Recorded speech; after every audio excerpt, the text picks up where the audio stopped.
What a horrible way to die.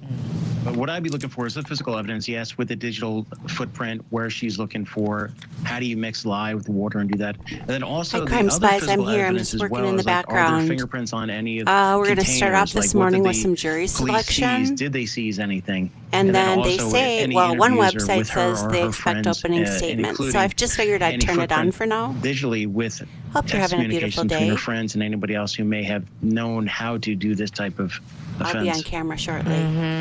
What do we think about the time window? So this incident happened on October 1st, 2021. The victim, Konrad Imirowicz, 64 years old. So the defendant's dad is the victim here on the couch. The daughter's 18, the daughter defendant. And then some months go by. It's not until March 4th that he dies. No, we know he was left severely burned, and spent those 5 months in the hospital recovering from those burns from the lye on his skin. What does the time window do? Does that hurt the state at all, or not necessarily? What do you think, please, Michelle? Certainly see the defense trying to raise an argument that there could have been other intervening reasons that was the cause of the death, and not tying his death directly to the action of dousing him with the lye and water. So that I would expect them to try to look at some alternative reason for his death or intervening cause of death over the course of those 5 months. That's a really good point. Yeah, I think you're exactly right, Michelle. That is where the defense ought to go on this one. Boy, oh boy, this is going to be quite a case, especially with the familial relationship at the heart of this. Michelle Thomas and Dr. Jason Piccolo, it's always a pleasure to have you both on Court TV. Thank you for giving us your time this morning. We'll see you very soon. When we come back after this, folks, we're going to have a live report for you on the case against Parkland School Cop Scott Peterson as we get ready for day 4 of his trial in Florida. Thank you for being with us here on Court TV. This is Cassie. She never really paid attention to her credit scores until she got Credit Karma and used her scores to score more, like her first ride. When it was time to upgrade, she shopped around for a lower auto insurance rate to go with it. Even when she decided to blaze a new trail, Credit Karma helped her with an auto loan to get her where she was going. Where is she going? Credit Karma. Download the free money app where your hard work pays off.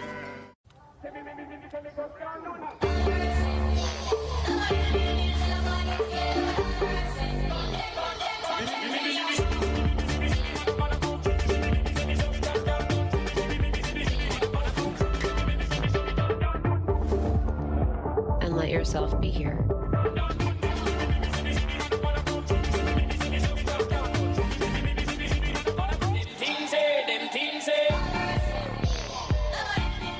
BetterHelp provides various options to connect with your therapist. We can do this via video, we can do this as a chat, we can do this over the phone. So whatever is most convenient for the client is really what's going to help them open up more at the end of the day. I have learned that I really do believe in the best of people. And I do really believe that people are stronger sometimes than they think they are, even themselves.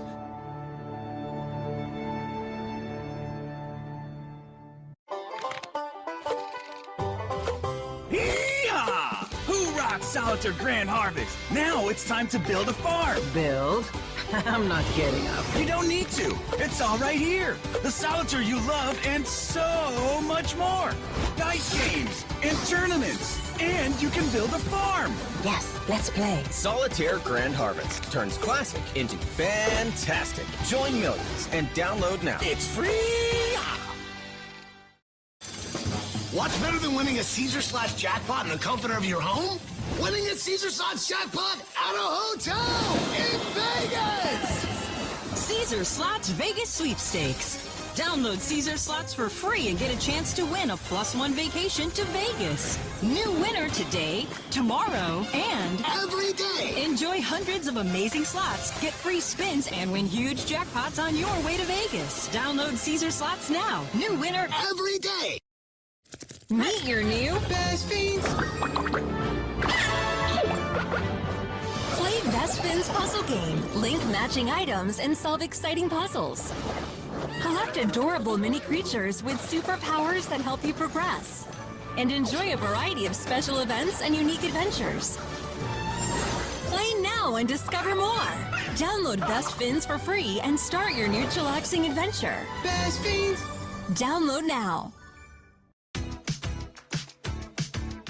Get great gifts for Father's Day, like Nike favorites, self-care essentials, and more finds he'll love every day. Because Dad deserves the best. Now at Kohl's. I can't even. One day, maybe, but not right now. Please let this be the time. We've been trying for so long. No matter what result you're hoping for, when you need to be sure, choose Clear Blue Digital, a unique combination of AirGuard features and over 99% accurate. Clear Blue, for results you can trust. Now, live from New York, it's The Ed Sullivan Show. Come on, come on, come on. America's longest-running primetime variety show is celebrating its 75th anniversary right here on Pluto TV. All this month on The Ed Sullivan Show channel. Oh, you're too much. 911, what is your emergency? Yes, I just got a call from Douglas High School. A female on the line advised they believe there's a shooter at the school. Heard that first noise. Did you know that it was a gunshot? Instantly. How did you know that? The sound was just unmistakable. It was the loudest, ear-piercing, horrific thing I've ever heard in my life. Good morning, Crime Spies. I saw this just this morning, so set up a live stream on both Rumble and YouTube. It looks like, according to CourtTV, the jury selection is going to begin very soon, probably after this little thing going on here. And then after jury selection, they are anticipating opening statements will be sometime today too. Now, I vowed not to do another trial, but this one looks interesting, and additionally, it doesn't look like very many people are live streaming it, which is weird, because usually when CourtTV has a trial on their channel, generally a whole shit ton of people are covering it. So I'm just gonna continue to kind of get ready for the day back here.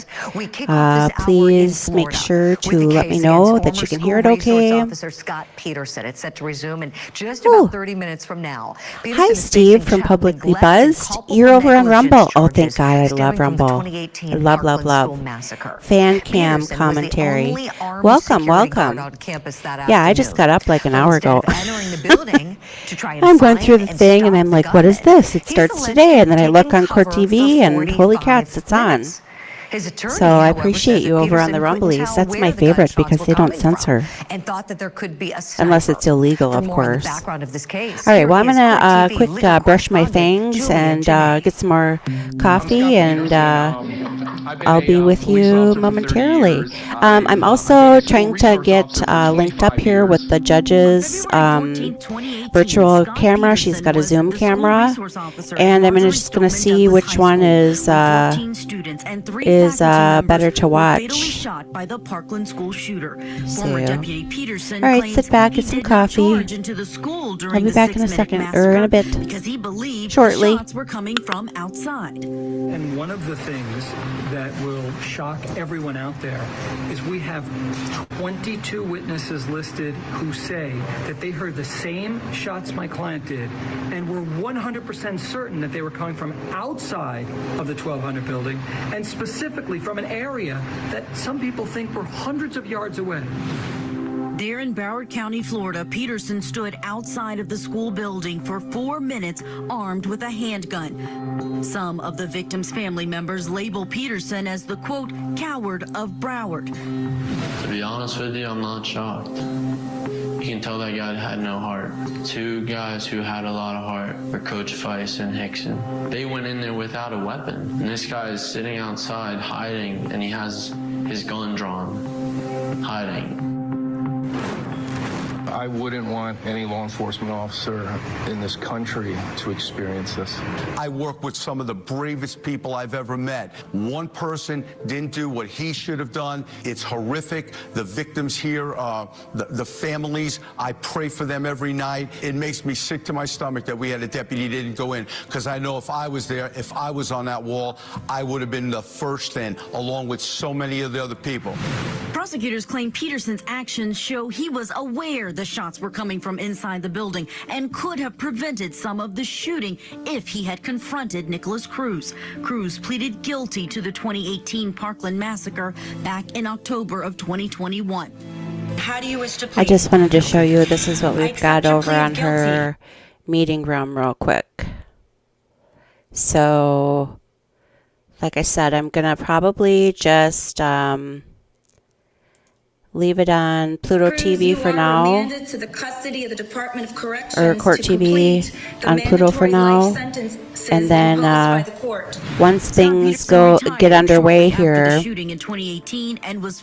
I'll decide which one I like better. A year later, Peterson is currently out on bail and facing 7 counts of child neglect and 3 counts of culpable negligence for the 10 people Cruz shot on the 3rd floor of the school.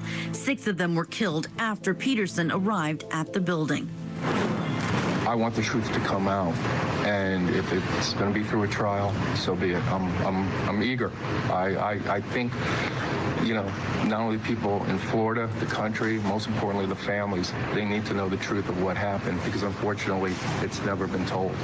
Let's talk some more about this case now, shall we? Let's do a deep dive with Court TV legal correspondent Julia Janae, picking up where we left off on Friday. Good to see you this morning. Welcome back. Okay, so now it's past the top of the hour, and we're back to you know so much about the story, especially other cases. So I'm just going to let it run. The Cruz case, and I'm keeping an eye on the Zoom meeting. You really know the facts, the history. Again, nothing over here. Of the one officer who did go inside of the building. How was he describing that day for this jury? Richard Vander Eames, a really important witness on the stand for the state, someone who did actually, depending on Court TV, because we can get closed captioning on Court TV. And eventually got to that 3rd I don't know, floor. I'm thinking out loud. You probably don't need to know my thoughts this early. He is the first Broward County Sheriff's Office police officer who has testified so far in the case. That's the department that Scott Peterson was also with. So this would be an officer who had similar training to him, worked under the same umbrella of people. He said that his BSO, Broward County Sheriff's Office training, taught them to stop the threat, to go into a place where there would have been gunfire. And he just didn't see Scott Peterson do that. Now, through his testimony, he also shared his body camera footage. And we don't see the footage, but we do hear the audio. And it really brought these jurors to that moment inside of that school after the shooter had left, but the chaos that was still going on.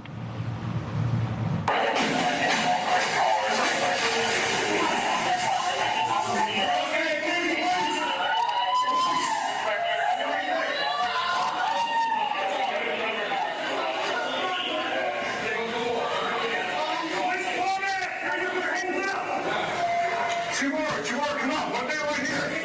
Get on there. We're going to take the next 2. Okay. All right, peek in that one. Right now, keep out of this one. Peek in there. Pause it.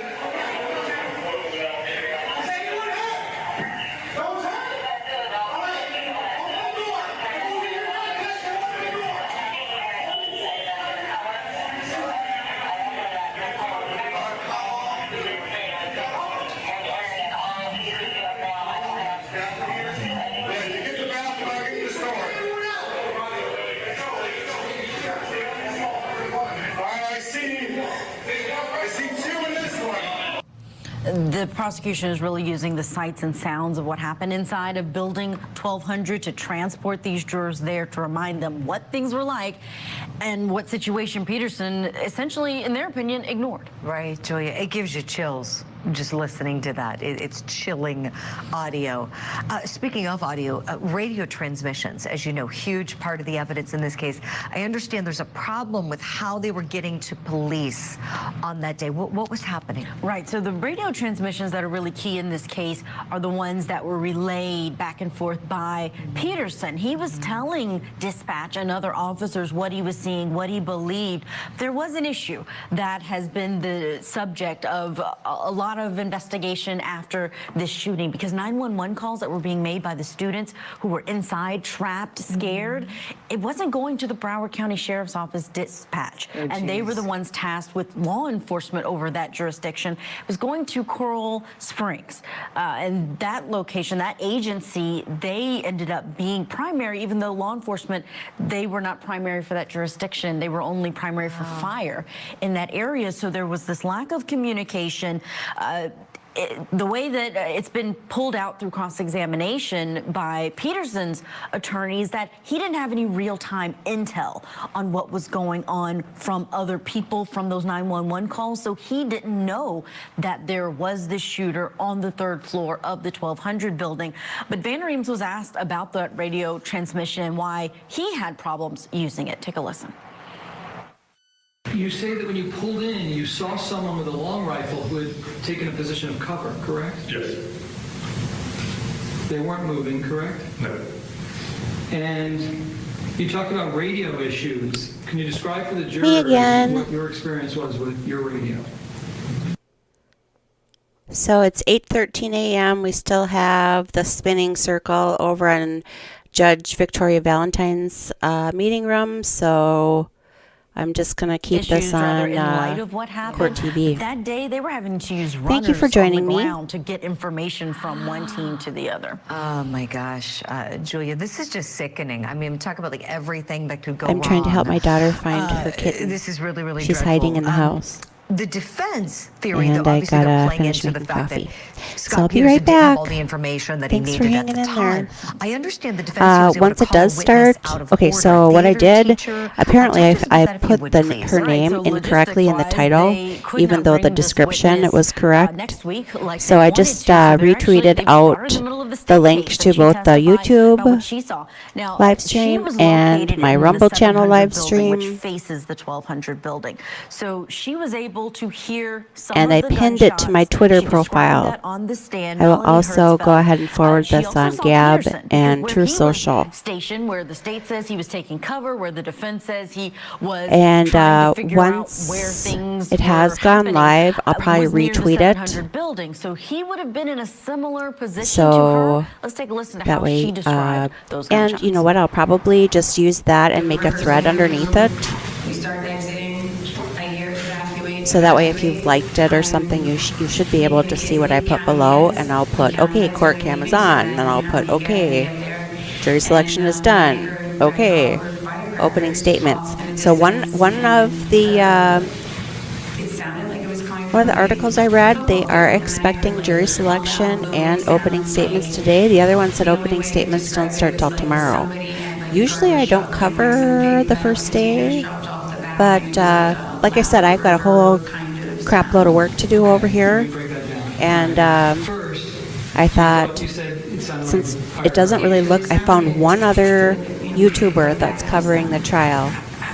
So I thought, well, what the heck, let's just throw it on. Maybe just like one spray, but maybe like that. All right, BRB. And if I heard you correctly, you identified it coming from the football field, correct? Yeah.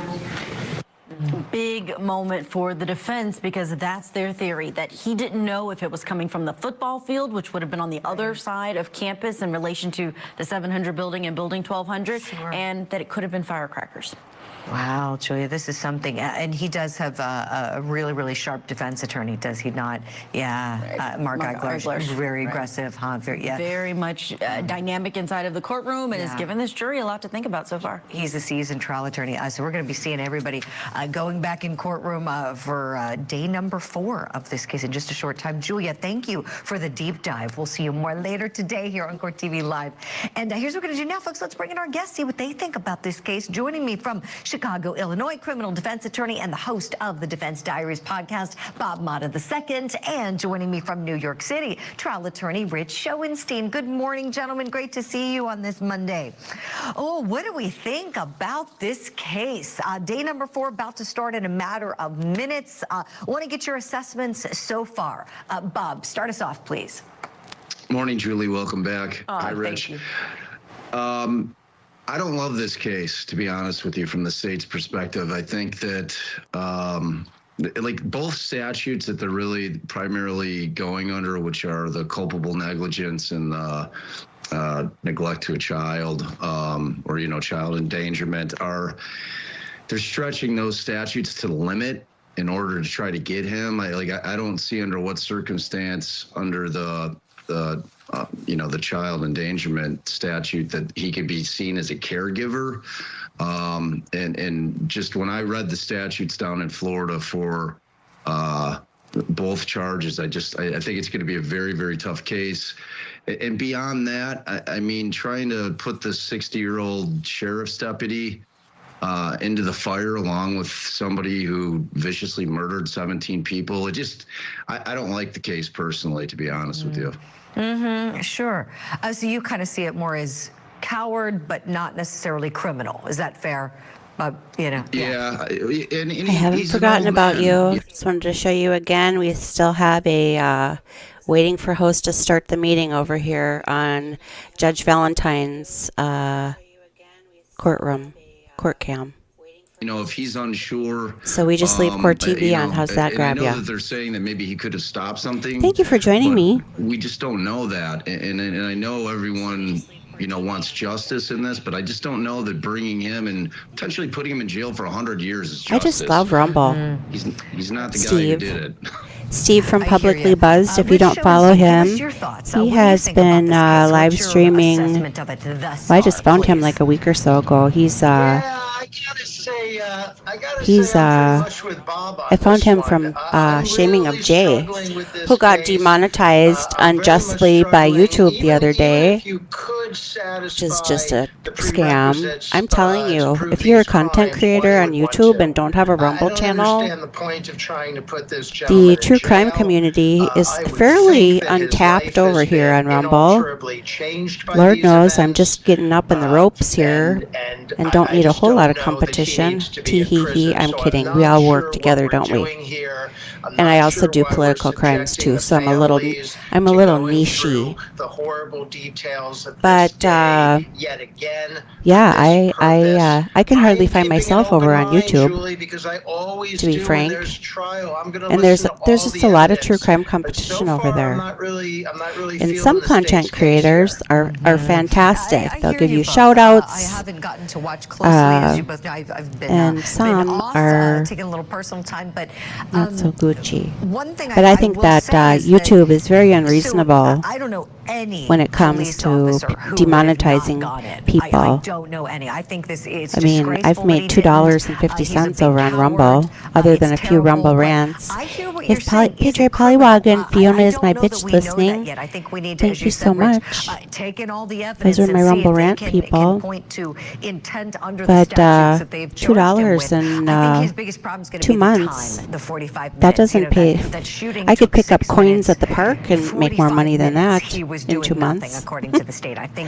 So, but at least they have an option for Rumble rants very, very early on over on Rumble, where YouTube it's like 1,000 subscribers, 4,000 watch hours. I have 60 subscribers over there before super chats are open. So it's kind of a joke. If you want my opinion. Episode of Accomplice to Murder. Again, we still just have this over here. So, we'll just go back over here on CourtTV. Like I said, I'm not really sure what is going on, and people are busy. So if you just follow my Twitter account, as soon as the judge comes on, I will just post a comment in my Twitter, so you don't have to sit here and wait. If you apply for a credit Sound card like a that deal? has the Karma Guarantee and you don't get approved, the card fairy will slip $50. Actually, I'm going to switch the view here too. Is he coming tonight? Nope. Yeah, I think I'd do that. Just got Make it a little approved. bigger. The card fairy will just have to rummage Okay. around in someone else's fridge. Get approved or get $50 on offers. That is all for now. Guarantee. What's better than winning a Caesar This should be Slot interesting. jackpot in the comfort of your home? This Winning a Caesar this Slot this jackpot case. at a hotel in Vegas. Caesar Slots Vegas All right. Sweepstakes. Here we Download go. Caesar Slots for free and get a chance to win a +1 vacation to Vegas. New winner today, tomorrow, Nope, and still nothing.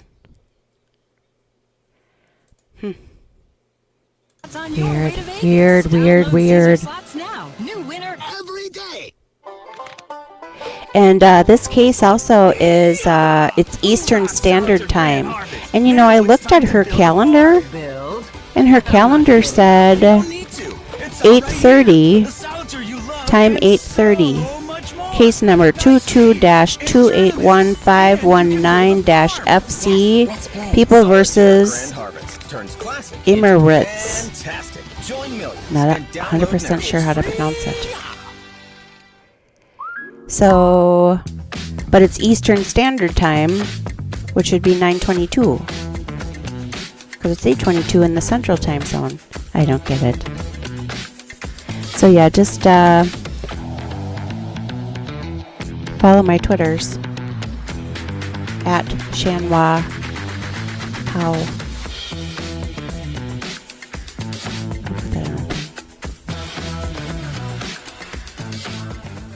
Best fiends.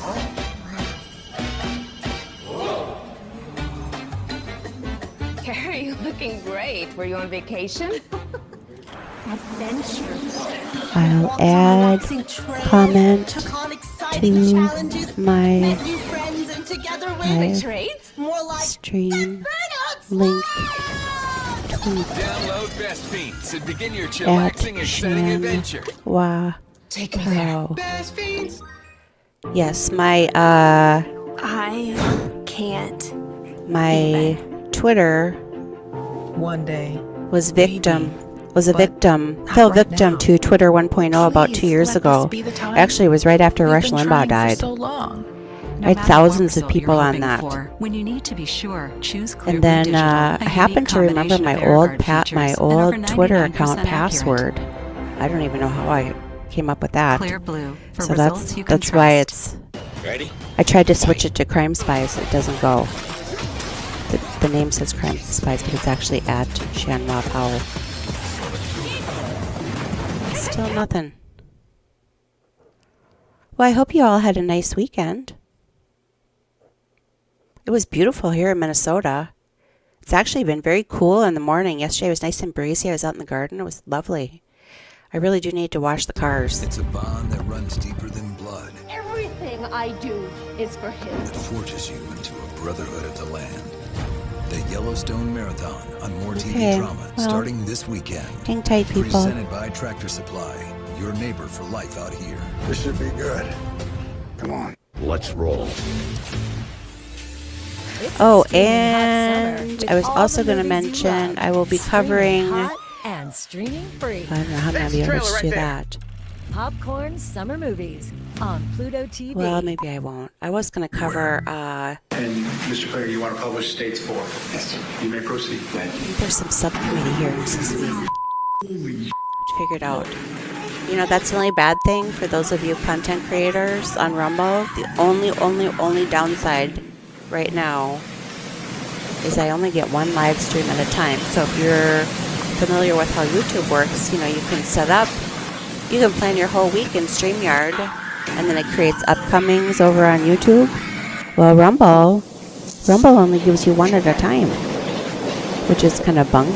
So what I do is I go into StreamYard and I set it all up on, so it goes over on YouTube.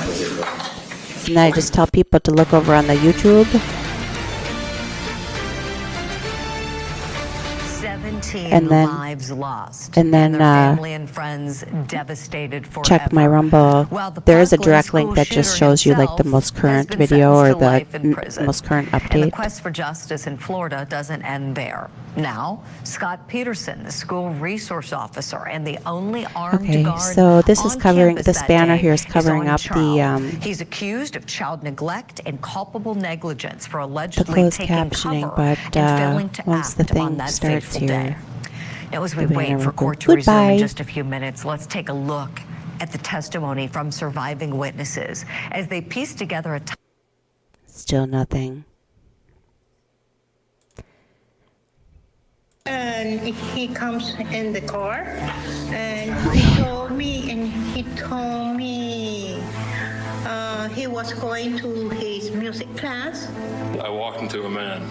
He was wearing a maroon shirt with a JROTC shirt with a backpack and a hat on, black pants. He had a rifle in his hands. I was stunned for 1 second, and he said to me, "Get out of here. Things are about to get bad."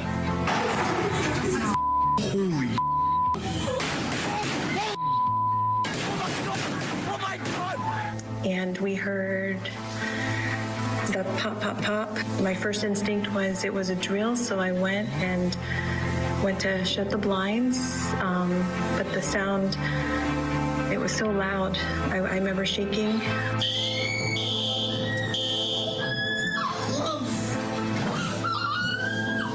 I turned around quickly, and that's when I saw that it was not a drill.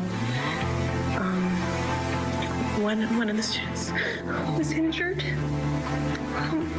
He didn't have time to make it out of his desk. Who was it?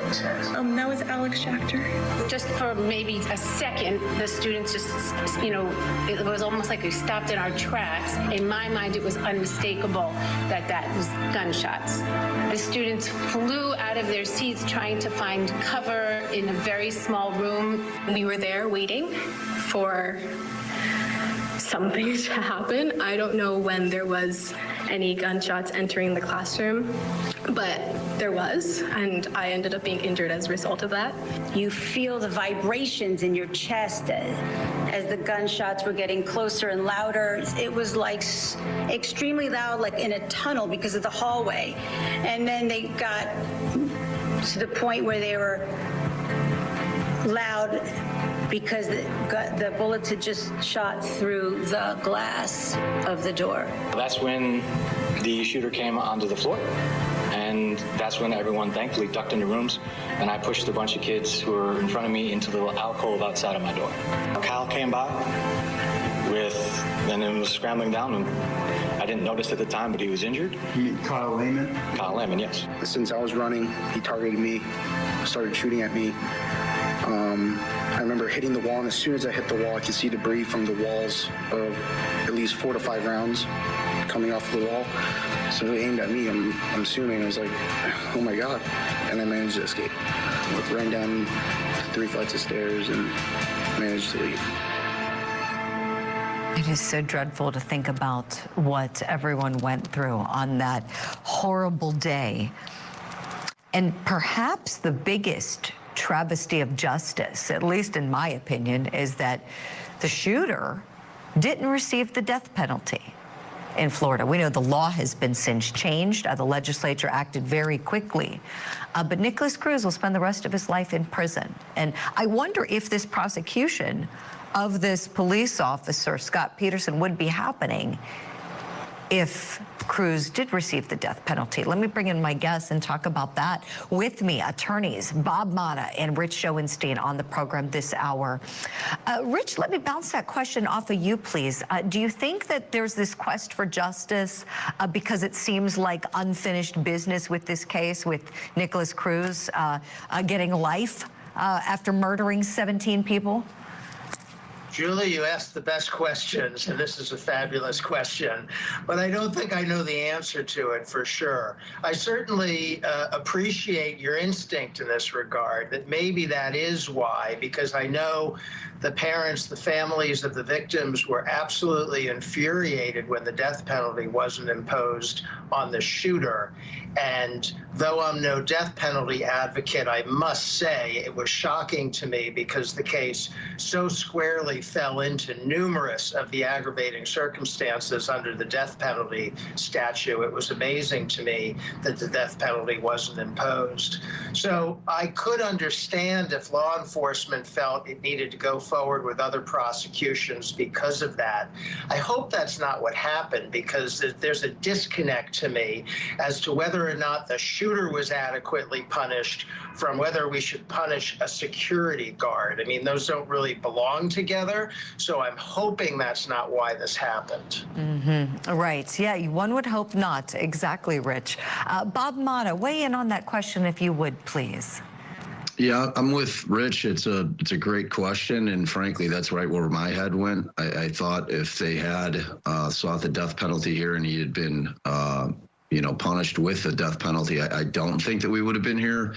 But, like Rich said, that's speculating completely. I'm sure it was political, because I know that the sheriff of the county kind of threw Scott Peterson under the bus originally when he was catching a lot of heat, so I don't know. It's a tough case, and ultimately, at the end of the day, I just really believe the state is going to have a really, really hard time kind of squishing this case into either of these two statutes, because they have to prove each and every element of the statutes, and it's going to be tough for them to do. I believe. Right. The facts just may not fit, as you both have very eloquently said, Bob and Rich. The emotional aspect, I think, is really what's driving this case. I would think it would be for the jurors that are hearing it. I want to play a clip. This is from one of the shooting survivors. Her name is Danielle Gilbert, and she's talking about those minutes of her life that felt like an eternity when she was waiting to be rescued. I was just waiting for the police. It was the longest 20 minutes of my entire life. It felt like eternity. And the whole time, we were all just waiting for the police to come, just have somebody knock on the door and take us out of that horror. Danielle, did you know who Deputy Peterson was? Yes, I did. Who did you know him to be? I knew him as the police officer that was assigned to Stoneman Douglas. Did you know that Deputy Peterson carried a firearm? I did, yes. Did Deputy Peterson ever enter your classroom that day? He did not. Did he ever enter the hallway? He did not. Did you ever see Deputy Peterson assist any students that day? I did not.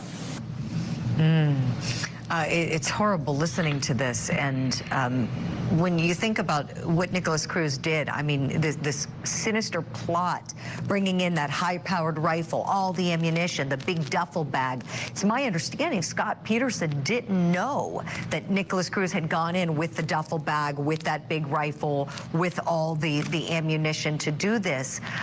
He's got a handgun on him. I don't know that the outcome would have been much more different. Maybe, maybe not.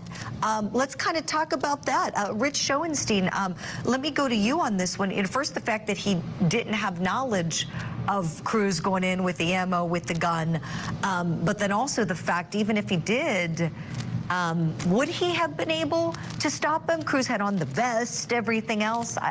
Who knows, huh? I'm going to start with your second part of that question, Julie, because I actually think if he had gone in and confronted the shooter, there would have been 18 dead instead of 17. Because I think, he's got a handgun and the shooter has an automatic weapon that he's blowing away students and teachers with, and I think he would have easily prevailed in any kind of shootout with the security guard. So I don't think it would have made a difference if he had gone in. But the question as to whether he should have gone in, you mentioned before when you were talking about the case, 45 minutes. How long is 45 minutes? Well, that witness just told us it's an eternity for the people who were under attack inside that school. So the best case that the prosecutors have here is that Peterson didn't go into the school how long? For an eternity, while gunshots were going on, and it was his job to protect students. That's their strongest argument. Most definitely, Rich. Appreciate the analysis from you. And Bob, stand by, please. We don't want to miss the start of things when court picks back up. We're going to hit a break now as we're at the bottom of the hour. Don't go anywhere. Much more. Court TV Live is straight ahead. Michigan daughter now facing charges. Megan Imirowicz is accused of throwing lye and water on her own father while he was sleeping. The chemical reaction caused severe burns and ultimately his death. Police caught up with the daughter, and she was arrested soon after. The teen faces life in prison if convicted. And CourtTV will bring you inside the courtroom for every moment. The Sleeping Father Death Trial. Live coverage today, only on CourtTV. What are you doing? I'm applying for a credit card on Credit Karma. They have this thing called the Karma Guarantee. It's sort of like a card fairy. If you apply for a credit card that has the Karma Guarantee and you don't get approved, the card fairy will slip $50 under your pillow. Is he coming tonight? Nope. Just got approved. The card fairy will just have to rummage around in someone else's fridge. Get approved or get $50 on offers with the Karma Guarantee. Munchin', feeling so swagged out. Apartment list bless me, no doubt. My new fridge looking kinda tasty. Just like me in my AC. Sun beaming in for my selfie. Plus I got plenty room for Mr. Fluffy. I put that on my list, see. Washer and dryer for my laundry. My new home, yeah, that's the real me. Hardwood floor, that's a real treat. Put that on my list. I put that on my list. I put this, that, who, what, these on my list. Rent like an A-lister. Rent with apartment list.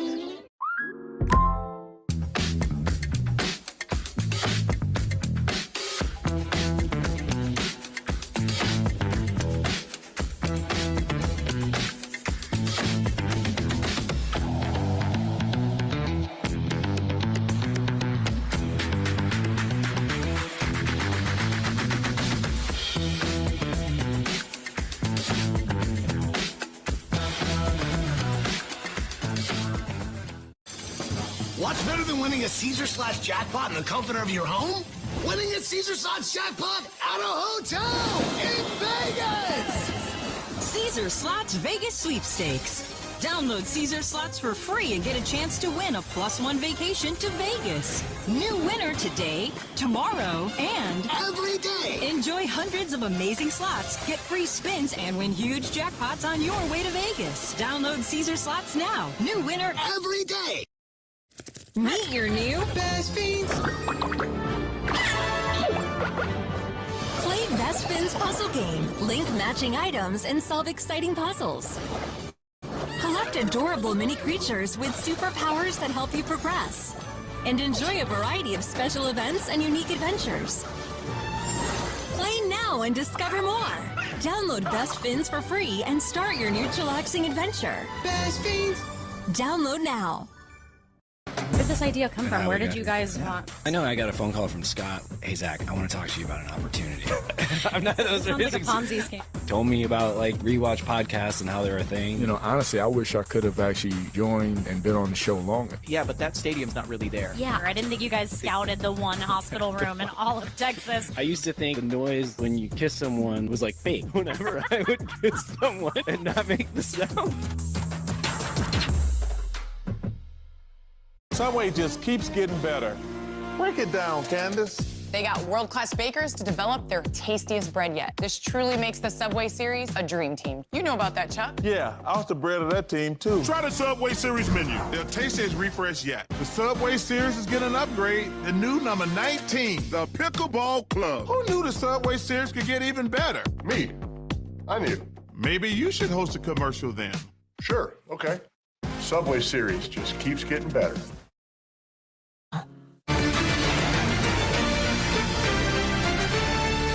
Welcome back to Court TV Live, I'm Julie Grant. Thanks for being with us on this Monday morning. So looking at the clock right now, we're just about an hour away from today's big hearing in Utah for accused killer Kouri Richen.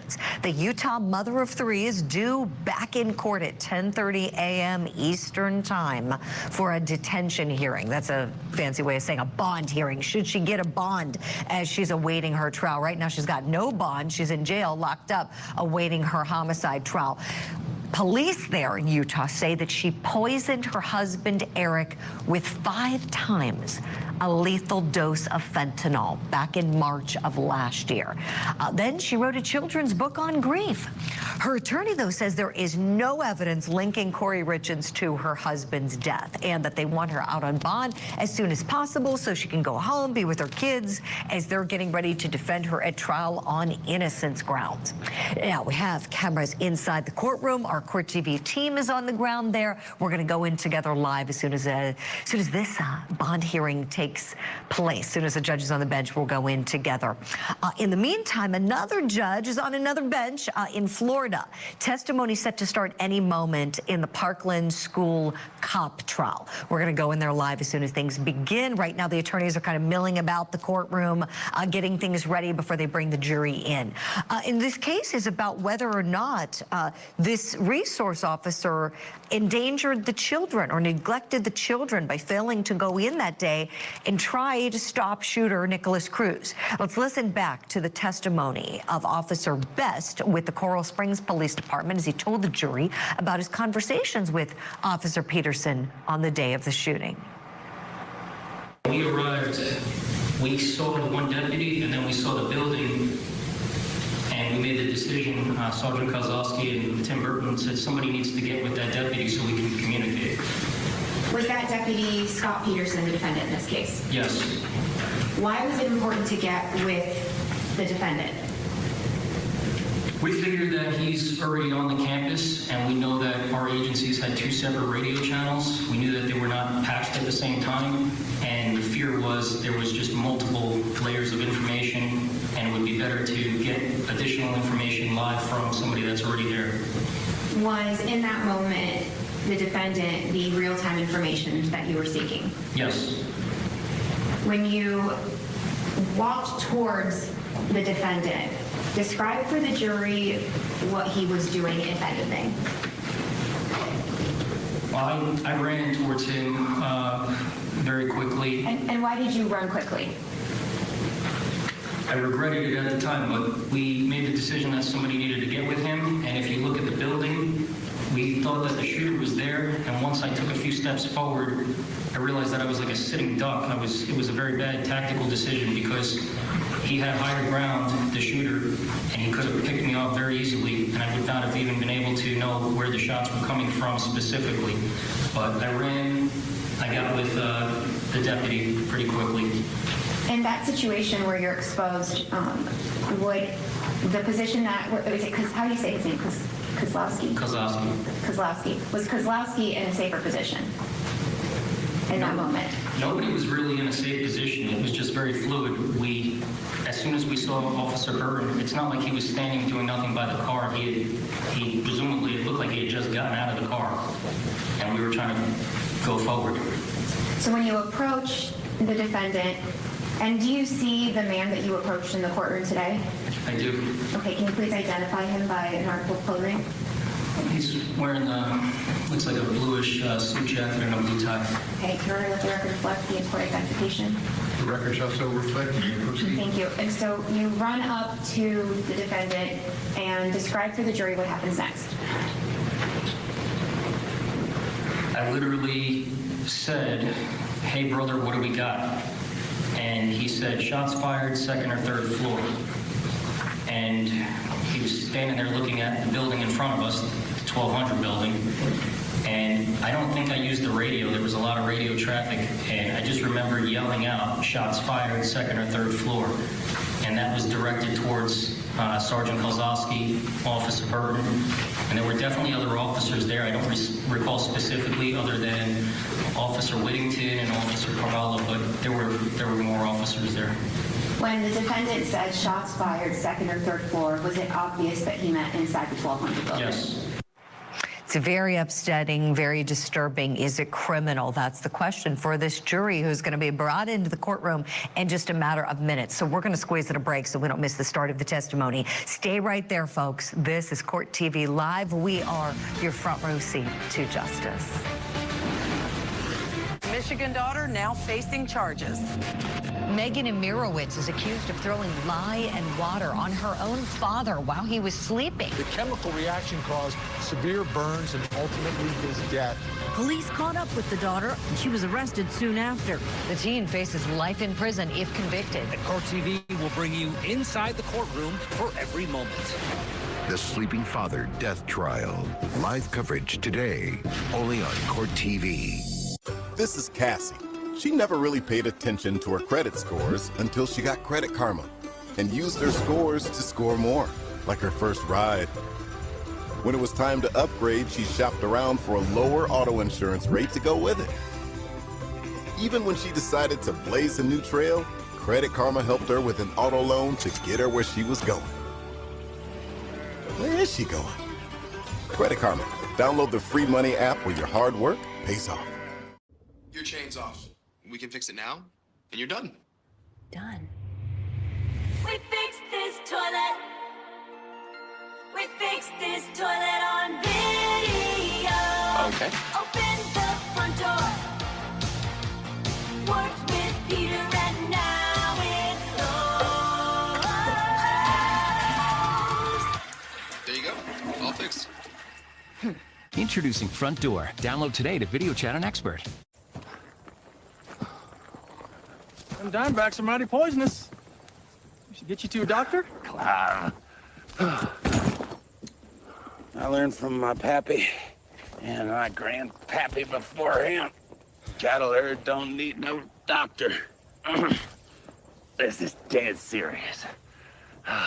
Let's drive this herd. Sometimes you just need some help. So if you need therapy, find a licensed therapist at BetterHelp.com. Meet your new best fiends. Play Best Fiends puzzle game. Link matching items and solve exciting puzzles. Collect adorable mini creatures with superpowers that help you progress. And enjoy a variety of special events and unique adventures. Play now and discover more. Download Best Fiends for free and start your new chillaxing adventure. Best Fiends. Download now. Where did this idea come from? Where did you guys want? I know I got a phone call from Scott. Hey, Zach, I want to talk to you about an opportunity. I'm not those Sounds like a Ponzi scheme. Told me about like rewatch podcasts and how they're a thing. You know, honestly, I wish I could have actually joined and been on the show longer. Yeah, but that stadium's not really there. Yeah, I didn't think you guys scouted the one hospital room in all of Texas. I used to think the noise when you kiss someone was like fake. Whenever I would kiss someone and not make the sound. Need a break from reality? Enough! Well, cheer up, Buttercup. Party's here! Because Paramount Plus has got your great reality escape. Get ready. Escape into new seasons of the biggest competitions. For the win! With the boldest personalities. Guess who's back in the house? Really? And the wildest drama. Plus hundreds of previous seasons, all streaming at your fingertips. I love this. Your great reality escape is with Paramount Plus. Stream now. Hang on, Dad, we're going in. Out of the way! Are you crazy? Trust me. I'd be safer sleeping with a snake. You're embarrassing us. We are going to die. This is fun! Popcorn Summer Movies on Pluto TV. Today. Welcome back to Court TV Live. I'm Julie Grant. Thank you so much for being with us on this Monday. The jury has been brought into the courtroom in Florida. We're getting ready for day number 4 of the case against school resource officer Scott Peterson. He's being accused of not doing enough to try to save the lives of some of those students who were still alive when he got to the building. as the shooter was going through in that Parkland massacre. If you look to the far right of your screen, you'll see Scott Peterson sitting there with his attorney, Mark Eiglarsh, a very seasoned trial attorney. He's certainly well represented in this case. Everybody on their feet. For the jurors, the witness is already in the box. And the witness is somebody who started his testimony on Friday. His name is Officer Tim Burton with the Coral Springs Police Department. And they got through the direct examination of him on Friday. And now it's going to be time for the cross. So we will see what that cross yields. We know it's a pretty aggressive defense, with the attorney saying that Peterson was just thrown under the bus for the department's failures. Let's listen.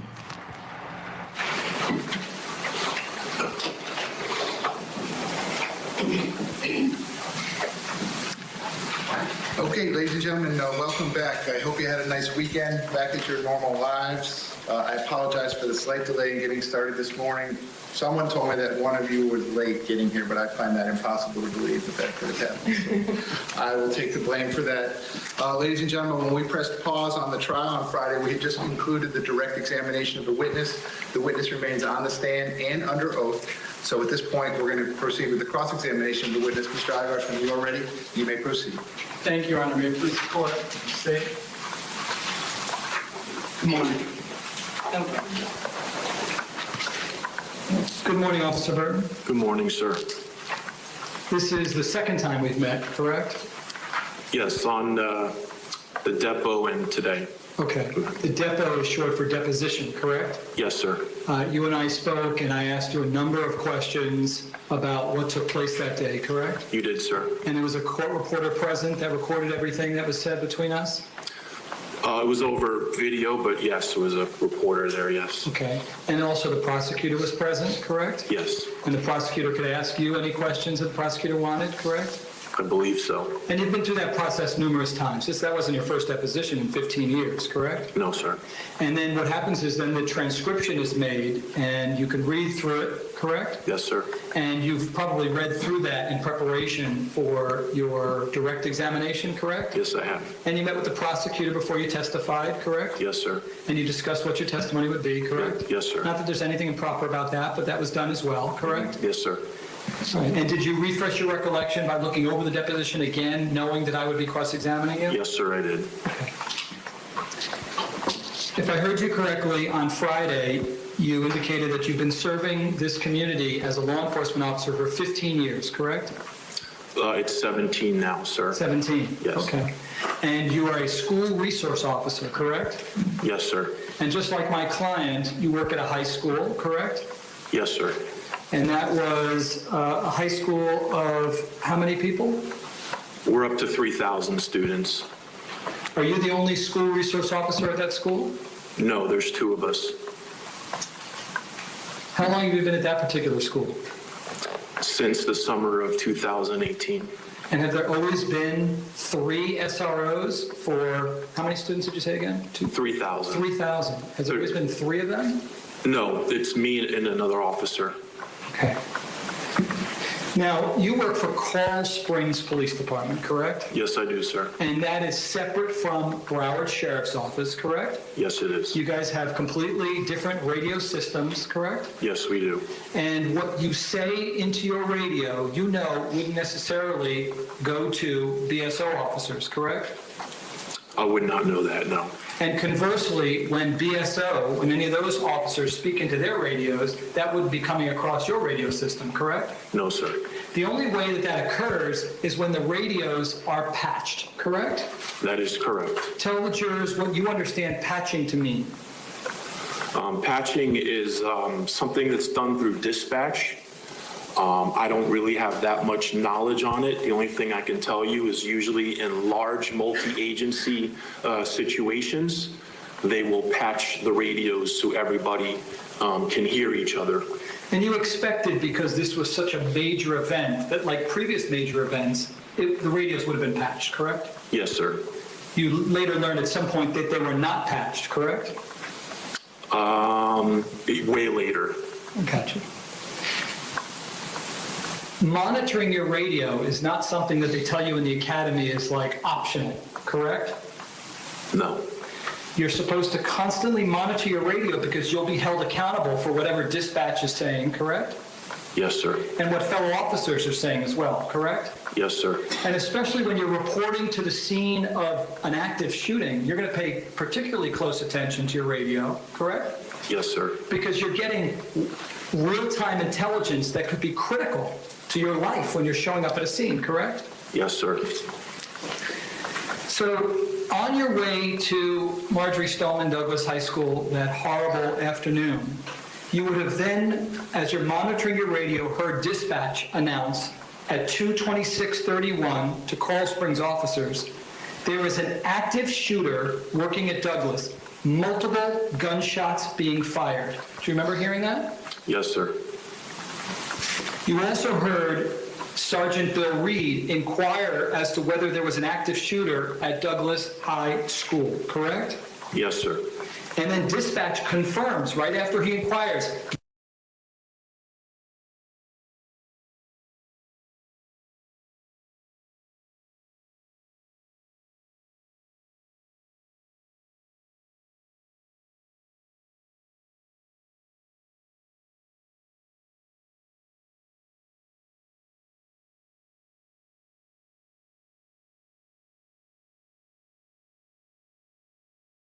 Anytime you respond to an active shooter, there can always be more than one shooter. If you find one shooter on scene, you're going to have to maybe expect there's another one, and so on and so forth, 3 to 4.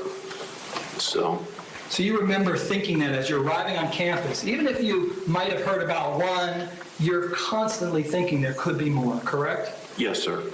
And when you arrived, you did not know precisely where the shooter or shooters were located, correct? I did not know. When you arrived, you called to dispatch to get your arrival time, correct? No, sir, I'm confused. Were you told by dispatch that your arrival time was 2:27? I called on the phone the following day to write my report. Okay. Yes, sir. And you learned that your arrival time was 2:27, correct? Yes, sir. That would have been Me 35 again. seconds before. We still have the nothing shooter going on stopped over here firing, on correct? the Zoom channel. I'm kind of frustrated because, like, when you say you're going to do something, why don't we just stick with the schedule? So I'm just going to leave CourtTV back on. Then the dispatcher Finish getting ready confirmed. over here. That's when I turned on my lights and sirens. And I wanted to say 97. we'll go with that. It's been an hour. Instead, I just said 97. We're allowed to say 97 in the area. This is what happens which to Crime means we're Spies. close by. I was about maybe Nothing a ever mile works. and a half away from I'm the school. teasing. Okay. So you arrive at the school and you're armed with both a handgun and an M4 rifle, correct? Yes, sir. Which I were you don't dare holding in cut your it hands? The M4 rifle. because then Why all did the you links choose will the go M4 bad and I'll rifle have to as do new opposed to links and then the people will pistol get handgun? confused and It's then a they'll way get more frustrated. And powerful gun, how and am I I can supposed to shoot grow it my from a long channel? distance. It would be Am I right? more beneficial to you Okay, in an so active just shooter be situation. patient. Top of the hour, we're going to need to squeeze in a break, but we're going to go back to Florida together for more on the Parkland School. Can you give us an cop update trial. on the Michigan? Plus, we're also going to be getting you ready for today's bond hearing for Utah mom Kouri Richens, accused Oh, and that's of happening today, poisoning too. her husband, then writing a I'm book addicted to this on London grief Fog for coffee. children. All this Or is tea. coming up in our next hour. Don't go away. Can you give us an update, ma'am, please, on the Applying for a credit card. on the Zoom meeting? Because we still got the spinny circle.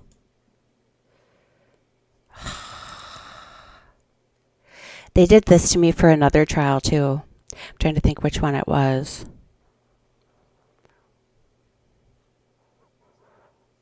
I don't remember. It might have been Bleefneck. Like it was supposed to be, and then it wasn't, and then we had to go with like Muddy Rivers News. Don't even get me started on them. That was a nightmare. I'm wondering if maybe what I should do is play some of these summaries because this one was off my radar. I don't know about you. Imirowicz. Let's see if we can. It's only 2 minutes. Holy cats.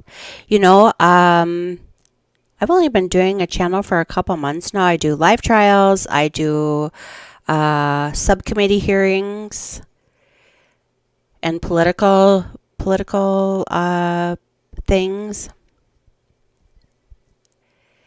Because there's a lot of true crime in the political world these days.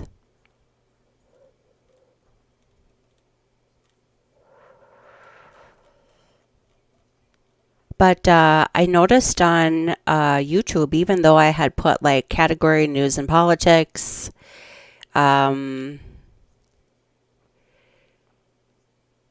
etc., I did monkey around with a few of the settings. This is only 2 minutes. Let's put this on.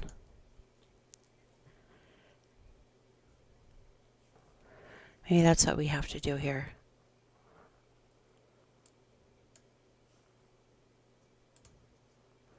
Just run through some of these videos. This is Get us Megan caught Joyce up. Imirowicz, an 18-year-old woman accused of killing her father. The shock comes not so much from what she did, but how she allegedly did it.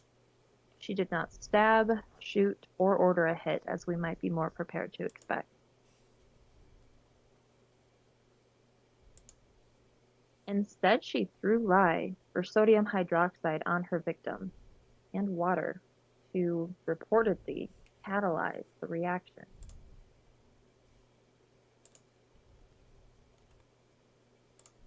Although it would be too graphic to show third-degree lye burns on the channel, we can describe that they come with deep You could if you were on ulceration, Rumble. and moist. Victims report that they are very painful. A neighbor discovered Megan's father alone and severely injured at a residence in Groveland Township, Michigan. This occurred October 1st, 2021. Sadly, he passed away from his injuries on March 6, 2022. He was 64 years old. Megan was initially charged with intent to do great bodily harm and arrested before being released on bond. After her father's death, authorities are charging her with murder. She is currently awaiting trial at Oakland County Jail. 2 to 4% of homicides worldwide involve a parent. They call this parricide. Parricides more often involve a father than a mother, with a son committing the murder more often than a daughter. And this is the type of homicide they call patricide. But here we have a daughter who is suspected to have killed her father. Megan is somewhat of an anomaly. We do not yet know as of March 17th, 2022 what her motive was, but it's worth noting that research finds the most common motive for parricide is psychosis. At this point, all we can do is speculate. The closed Stay tuned and captioning subscribe keeps for saying future video updates on parasite. this case. Okay, well that wasn't very helpful. Try again. Let's go look at the judge. Still nothing.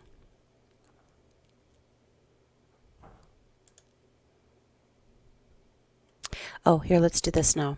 So this Kouri Richen is going to be been she's got a hearing by today. poisoning him with 5 times All the right, lethal hang tight, dosage folks. of fentanyl. But her Please don't defense give me a team says there's thumbs down. I have no evidence she control over poisoned when you him, turn the and they're cameras asking on. the judge to let her out of jail while she awaits her Not trial. my fault. First, though, we go to Florida, where court is underway in the case against former school resource officer Scott Peterson. He's accused of child neglect and culpable negligence after police say he failed to stop the Parkland school shooter back in 2018. Instead, allegedly taking cover for 45 minutes. Let's go back to court together. Now, we're seeing the cross-examination of one of the police witnesses. On their police 12 parking lot or giving a location, they're being of service to their fellow officers, correct? Yes, sir. To better serve the very children that they're there to assist, correct? Yes, sir. And faculty and staff, correct? Yes, sir. You immediately continue in that 2:31:31 transcript. You say, I will let you know where it is. It's the three-story... I'm objecting here, sir. Yeah, that's his thing. Do you recall getting on your police radio and saying the following? I will let you know where it is. It's the three-story building at the northeast corner. It's considered the freshman building. Do you remember saying that? I don't remember saying that, but if it's on the transcript, I must have said it. That information you never conveyed to my client, correct? I did not. It went out over your radio, Coral Springs radio, which you believed was patched with BSO, correct? I had no idea if the radios were patched yet. But you learn literally 7.5 minutes later at 2:39:18 when dispatch tells you, we need to get these radios patched with BSO. You heard that, right? I'm objecting to hearsay as well. Yeah, that's his thing. Did you or did you not hear dispatch inform you that the radios needed to be patched with BSO? Same objection, Your Honor. Yeah, that's his thing. Mr. Agash, what you're reading from is not in evidence, so you can ask this witness direct questions, but I can't have you reading to the jury items that are not in evidence. Go ahead.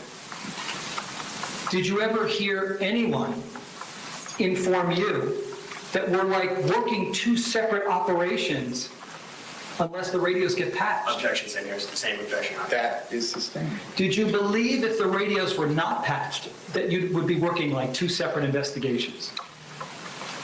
That thought never crossed my mind, sir. So Medina then drives you in a golf cart and drops you off at the northeast parking lot. Isn't that correct, sir? Yes, sir. And with all the information that you had, once you get to the parking lot, you don't run right into the 1200 building, did you, sir? No, I did not. You knew that a shooting had taken place, correct?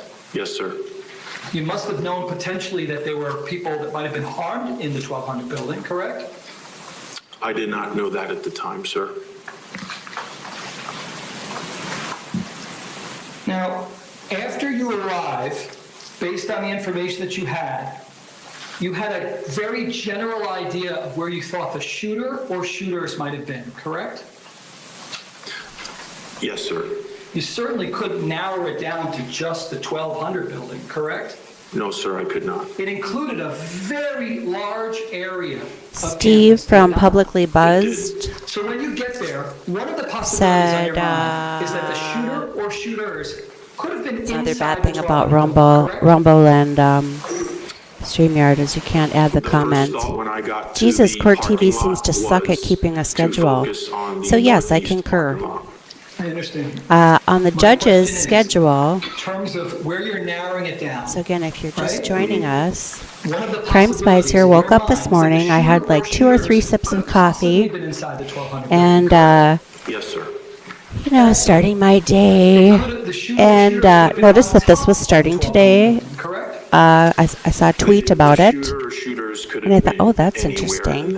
And you know what really was interesting is because it says lie in it, and if you're Norwegian like I am, the Norwegians, they soak their cod in lye. That's what lutefisk is, because back when there was no preservatives, lye was a preservative. So in order to make lutefisk, you got to soak the lye out of the cod and then bake it. I am not a fan of lutefisk. I despise lutefisk. It stinks. My grandmother was 100% Norwegian. According to 23andMe, my brother took it. I did not. I refuse. You also believe that the We are shooter or shooters 94% Norwegian. on the sides of the 1200 building, correct? Yes, sir. And so that was a staple in our family around the holidays. And my dad always had to make us eat a big giant spoonful of it. I hate it. The north and south side, correct? Yes, sir. And my dad would always say, but your grandma, her lutefisk is so good. No, it's not.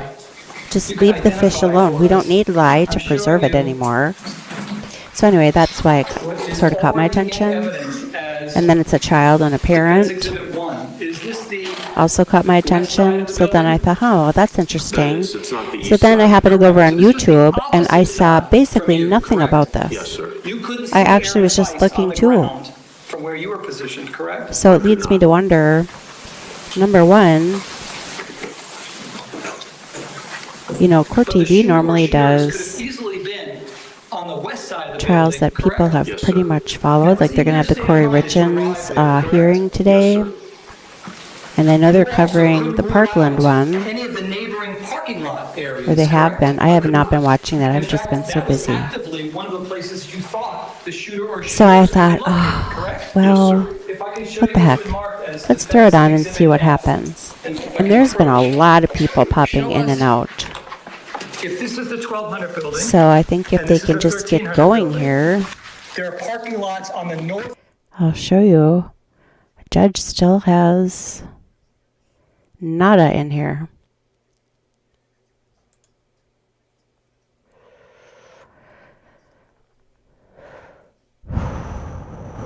So this would be. We get to have a staring contest with each other. Describe this parking lot, 'cause this is the one. I still have to finish getting ready Parking lot in front of the school. for my day. Okay. Would you consider Yeah, so I play or not? I didn't at the time. made a thumbnail, Describe for the jurors. pulled together some type of description, sent out a tweet, It's very large, sir.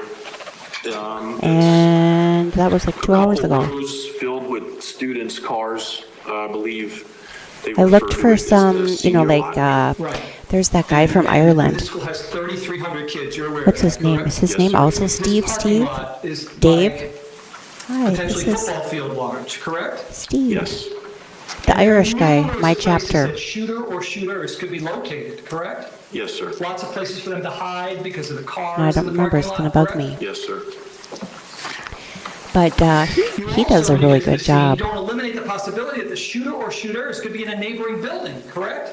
Correct. Like the 1300 building. So he doesn't have it. Oh, there's a couple other really good content creators over on the YouTube leagues. I couldn't see that from my vantage point, but And there's it nothing. could have There was been a that one little possibility, 2-minute yes, one sir. I Which then means the courtyard area played. between the That's 12 about and it. 1300 building was also a possibility when you approach in the parking lot, correct? Yes, sir. So this wasn't a small So again, in this area red banner I have on the bottom, correct? No, sir, it was very says large. court cam should begin any moment, folks. East and west, north and south. I'll add a comment to my live stream link tweet at Shanwa Pao on Twitter. You know, I could have probably had one of the 2 cars washed by now. Correct. Had And that's why then you don't just had I run known to we a were going to specific still be location, sitting here. correct? Correct. Oh well, I'll stop complaining. Now, It's Monday. without It's a new question, day. You are trained, and I think this was your testimony on Friday, that if you have an active shooter or shooters, and you know precisely where the shooter or shooters are located, it's your responsibility to go Oh, you after know what I was wherever gonna he or do? she goes, correct? That is correct. But that wasn't your scenario here, correct? It was not. I'm just going to look for the subcommittee hearings. Okay, so again, because Rumble only gives me one live stream at a time, every day on Twitter, True Social, and Gab, I'm going to pin a comment of what I'm covering that day. Yes, sir. And even after speaking with Andrew Medina, correct? And getting to the And scene and analyzing if this trial here ever gets going, we'll get to it. Your chat with Deputy Peterson, correct? Yes, sir. And after continuing to monitor what you're seeing, we will you still didn't know precisely where the shooter or shooters were keep located. doing Is that correct? this. That's correct. Okay, if anybody is watching and knows how to use, what's it called, OBS, I How think? you've been trained, correct? It is. You got to the Where is point of what we call last OBS reference, streaming correct? software. Tell the jurors what last reference is. Because I use StreamYard. The information that Campus And Monitor OBS is Medina free. gave me was the 3-story StreamYard, building, I don't know, it's like or the $30 northeast a month or parking something lot. weird. So I gave my police department. So I was half thinking the, of cutting some expenses and going to use reference of the OBS, but I don't know how to 3-story use it. building as that's where we need to go. And so physically, And you got to StreamYard the does not closest integrate with parking Rumble. You have to do a lot RTMP and the area comments that you don't can go get to the through. 1200 building, correct? And we all know how And you much Crime positioned Spice loves her yourself Rumble. Literally in shouting distance from my client who's to your left, correct? That's Okay. correct. You didn't even need your radios to communicate. You could speak to him. He was so close to you, correct? We're about 40 yards apart. With no difficulty hearing what he was saying to you, correct? That's correct. And you relaying information to him, correct? Correct. And then what you do, once you get to the closest reference point, is you take a position of cover, do you not? I do, sir.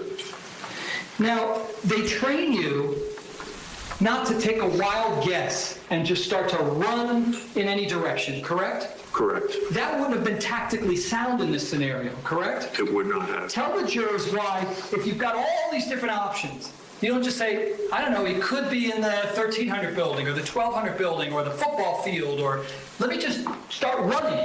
Why don't you do that? If there's no sound of gunfire and you've reached the last point of reference, Ooh, should we watch there's really no reason for Nicole you to be running Johnson's through Women all Over over 50 Need to campus. Know This Eyeliner Trick? Paige Polywalk, are you watching? Should we do that one? Should we do some makeup? No idea where it's coming from. Same scenario, correct? I would still try my best to respond to the gunfire, maybe a little more of a tactical. Okay, well, hang tight, folks. I have no control. Difficult, so, but I would I wish still I did. make an attempt to find And, it, you know, it would be nice if maybe CourtTV Was you had no idea where it would could say, possibly oh, go, well, you know, correct? the trial was supposed And to, if that's the scenario, it's supposed to be you jury just don't know the selection, and then I believe they said opening statements later today. Then another article I read said opening statements start And tomorrow. that's what you did, didn't you, sir? Yes, sir. So, At no point did We're you going to head back to court in just a couple of minutes, folks. We have to hit a break at this time, but of course, as you see, why don't you tell us what's the going on defense with is this? not letting up in their determination to defend on innocence grounds Officer Scott Peterson in Florida. In the meantime, we want to let you know we're also watching things in a courtroom in Utah, getting ready for the judge to take. How about watch things in a courtroom in Michigan? As to whether or not the Utah Because look, mother here the accused of title is poisoning Court her TV Live, husband Sleeping Father Death should Trial be Live. allowed a bond. This is Kouri Richen, and we're going to see her in court in just a couple of minutes. Her attorney. Okay, well, I guess we're going to be watching Kouri Richen's hearing. Children. We expect Eric Richen's family to be fighting back hard to keep her in jail. We're watching that one for you as well. This is Court TV Live, your front row Okay, seat to justice. so if this is the title of their The deadliest high school segment shooting in on US Court history. TV, don't you think they'd say we're still watching the courtroom over in Michigan? And a jury of his I mean, that's the peers. title. The Parkland School Cop Trial. Today on Court TV. I started hearing these stories about murder. Go deep inside the dark world of Okay, so I guess a little change of plans for now. But we just didn't care. Vice on Court TV. Tonight at 7/6 Central. This is Cassie. She never really paid attention Okay, to her see, credit watch. scores until she got Credit Karma and used her scores to score more, like her first Here's the ride. title. Court TV Live, time to Sleeping upgrade, Father she Death shopped around Trial for Live. lower auto insurance Supposed to be rates on go from with it. 7 this morning until 11. Even when she We're about decided in the to halfway blaze a new mark, a little trail, over half. Credit Karma helped her with an auto Okay. loan to get her where she was going. The Zoom meeting, this is the judge's meeting room, still hasn't started. So we're back over to Court TV. Jackpot in the comfort of your home? We're back over to Court TV, and now coming up next is the Kouri Richen's hearing. So I'm going to amend the title, New winner today, tomorrow, and we're going to watch that. hundreds of amazing slots, get free spins, and win huge Apparently. jackpots on your way to Vegas. Download Caesar Slots now. New winner every day. And again, The solitaire you know became so much fun. I know. I know that you know, but they don't know what we if you know. follow my And they Twitter have channel, to it's know. at the bottom You know, here, or my Twitter that solitaire profile, grand harvest is at such an Shanwa exciting Powell. game. There's a pinned comment at the very, pinned comment at the very top of my profile that has the link to this, both the YouTube link and the preferred Rumble link. I love Rumble. Download for free now. And Meet your new best fiends. Court TV said they will cover it live, but they don't say when it starts. I can't even find it. Yeah. Okay, so Elle, thank you for joining me over on YouTube. That's what we're kind of complaining about. So, Court TV, here's the title of the segment. From 7 a.m. my time, I'm Central Time, till 11. Court TV Live, Sleeping Father Death Trial Live. Okay. That's all wonderful. And then you go over to the judge's Zoom room, and we're still waiting. So I just have Court TV on for now, and they've been they did have a small segment a little while ago, kind of going over the case, and it's my understanding that jury selection and then possibly opening statements will be later on today. And they got world-class bakers to develop their tastiest bread yet. This truly makes the Subway on the series judges, so I looked on Judge, I think her name is Victoria. Yeah, Judge Victoria's calendar. It says 8:30, and it's my understanding that this county is in the Eastern time zone, which would have been 7:30 my time, which was almost 2 hours ago, which is why that's how long this live stream has been going on. I can't. So I'm just leaving the Court TV Maybe. stream on. Not right now. They've been bouncing kind of between Parkland and the Kouri Richen hearing. So next up, I guess, is Kouri Richen hearing, which is not what's part of the title. So Clear Blue for results you can trust. again, if you follow my Twitter at Shanhua Pao, there's a pinned comment with this live stream link in it. And people have lives. I mean, like I said, I could have washed one of the two cars by now had I known. Well, frankly, probably both of them would have been washed by now. The outsides. So I'll post in there as soon as I see the judge cam go on. And then we'll just leave Court TV on to entertain ourselves in the meantime. And like I said, I don't particularly like covering these trials, but it doesn't seem like anybody's really covering this. So I thought, well, what the heck, I'll throw it on. For the daughter accused of killing her dad, throwing lye on him. We've also got Utah mom Kouri Richen accused of poisoning her husband in Utah. She's going in front of the judge for a bond hearing. That's set to happen in probably in about 15 minutes from now. And So we'll of course, watch we're in that. Florida watching the trial of Parkland school cop Scott Peterson. So he's being accused of child neglect, culpable negligence. Prosecutors saying he didn't do enough to stop the shooter when he went in and carried out the massacre at Marjorie Stoneman Douglas High School. On the stand right now is a police witness for the state of Okay, Florida. so she just kind of gave a recap. Did a great job of making him Court TV. their witness, Sleeping Father Death Trial live. facts through him. They just asked We're him to over an hour step off in, the hour witness 22 box, minutes to in, help and with still a nothing. couple of things. So it sounds like they're just going to be playing the live coverage of the Parkland police officer trial until the Kouri Richen's hearing starts. She said in about 15 minutes.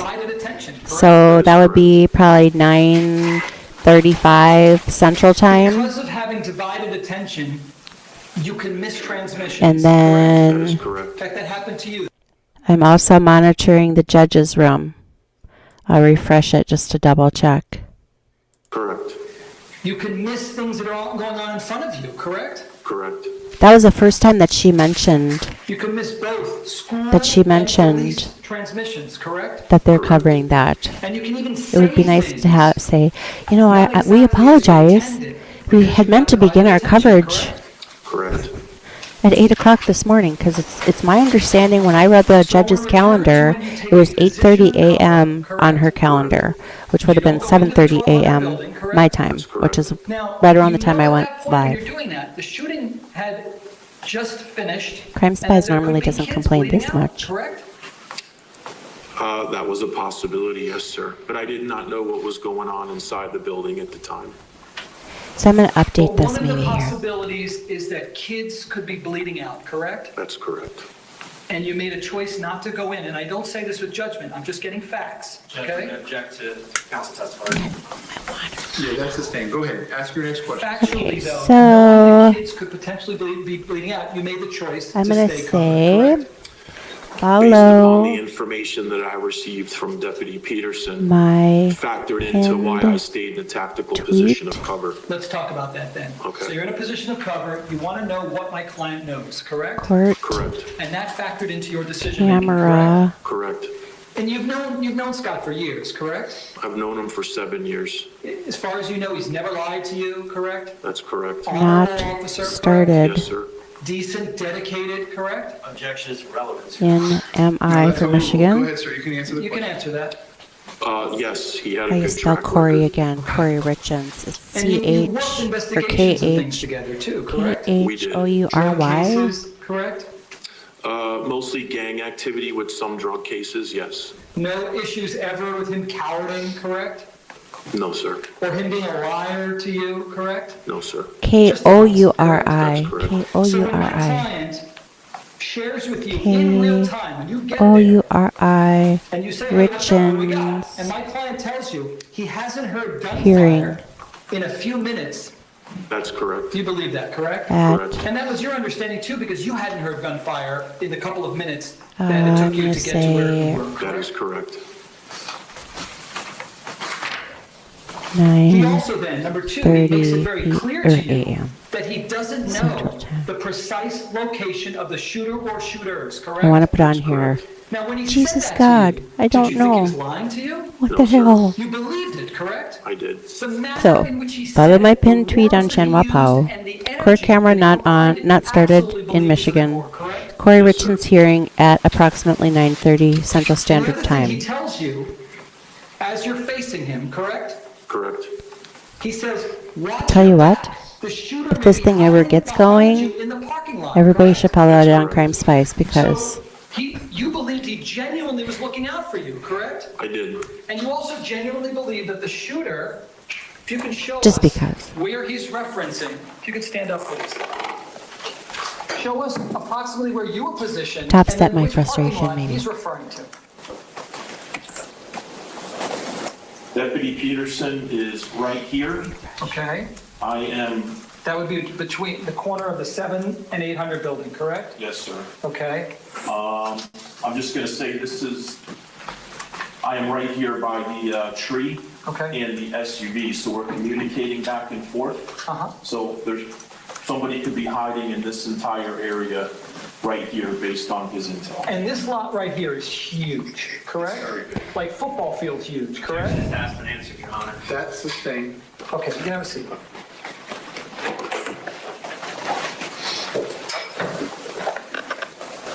And you thought Oh, that I'm he so was being addicted of to this London assistance to fog you, tea. correct? When he said that. Yes, sir. So Target has this London. I'm not a whole much of a like tea drinker, but it's very good for And in you. that parking lot, did you look? Did you? when he And said Target that, had did you this take another London glance behind fog you? Did you look? concentrate. So you just turned add milk to it, And I grabbed my rifle and and immediately it's started delicious. to scan. So London the fog is parking kind of like a, I think I it's also orange stood up on the bergamot curb to make flavor to myself it, and taller lavender, so I could see over and then you add a everything. little vanilla and some cream. Oh, it's so good. And in your So anyway, mind, since I'm especially banning when you're Target getting that right real-time now, intelligence from my client, which sucks because I have 4 kids. I have triplet 16-year-old daughters. They're almost 17. And a son who's 20. And Target is like literally I could walk We're there. going to continue watching things Jamie in Florida says, with Parkland school cop Hi Scott Jamie, Peterson on I know trial. they were still in Will jury the state selection be this able to morning, convict so him hopefully of they what will they've seat them charged him with? soon. This case is gonna Thank you largely so boil much down for to the facts update, Jamie, and in the welcome. law and whether or not the Yeah, facts I was under fit the into impression This case that can't be the jury tried selection on was going to emotion. We know be that was a dreadful day, and we're gonna was going to continue be following on it. as well. Also, we are getting ready for a Here, big I just hearing want to to show start you. up in Welcome, Utah. As we welcome, head to a Jamie. quick break, I want to show you a live look at the courtroom where we're going to see Utah mom Okay, so Kouri next up is going to be appearing in a couple of minutes to have a Kouri bond hearing. Her Richens. attorney So we've got a wants to surprise get for out of everyone. jail. We're going to She's watch the awaiting Kouri her Richens trial. hearing. She's accused of poisoning her husband Eric. But killing him and then here, I'll writing a show you children's on book Court TV. It grief says after he was dead. But her defense Court team TV says she Live, didn't do Sleeping it. Father They Death took her Trial back Live. home with the And then kids. What will the there was a judge do? We're tweet gonna this find out morning right when I together had right here woke up, Court TV Live. and I thought, oh my gosh, I have not heard that one. And then when I did a little investigating, it really didn't look like anybody was live streaming it. We all know court proceedings are a lot more fun to watch together. It was a diabolical plot. So, and I also did read, and actually when I did Letitia Stelk and Timothy Bleefnick's trials, I did not cover jury selection, but I thought, well, we might as well just set up a live stream and turn it on, because it just I found one other guy on YouTube that was covering it. So I thought, When it was well, time to upgrade, she shopped I can around put for it a on. lower auto insurance rate to go with it. And then, Even when she decided to blaze a new trail, Credit Karma helped her with an auto and then we loan get to stuck get her where with she was going. kind of like going around and around in a circle here. Credit Karma. Download the free money app where your hard work pays off. But some of the, I saw that on Twitter also. Taking healthier actions. More exercise. Yeah, it said Eating healthy. 8 a.m. Eastern Time, And 7 simply a.m. getting more Central sleep. Time. And normally I wake up really early, but I Because slept they in know this health morning isn't just a future because I state. didn't think I had anything super urgent I needed to, now. address. This Father's Day, help your dad start his DNA powered. But then again, like I said, I looked and it didn't look like anybody was covering it. You know, some of the real popular content creators on true crime over on YouTube, like Annalise and Gisela, Grizzly, Gisela, the guy from Ireland. The silencer you love, and so much more. I thought it was Steve, that chapter guy. There's another really good one too. There's like nothing on this case. Into fantastic. Join millions and download So I thought I'd put it on, and now here we sit. Meet your new And like Elle says up here, I can't even find it. Play Best Fiends puzzle game. Can't even find an upcoming live video on their channel. Puzzles. Collect adorable mini creatures. Yeah, with so like I superpowers that said help here, you look, progress. oops, And enjoy a variety of special events and unique adventures. let's Play take this now out. and discover more. Download Best Fiends for free and start your new chillaxing adventure. Best Fiends. Download now. Where did this idea come from? Where did you guys? See, it says right here, CourtTV live, Sleeping Father Death Trial live. Then they send out a tweet. Starts at 8 o'clock, which is 7 o'clock my time. Look at here, 7 a.m. to 11 a.m. This is what's on their Yeah, but that channel. stadium's not really there. Yeah, I didn't think you guys scouted the one hospital room Isn't in that all of weird? Texas. I used to think the noise. Oh, my head's when in the you kiss way. someone I was like apologize. fake whenever I would kiss someone and not make the sound. I can lose myself. No, that's not good. Here, let's go like this maybe. When you bundle Paramount Plus God, with Showtime, things can get a little So then I thought, well, maybe we'll just go look at some, like I said, some of the really good true crime people that put together nice little summaries. And there's like nobody. Weird. Stream it all in one place. So here we Bundle sit. Paramount Plus with Showtime. Just gonna go back over here. So here's the judge's meeting room right here. I just hit a refresh about 5 minutes ago, nothing. But I wanted to watch the Kouri Richen's hearing anyway. So guess that's what we're gonna do. Let me just fix this banner. Oops, back over here. I'll see you later.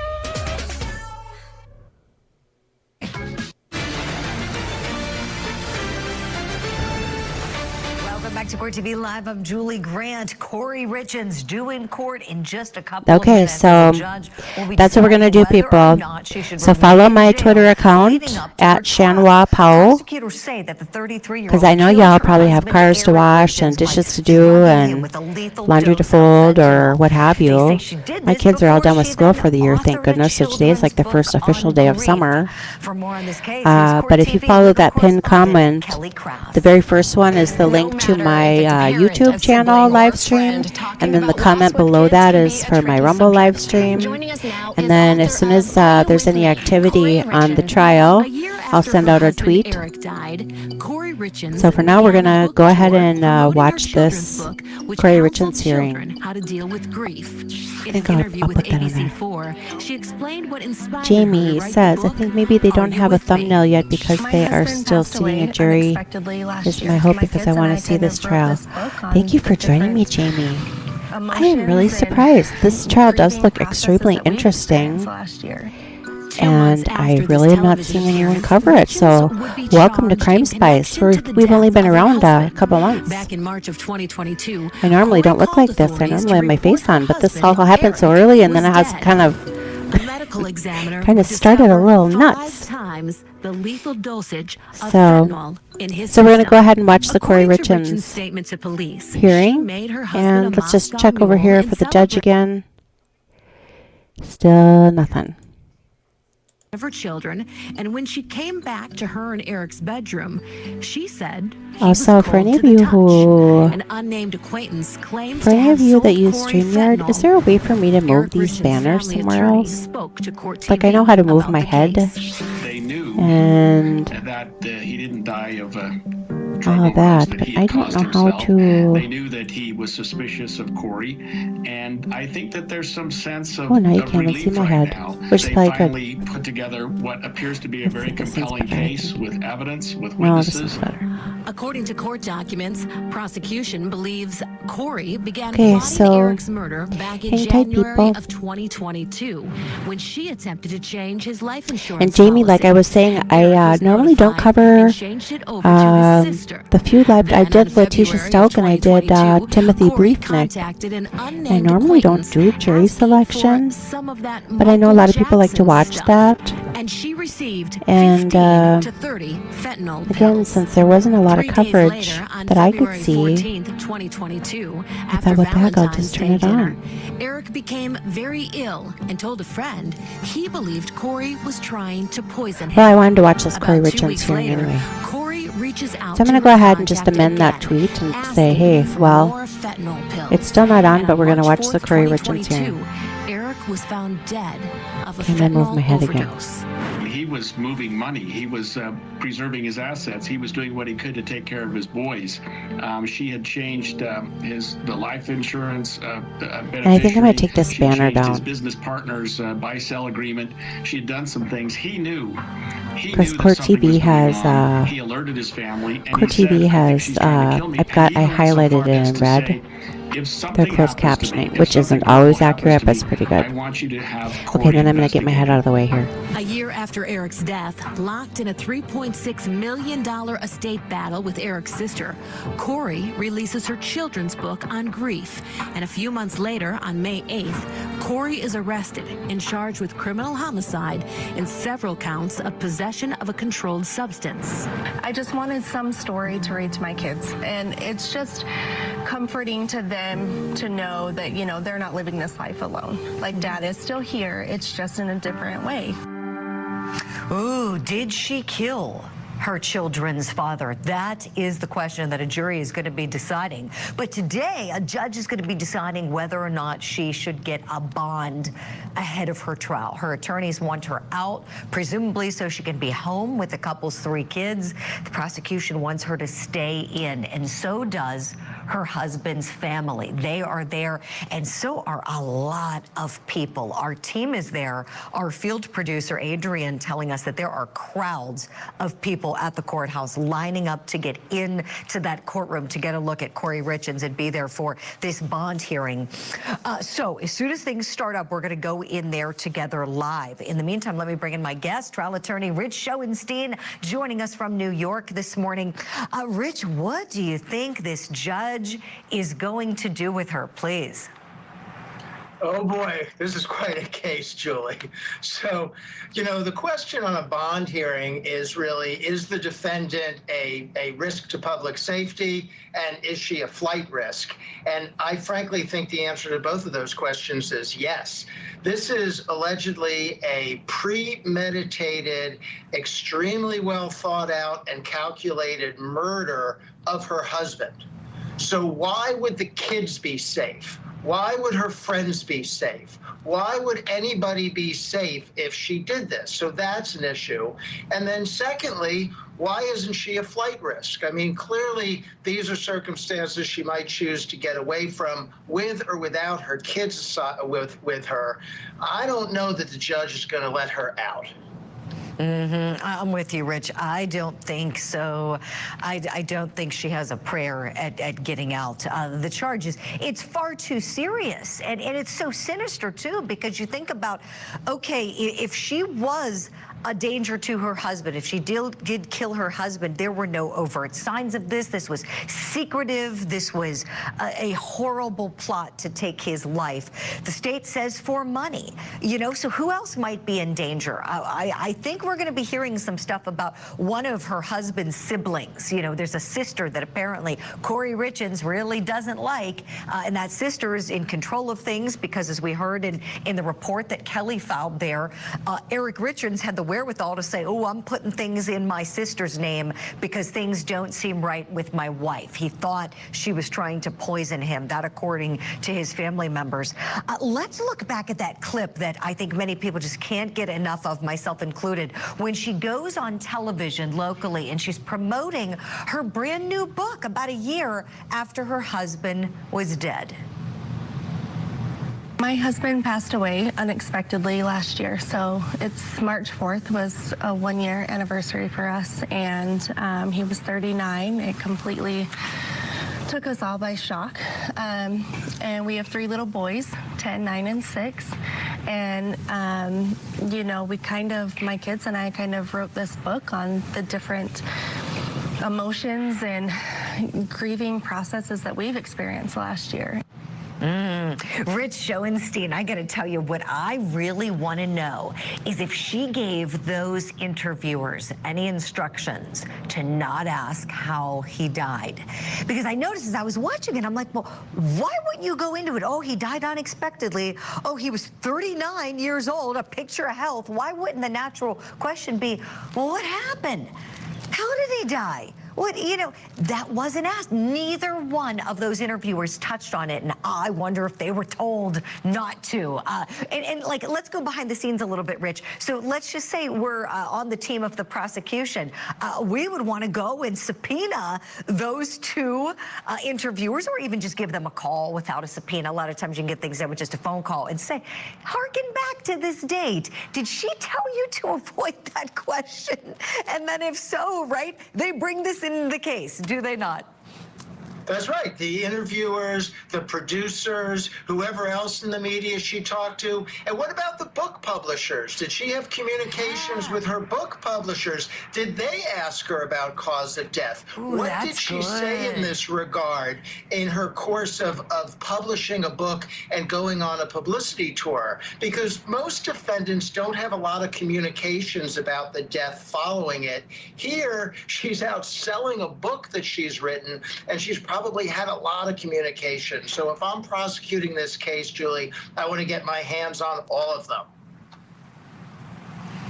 Love what you said there, Rich. Thank you for that. That is a great idea. Yes, go talk to the publisher, see what conversations were had, what did she say, and then use all of those words against her. If you're the prosecution, that is what you're going to do.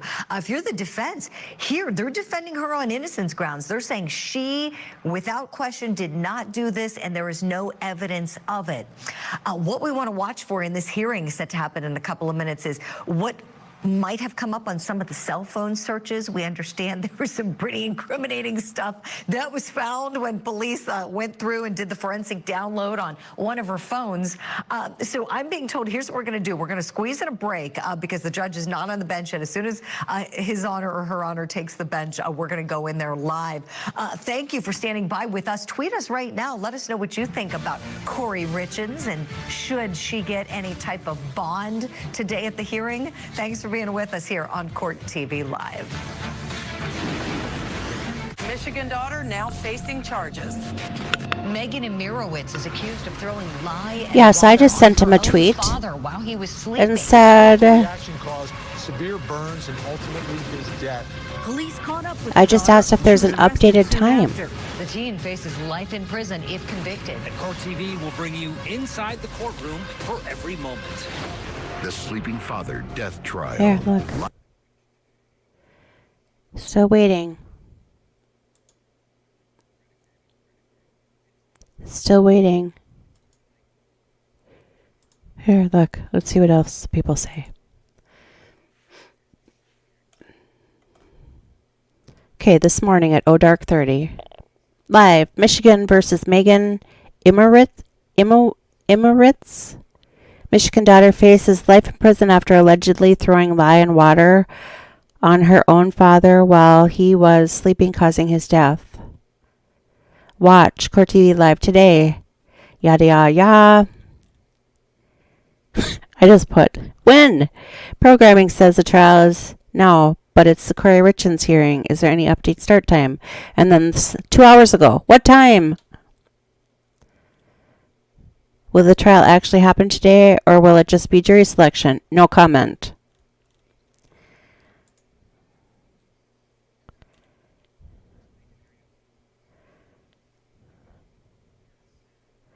It's just a comment. Then 11 minutes ago.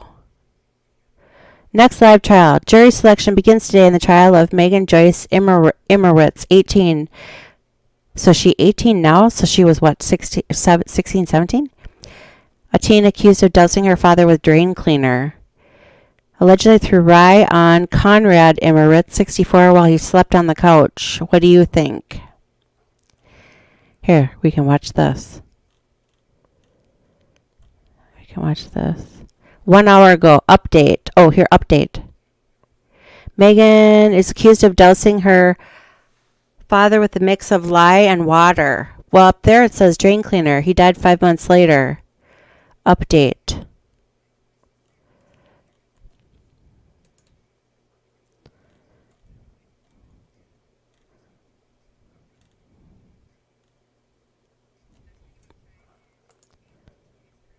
You know, CourtTV is good about tweeting, but they're not very good about telling us what's going on.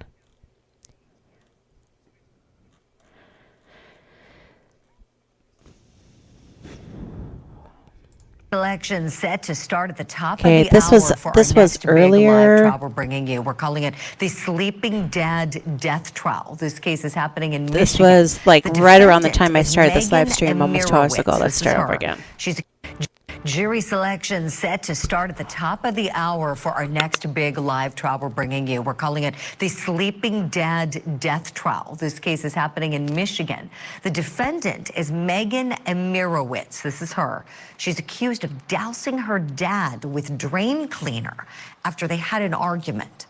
Her dad would eventually succumb to his injuries, and now his 19-year-old daughter is standing trial on charges that are somewhat connected to his death. For more background on this case, here's CourtTV legal correspondent Julia Janae.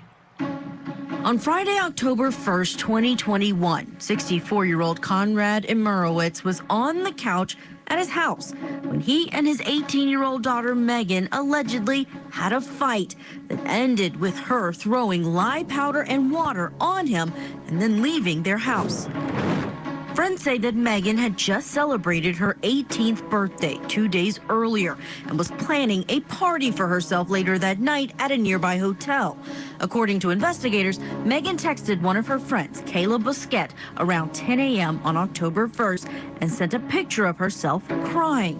When asked why she was upset, Megan told Kayla that her dad was drunk and that she had freaked out and thrown stuff at him. Several hours later, Megan asked Kayla to go to her dad's house because she thought he was sleeping and she wanted to get his credit card number from him.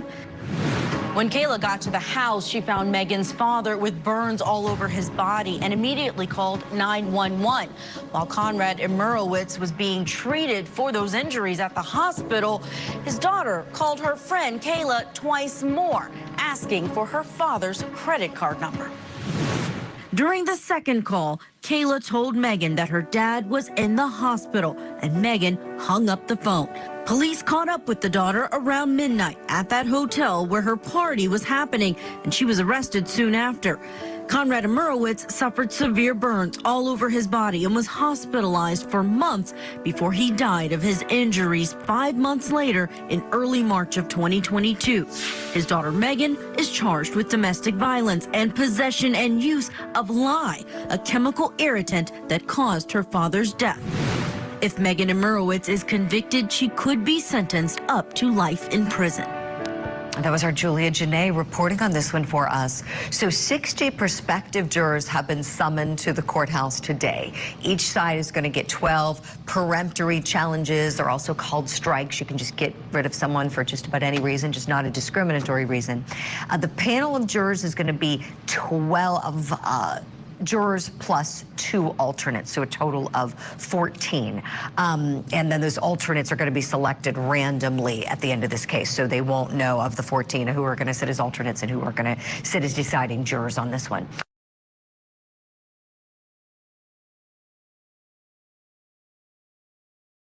Of evidence. Okay. It's a reasonable request, but it's denied. Thank you. Is it Detective O'Driscoll? Yes. Okay. If you'd step in front of Brittany, we'll get you sworn in. Okay, it looks like this Kouri Richen's hearing is just beginning.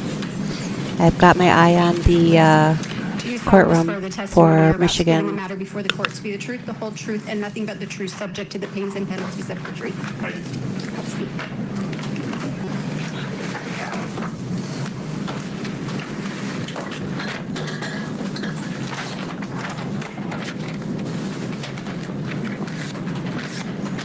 Good morning, Detective O'Driscoll. Can you please introduce yourself to the court and explain your relation to this case? My name is Detective O'Driscoll. I've been with the Summit County Sheriff's Office for 7 years. I'm assigned to the Investigations Division. I was assigned to be the lead detective in this case in April of this year. This case is an active case and the investigation's ongoing. Detective, what was the Sheriff's Office first involvement in this case?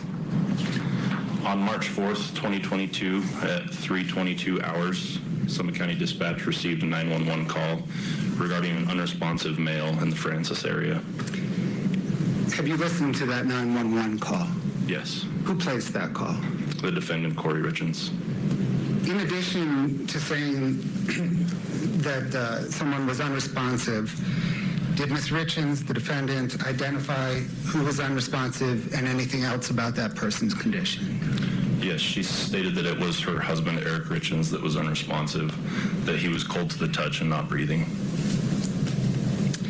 Did EMS and police respond to that address? Yes. Is that the family home? Yes.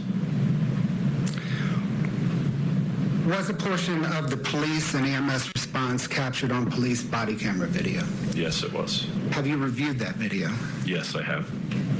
On that video, what time does EMS pronounce Eric Richens dead? 03:58 hours on March 4th. What, if anything else, does EMS say about how long he had been dead? One of the EMS personnel made the comment that he had been dead a while. Did the state medical examiner's office conduct an autopsy of Mr. Richens? Yes, they did. Have you reviewed the medical examiner's autopsy report? Yes. And the toxicology report that's part of that? Yes. What did the medical examiner identify as the cause county? Yes, she is. And is that in relation to certain drug charges? Yes. Does the court program in which she's in monitor treatment and testing, et cetera? Yes. Do you know how CL is performing in that program? Based on my interactions with CL, she is progressing through the stages of that program, and that her personal outlook on her recovery is optimistic. Have you interviewed CL in connection with this case? Yes. Approximately how much time have you spent interviewing her? Over the course of multiple interviews, several hours each, I would say upwards of 10 hours. Was CL in custody when you interviewed her? Yes, she was. Was that interview captured on video and audio recording? Yes. What, if any, promises did you make regarding, to CL regarding her cooperation with being interviewed? CL was not made any specific promises, but at the outset of our interviews, we explained to her that her cooperation in our investigation would result in us working with the prosecutors that were responsible for the charges she was facing. Did you express to CL the seriousness of this case as well as the charges she was facing? Yes, we expressed to her the seriousness of the charges and the possible results of those charges.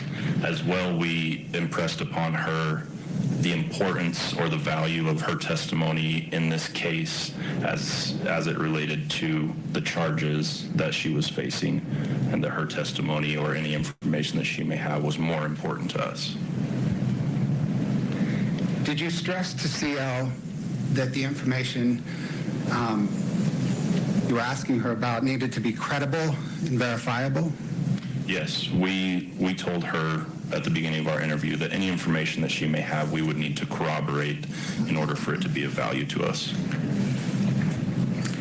Did CL cooperate with being interviewed? Yes, she did.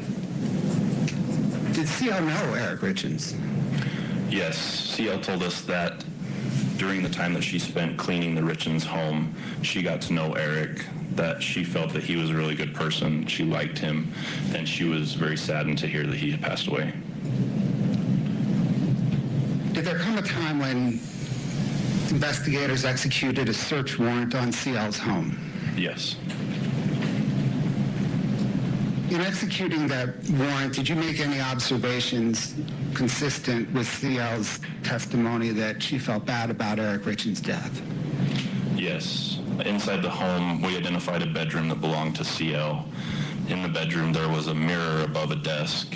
On the mirror were taped or affixed several inspirational quotes that seemed to relate to her recovery and her drug court program. Amongst all those inspirational quotes was a newspaper clipping of Eric Richens' obituary.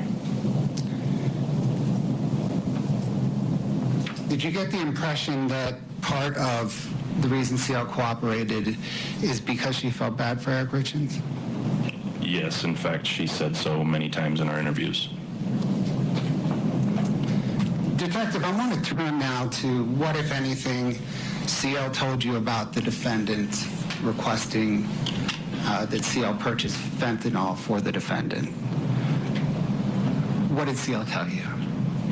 In our interviews, CL told us that in early 2022, the defendant reached out to her either by phone call or text message requesting that she procure fentanyl for what the defendant reported was an investor who had a back injury.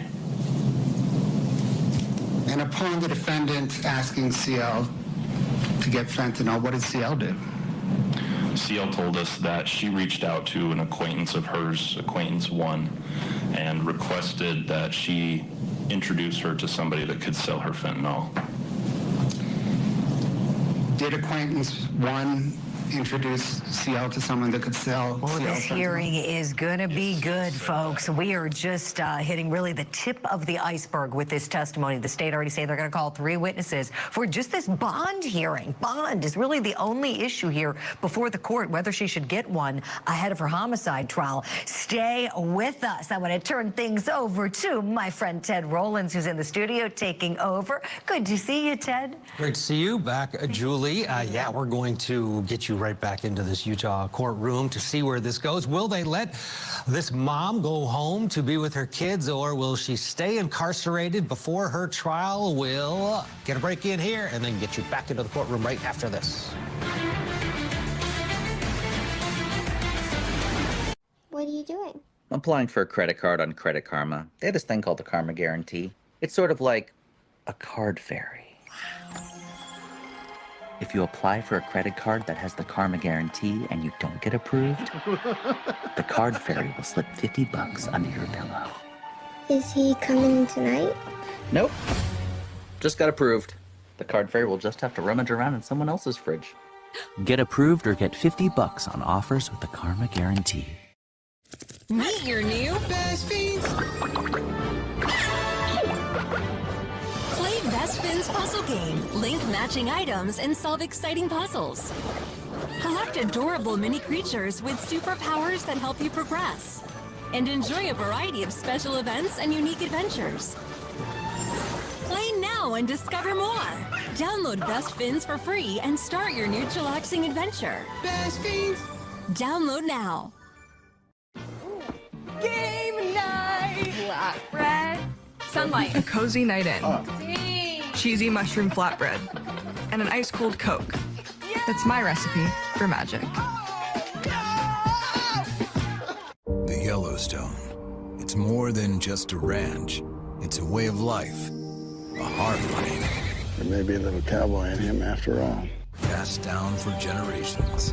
It's a bond that runs deeper than blood. Everything I do is for him. That forges you into a brotherhood of the land. The Yellowstone Marathon on More TV Drama, starting this weekend. Presented by Tractor Supply. Your Oh, it's frustrated crime spice again. Be good. We still have nothing going on in the Judge Victoria Valentine's courtroom for the Megan Imirowicz. I'm not sure if that's how it's pronounced. So we are, and again, CourtTV, 3 hours ago. CourtTV live. Sleeping Father Death Trial live. And in 3 hours, we have nothing. And so they have the Kouri Richen's hearing is going on now to see if she gets her bond hearing. So we're watching that. And then they've kind of like jumped in and out of the Scott Peterson Parkland officer trial. And heaven forbid they put on Twitter any kind of update. Like, it says right on their tweet, 8 a.m. Eastern, 7 a.m. Central Time. Live trial coverage. It's supposed to be jury selection and possibly opening statements. How hard is it? You've got one job. Your one job is to live stream trials and provide commentary. And you can't even get the title right. I'm sorry, I'm frustrated. I'm normally not an angry person. We've had some really wonderful people popping into the chats on both Rumble and YouTube. And I think everyone is confused. So, again, if you're just joining me, this is what I'm staring at. And in the meantime, we're watching CourtTV's coverage. It's supposed to be CourtTV Live, Sleeping Father Death Trial live, 3 hours. Other than a little bit of commentary and a 3-minute little snippet, we got nothing. So, rolling several cases to start off this morning here on CourtTV in Utah. That bail hearing underway for the grief author accused of murdering her husband. A judge will decide whether Kouri Richens remains detained ahead of her trial or has an opportunity to post bail. Prosecutors claim that Richens poisoned her husband, Eric, by slipping him 5 times the lethal dose of fentanyl into a drink. We'll get you back into the courtroom just a second. We're also watching in Michigan jury selection underway for our next live trial. It is for the daughter accused of dousing her father with drain cleaner while he slept. Megan Imirowicz faces a felony charge for the death of her father that could send her to prison for life if convicted. We're going to have those opening statements likely this afternoon right here on CourtTV. And then in Florida this morning, we were watching the beginning of week 2 and testimony for the former Parkland school resource officer, Scott Peterson. He, of course, faces 11 charges for remaining outside of Marjorie Stoneman Douglas High School while Nicholas Cruz shot and killed 17 people inside. But we want to go back to Utah and pick up that hearing for Kouri Richens. Will she be granted bond at the end of this? On the stand is a detective who investigated the case, the first of 3 witnesses the state says they have today. Okay, so I'm just going to leave this go. Provided her with a phone number. You could sell CL fentanyl. And did CL say that she ultimately contacted acquaintance 2? Yes, she did. What, if anything, did CL say about purchasing fentanyl from acquaintance 2? CL told us that she contacted acquaintance 2 after receiving his phone number and asked to arrange to meet to purchase some fentanyl from him. She stated that sometime in February she believed she met up with acquaintance 2 at a Maverick gas station in Draper and purchased from him 15 to 30 round green-blue pills, which she understood to be fentanyl. Using phone records through the course of your interview with CL, were you ultimately able to narrow down on what that date was in February that CL purchased fentanyl from acquaintance 2 at the Maverick in Draper? Yes, based on forensic evidence, we were able to determine that that date was February 11th, 2022. What, if anything, did CL say about what she did with the fentanyl pills that she purchased from acquaintance 2? CL told us that after purchasing the pills from acquaintance 2, she returned home to her house in Heber. She said that either later that night or the next day, the defendant met her in the driveway of that home and did a hand-to-hand exchange of pills for cash. I'm going to turn now, Detective, to some questions regarding witnesses who corroborate CL's testimony, okay? Okay. You mentioned acquaintance number 1. Have investigators interviewed acquaintance 1? Yes. Have you reviewed body camera, audio, and video of that interview? Yes. Does acquaintance 1 corroborate CL's testimony? Yes.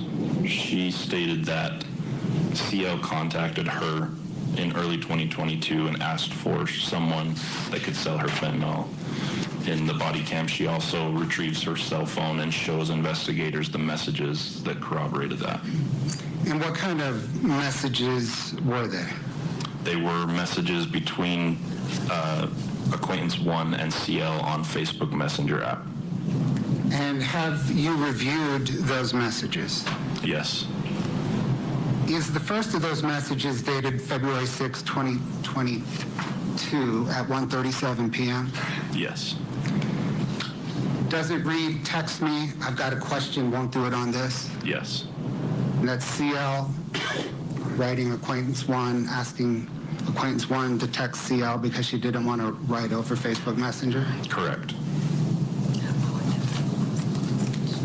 Did acquaintance 1 say whether or not she ever, in response, contacted CL?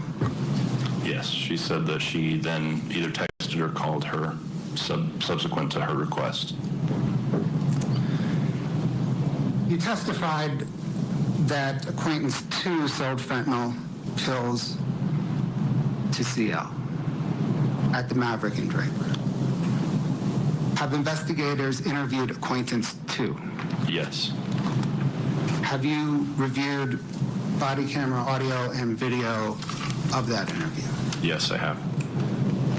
Is acquaintance 2 able to corroborate CL's testimony? Yes, acquaintance 2 was able to recall that he sold fentanyl pills to a friend of acquaintance 1's in early 2022 at a Maverick gas station in Draper. I'm going to turn now, Detective, to some forensic data questions and whether forensic data corroborates CL's narrative, okay? Okay. Have you reviewed carrier records of the defendant's phone? Yes. And I want to just clarify one thing. I'm talking right now about carrier records different than cell data records. We'll have an expert testify about cell data records in a moment. I'm just going to ask you about the carrier records, okay? Okay. What, if anything, do the carrier records for the defendant's phone, or what, if anything, in the carrier records for defendant's phone corroborate CL's testimony? The cell records from the defendant's phone show several phone calls back and forth between her and CL in early 2022.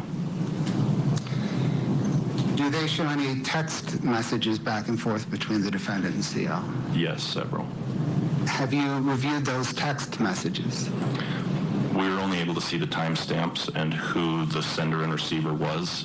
We're not able to see the content of those messages because they appear to be deleted from both the defendant's phone and CL's phone. Have you reviewed the call history and carrier records of CL's phone? Yes. Does CL's carrier records and call history corroborate CL's testimony? Yes. Is there a particular set of calls on February 11th, 2022 between 5:19 p.m. and 6:52 p.m. in CL's phone history? Yes.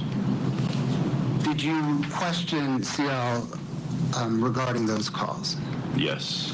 She said those calls were to acquaintance two and that they were to arrange the specific date and time to pick up fentanyl in Draper. Turning now from CL's purchasing fentanyl for the defendant to the defendant's purported timeline on the night of Eric Richen's death, okay? Okay.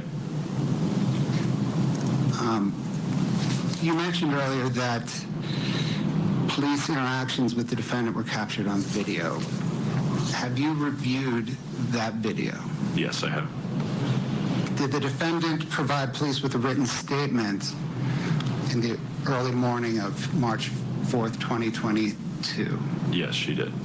Have you reviewed that statement? Yes. What on the early morning of Eric Richen's death did the defendant report had happened that evening? She stated that the last time that she saw Eric alive was between 9:30 and 9:45 p.m. She stated that before going to bed, they had had a drink together to celebrate closing on a house for her business.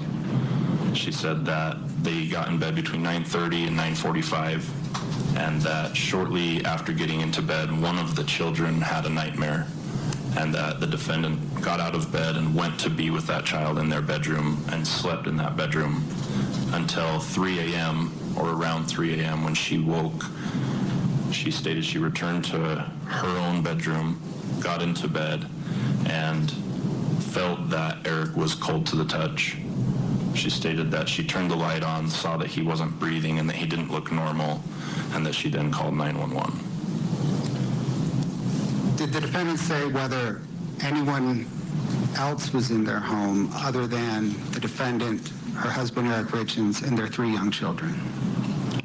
No, she stated no one else was in the home.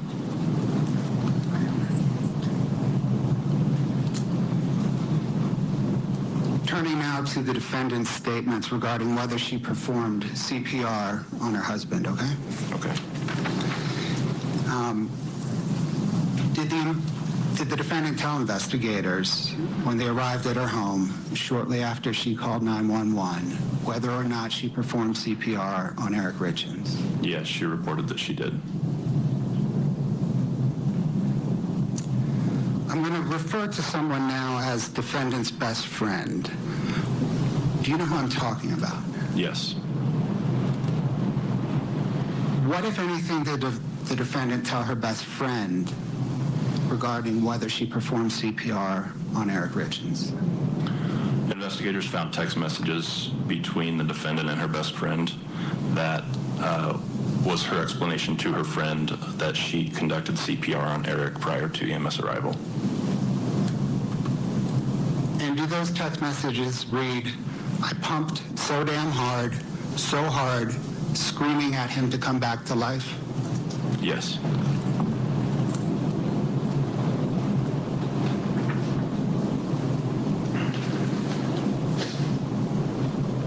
You testified earlier, Detective, that EMS responded. Have you interviewed the first EMS responder?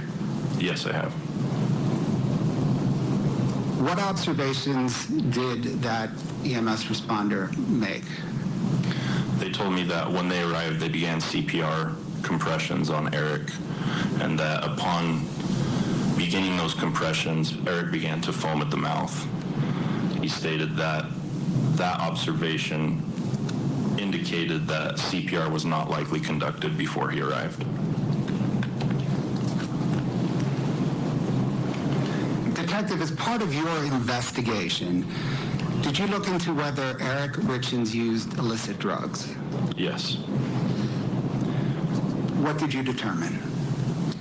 Based on the interviews that we conducted with those who knew Eric well, all stated that he did not use illicit drugs other than consuming THC gummies on occasion.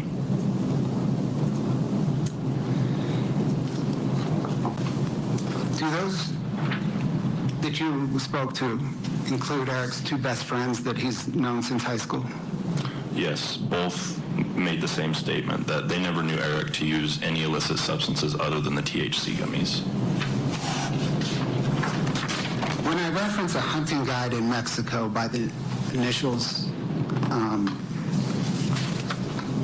TR, do you know who I'm referring to? Yes.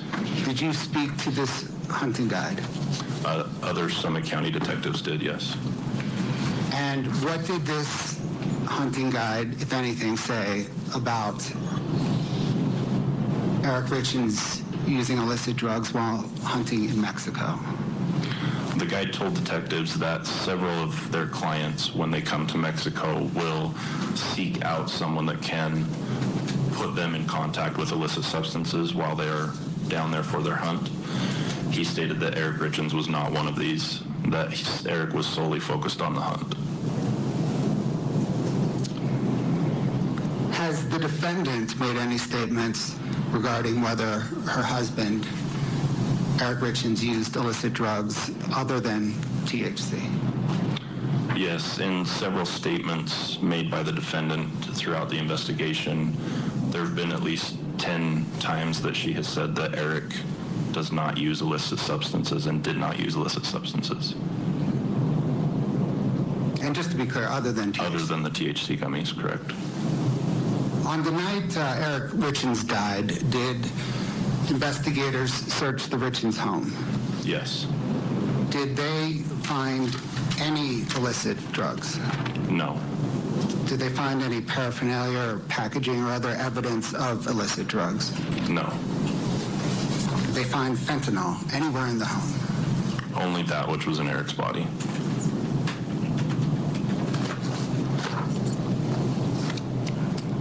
We're going to now shift, Detective, from the night of Eric's death to a second drug buy initiated before his death and concluded after his death, okay?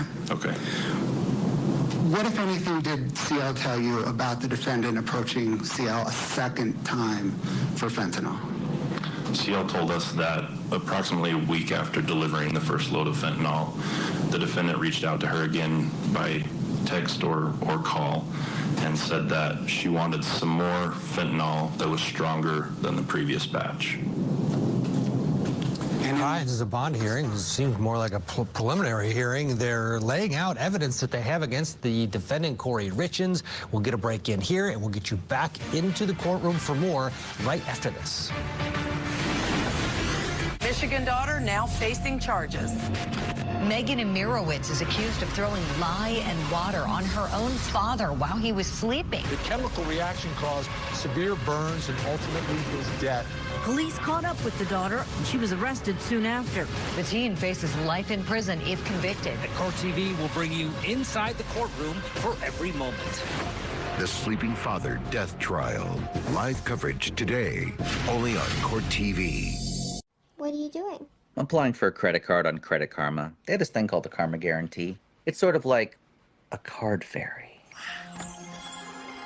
If you apply for a credit card that has the Karma Guarantee and you don't get approved, the card fairy will slip $50 under your pillow. Is he coming tonight? Nope. Just got approved. The card fairy will just have to rummage around in someone else's fridge. Get approved or get $50 on offers with the Karma Guarantee. Did you know that 96% of customers recommend the Hartford? Boy, that's higher than most movie ratings. And those who switched to the AARP auto insurance program from the Hartford, they saved an average of $507. For the savings, benefits, and best-in-class claims experience you deserve, make the switch today. To get your free quote, call or click today. The Bucks got your back. Woo!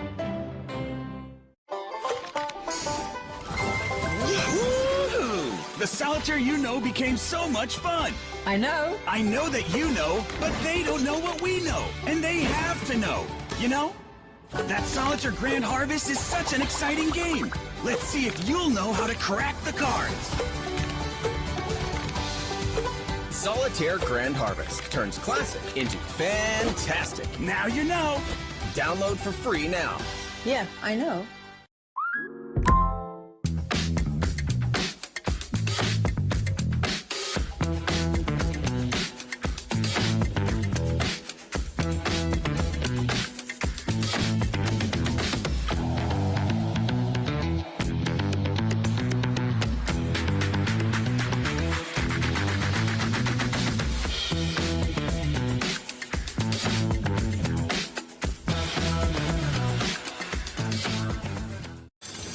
What's better than winning a Caesar Slots jackpot in the comfort of your home?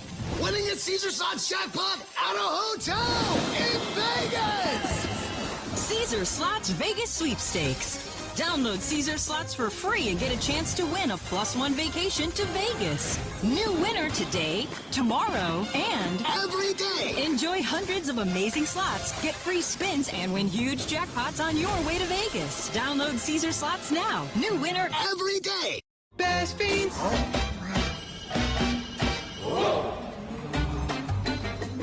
Carrie, you're looking great. Were you on vacation?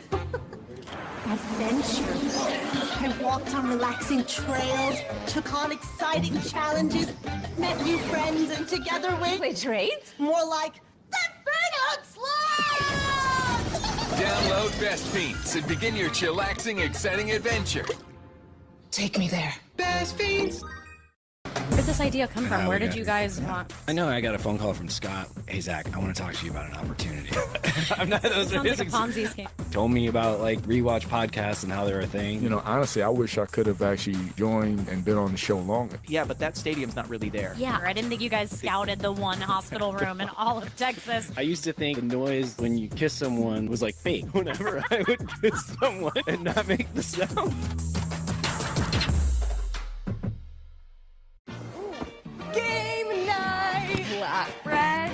Sunlight. A cozy night in. Tea. Cheesy mushroom flatbread. And an ice cold Coke. That's my recipe for magic. We're going in! Trust me. I'd be safer sleeping with a snake.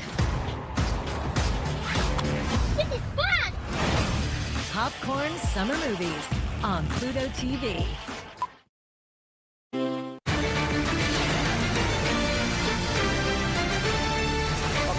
Detention hearing is underway in Park City, Utah. The defendant here, Kouri Richen. She's accused of poisoning her husband, Eric, and then writing a book about grief afterwards. Let's go back into the courtroom. The first witness of the day is on the stand. We're expecting 3 witnesses. This is still direct. It was the lead detective in this case. Let's watch. And in response, what, if anything, did CL do? CL told us that she again reached out to acquaintance 1 because she had lost the phone number for acquaintance 2, and again requested from acquaintance 1 that she provide her with the phone number for acquaintance 2. She also made other statements in Facebook messages regarding that request.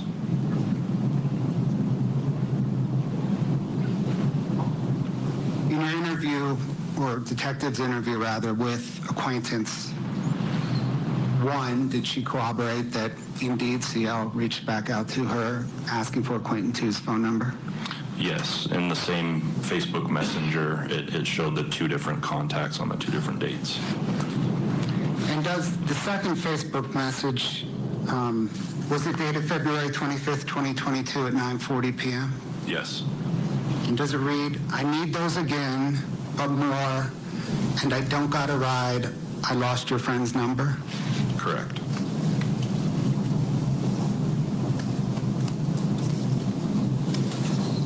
Did CL and Acquaintance 1 both say that Acquaintance 1 provided CL with Acquaintance 2's phone number again? Yes. What then, if anything, did CL do with Acquaintance 2's phone number the second time? CL told us that she again contacted Acquaintance 2 and arranged again to meet up at the same Maverick gas station in Draper to purchase again 15 to 30, this time blue round pills that she understood to be fentanyl.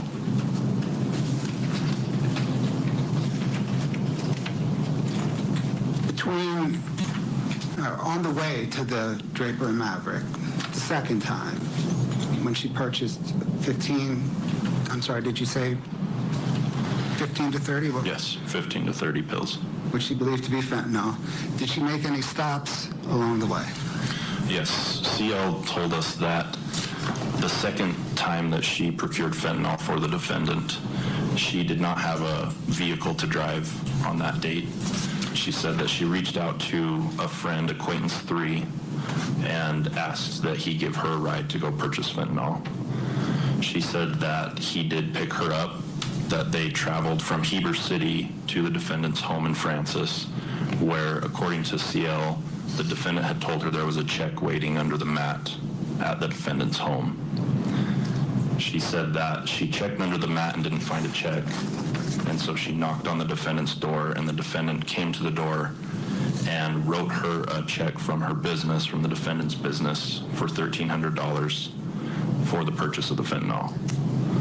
CL told us that afterwards they drove to the America First Credit Union in Heber City, where CL banks, and cashed the check and deposited $300 of it into her account at America First Credit Union.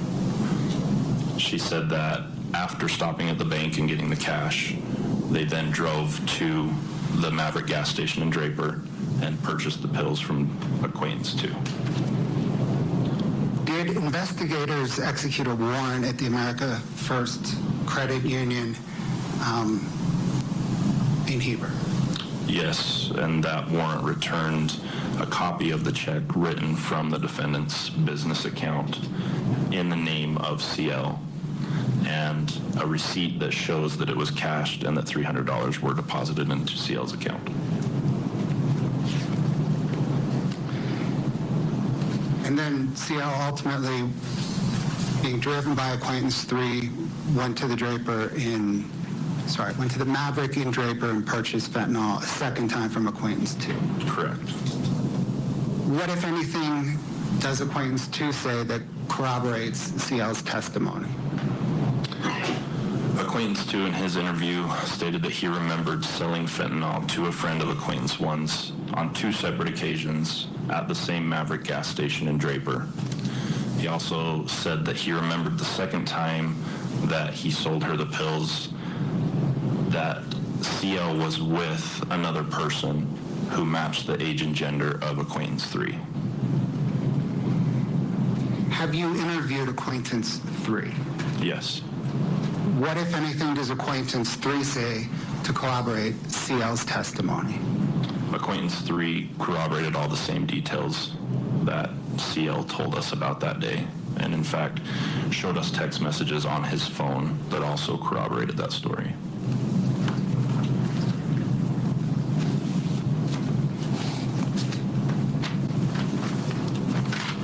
Detective, I'm going to ask you now some questions about what are commonly known as bug-out bags, okay? Okay. Did investigators execute several search warrants on the defendant's home or the family home? Yes. Did those warrants identify what are commonly known as bug-out bags? Yes. There were several duffel bags stored in the garage, along with backpack-sized day packs, and each was identical and labeled for a different member of the Richens family. Those backpacks were seized subject to a warrant and were inventoried and photographed. Inside the bags, detectives located several items that would be useful in a emergency situation. But the most interesting were documents needed for travel for each member of the family. Each bag contained a photocopy of a state-issued ID in the children's case, along with passports for Eric and the defendant, as well as global entry travel cards for both Eric and the defendant. Did those bags also contain clothing, toiletries, that kind of thing? Yes. Did detectives know when those bags were packed? No.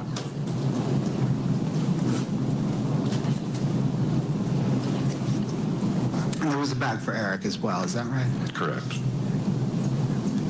I have no further questions for you. Ms. Lazar on mine. Thank you.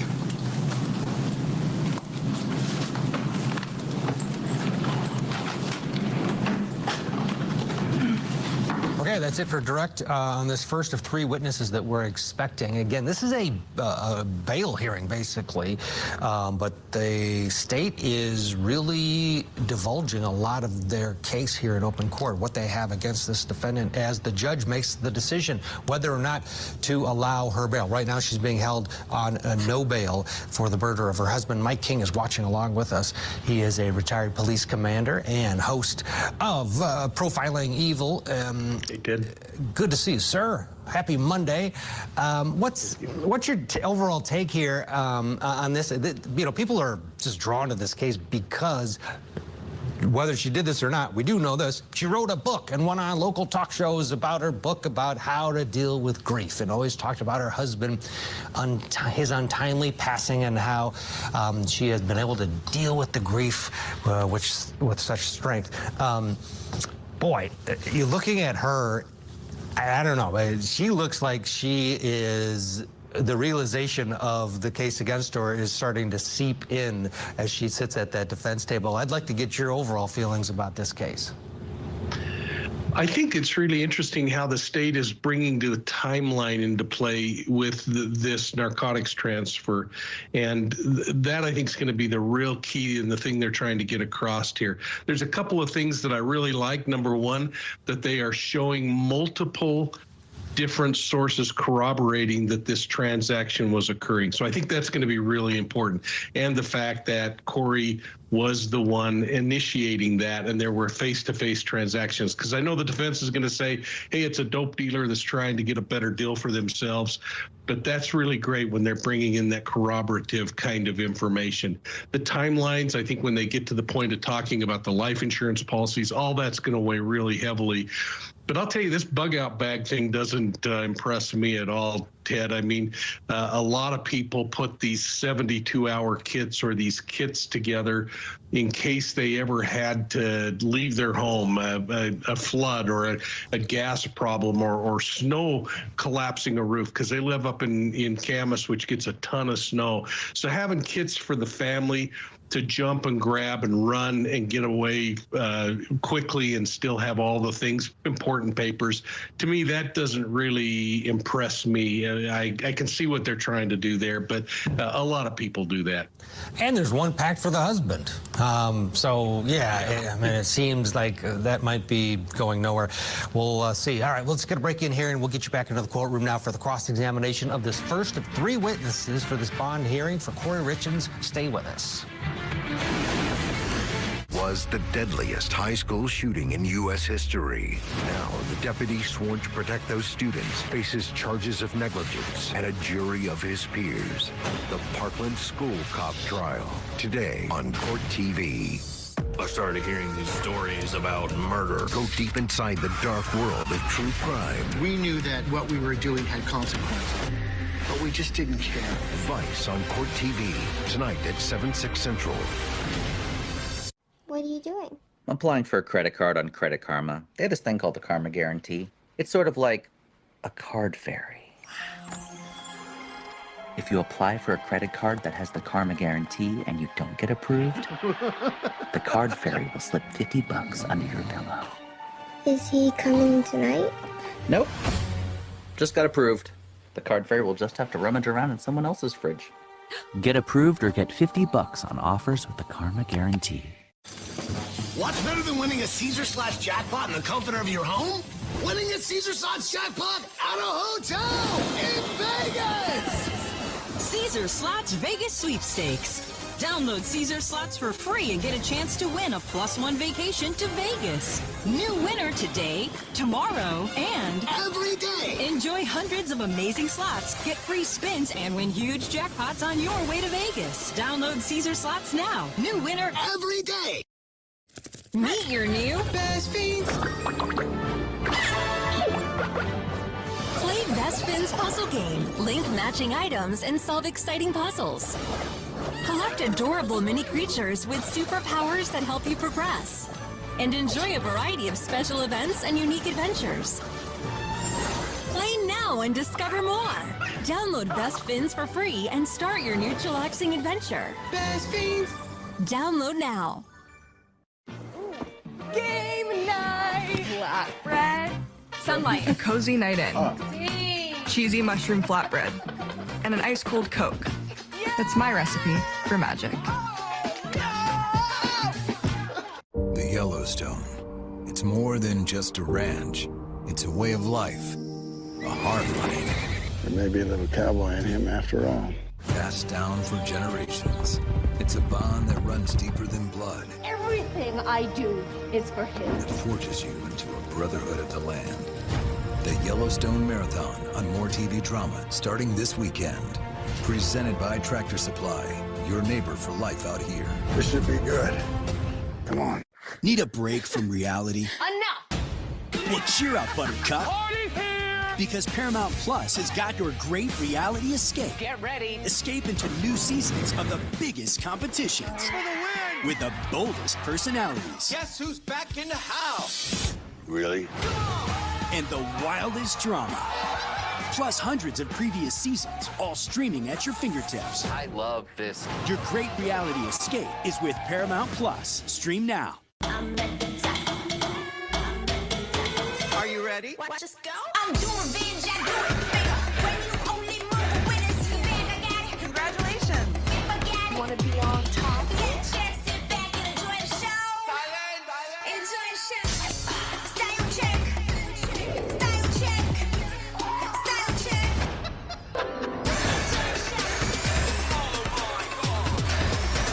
I'll see you later.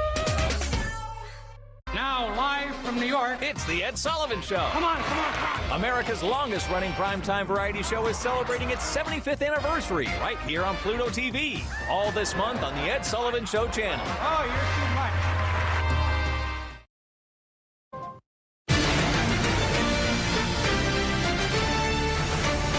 Courtroom we go. It's a detention hearing in the state of Utah for the woman accused of poisoning her husband. Prosecutors say that Kouri Richen gave her husband 5 times the lethal dose of fentanyl in March of last year. Her attorney says there's no evidence linking Richen to her husband's death, and they want her out on bond as they prepare for trial. Let's go back into the courtroom for the cross-examination of the first witness, the lead detective. Detective it's Driscoll, right? Correct. Good morning. Good morning. I'm going to follow a little bit the same timeline just so we kind of keep things together. You said you reviewed the body cam that was provided on the night that Eric passed away, correct? Correct. Okay. And that Kouri made a statement that night to police, a written statement. Correct. Okay. And she told them that she had made a drink, correct? Correct. Okay, so they were aware of that. Was there anything in that body cam or investigation that talks about them looking for a glass that a drink had been made in? No. Okay. But you said that they searched for illicit drugs, correct? I don't know if they searched for illicit drugs, but they searched the home. Okay, so they searched the home that night knowing that he had a drink right before he went to bed and made no note that they had recovered glasses, looked for glasses, anything along those lines, correct? Not to my understanding. Okay.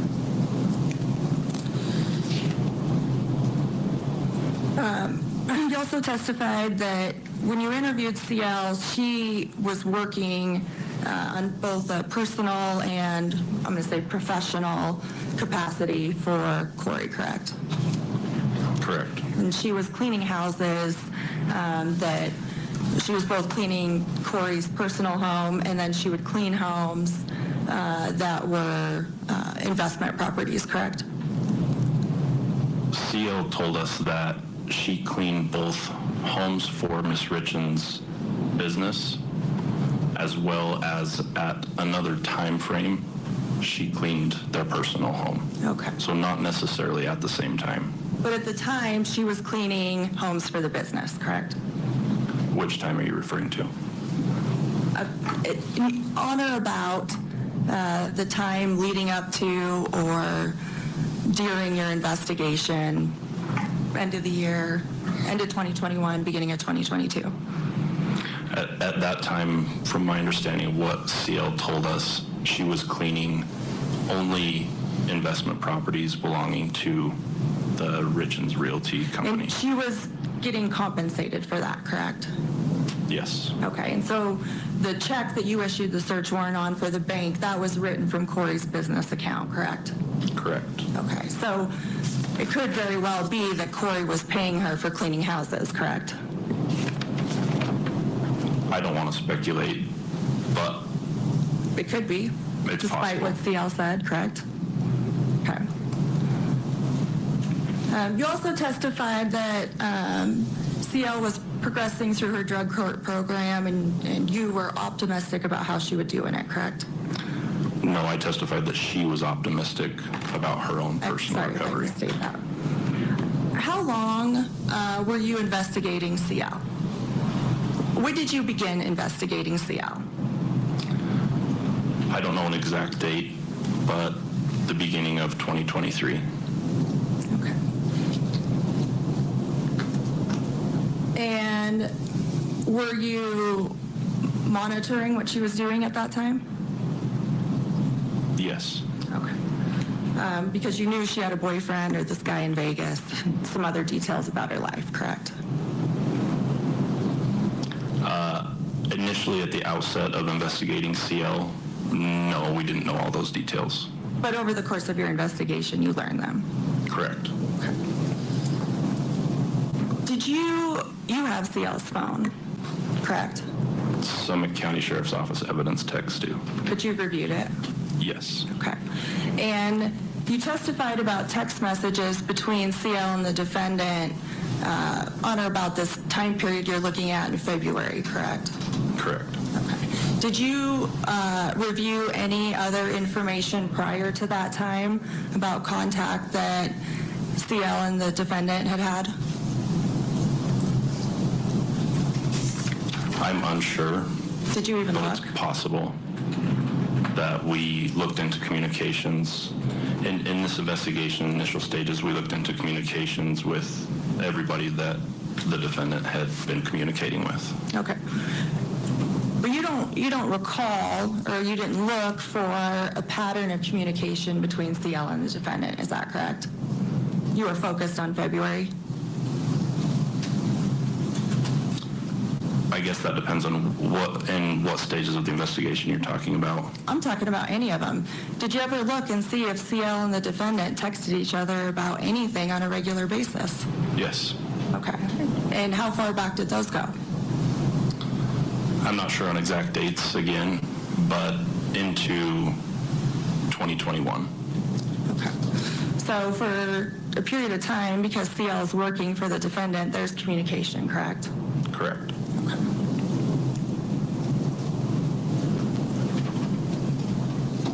And nowhere in the communication between CL and defendant are there any text messages asking for drugs, correct? We didn't find any, but there were also gaps in time frames in the phones when we looked at them. Now, I want to also talk about, you said you didn't make any promises to CL, is that correct? Correct. No specific promises. Okay. You did, however, tell her let me back up. When was the first interview you had with CL? I believe it was April 28th or 26th. I believe it was the 26th.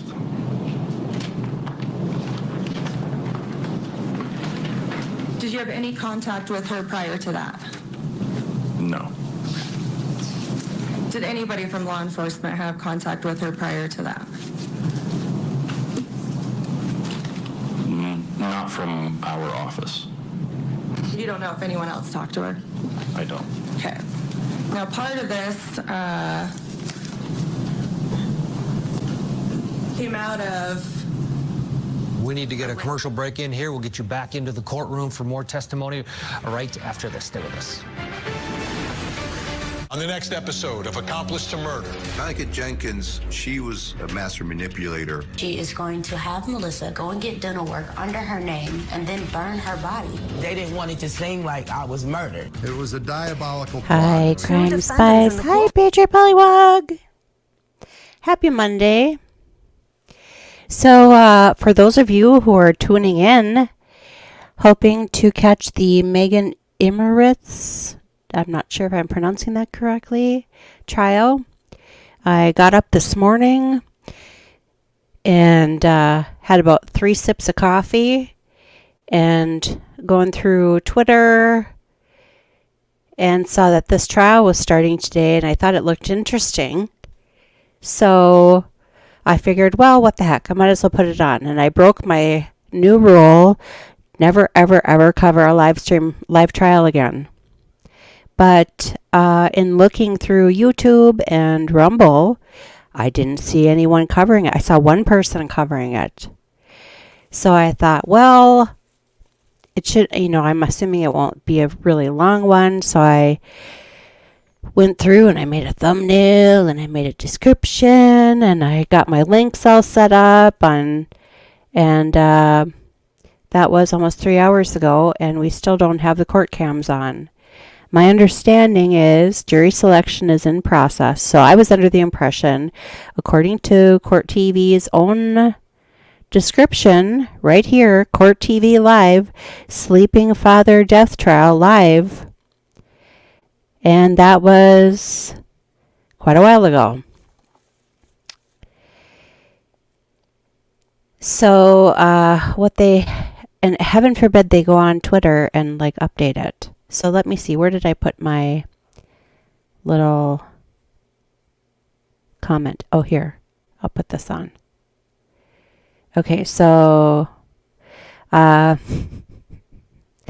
just going to leave the live stream open because it's an ongoing live stream. YouTube will not allow me to update the title because I was going to update it to Kouri Richen's bond hearing because that's where we're watching now, which frankly I wanted to watch that anyway. So I have to leave the live stream open and I can't edit the title. So if you come in here expecting to see Megan Imirowicz, Michigan trial, it just hasn't, the cameras are not turned on yet. So if you could follow this Twitter, my Twitter handle is @ShanWaPao. Don't ask why. Long story. It's my personal one from 2009. I will tweet when cameras are on. I pinned it to the top of my profile. So at this point, I just am going to leave the live stream open on both Rumble and YouTube.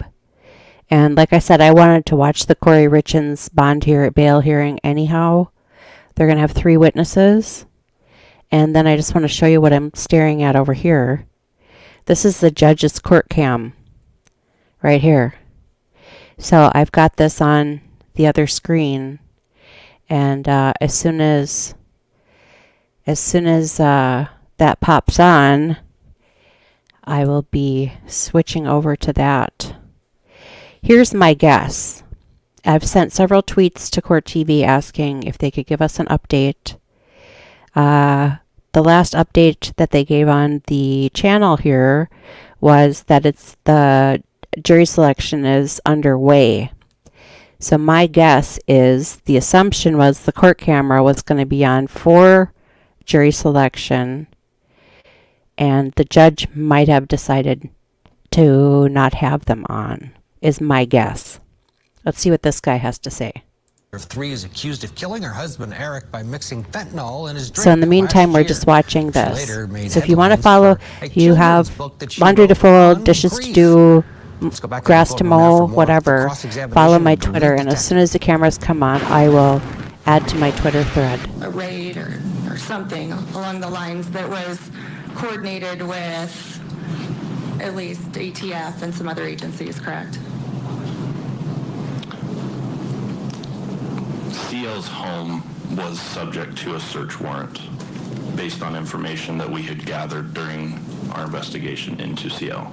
Okay.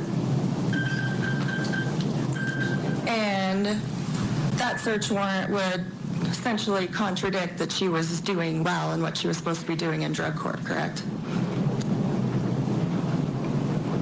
She was buying drugs, wasn't she? We didn't know that. We knew that she was associating with people that we knew had active warrants for drug charges. Okay. And that would be a violation of drug court conditions, correct? From my understanding, yes, but I don't know the details of that. Okay. And as part of that search warrant, were individuals arrested? CL was arrested, yes. There were other individuals who were arrested too, correct?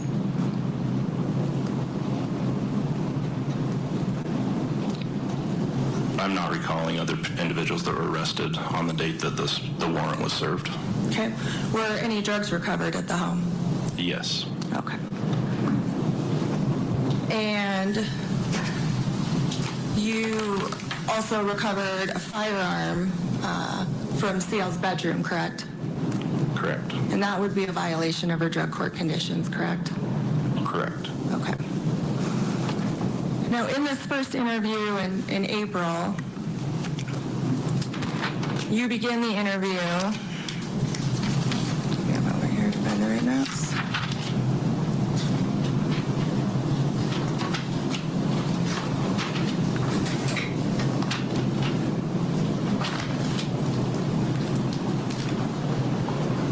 By explaining to CL essentially how dire of a situation she's in, correct?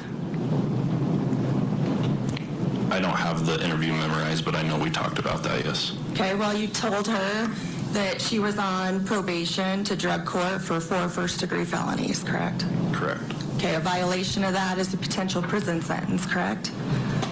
It would depend on the prosecutor, but that's potentially true. Okay, a first-degree felony carries a possible penalty of life in prison, correct? I don't know. I would have to reference the code.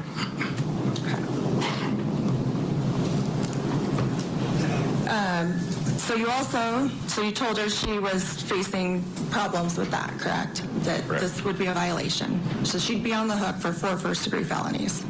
Potentially, yes. Okay.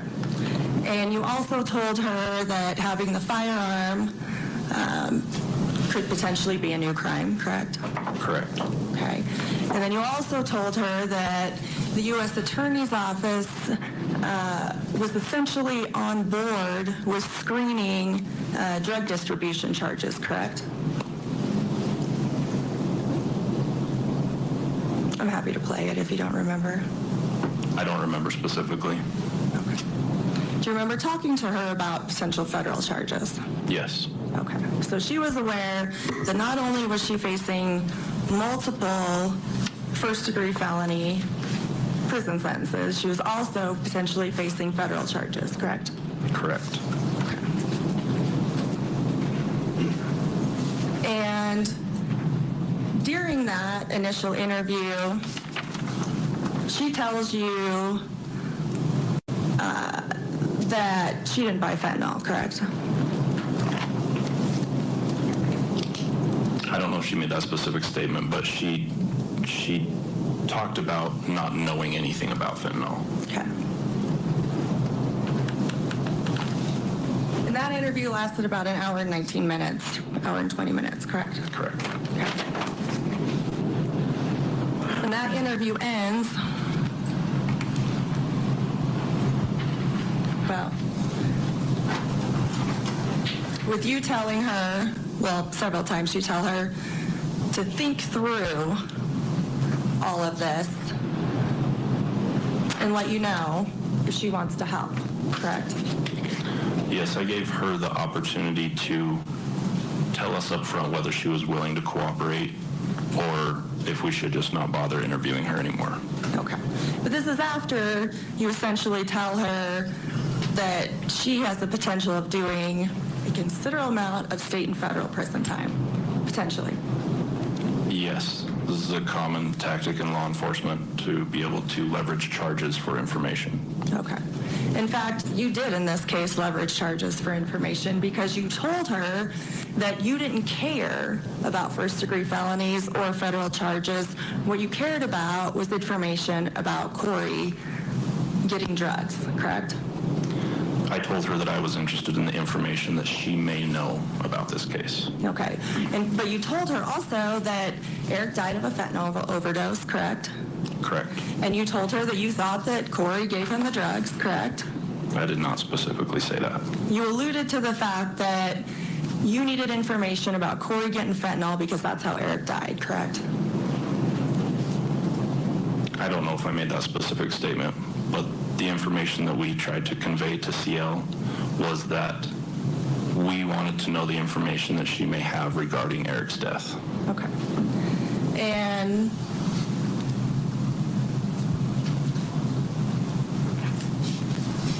you didn't care about any additional charges. All you cared about was that information, correct? As I said previously, we expressed to her that the information that she may have was more valuable to us than seeking charges against her. Okay. All right. And then you interview her 2 more times, is that right? No, there were, I believe, 3 more after our first one. Okay. Were all of those audio and video recorded? Yes. Okay. And those were turned over to the state in this case, correct? The state being the prosecutor's office? Okay.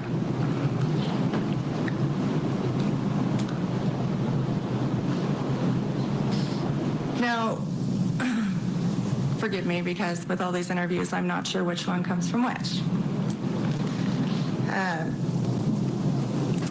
You, in subsequent interviews, tell CL that she needs to give good enough details that will ensure that Kouri gets convicted of murder, correct? I don't know if I made that specific statement, but I did express to her that the information that she gave us needed to be specific enough that we could corroborate it and that it could be presented to a courtroom. Okay. And that she was, quote, screwed at this point for a minute or a few years if there's not cooperation, correct? No, I never made such statement. Okay. Did you ever tell her this was her get out of jail free card? No, I did not. Okay. Are you sure about that? Yes. Okay.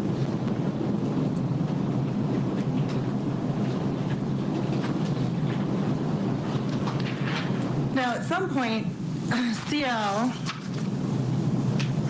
tells you that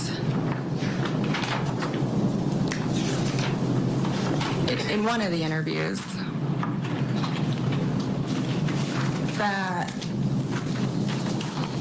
Kouri contacted her between December and February to obtain prescription pills for an investor, correct? Correct. Okay. And she doesn't specifically state fentanyl at that point, correct? Are you referring to CL? I'm referring to CL. I don't remember, but I don't believe so. Okay. And in fact, as we approach the top of the hour, we're going to step aside, take a break. We want to thank Mike King for coming in and helping us out here. When we come back, we'll get you back to that Utah courtroom. What are you doing? Applying for a credit card on Well, that's good that they're going to it's sort of like a card fairy. get us back to that. I have that commercial that was on earlier. So back in the day when I was in college, I originally wanted to double major in marketing and advertising. So that was my original plan. I switched it to business with an accounting/finance concentration. Yes, I love numbers. Nerd alert. And so here's a tip for the people that have the commercial. I don't want to sing it, but they say, I fixed this toilet. It was to, what was it, Starship? We built this city. Was to that. I fixed this toilet on whatever. Okay, so the song has been stuck in my head now for an hour, but for the life of me, I can't remember the name of the app. So if that's what you're responsible for, was that commercial, you did a really good job of making it catchy, but the name of the company eludes me. I'm kidding. I must have a little snark. I must release a little snark. So I think, not 100% sure, I think at least for now, I fixed the titles for both Rumble and YouTube. So they should both read something along the lines of live coverage, Kouri Richen's bail bond hearing, followed by day one trial of Michigan versus Megan Imirowicz sleeping father death trial. I think. At least on my end. Somebody named Spider Ivy posted a comment under Rumble, but then deleted it. So I can't read it. And Patriot Pollywog is in the chat. Hi, Patriot Pollywog. So, and actually, to be honest, I really did want to see this Kouri Richen's hearing anyway. It's just it kind of has it threw me off guard to cover this trial to begin with, because I frankly, I've never heard of it. But it definitely looks interesting, and then add to that doesn't seem like anybody's really covering it. So, Crime Spies, we're a new channel. We got to get attention where we can. So, we will continue this. And I'm also, just want to show you. Oh, shoot, it disappeared. So I'm watching, so the Judge Valentine, I think her name is Victoria. Judge Victoria Valentine is presiding over this case in Michigan. And I had the link open. Judge Valentine.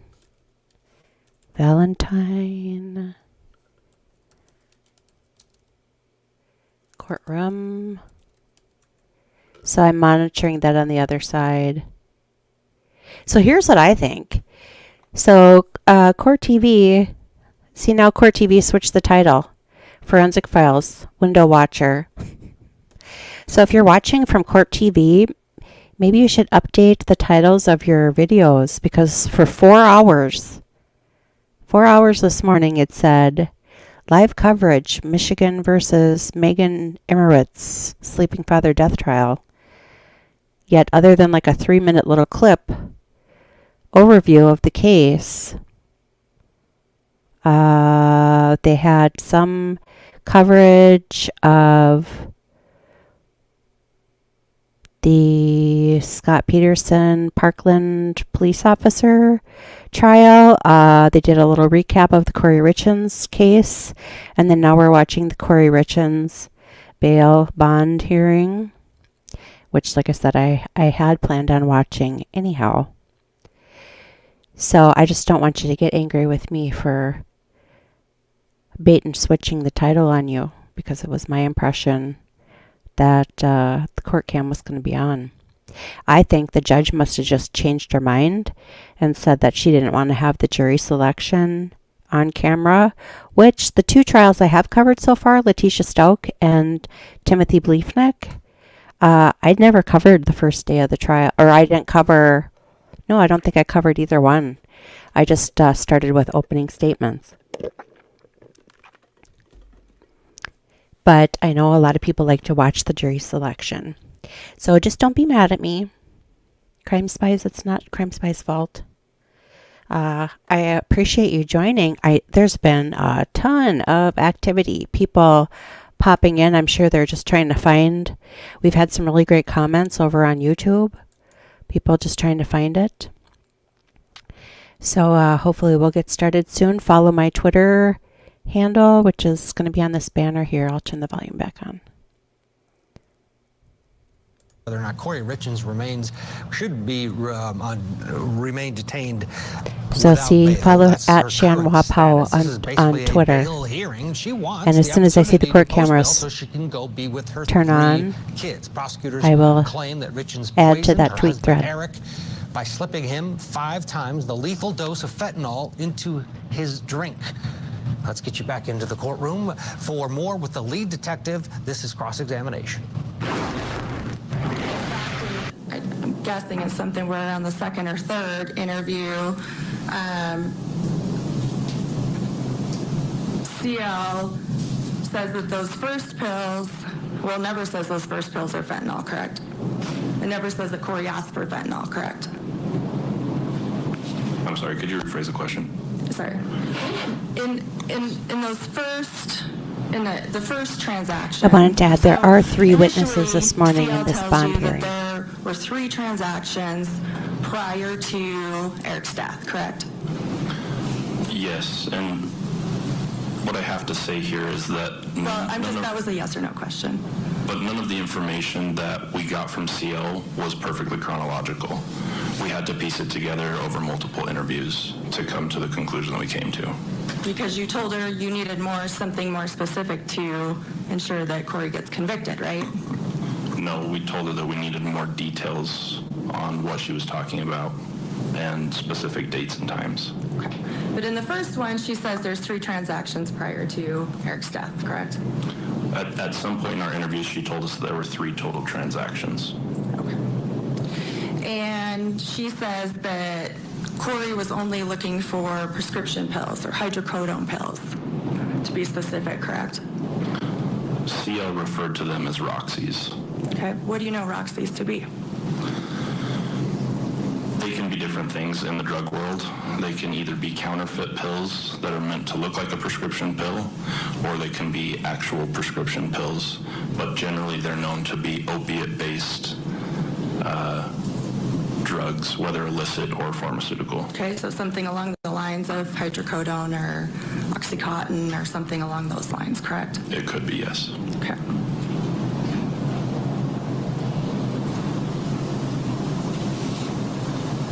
And she specifically says that she was looking for $900 worth of fentanyl pills, correct? I don't know if initially, but she did make the statement of $900 at one point in one of our interviews. Okay. And she says that Kouri told her to leave the pills at an outdoor fire pit at the Midway house where there was cash, correct? I don't know if she made that exact statement, but yes, she told us that at some point in part of the exchange that she was instructed to leave pills in an outdoor fire pit in a house in Midway. Okay. And in fact, you sat there with her in this interview and did house searches, correct? Trying to figure out which house this was. Yes. Okay. Because she couldn't really tell you which house it was, correct? She couldn't give us an address, but she was confident that she could find it if she could drive there. Okay. And did you take her for a drive there? Yes. Okay.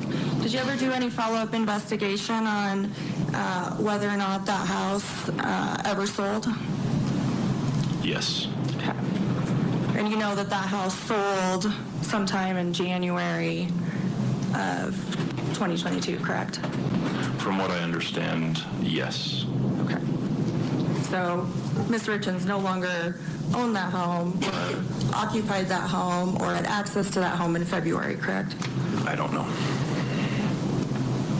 Well, the house was owned by somebody else, right?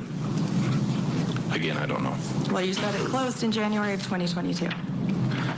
From the information that I was told from other people, other investigators that had looked into that, I was told that Ms. Richens owned the house at some point and that it sold at some point. I don't know dates exactly. Okay, don't you think that date would be important if CL's telling you that she had access to the home and was there in February? Possibly. That might be a good fact to know.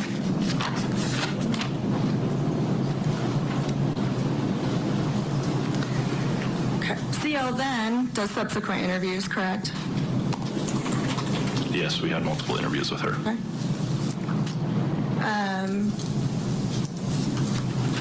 And after being told that she needs to be more specific, as your words are, correct? She now says that it was specifically fentanyl that Kouri asked for, correct? Correct. And that she didn't actually take the pills to that house in Midway. It was a hand-to-hand transaction, correct?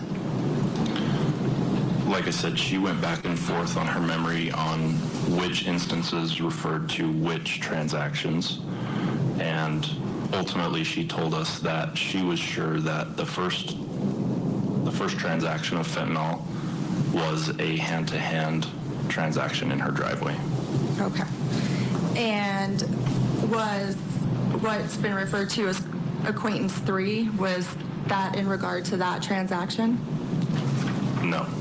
Okay. It was the second transaction. Were you ever to corroborate, was anyone with her that could corroborate that she saw CL hand Kouri drugs?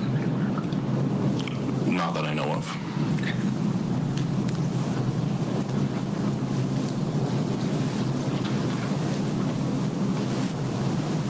And then she states that now there was a third transaction that occurred after Eric's death, correct?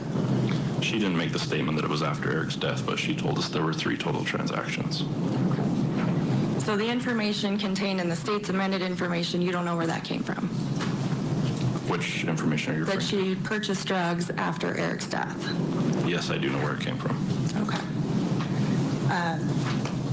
And you're saying CL did not sell drugs to Kouri after Eric's death? CL could not remember specific dates and did not make mention that the transaction happened after Eric's death.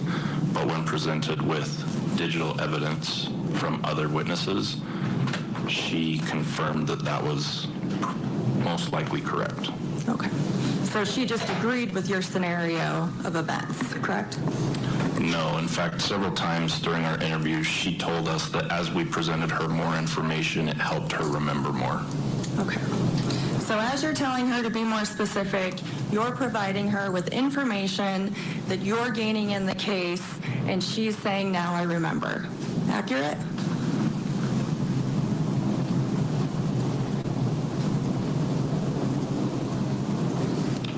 Yes.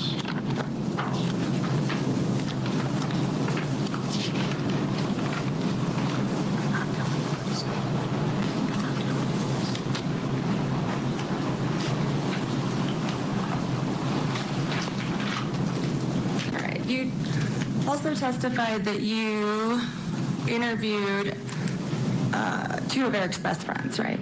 Yes. Okay. And during one of those interviews,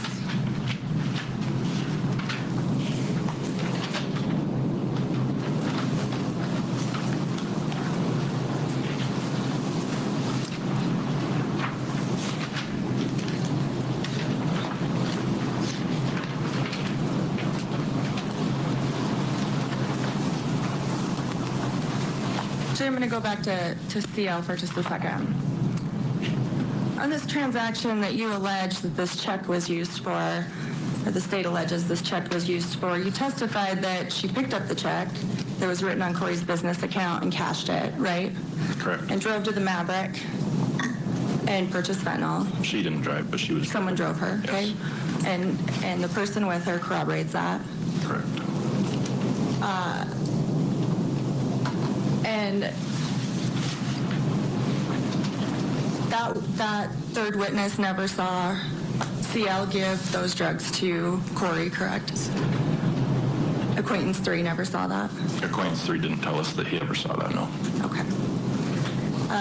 In fact, there's no independent witness to corroborate that CL gave Ms. Kouri those drugs, correct?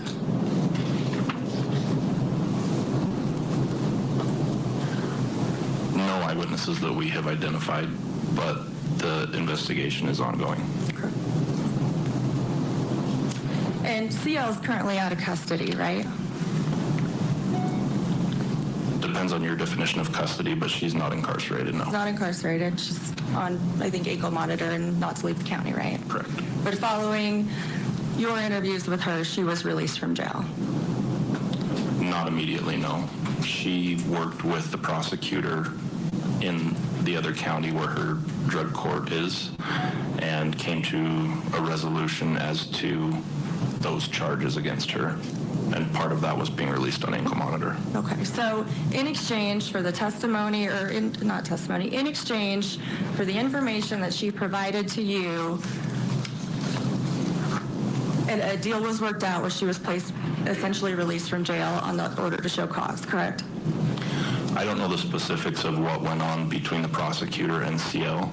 Okay. But subsequent to our interviews, we reached out to the prosecutor's office and let them know that she was being cooperative. After that, I was not involved in any decisions regarding her release. Okay, because that's up to the judge and whatnot. But you did communicate that to prosecutors?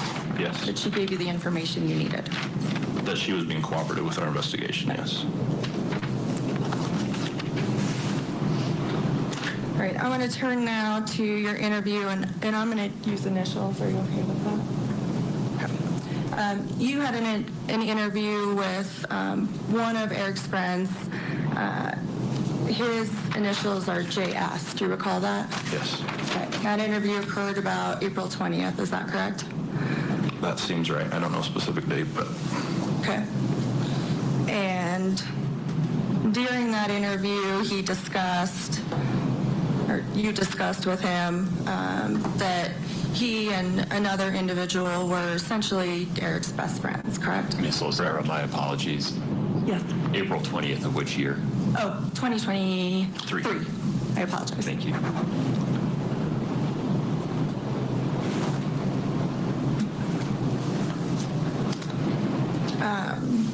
At any point during that interview, did JS mention that Eric had said that at any point during he and Kouri's marriage, he was concerned that Kouri was attempting to poison him?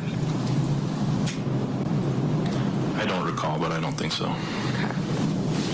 In fact, you present him essentially three scenarios of what could have happened to Eric, correct? That he potentially did it to himself knowingly, that someone else did it to him, or that it was accidental, right? Okay. And you specifically ask him if he thinks Kouri would have done it, and he says, no, in my gut, I don't believe so, correct? I don't know if that was a direct quote, but yes, he said that he didn't believe that she would have done it. And he also states during that interview that at the time of his All right, death... we need a break here. We'll get you back into the courtroom for more right after this. Stay with us. Michigan daughter now facing charges. Megan Imirowicz is accused of throwing lye and water on her own father while he was sleeping. The chemical reaction caused severe burns and ultimately his death. Police caught up with the daughter, and she was arrested soon after. The teen faces life in prison if convicted. And CourtTV will bring you inside the courtroom for every moment. The Sleeping Father Death Trial. Live coverage today, only on CourtTV. With an auto loan to get her where she was going. Where is she going? Credit Karma. Download the free money app where your hard work pays off.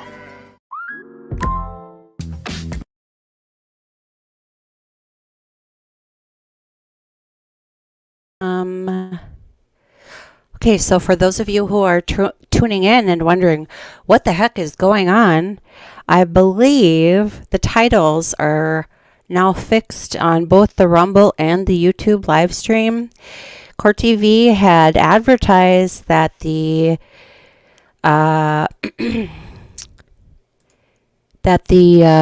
Megan Imirowicz Pardon me if I'm not pronouncing that correctly. Michigan versus Megan Imirowicz. October 1st, 2021. No. Yeah, October 1st, 2021. Megan, who was 18 at the time, apparently poured a concoction. Well, one place says a concoction of drain cleaner, which isn't necessarily correct. I read it was lye and water. Specifically lye powder mixed with water onto her father, Konrad Imirowicz. I believe he was 64, who was peacefully napping on a couch of their Groveland Township residence. And then subsequently, he was hospitalized and died. So as you can see here, this is the court cam for Judge Victoria Valentine, and it's blank. So I went ahead and I fixed the title, I think, in both Rumble. Hi. Oh, look at here. We got another new person. Hello, hello, and welcome. Shar Truth Seeker. Thank you for streaming Kouri Richen's bond hearing, Crime Spies. This is my first time coming across this channel. Hello to those in chat. I just subscribed and gave a thumbs up. Thank you so much. Yes, this is a fairly new channel. It's only a couple months long. I've got a really great following over on Rumble, but I do, I do try to put it both on YouTube and Rumble. I've had several new people, also Shar Truth Seeker, join us so far this morning. But again, initially, CourtTV had said that they were going to be covering the Megan Imirowicz sleeping father death trial, and jury selection is underway. So here's what I think happened. So welcome. Thank you so much. We're trying to grow all over the place. We're little magnets trying to connect and find each other. I have curlers in my hair. Here, I'll show you. This is Crime Spy's face with no makeup and curlers. I shut it off again. Okay, so I woke up this morning and saw this, and it didn't look like anybody was covering it. So here's where we're at. In Michigan, Judge Valentine's camera is not on. So here's what I think. I think that one of two things. Well, I think possibly because the Kouri Richen's this hearing was going to be so popular, I think she just decided not to turn the cameras on. That's my opinion. City, Utah, the defendant, Kouri Richen. She's accused of poisoning her husband. So we're just going to watch this, and then I'm keeping an eye on the Zoom. Afterwards. Let's go back into the courtroom now. There will be 3 witnesses this morning. I think witness 1 is done. I'll stop talking. See what the judge does. Also states during that interview that at the time of his death, Eric and Kouri's marriage was in a really good place. Yes. Now he also details or talks about a falling out that he and Eric had over the course of their friendship, correct? Yes, that sounds familiar. Okay. And that Eric and his other friend that he refers to in this interview actually had a falling out right before Eric passed away, correct? Yes. Okay.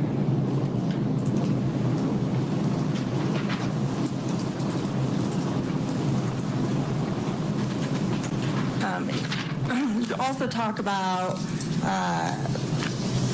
he talks about the fact that, all 3 of them at different times that had marital problems that they had helped each other through, correct?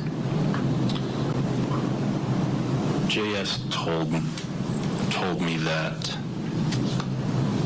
he and Eric and their other friend would confide in each other about their marriages and would share information.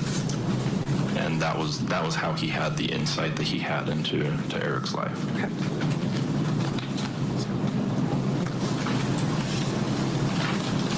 He also talks about that Eric changed or created these trust documents, correct?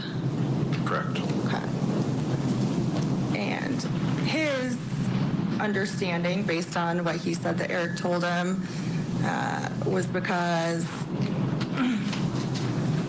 Eric was pissed or upset about a relationship that Kouri had had, correct? Or he thought she had. I don't remember the specifics of that part of the interview, but I do remember that JS was aware that Eric had made the trust. Okay. And he doesn't specifically say anywhere in that interview that the trust was made because he was mad about this home equity loan, correct? JS expressed to us that he understood that the reason that Eric created the trust was to ensure his son's well-being if anything were to happen to him. Okay. And he also expresses to you that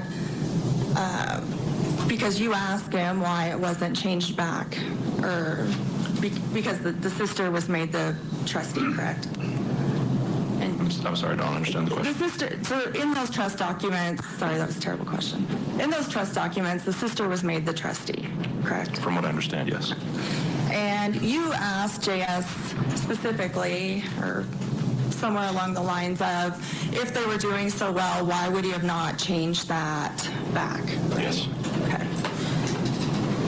And he tells you that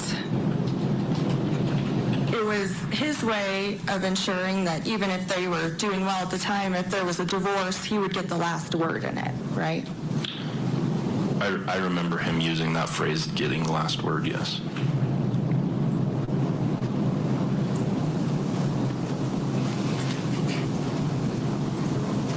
All right. Now, you also testified today about this hunt that took place down in Mexico, right? Correct? And this hunt was February of 2022, correct? I don't know specific dates, but I'm aware that Eric was on a hunt in Mexico shortly before his death. Okay. And JS tells you that he was really upset,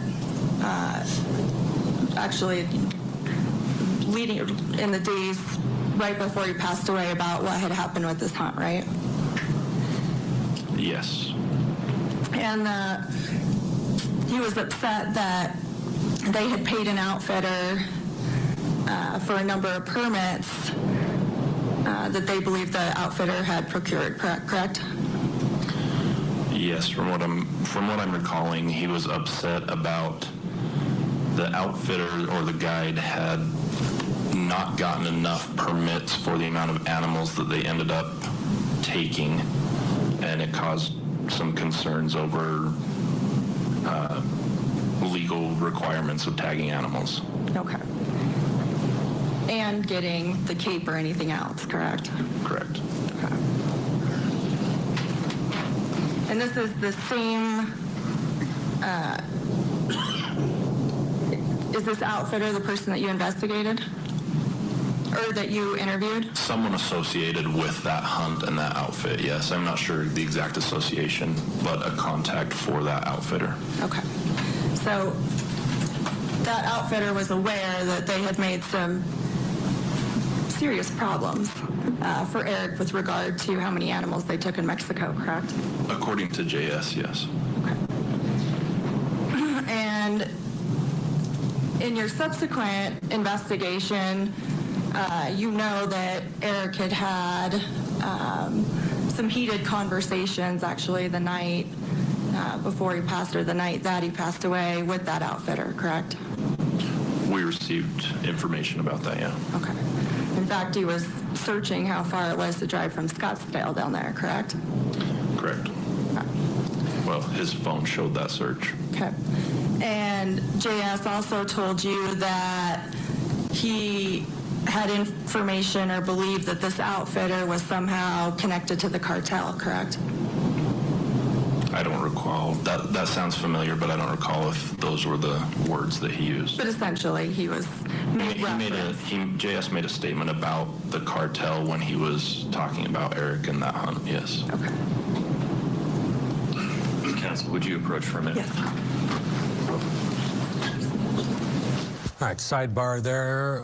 Let's bring in Rick King. He is a trial attorney and a former police lieutenant in West Palm Beach, Florida. Rick, good to see you on this Monday afternoon. Appreciate your time. What's your take on this? This is a bail hearing, but we're getting a lot of information, almost like a prelim here, where both sides are trying to, in this case, it's the lead detective, get as much out of this individual as they can. Yeah, for the most part, bail hearings and these detention hearings are about their flight risk and the danger to the community. However, there's also the aspect of these cases where we talk about the strength of the government's case. And I think there's a lot of testimony being brought out of this detective as it relates to the witness, CL, her maybe have told different stories, or maybe was working off of information that was fed to her by law enforcement. And so they're really talking about the credibility of that CL, that informant person, as to whether or not the government's case is really strong, because that's one of the things that the court will look at when determining whether or not bail in this case would be appropriate. Yeah, absolutely. And we're getting to hear a lot about the case against the defendant and the defense. It's very clear where this is going. You can't believe the drug addict, and you got to believe the mom of 3 and the author. So let's get a break in here and see where it goes. Back with more right after this. Michigan daughter now facing charges. Megan Imirowicz is accused of throwing lye and water on her own father while he was sleeping. The chemical reaction caused severe burns and ultimately his death. Police caught up with the daughter, and she was arrested soon after. The teen faces life in prison if convicted. And CourtTV will bring you inside the courtroom for every moment. The Sleeping Father Death Trial. Live coverage today, only on CourtTV. This is Cassie. She never really paid attention to her credit scores until she got Credit Karma. Okay, I just wanted to comment a little bit here. Shar over on YouTube said that she's been following this case for a bit now. Some creators have been covering it prior to this court hearing. So are you talking about the Kouri Richens one? There's been quite a few people. I know the Pascal Show and Grizzly True Crime. I believe Annalise has also covered the Kouri Richens one. But the one I could not find really anything other than like a 2-minute little kind of summary clip was this one that we're supposed to be watching, which is Megan Imirowicz. Michigan versus Megan Imirowicz, Sleeping Father Death Trial, Day 1. The more I think about it, let me just show you over here. So we still have a blank screen over in Michigan, Victoria Valentine's courtroom. The jury selection is in progress. Opening statements are expected this afternoon. CourtTV falsely advertised this morning that they were this was going to be part of the day. So the more I think about it, personally, perhaps the judge just said, with jury selection, maybe people wouldn't watch it because they'd be more interested in this Kouri Richens bail bond hearing, which, to be honest, I wanted to watch anyway. So it's probably for the best.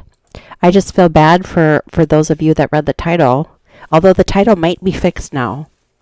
It appears the Rumble title is now fixed. Yeah, Patriot Polywog on Rumble says, totally possible. I like this bond hearing too. So we're getting a twofer today on Crime Spies. How's that for you? But like I said, I just, being a new channel, I just want to make sure people don't click on the Megan Imirowicz one and then find that we don't have it on. So there's that. What else? Yeah, Shar says, I think they may be covering opening arguments. Yeah. So, that's my guess. My guess is but again, like, would it be too much to ask that CourtTV doesn't advertise that they're going to be covering the Megan Imirowicz opening or jury selection and opening statements? And if the judge did decide not to have the cameras on for jury selection, perhaps just say, oh, well, judge isn't gonna have opening statements on camera, or isn't gonna have jury selection on camera, but it's gonna have opening statements this afternoon. I mean, it's not hard. You've got one job, CourtTV. So, well, anyway, like I said, I wanted to see this Kouri Richens thing anyhow. Okay, back to it. Oop, where's my... There. The lethal dose of fentanyl in March of last year. You know what I was saying to Patriot Polywog over on Rumble?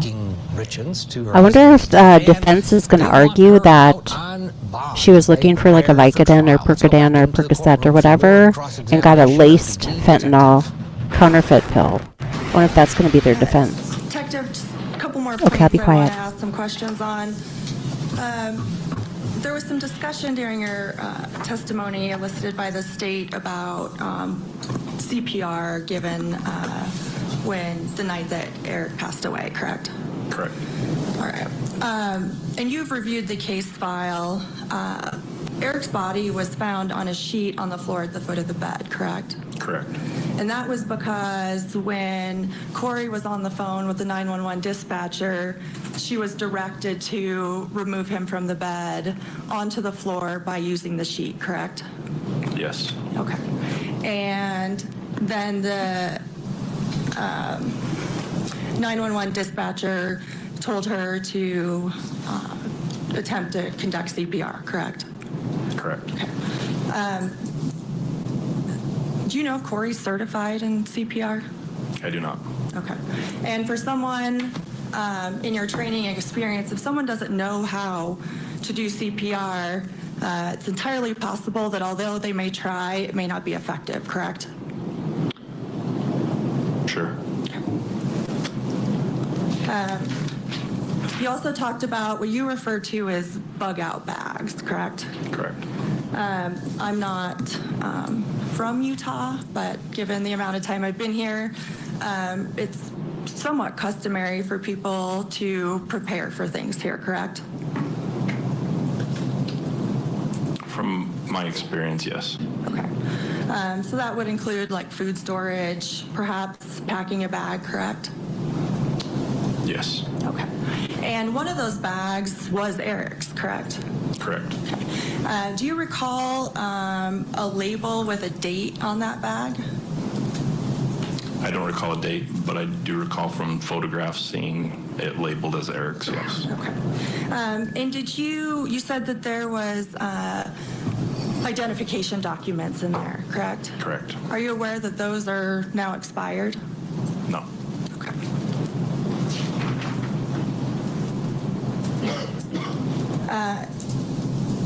You came onto this case or when did you come onto this case?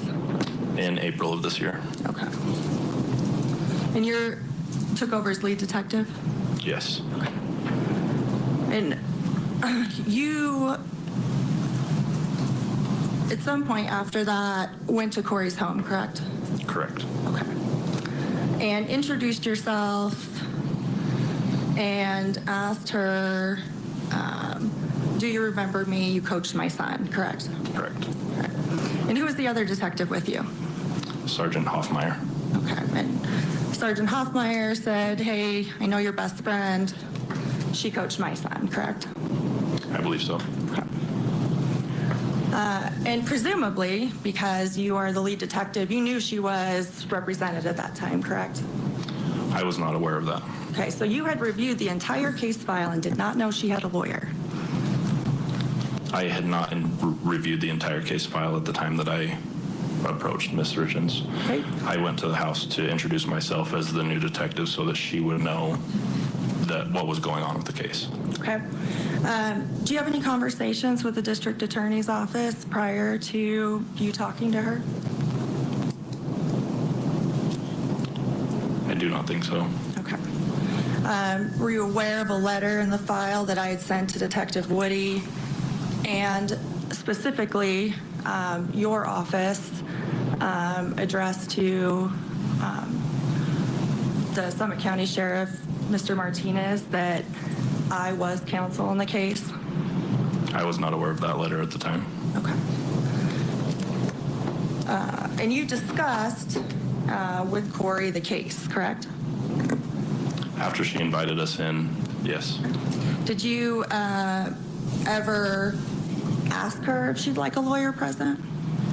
Yes, at one point her mother came to the house and made a point of should she be talking to us, and I said, if you would like to have your attorney here, I'm fine with that. Okay, but this was after you'd been talking to her, right? Mm-hmm.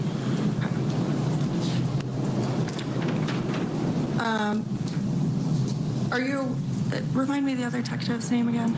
I apologize. Sergeant Hoffmeyer. Hoffmeyer.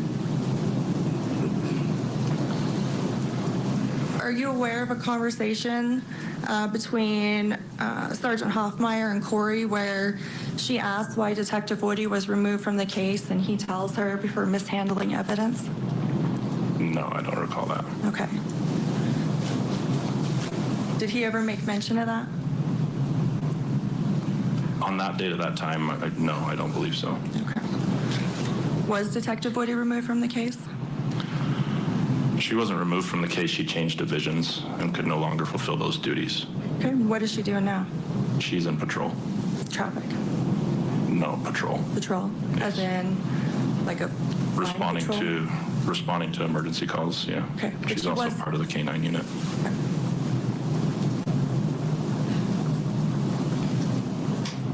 So she went from being the lead detective in a murder investigation, potentially, to patrol, correct?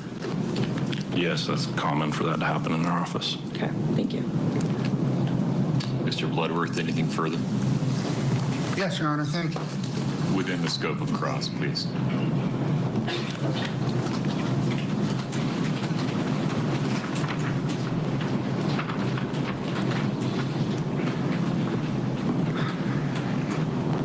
Detective, on cross-examination, Ms. Lazaro asked you about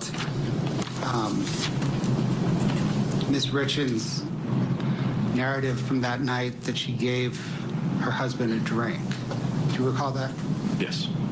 And she asked you about whether or not the police recovered a glass, a cup, a mug, some kind of container for that drink that evening. Remember that? Yes. Were there any glasses or containers near the defendant that evening? On the evening of the death, is that what you're referring to? Correct. I guess it's the morning of the 4th when police arrived. Right. I'm unsure without being there on scene. But from reviewing the body cam, I didn't see any. Am I right that the only information that indeed Ms. Richens, Kouri Richens, the defendant, gave her husband Eric Richens a drink was the defendant's own words, right? Yes. Ms. Lazaro had asked you about gaps in time frames in cell phones. Based on the carrier records, what have you been able to determine about gaps, particularly from early January until shortly after the defendant's death? We were able to determine from looking at the phone that it appeared that data from several different apps in the phone was missing in that time frame between January and just shortly after Eric Richen's death. Let me turn now back to CL. On the very first time you met with CL, you testified that you kind of laid out kind of the predicament she was in, facing serious charges, but having potentially valuable information regarding a very serious death investigation, right? Correct. After that first meeting, how long until you began questioning her about the drug purchases? For 4 or 5 days. So you laid everything out for her on the first meeting and then gave her 4 or 5 days to consider whether she wanted to cooperate and then interviewed her substantively? Correct. Let me talk about that interview process. About how long after Eric Richen's death are you now interviewing CL? Over a year. And Here in a couple months. in order to jog her memory, what, if anything, did you show her? We showed her the contents of her phone that we seized from her home. We showed her applications, Google Maps, Google Earth. We showed her other witnesses' phones or screenshots of those phones. And the other witnesses' phones or screenshots of those phones, you showed her screenshots of communications between her and that other witness? Correct. With the idea that those communications might jog her memory? Correct. Is that kind of iterative approach of showing an interviewee information, is that common when you're interviewing somebody a year after the event, which you're asking We them need a to- break. We'll get you back into the courtroom in Utah right after this. Stay with us. I started hearing these stories about murder and stuff. I'm about to be the biggest drug dealer that you can become. Oh my God, are they starting a war with me or what? I'm not gonna lie, it felt good to be a gangster. She just points the gun at my face. Just shoots me. We knew that what we were doing had consequences, but we just didn't care. Vice on Court TV, tonight at 7/6 Central, only on Court TV. Ever wondered what's behind the doors of multi-million-dollar homes? Find out for yourself on the Artisan Home Tour going on now. Step inside the most incredible homes in the Twin Cities, all artfully crafted and thoughtfully designed. New homes are open for touring every Friday, Saturday, and Sunday, June 9th through the 25th. Remodeled homes open the final weekend. Save on tickets at... Okay, for those of you who are wondering, I still have "We Fixed This Toilet" commercial in my head, and I still can't remember what the name of the company is. So if you are responsible for that jingle, you may want to fix it because you got half of it right. Even if I had a toilet I needed to fix, I couldn't remember which app to use. Shar over on YouTube had some really good comments. Hi, MB Inc. You sent me a direct message on Twitter. I'll have to read it. What does it say? I won $1 million?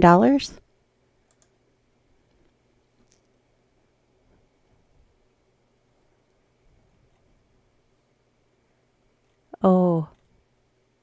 Bail hearing for Utah author. Yeah, we've got that on. We've got that on. Let's just show you. Here is the Judge Victoria Valentine, Michigan courtroom. So here's what I am surmising. This is just an educated guess. Well, not even an educated one, just a guess. But jury selection is underway. Opening statements for Megan Imirowicz. Don't know if I'm pronouncing that right. Supposed to start this afternoon. And I'm thinking maybe because the Kouri Richen's bail bond hearing would likely garner so much attention. I'm guessing maybe the judge just decided not to turn on the cameras for the jury selection. And frankly, since I'm such a new channel, I don't know, MB Inc. also does some trials on YouTube, so make sure to subscribe. I don't know, MB Inc., are you on Rumble? But MB Inc., do you cover jury selection when you do trials, or do you just like skip right to opening statements? Because the two trials I've had, Letitia Stoke and Timothy Bleefnick, I skipped over the jury selection part because I didn't think people would watch. But maybe that's why I didn't get a whole lot of viewership, was because I skipped over jury selection. So again, this morning, having a couple, 2-3 sips of coffee, saw this was on Twitter on CourtTV. It was supposed to start at 7 a.m. my time. So I quick made a thumbnail and put together some wording and set it up in StreamYard and off to the races. But like I said, here in the courtroom, we still have a blank screen. So we've got CourtTV on, and they started the Kouri Richen's bail bond hearing.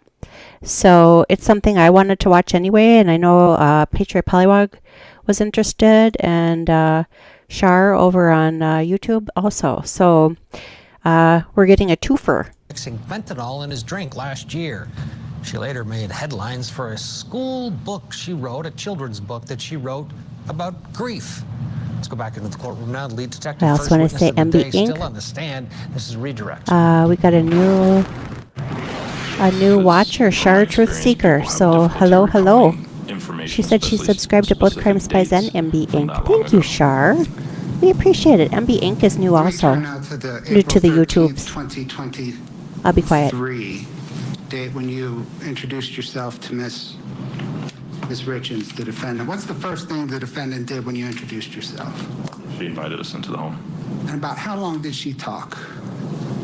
3 hours. Did she give any indication that she was very excited to talk to you and surprised you taking so long to come talk to her? Yeah, she made multiple statements that she was glad the investigators were there to talk to her because she felt that she hadn't been in contact with the sheriff's office very frequently before that day. And did there come one or even several times towards the end of the interview when you said your goodbyes, tried to leave, and she continued to talk? Yes. Subsequent to the interview, after you and Sergeant Hoffmeyer left, did she email Sergeant Hoffmeyer with some follow-up? Yes, she sent an email with follow-up information to both I and Sergeant Hoffmeyer.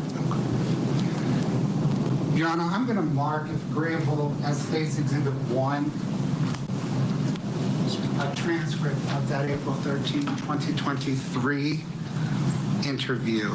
Ms. Lozaro, have you seen it? No. You got to show it to Ms. Lozaro first. Your Honor,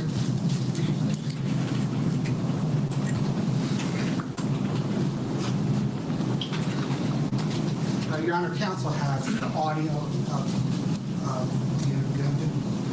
Might just be audio in discovery. Is that correct? I believe so. There's a lot there. I haven't, but we can proceed for today's purposes.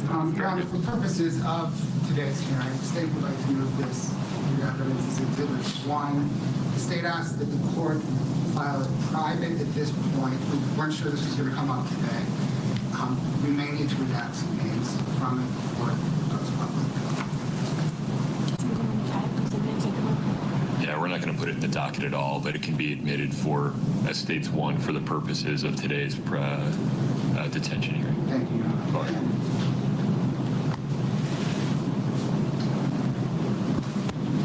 Detective Driscoll,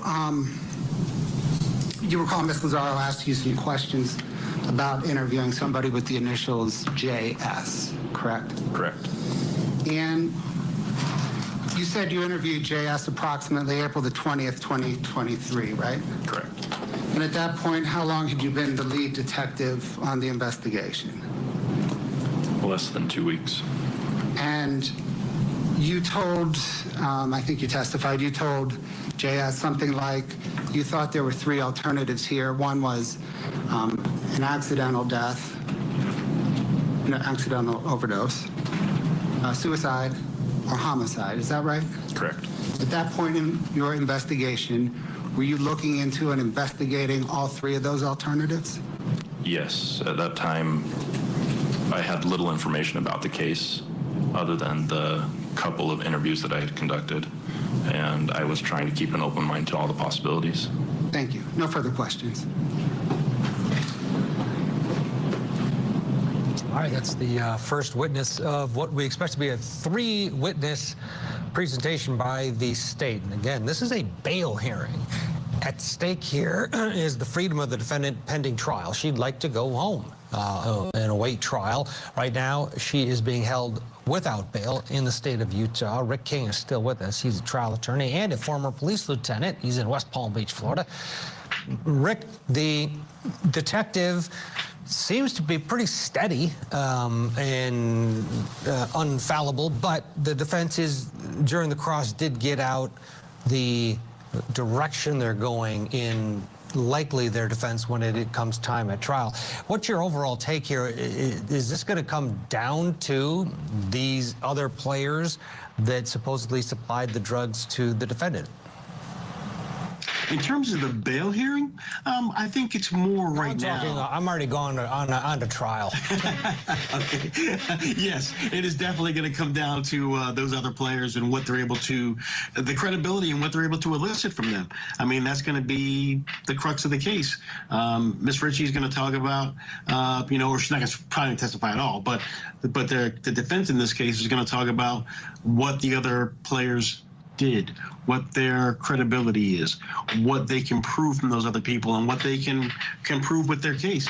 It's going to come down to, for me, listening to all this, the credibility of that CL. That's the main player, I think, for the defense's case against what the prosecution brings. Yeah, absolutely. It'll be fascinating. And it's going to be some time down the line. This is just the bail hearing. Let's go back in. The next witness has taken the stand. His name is Chris Konrad, and he handled forensic digital evidence in this case. Let's watch. And spell your last name? Sure, it's Chris Kotradimus. Last name is Kotrodimus. Thank you. Mr. Kotradimus, how are you employed at this point in time? I own a private investigation firm. What's that called? M20 Solutions. How long have you been the owner of that firm? About 7 months. What did you do prior to owning that business? I was a police officer for over 23 years. And where did you work as a police officer? I started my career in Raleigh, North Carolina. I moved to Utah and took a position with Salt Lake City Police Department, where I worked on the homicide unit there. In 2017, I took a position with the Salt Lake County District Attorney's Office on the homicide team there, and until my retirement in December of 2022. Do you have any specialized education, training, or experience with forensic digital evidence? I do, yes. Could you briefly explain what that is? Sure. So I have, I've attended several formal courses, one being a Cellbrite Certified Operator course, Cellbrite Certified Physical Analyzer course. I've also attended a 40-hour cell phone analysis and mapping course through ZX. After using those skills for several years, I also attended a ZX 40-hour subject matter expert course on the same subject, cell phone, social media mapping, those types of things. My experience related to my testimony on those courses is I've worked either directly or indirectly on more than 200 homicides and major crimes. I've inspected and evaluated thousands of phone and social media records and phone downloads. Thank you. What is your role in the case that brings you to court today? I was retained by the Summit County Attorney's Office to evaluate digital evidence in this case. And what evidence have you reviewed? I reviewed several cell phone downloads or extractions. I've reviewed and analyzed call detail records and some social media records, things like that. Can you tell tell us what the difference between carrier records and call data records are? Yeah, so a call data record or a cell download is kind of what it's commonly called, is information that is extracted or downloaded from a phone onto some type of media, external drive, things like that. And it does so into a reader in which you're able to analyze the data that's contained within a device. That's a cell phone extraction or download. A carrier record or a call detail record is the regular record that you would have. It's the usage of the phone through your carrier. So it records the date and times of your calls, your texts, your data usage for a given period of time. And it can include location information, such as like... All right, he goes into his resume and his qualifications. We'll get a break in here and hear more from this digital expert right after this. We'll go back to Utah. Stay with us. This is CourtTV, front row seat to justice. This is Cassie. She never really paid attention to her Hi, credit people. scores until she got... Okay, so here we are. The Judge Valentine's courtroom, Michigan versus Imirowicz, Megan Imirowicz. Apologies if I'm pronouncing it incorrectly. The quote-unquote sleeping father death trial. We still have a dark screen.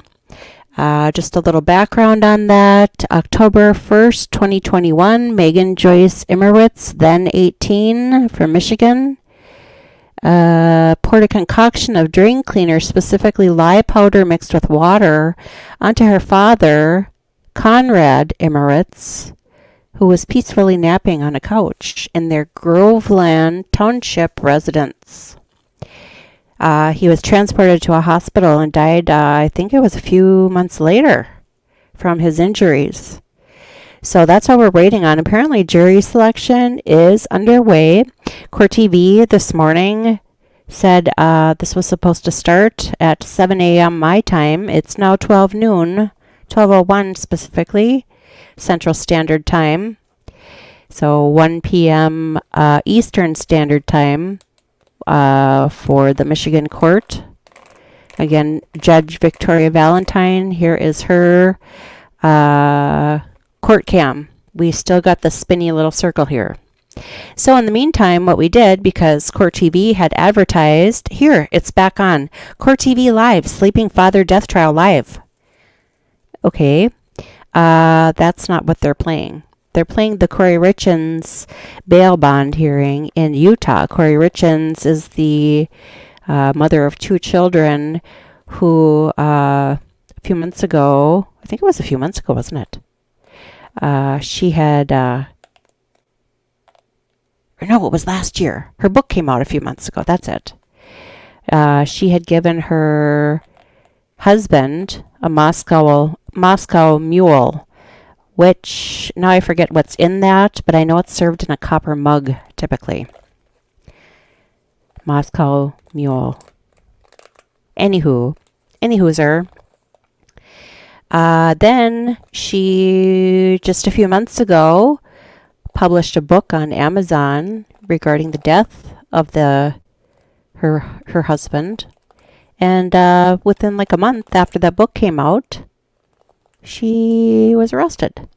So she's been in jail. This is her bail bond hearing. Shar over on YouTube had a great comment earlier.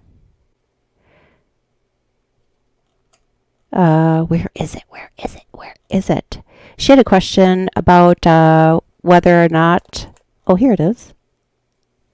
Here, before I do that, let's put this back over here, because they should be coming back up. Okay, so she asked, do you think Kouri should get bond? And I had suggested, well, I don't know, it depends. If they lay a foundation, the death was accidental, like she was looking for some Vicodin or Percodan or Percocet or what have you, opioid of some sort, and got a laced laced one that was laced with fentanyl, which is typically what's been killing all of our youth, and, well, not specifically youth. I know the youth go on Snapchat to look for drugs. There was that young college kid that was his last day of school. He went to spend one more night with his frat brothers and went on Snapchat to get, I don't know if it was a Xanax or something. It was laced with fentanyl. He died. And then her comment was, so I said, if it's, if they can lay the foundation that his death was accidental, she got a laced counterfeit opioid, sure. But it sounds like there was premeditation, so I would say no bond. And then she said, I don't think she should get bond. I respect all views. This was very calculated regarding, and I agree with her. Because from what I remember, he had made a comment to somebody that he was afraid for his life.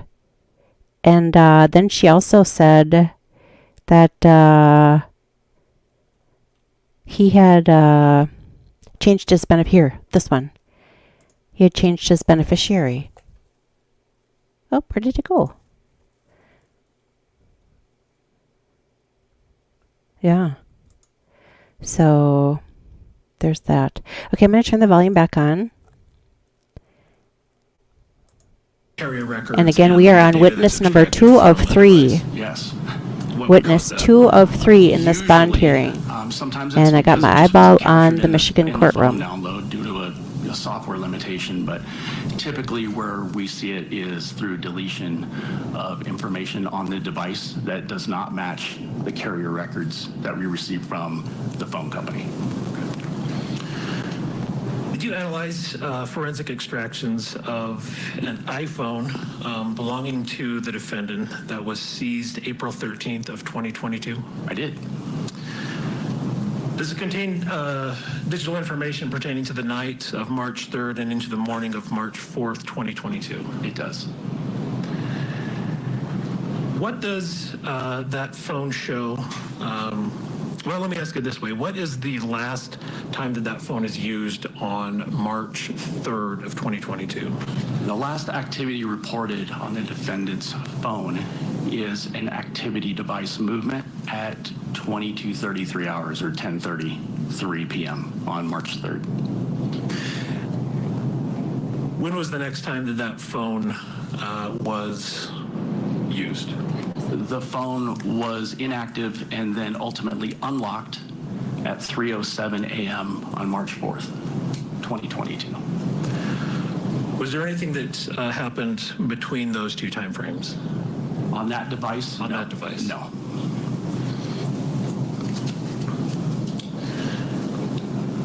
Does the extraction of that phone indicate if it was moved in that time frame? It does. And how are you able to tell that? Through the download. In this case, we use Cellbrite for the download. In the download, it gives an activity, like a connected device activity movement. Usually that's an indicator of another connected device, such as a tablet or a smartwatch or something of that nature. Those two, yeah, I'm sorry, those two devices will communicate with each other and report potential movement of the phone through that application. Was there anything significant that occurred at 3:22 hours on March 4th? At 3:22, yes, a 911 call was made. Okay. So between the time that the phone is used at 3:07 that morning and 3:22, is there any activity that could be seen from the download? There is. What is that? At 3:07, the device is unlocked. At 3:08 a.m., the device reports some type of movement. Either the device itself or a connected device is moving. At 3:12, the phone was unlocked. At 3:16, the phone was unlocked again. At 3:19, the phone was unlocked again, potentially twice. There was movement again at 3:21, and then at 3:22, the 911 call was made. So roughly a time frame of 15 minutes between the first time that phone is used and the time that a 911 call is placed. Correct. Okay. Now, the attached device that's recording movement, could that be an Apple Watch? It could be. Do you have any way of telling from the extraction you examined what that device was that was recording that movement? So far in the extraction, I have not been able to. I may at some point, but at this point, no. And as far as the movement, what kind of movement is this? Is it significant? It is significant, I think, for it occurring in a home. And can you explain what that movement was? Correct. So at 3:08, there's movement on the phone, or on a device is connected to that phone is moving, and it moves. I don't remember the exact amount of time, but I believe it's several feet. I do know that at some point there was two movements right before the 911 call, and they're both significant. One was about 240 feet, it's like 74 meters and change, and the other one was about 130 feet. And this is right before the 911 call. Okay, thank you.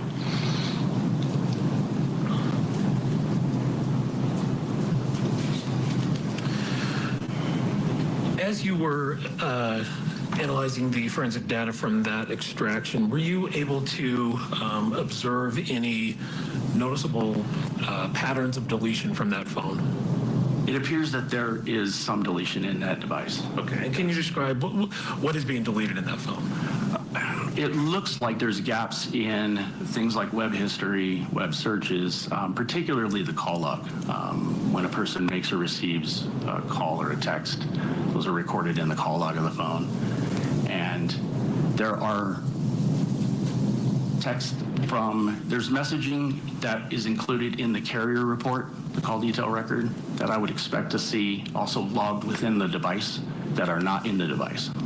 Okay, so you're seeing those in the carrier records, but not on the device themselves? Correct. For instance, there's multiple calls and texts to an individual. I would expect to also see that retained in the call log of the device itself. And in a lot of instances, particularly in the weeks prior to the death, there's a lot of that is missing. Okay. And from the carrier records, are you able to tell who those calls were going to? Yes. Who was that? There are several people, but as it relates to this case, one that stood out was a witness that has been mentioned as CL. In those carrier records, were there logs of calls made to CL in January of 2022? I don't recall January.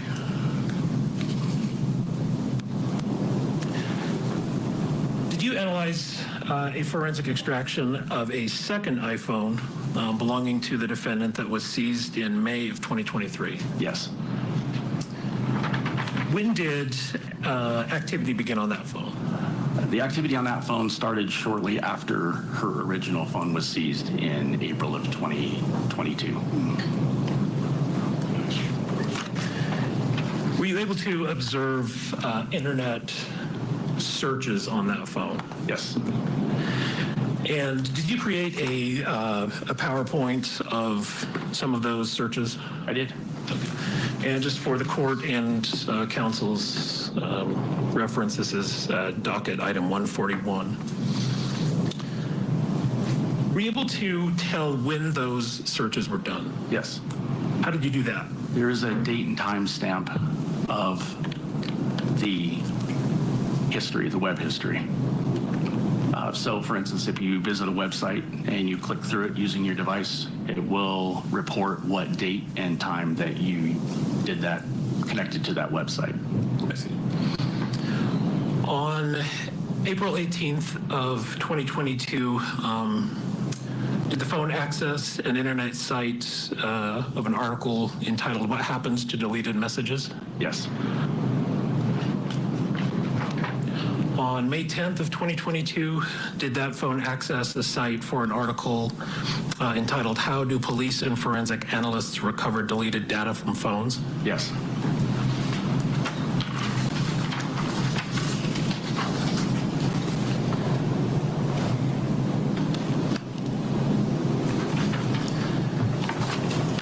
Did that phone was a query placed in that phone, quote, can cops, period, uncover deleted, period, messages, iPhone, close quote? Yes. Did that phone search, quote, how to, period, permanently delete information from an iPhone remotely, close quote? Yes. Did that phone search, quote, luxury prisons for the rich in America? It did. Did that phone search, quote, if someone is poisoned, what does it go down on the death certificate as, close quote? Yes. Were you able to tell when those things were searched? The search themselves, there was no date and time reported for the individual search. However, I found corresponding websites to those searches that did have the dates and times in the web history. Wow, okay. Some unique searches made. Again, the phone comes back to haunt. Let's bring in Marie Pereira and Vonda Sargent. They're watching along with us. Marie's a former prosecutor. She's in New York. She's an attorney in Seattle. Trial attorney and former prosecutor Vonda Sargent. Wow. What if someone is poisoned? What does it go down in the death certificate? I believe the word is homicide, but Vonda, your reaction to this, and this is a bail hearing, but boy, we're learning a lot about the state's evidence. Right. I think it's fascinating, but I'm not hearing any evidence about whether or not the defendant's going to appear at trial, and that's the purpose of bail.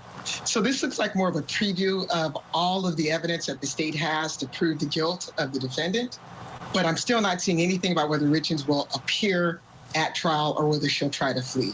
So while this is tantalizing, I'm still not understanding the crux of what it is they're trying to do here, except to argue to the court that she's so obviously guilty, you shouldn't let her out.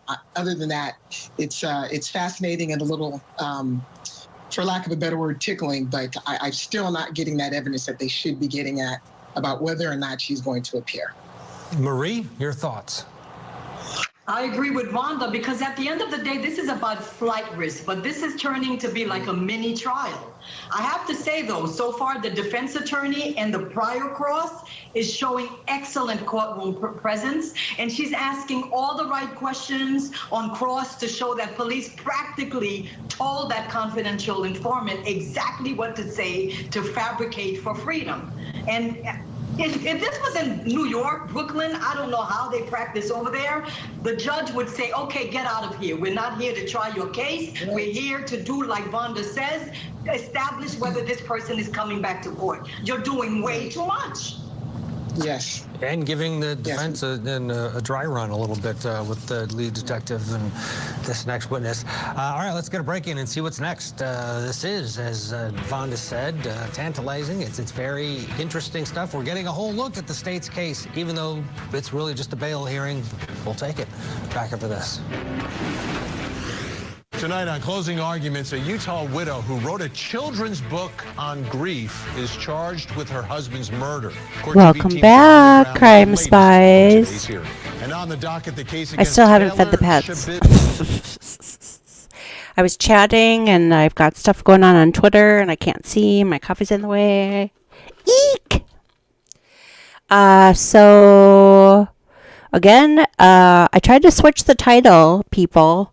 Originally, if you can see here on CourtTV, it says Sleeping Father Death Trial Live. Well, that's not what we were watching. So if you're confused, I did try to change the title to something along the lines of Kouri Richen's bond hearing, followed by Megan Imirowicz, Michigan versus Megan Imirowicz trial. I'm not sure if I'm pronouncing that correctly. So I have the judge in Michigan's courtroom camera on this tab over here. I'm keeping an eye on it.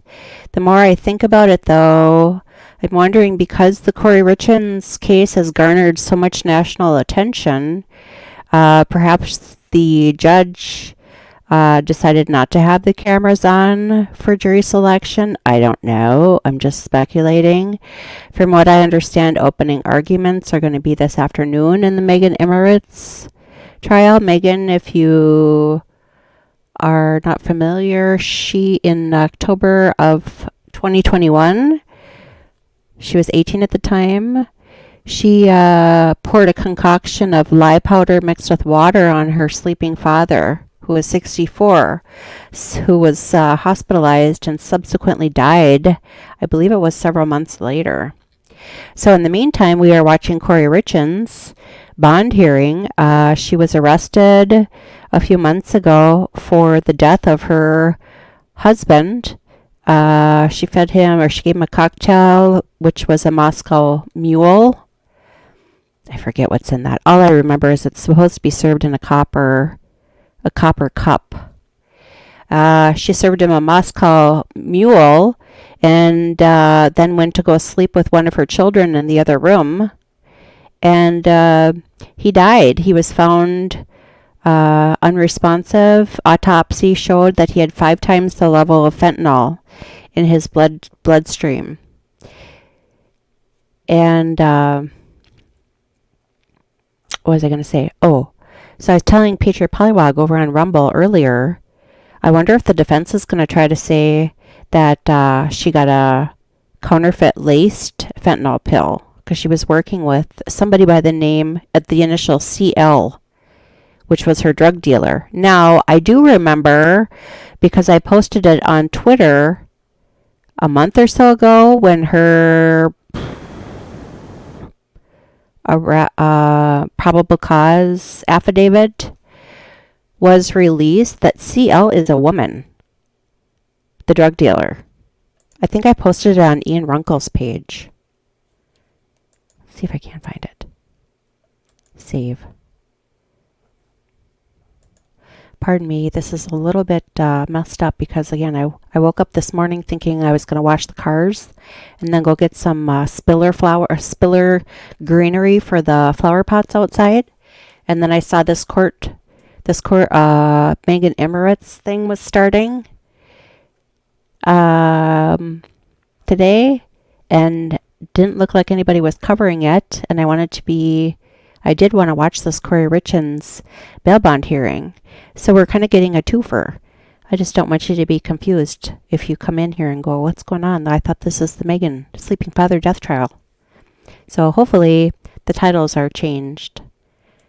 From what I can see on this end, both Rumble and YouTube titles are something along the lines of live coverage, Kouri Richen's bail hearing followed by day 1 trial, Michigan versus Megan Imirowicz. That's what I see. Okay, they're back. So thanks for hanging on.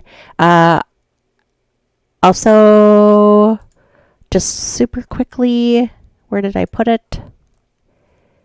Here, this. Okay, this here.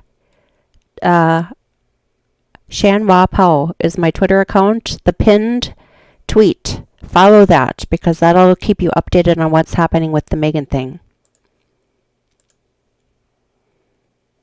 Eek, where's my, there. Memory serves me right, about August of 2022 off and on. Thank you. Now, you mentioned your training with cell phone mapping using cell tower data. Yes. Have you employed that in your review of the evidence in this case? I have.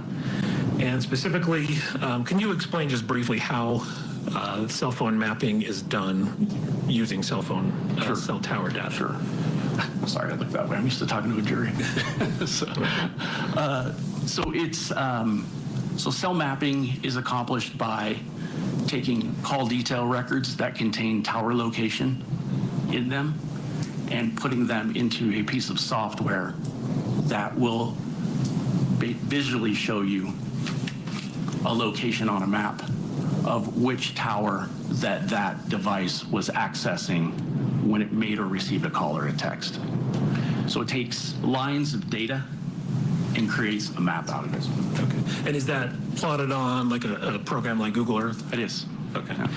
Yeah. And are you able to tell any directionality from when a phone connects to a tower? Is there any directionality to that where you can tell approximately where that phone is transmitting from?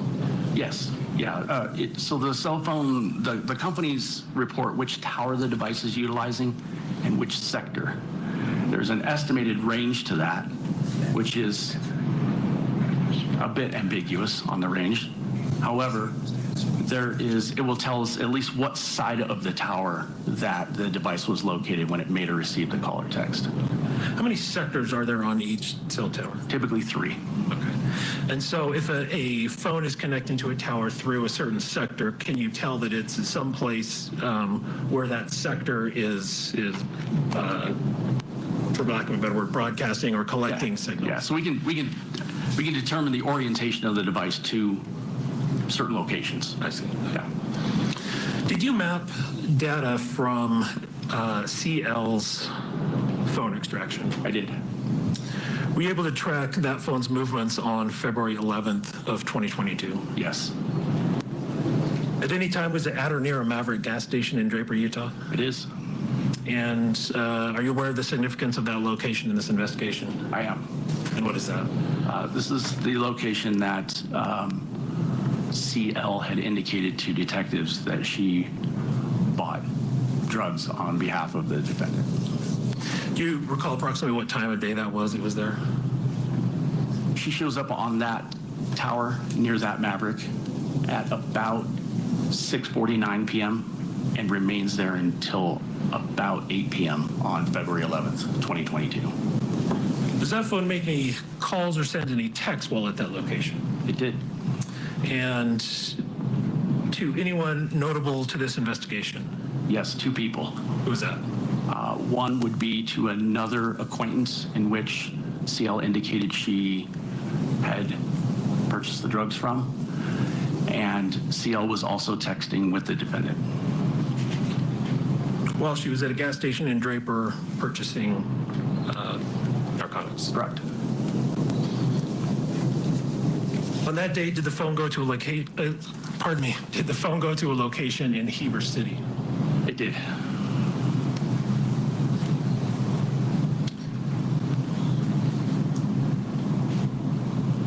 Was the mapping that you did of CL's phone consistent with the account that CL gave to law enforcement regarding that first drug purchase? Yes. Were you able to track CL's phone movements on March 9th of 2022? Yes. Was the phone ever in Francis, Utah on that day? It was. Was it ever at or near the same Maverick in Draper, Utah? It was. Were there any communications from the phone at that time while it was at the Maverick? Yes, at the Maverick, yes. Did it communicate with any phone belonging to a person relevant to this investigation? It did. Who was that? At the Maverick, it communicated with, I guess, corroborating witnesses to the drug purchase on the 9th. When the device was utilizing a tower in Francis, it was about midday on March 9th, and CL's phone was in communication with the defendant's phone. Thank you. While she was in Francis, Utah. Correct. Did the phone go to a location in Midway, Utah on or about that day? Yes.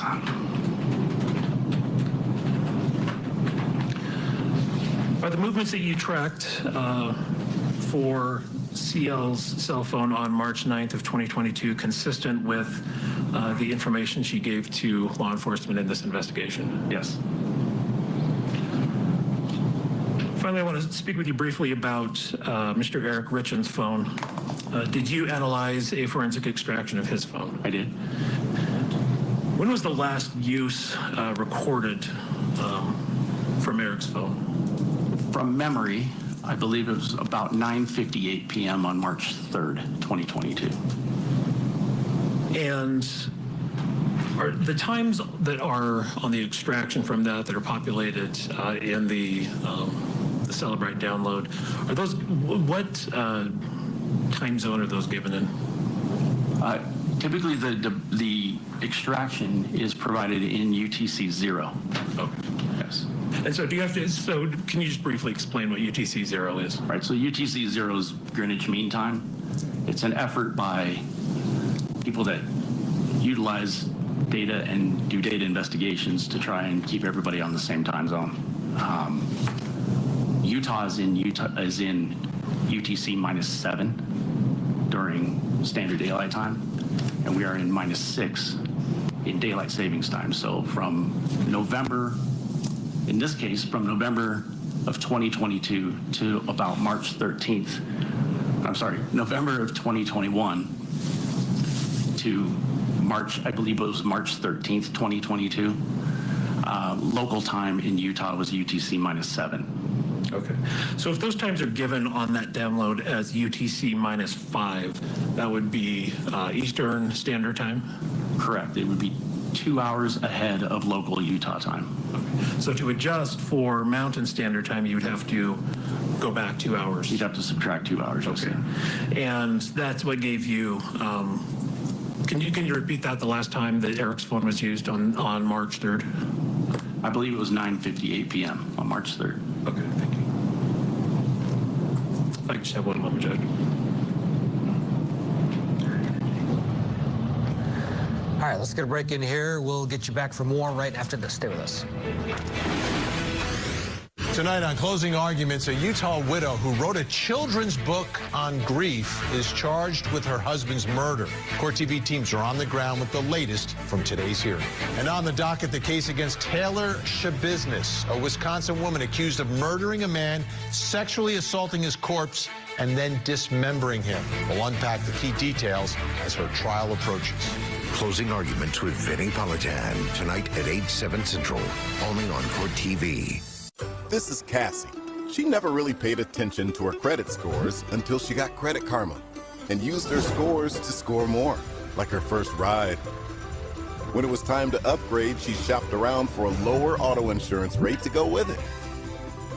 Even when she decided to blaze a new trail, Credit Karma helped her with an auto loan to get her where she was going. Where is she going? Credit Karma. Download the free money app where your hard work pays off. I seriously hate bank fees, especially overdraft fees. I think they're the worst. That's why I love Chime. I don't get any monthly fees. One of my favorite features is Spot Me. I can overdraft up to $200 fee-free. With my business, one of the missions is to empower women. Banking with the Chime app empowers me to be in control of my money. I love Chime. Join me today and sign up at chime.com. Yeehaw! Who rocks Solitaire Grand Harvest? Now it's time to build a farm. Build? I'm not getting up. You don't need to. It's all right here. The Solitaire you love and so much more. Dice games and tournaments. And you can build a farm. Yes, let's play. Solitaire Grand Harvest turns classic into fantastic. Join millions and download now. It's free! What's better than winning a Caesar Slots jackpot in the comfort of your home? Winning a Caesar Slots jackpot at a hotel in Vegas! Caesar Slots Vegas Sweepstakes. Download Caesar Slots for free and get a chance to win a +1 vacation to Vegas. New winner today, tomorrow, and every day. Enjoy hundreds of amazing slots, get free spins, and win huge jackpots on your way to Vegas. Download Caesar Slots now. New winner every day. Best fiends.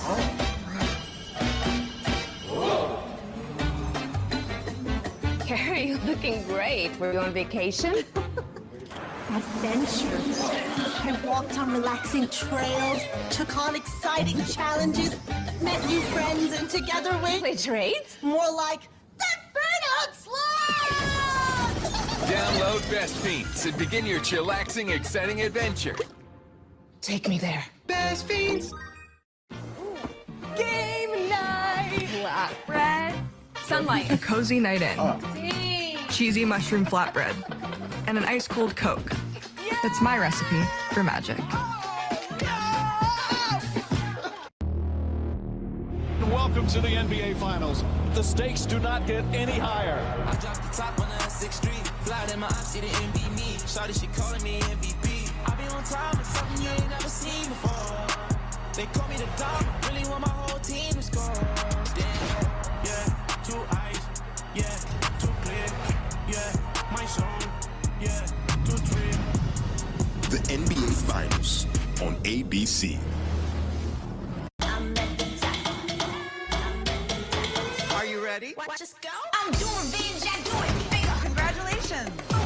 wanna be on top. Just sit back and enjoy the show.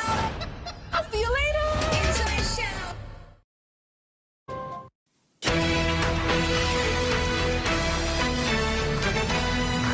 Welcome back. We've been watching this detention hearing this morning out of Park City, Utah. The woman accused of poisoning her husband. Prosecutors say that Kouri Richen gave her husband 5 times the lethal dose of fentanyl in March of last year. But her attorney says there's no evidence linking her to her husband's death. And they would like if she was out on bond so that she could prepare for trial.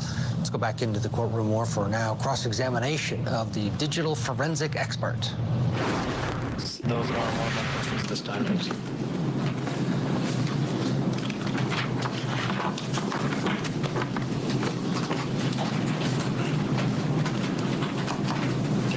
Just a moment.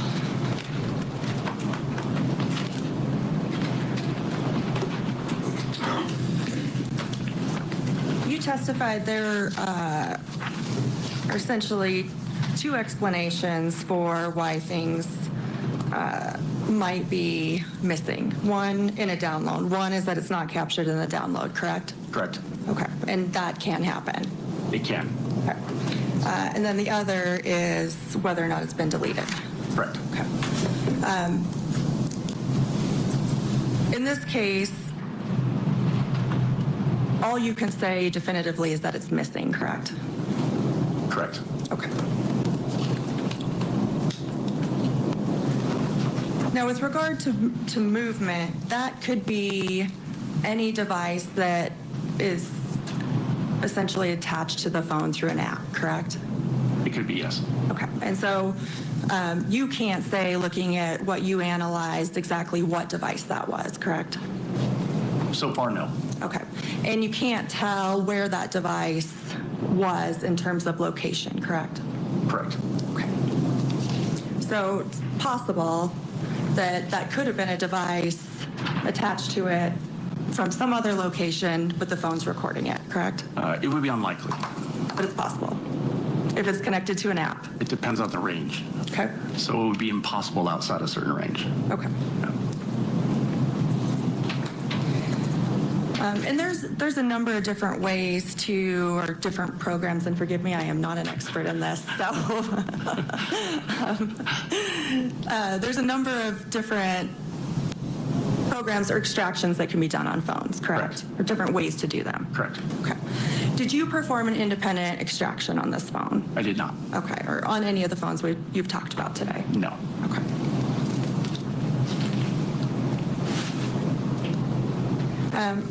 Did you analyze any data prior to January of 2022 on either CL's phone or either phone, or I guess the first phone belonging to Miss Richens? I don't believe I did. Okay. Were you asked to only look at a particular date range? Not necessarily, no. Okay. Were you given the date range of interest? Yeah. Okay. And so you didn't cross-reference any communication or the frequency of communication between CL and Kouri prior to January of 2022, correct? Correct. So it could be that they communicated all the time and you wouldn't have known. Yes. So this could have been just a normal course of communication between the two. Sure. Yes.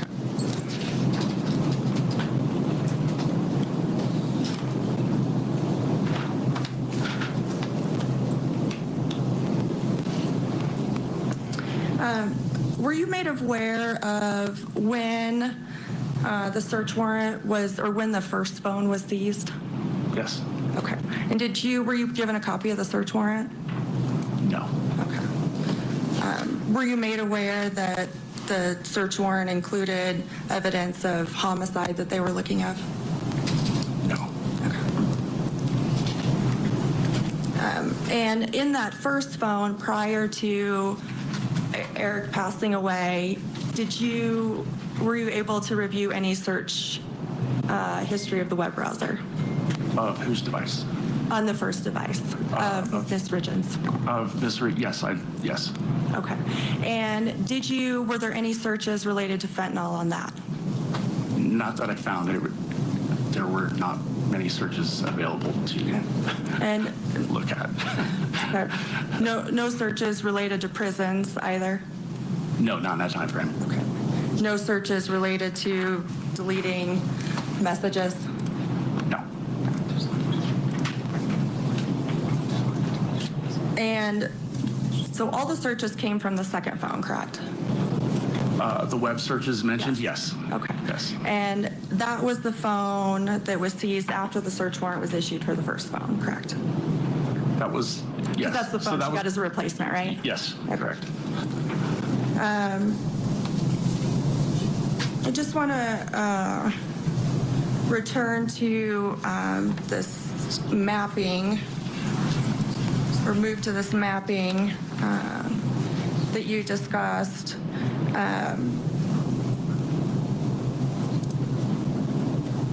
Did you look at the mapping on the second phone of Miss Richen's? I did not. Okay. So the state didn't ask you to compare Miss Richen's phone to CL's location at any point, correct? They did. Okay. Yes, they But did. you couldn't do it? Or didn't do it? The records, the mapping location for those call detail records through Verizon are no longer available On the second phone? on either phone. Okay, so you were able to get them off of CL's phone, but because of Verizon, you weren't able to get them on Miss Richen's phone? Correct. Okay.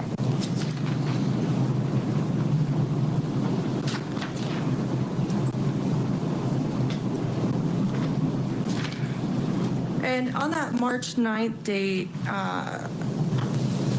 you discussed her being in Francis midday in the Maverick.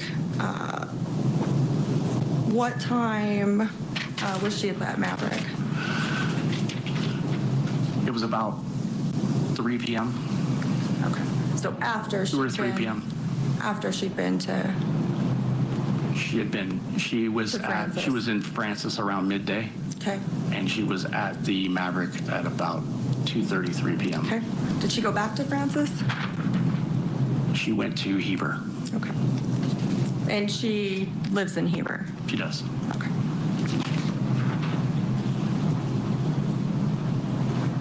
I don't think I have any other questions. Thank you. Mr. Hill, anything further? No, thank you. All right, that's the cross. Marie Pereira and Vanda Sargent are still with us. Marie, to you first here. Again, we're not hearing about her being a flight risk, just hearing more about the state's case. Your thoughts? I'm perplexed because I think it's an overreach for a bond hearing. I don't know what else to say about this because it is turning into a mini trial. And I'm not even seeing where the state is going with it because a lot of their corroborating testimony that they're using to show, I guess, the other component of bond, the strength of the people's case, seems rather shady to me because it really looks like they're pushing it and they're feeding the CLs types of information that they shouldn't be, and even the forensic evidence is not like slam dunk for them to be parading it around at this time. Vanda, the idea that a strong case could be argument for someone to be a flight risk makes sense because you would flee thinking that you're going to be found guilty, right? Absolutely, and it is actually a part of their statute. That is one of the prongs, but Marie is absolutely correct. Even if we assume for the sake of argument, you take everything they say it's true, the second prong that the state has to prove is that she's either, by clear and convincing evidence under their statute, that she's a danger to the community or another individual, or she is a flight risk. Just because there is substantial evidence of the fact that they can prove this felony is not enough under the Utah statute. They have to fulfill one of those other two prongs, and that is substantial danger by clear and convincing evidence, or she is likely to flee. And I have not heard any evidence of that. If you take, for the sake of argument, everything that they said is true, they still haven't fulfilled the requirements under the statute. Okay, well, we'll see if that changes here as they continue their presenting this case, this bond hearing. They were expecting 3 witnesses total. This is witness number 2. Let's get a break in here and see who's next. Stay with us. Miss Michigan daughter now facing charges. Megan Imirowicz is accused of throwing lye and water on her own father while he was sleeping. The chemical reaction caused severe burns and ultimately his death. Police caught up with the daughter, and she was arrested soon after. The teen faces life in prison if convicted. CourtTV will bring you inside the courtroom. Well, here's the latest update, people. Sleeping father death trial. Where are we? Okay, I wanted to share this with you. So again, if you're just joining us, welcome, welcome. It looks like both of the titles were changed on this live stream. Originally, we were going to be covering the, Megan Imirowicz, the quote-unquote sleeping father death trial in Michigan. And here is a screenshot of Judge Victoria Valentine's meeting room. They are currently in the process of doing jury selection. I gotta believe they're probably at lunch right now because it's 12:45 my time and they're 1 hour ahead of me. So what we've been doing is, as you can see, the screen for CourtTV is advertising the same trial. CourtTV Live, Sleeping Father Death Trial Live. That has not happened yet. However, as luck would have it, the Kouri Richens, the Utah woman who authored the book about grief of her children's father, the bond hearing is going on right now. And I don't know, Shar over on, hi Jamie. Got some updates for you. Jury still in selection. Thank you so much. Jamie, what do you think about, do you think maybe because this Kouri Richens hearing was going to be happening this morning, do you think maybe the judge just decided to have cameras off for jury selection and just turn them on for opening statements? Just because this Kouri Richens one has been, it's garnered national attention. So that's what we're doing. We are watching the, thank you so much, Jamie, for that update. Yeah, so like I said, kind of lucky for us that we are waiting on the court cam in Michigan because the Kouri Richens trial is also extremely interesting. And so, Shar, I was going to ask you, did you catch that woman right at the end of the segment that they had who said, the court has to, or the state has to prove that she'd be a flight risk or something else in order to deny her bond? Did you catch that? And she didn't think that the state had proven that at this point? I thought that was very interesting. Yeah, Jamie says probably it. Yeah, that could be. So, Shar, I was going to tell you my Ian Runkle story. Actually, on the next break, I'll pull up the video. So, I found Ian Runkle during the Murdaugh trial. I was watching Emily D. Baker, and then she had, it was like a Friday night after court was over. She had Ian Runkle, she had Rob from Law and Lumber, and she had Peter from Tragos, Peter Tragos from Lawyer You Know on, like a four-way like screen. And I just find Ian Runkle just delightful. I just think he's just great. So I don't know, a month or so ago, oh shoot. So I'll have to tell you, but he had you know how Ian Runkle loves hot sauce? So I don't know, it was like 3 or 4 weeks ago. He had some type of artificial intelligence come up with a name for his hot sauce, which was She Fancy. So I said, why don't you have ChatGPT or GPT? I think it's GPT, the artificial intelligence thing, write you a poem, Ode to She Fancy. So I did it, and then I did a dramatic reading of it on my channel and sent it to him, and he thought it was funny. Okay, I'll be quiet now. Thank you so much for joining me. I've been acquaintances and colleagues for 30 years, and he expressed to me that I have a skill set that he knows nothing about. So. Okay. And who hired you? The estate hired me initially. Okay. And at some point, were you retained by the Summit County Attorney's Office? Yes. When was that? I believe it was May 31st of this year, just a couple weeks ago. Okay. So as part of your being hired by the estate and being retained by the Summit County Attorney's Office, have you reviewed any documents that are relevant in this case? Yes. What have you reviewed?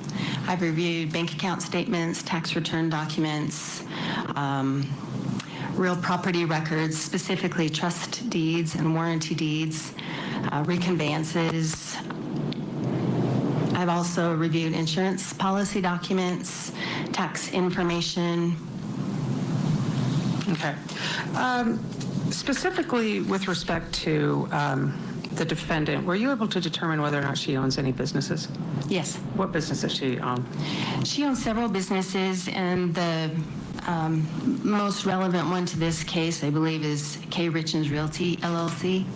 Okay. What kind of business is that? It's in the business, in the realty business, real estate business, and I understand she flips homes, but she also acts as a realtor representing people who are purchasing homes. Okay. And when did she start this business? It was registered in Utah in April of 2019. All right. Were you able to find information regarding the defendant's buying and selling of homes? Yes. And how did you find that information out? Those documents are typically recorded, and they are public documents, and they're typically recorded at counties, recorder's offices. There's also information along that line at the assessor offices, and each state has a little bit different process of doing them. Most of them do it the same way that Utah does, which is through the county recorder. Okay. I'm going to show you, if I may approach, Your Honor, what's been marked as State's Exhibit 2. You recognize that? Yes. What is that? This is a schedule that I prepared. I use the term schedule to talk about my work product and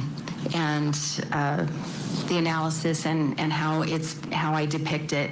So this is a chronology of the real properties that I was able to identify attached to either Kouri personal, Ms. Richen's personally, or through her company.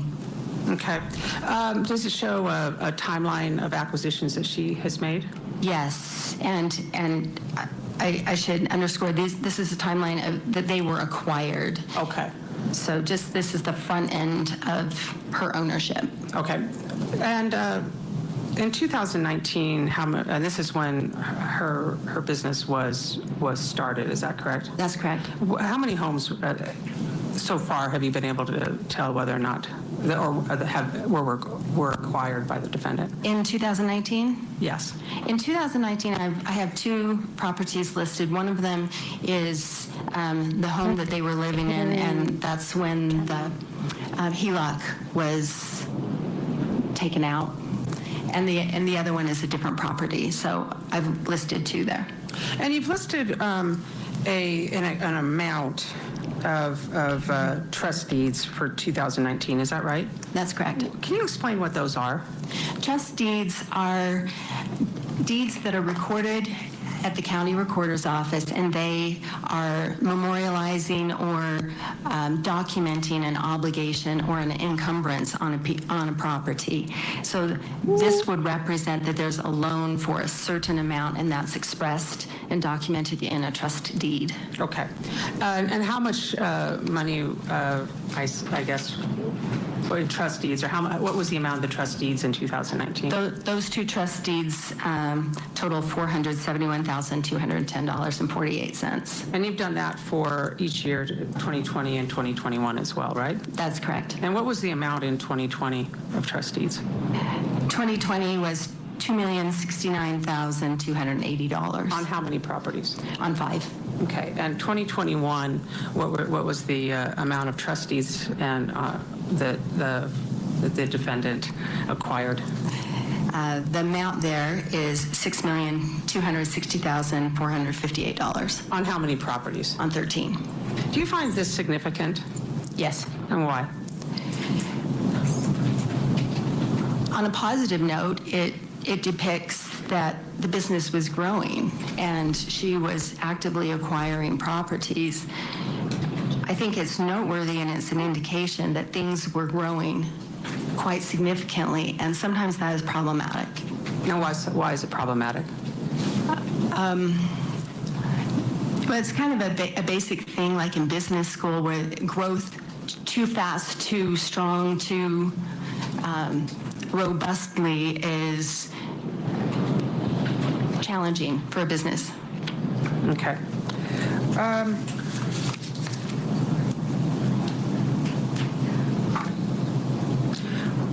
Were you able to determine at the end of 2021 how much the defendant was obligated on those debts, those $6 million debts? And actually explain to me the difference. What does obligated on a debt mean? That's a very important question and a very, very important point to understand here. I don't have access at this point to the documents that tell me the terms of these loans. So I don't know what the interest rate is of these loans. I don't know the terms that she's agreed to for these loans. I don't know what payment is required on these loans. What I do know is these are what we colloquially call hard money lenders. And I do know on some of these what these lenders do require, and it's in the neighborhood of 12 to 15%. These are not conventional loans where there's a 30-year payment amortization. These are typically short-term loans, and people in the house flipping business, the fix and flip business, typically are turning those over a little more quickly, so they don't need a 30-year loan. They need a shorter-term loan.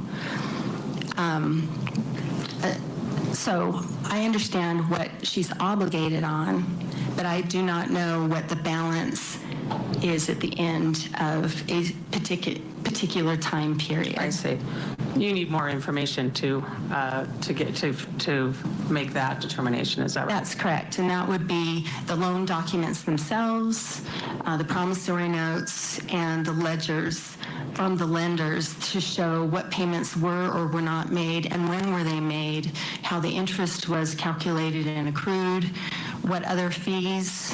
Typically, these lenders have significant loan origination fees, and if payments are late, then the interest rate is higher on the late payment. There are perhaps default fees, things like that. Okay. So do you have a rough estimate on what she was obligated to at the end of 2021? Yes. And what's that? At the end of 2021? Yes. Was a little over $4 million. Okay. And you don't know if that's you don't know what she had paid back, but you know that was what at that point she was obligated on. That's what she was obligated on these properties that she still owned at that time. And this is, I believe I've done a pretty good job looking for properties, but there may be others that I don't know about. Okay. Were you able to look at bank accounts that belonged to the defendant? Yes. And what is servicing a debt? What does that mean? That would be a term that would explain that there is a debt outstanding, and servicing a debt would be the payments on that debt. So if I have a credit card and I have a monthly payment, or I have a balance due, my payment toward that credit card is called servicing my debt. Okay. And were you able to determine how much debt the defendant was servicing in December of 2021, for instance? Yes. How much was that? The debt payments? Yes. The debt payments were about $252,000 in that month. Were you able to do the debt payments that she made in December of 2021 There were 94 payments, and those 94 payments totaled $252,000. Is there anything that you found significant about those debt payments? Yes. What was that? They were not to 94 individual entities. Some of them were weekly payments. For example, I know that she has an outstanding debt during that time of $5,438 that was required to be paid weekly on a debt. She has a $600 payment that is made daily for a period of time during December. And the payees on most of those debts, the large majority of those debts are hard money lenders. Some of them are credit cards. And this was in a particular account you looked at? That's correct? just in one account, yes. And do you remember what account that was? That's the account 6577. Okay. Were you able to determine if she was current on her debt payments that were coming out of 6577? Did I say that number correct? Yes. Yes, you did. Okay. I know of one account that she has that had sued her, and they filed suit in New York in December 9th of 2021. Okay. But, to ask you we about need that. a commercial break here. We'll get you back to the Utah courtroom for more right after this. Okay. Applying for a Back credit card to on Crime Credit Karma. Spies. They have this thing called the Karma Guarantee. It's sort of like a I was card going to fairy. play for Shar. If you apply for a credit Now, if I card can that find has it. the Karma Guarantee and you don't get approved, the card fairy What I will was slip explaining $50 earlier. under your pillow.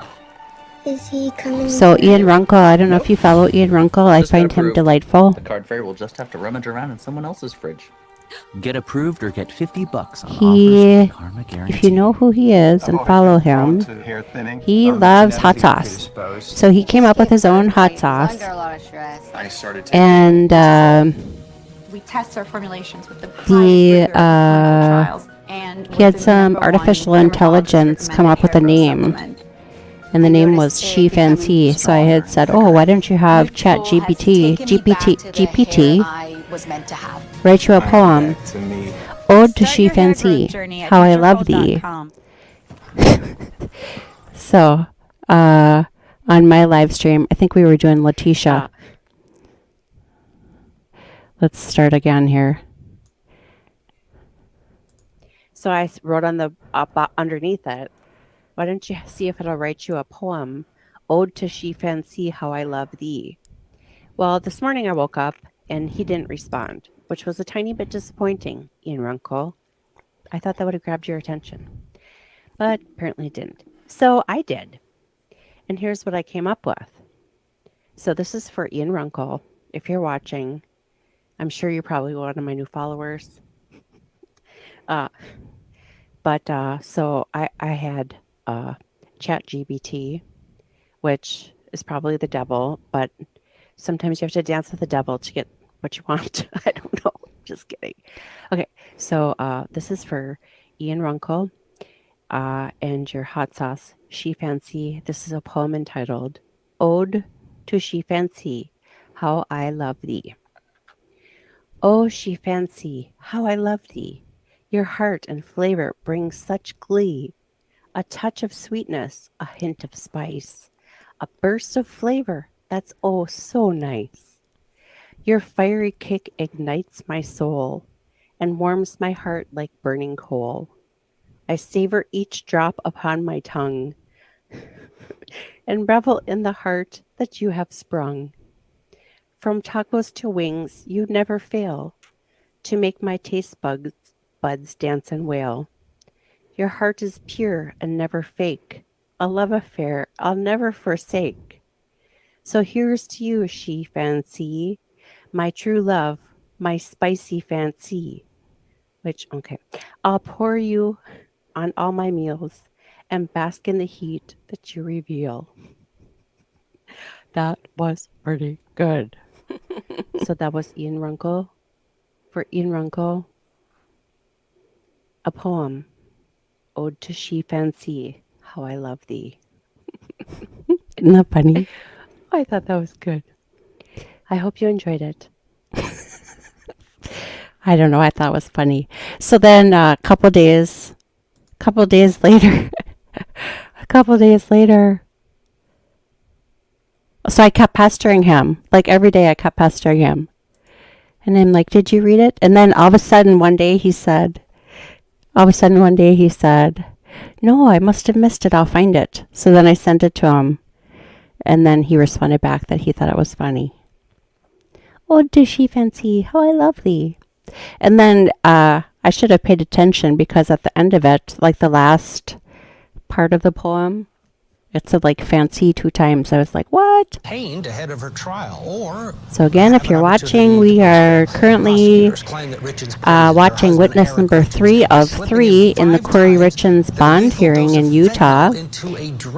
Meanwhile, we still have a blank screen over in Michigan in Judge Valentine's courtroom. The bank account and determine whether or not she was current on her payments or whether her payments were going through correctly. I can't tell you if she was current on her payments. I can say about those payments that several of them did not clear the bank. And during Why was that? She was in the negative in that account from a good part of that month. She was $22,000 in the hole for a good part of that month. So you noticed that at least for that account in that month that that some of the payments to the hard money lenders were not going through? That's correct. Okay. Did you notice any charges for overdraft fees or anything like that? Yes. Okay. Well, what did you notice about that? They were $25 each, and sorry, I don't recall what the cumulative number is for that, but there were dozens. Okay. Now I want to ask you about this. You said that there was a lawsuit that you were familiar with out of New York. Yes. Can you explain what you found out about that? Yes. So in that case, they did file the agreement, and so from that, it's apparent that Ms. Richens used receivables of $87,000, and receivables are her potential revenue. It's work that she's performed or earned, and she's expecting to be paid this money to her company as revenues. So that's $87,000 that's stated in the case, in the document that they filed with it. And that agreement also says that she's borrowing $60,000 against that $87,000 at 15%. And that document also spells out the terms of the agreement that she's to make weekly payments of $5,438 until that debt is paid. And do you know why this lawsuit was brought? Or what the documents indicate about why the lawsuit was brought? According to the complaint, which is the other side's version of what happened, that she made payments of about $21,000. So that would be a little shy of 4 payments. And then after that, she defaulted. Okay. And when was that lawsuit filed? December 9th, 2021. So we talked a little bit about the bank accounts, at least do you know where the K. Richen's Realty bank account, what the bank is? Where they banked? Where they banked? Yes. What is that? America First Credit Union. Okay. And were there any other America First Credit Union accounts that you were able to look at? Yes. And when were you able to look at those? Over this past weekend. Okay. How many accounts did you get access to? Probably about 11 or 12. Okay. Were some significant? Yes. Were some not? That's correct. Okay. I'm going to ask you specifically about each of these in order, or not each of them, but a couple of them in order. There's the 6577, is that right? That's correct. What was, and that was the K. Richens Realty, right? That's primarily, that is the name of the account, and that's, as far as I can tell, that's primarily where the transactions were housed. And you said primarily the hard money lending payments? Primarily there. Okay. And that one ended up in about negative 2,200 at the end of 2021. 22,000. 22,000. That's, I'm sorry, you're right, 22,000. Did you look at 2204? Yes. What primarily was that? That's the joint account, so we would call that a personal account. It's a joint account. It's held jointly with Eric and Kouri Richens.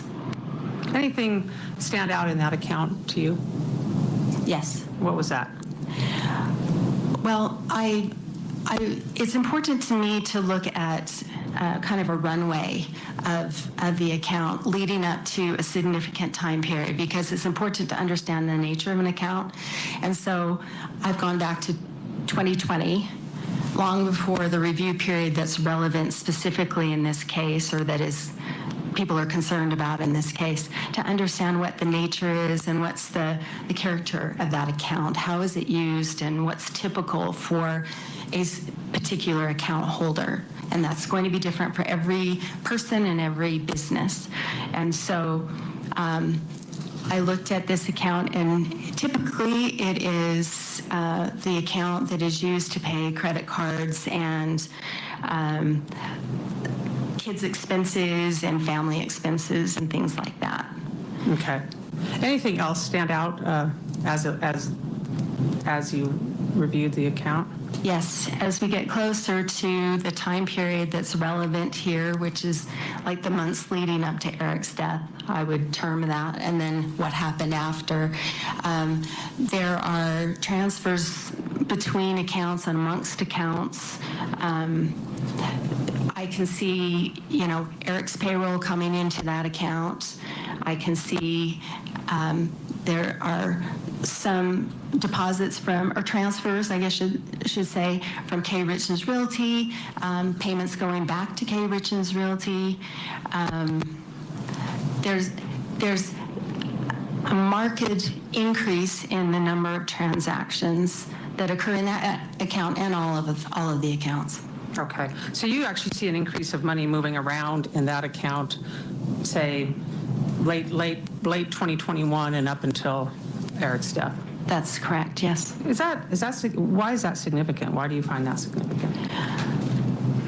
Well, I'm looking for what's typical or what makes sense. And so I'm looking at, what's happening in the business account, and does that influence what happens in the personal account, along with what is happening in the acquisition of properties and how those move together. And so there's this kind of noteworthy crescendo that happens in the months leading up to Eric's death. There are indicators of an increase of chaos and loss of control and larger amounts of money moving all around the account. In a positive way or a negative way? It feels haphazard. There's not a pattern, there's not a practice that there had been a little bit earlier in my review. And there are transactions that don't clear when there's, money is moving around just to cover transactions. Okay, and I'm going to ask you about those transactions that don't clear in a minute. But I'm going to go to ask you about account 5244. Are you familiar with that account? Yes. What is that account? That is also a personal account. That was opened in 2013, and the header on the bank statement has Kouri's name, but the signature card, and until I looked at the signature card, I thought that was just Kouri's account, but the signature card does have Eric and Kouri as a joint holders. And what is that, what do you believe that's primarily focused when you review of that account? I thought that was a business account. Okay, is that what you continue to think? I mean, I guess it's technically a personal account. Okay. According to America First, that's a personal account, but it is used as a business account. And why do you say that? Because of the transactions that are contained within the account. What kind of transactions are they? There are some payments for the loans on these properties. There are expenses that I would think would be typical of a business rather than personal. But there are some personal expenses there. I'm not saying that to be prejudicial or negative or anything. It is what it is. Okay. Are there any credit card payments coming out of that account? Yes. What? All right, forensic accountant is the third and what we believe the final witness for the state in this bond hearing. Let's talk with Marie Pereira and Vonda Sargent. Vonda, still haven't heard a lot from about flight risk. Where do you think we're going here? You know, I think we're just getting additional evidence on the first prong of that statute, and that is that there's substantial evidence to support this charge. If the court goes by just the law, the letter of the law, the state has not met its burden, and she should be granted bail in this case and released if she can post it. It's like I said, it's tantalizing. There seems to be a substantial amount of evidence that would go towards her guilt, but there certainly is not the evidence that she's by clear and convincing evidence that she's a risk to the community or some individual, or that she'll flee if she's released on bail. So I think that the state has presented a case that goes particularly to the first prong of that statute, but nothing towards the second prong. And it has to, if the court follows the law, she should be granted bail. Marie, what do you think?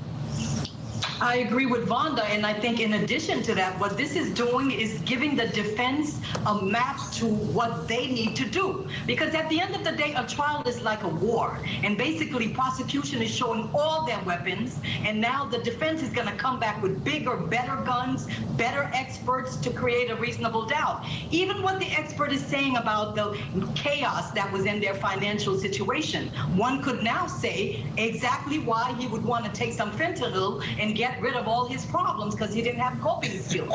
I don't see the purpose of this. Right. I mean, yeah, it does open up that, as Vonda chuckles, but that does open up because the defense is saying it's either suicide or accidental overdose. Well, if they both have financial problems, then it rings true, right? Right. All right, let's get a break, and then we'll get in for more. After this, stay with us.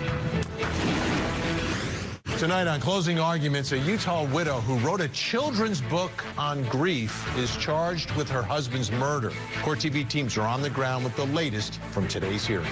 And on the docket, the case against Taylor Shabiznis, a Wisconsin woman accused of murdering a man, sexually assaulting his corpse, and then This one. We'll unpack the key details as her trial approaches. This one. Plunder. No. Tonight at 8/7 Gisela of Grizzly True Crime did a live stream on that Shea Business one.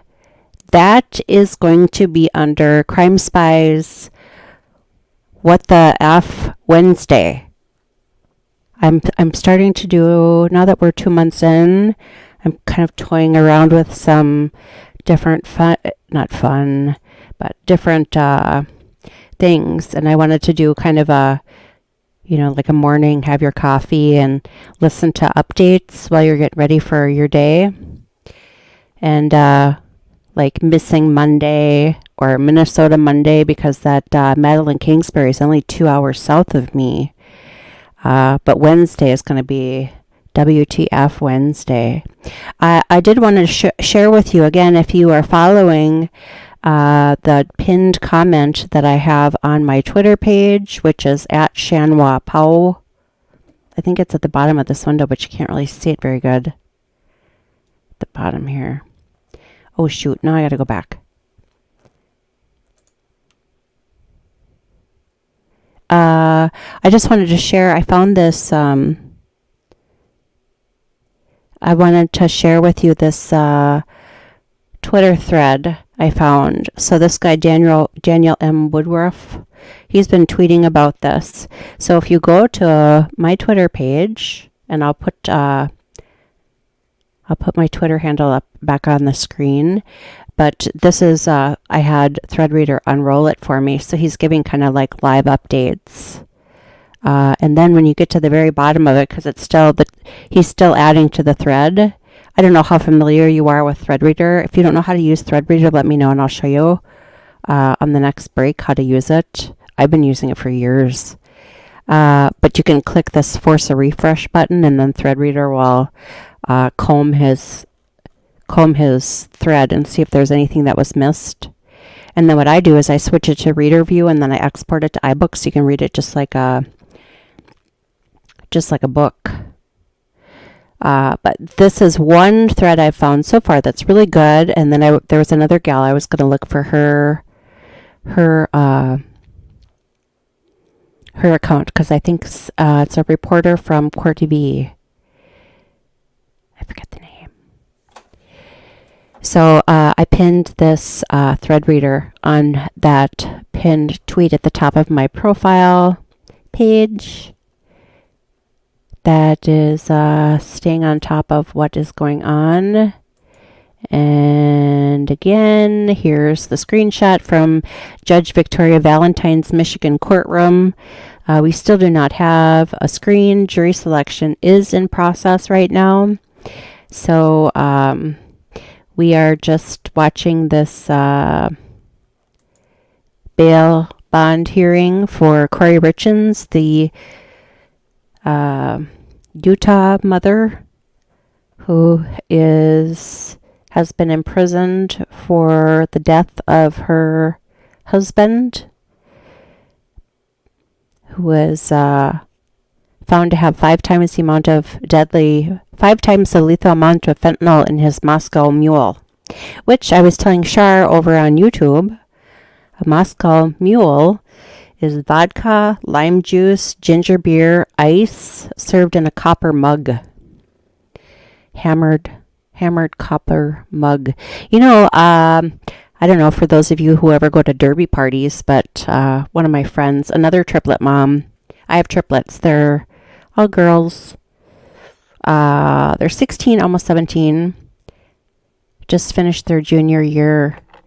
And then I have a son who's 20, but the derby party, there's also copper mugs of some type of bourbon. I forget what that's called. Her husband Eric, and then writing a book about. So we're just going to continue the coverage here on the Kouri Richen's bail bond hearing. This is the third of 3 witnesses, a forensic accountant. And on the Navy Federal Credit Union account and deposited into her America First credit. That's correct. That didn't. Was there money between the time that the check was deposited and the time it came back as unpaid? Were there any transactions out of that 6577 account? Yes, there were. And what were they? I don't recall. Okay. But there was a time when the money was moved out of those accounts. That's correct. Okay. In 6577, do you recall, I know you testified that it was overdrawn at the end of the year. Do you recall if it was overdrawn prior to Eric's death? I do. I don't remember the amount, but it was, again, overdrawn? Yes. Okay. Do you, again, I want to ask you about go back to 5244. Yes, And I think we can move on from the accounts. Okay. Let me ask you about the life insurance policies. Are you familiar with life insurance policies on Eric's life? Yes. How many life insurance policies were there on Eric's life at the time of his death? I believe there were 6. Okay. And 7. What were they? Can you explain what the life insurance policies were? Yes. The first was through Minnesota Life for $347,000, and that was what is typically called a home mortgage policy in which if the insured passes away, the home's paid off. And they write it at the amount of what the loan balance was at the time the policy's taken out. And so whatever the loan is at the time of death, I believe that loan is like 72%. They'll pay 72% of the outstanding loan. And so that one was paid. Okay, and then there's a life insurance policy that Eric and his business partner had on each other, basically, and that's in coordination with a buy-sell agreement on their business. And so if one of them passes away, the other would be the beneficiary of that life insurance policy. so let me just ask you about that instead of going through one at a time. How, besides the life insurance policy that was on Eric's business, what was the amount of money that Eric's life was insured for at the time of his death? About $1.2 million, aside from the business buy-sell policy. And are you familiar with any attempt to change the beneficiary of the business policy? I'm aware that that is the report, yes. And what was the report? That on New Year's Day of 2022, that in New York Life's online portal, someone had logged in and had changed the beneficiaries on that policy to Kouri Richens. Okay. And that was changed back, as far as you know, had been changed back at the time of Eric's death? That's my understanding, yes. Okay.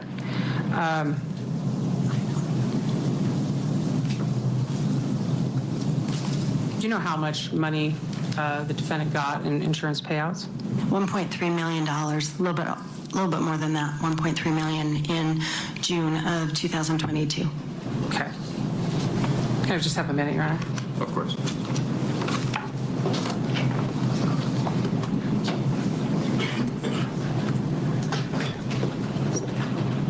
Thank you so much, Jamie.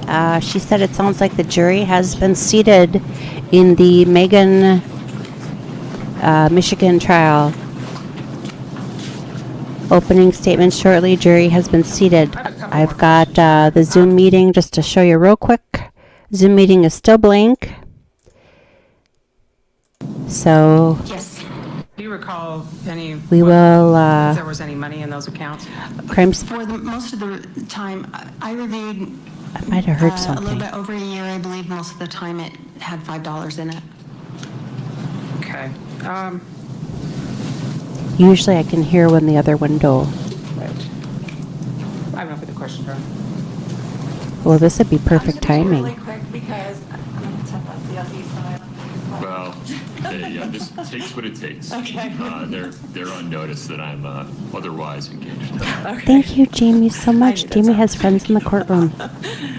Ms. Carrington, a couple of questions. Want to Thank talk you about, so much. I really appreciate it. Just went to your testimony. You've been doing this for a long time. Yes. And you look at investment type businesses as well as personal finances, correct? That's correct. The course of your review of things. And you said that Kouri Richen's Realty was essentially flipping homes, correct? As a business. That's my understanding from what's publicly available. Yeah. And in your experience, that type of a business model is essentially investment properties that you don't own very long and then you resell, correct? Yes. So within the framework of that, it would not be uncommon or uncharacteristic to have these hard money lenders as a part of that type of business model, correct? Yes, and that, I did say that earlier, that that's typical. Right, yes. we wouldn't go get conventional home loans for a home we're going to own for, 6 months, we hope, correct? You could. That would be a lot lower interest rate. Even though it had a longer repayment period, someone could get a conventional loan to do that. It would be hard to continue to get conventional loans, I would assume. when you're buying multiple properties, correct? I don't know the answer to that. What I will say is it's very typical for someone in this industry that Ms. Richens is in to get hard money lenders. So what she was doing was typical for the industry? I would say yes. Okay. And you created this schedule of homes. Did you also look at when those homes sold? Yes, I did. Okay. And did you correlate those payments? Correlate. Like, were you able to see what the homes sold for? I have been able to see many of them what they sold for. Okay. So, and then if you look at those, she only still owns a handful of those, correct? Like 4, maybe 5. I'm sorry, what? She only period? still currently owns just a small handful of those homes, correct? I think she still owns about 6 or 8. So she owns the ones on Canyons Resort Drive that are rental properties, That's correct. Okay. And she owns the Saratoga Springs house? Yes. Okay. And She still owns the condo in B Street in Salt Lake City. Correct. In the Heber City? Yes, she does. It's under joint tenancy, and K. Richens Realty is still on the title on that. And were you able to see on any of these hard money loans if she'd partnered with anyone on them? It's not just a hard money loan, but if there were any partnership. The trust deeds did not indicate a partnership. Okay, so you wouldn't know if there was some other partnership that existed on these? Yes, that would be reflected in the trust deed, and I did not see any partnership on any of them. Okay.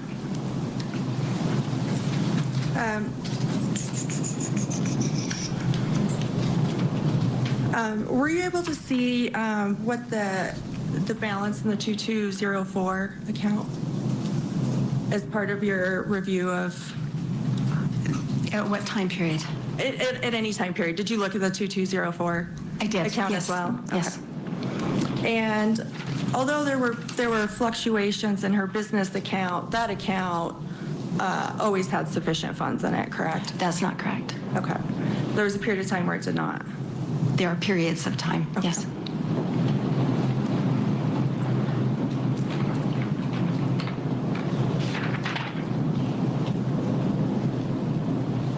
And you also said that Eric was on this 5244 account that was being used for essentially business type stuff. And that was Kouri's business, not Eric's. Is that correct?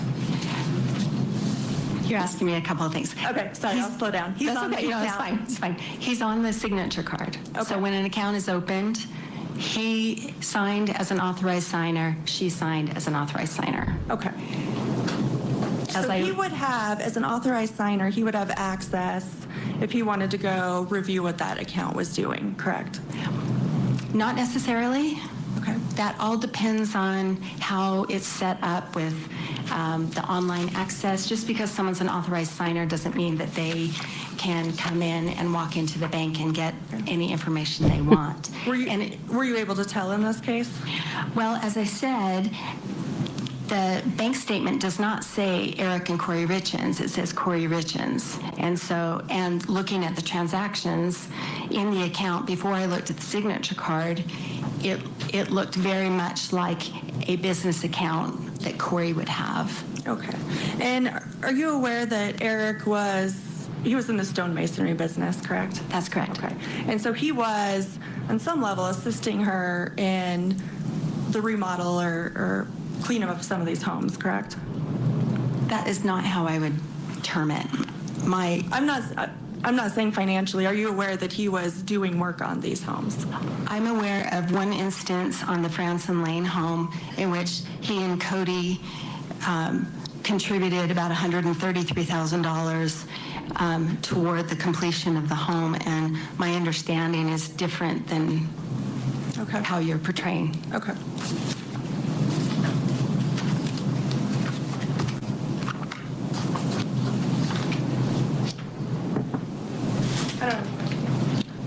Nothing further, Your Honor. Okay, the detention hearing continues. We're going to get a break in here. Up next, we're going to hear from the sister of the victim. It's a victim impact statement in this. That's weird, a very victim extensive impact bail statement? hearing. Back after this. Okay, I wanted to thank Jamie in the chat. I pinned it on the screen here. Opening statements should begin shortly in the Megan Imirowicz. I don't know if I'm pronouncing that correctly. I guess I'll find out here shortly. So she's got a friend or some connections in the courtroom. So thank you so much, Jamie. I feel special having a little inside baseball on this one. Thank you, thank you. Got a nice chat going over today on YouTube. Patriot Pollywog was over on the Rumblies. I did go ahead and update the title on Rumble. I'm working on updating the title now on YouTube.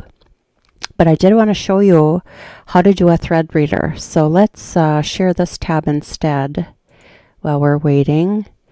Okay, so I think I showed you. This is still dark over here on Judge Valentine's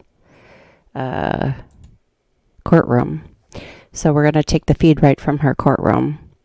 But let's just try to find Kouri Richen's thread so I can show you how to use Thread Reader. Kouri Richen's. I don't know what I would do without Thread Reader. I use Brave browser, so it usually just opens right up in Reader View. But on my what I do is I use my iPad on. Oh, here's the gal. I love her. This Chanley CourtTV. Okay, so let's see. Let's see if she's got a thread going here. No, she does not. Let's find somebody with a thread. Or I could just do it. No, I think Thread gets a little mad. Let's see if this one's got a thread. No. Great, now I won't be able to find one. But I just use it on my iPad. No, she doesn't either. I just use it on my iPad. Here, you know what I'll do? I'll do my own thread. Crime Spies.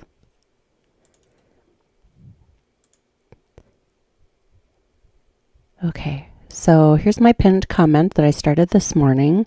So with Thread Reader, you can go on all you have to do is go into open up a comment on any part of the thread and just type at Thread Reader app and then a space, unroll. That's it. And then hit tweet. You can do it on the first one, the last one, it doesn't matter. And then within a matter of a few 7 seconds, it'll say like Guten Tag. And then so it'll look like this, and you just click on the Thread Reader link. Like I said, I use Brave browser, so I have it so it automatically opens up in Reader View. So if you're using like I don't know, Chrome or any of those and don't have it set up to open in Reader View, you just switch it to Reader View. And then what I do is I go ahead and I save it in my iBooks. And then you just read it like a book. So that's how you do it. And so what it'll do is it'll line it all up just like this one. See how it looks? Big, nice long one. And then at the very bottom, this little, just click on that. Because sometimes, like, if I'm following a trial, right away in the morning, like in the first couple tweets or so, I'll ask Thread Reader to unroll it. And then when the court is done for the day, I'll just force a refresh. And then see, it's all right there. Looks like this one's actually done. So, you learned something else new. All right, looks like they're back here. So again, we still have a blank screen on the Michigan trial, but they just came back here over on CourtTV. And it sounds like we're going to have a victim impact statement on this Dear bond Judge hearing. Mrazek, I'm here today to represent my brother, Eric Eugene Richen, whose life was taken in a senseless act of poisoning on March 3rd, 2022. His wife, the defendant, has been accused of committing this crime. If she is found guilty, she has committed the ultimate act of betrayal. Eric is gone, and I am brokenhearted. He was my best friend and protector. The feeling of loss is so great it is visceral. And with the sorrow comes a wave of panic at not being able to see him again. I can never talk to him, never hug him again, and never more be a part of his life. Eric's world revolved around his family, his love for hunting, the family cattle ranch, and his intense drive as a successful entrepreneur. Being born into the Richens legacy shaped Eric's formative years and resulted in a lifetime of hard work, dedication, and fierce loyalty. At an early age, Eric learned the joys of keeping horses and cows around. He spent countless hours helping our dad work the ranch, hauling hay, feeding the animals, and mending fences. He loved our family unconditionally and was a devoted son, brother, uncle, and father. Eric was a family man who always strove to be the absolute best father and husband. He was an attentive and loving father to his 3 sons and a devoted husband to his wife of almost 9 years, Kouri, the defendant. Eric did absolutely everything in his power to provide his family and his 3 sons with every possible opportunity to learn, grow, and have fun. He was the coach or assistant coach on all his boys' teams, which included soccer, basketball, and baseball. He spent countless hours coaching and teaching the boys to play aggressive and give it their all. Eric truly cared about every single child he coached and wanted the absolute best for all of them. There was never a dull moment when you were around Eric, whether it was him showing up to a family dinner with no socks or the sleeves torn off of his shirt because he had to make an emergency bathroom stop along the way, or his calling to tell you he rolled the 4-wheeler for the upteenth time is stuck and he needs you to come get him. It was never boring. Eric loved to have fun and always wanted to make sure everyone else did as well. He owned almost every motorized toy possible, from 4-wheelers and side-by-sides to trucks and snowmobiles, and was so excited to share those with his sons. He had the perfect combination of business sense and foresight. He built a very successful masonry business from the ground up and helped many friends do the same. He had a special ability to build close relationships with everyone he worked with, which really allowed his business to thrive. Eric loved every aspect of his job, but most of all, he loved the people he worked for and those he worked with. Eric faithfully supported organizations that he truly believed in. He never was one that wanted recognition or accolades. He did most things anonymously and without recognition. Eric was a true champion of all people. It did not matter if you were an employee, friend, family, or the next random person walking down the street. If you needed anything, you could count on him. He truly cared about each person he met. Eric loved fully, laughed loudly, and lived life with reckless abandon. He enjoyed great adventures to far-off places, but also cherished the small and finer things in life. No obstacle was too great for Eric. He simply viewed each one as a challenge. No peak was too high, and the next adventure was always just around the next bend. Words cannot describe the loneliness and loss that is felt in every heart that was lucky enough to know him. Eric was such an inspiration and role model for us all. His loss has created a Grand Canyon-sized hole in this community. Except instead of taking millions of years to slowly form, our worlds change overnight. His 3 boys' entire worlds and their perspectives on life changed. None of our lives will ever be the same. Eric died under horrendous circumstances. I am tormented at the thought of what he endured. I play it out in my mind. I go through the terrible sequence of events. I wonder when he realized he was in mortal danger. I wonder what Kouri may have said to him in his last moments. How long was he conscious, knowing he would die? Where were Eric's boys when all of this happened? Did they hear Eric's body fall to the ground? Did they catch a glimpse of their father taking his last breath? It's torture to think of. Why did Eric lose his life? Why did the boys lose their father? Was it because of Kouri's greed and desire to get life insurance and other assets? If so, that is abhorrent. How could anyone value life, human life so cheaply? I cannot comprehend it. I'm overflowing with grief and pain at the thought that Eric meant so little to her. If Eric had died because of an illness, he would have been cared for. He could have looked after him and been with him. If he had died because of an accident, people would have tried to help. There would have been kindness. But there's no comfort to be had here. There's no consoling thought in the way Eric died. In his last moments, after being intentionally poisoned, he was faced with betrayal and terror. The thought of it is unbearable. I am haunted by the horror of it. This last year has been a living hell for our family. We have watched as Kouri has paraded around portraying herself as a living widow and victim while trying to profit from the death of my brother. Both by trying to profit from a book about his death and trying to get life insurance and assets that should go exactly where Eric wanted them to his boys. Immediately after Eric was killed, Kouri told us she could not help us get anything ready for the funeral as she was too distraught with grief. We shortly found out that was not true at all.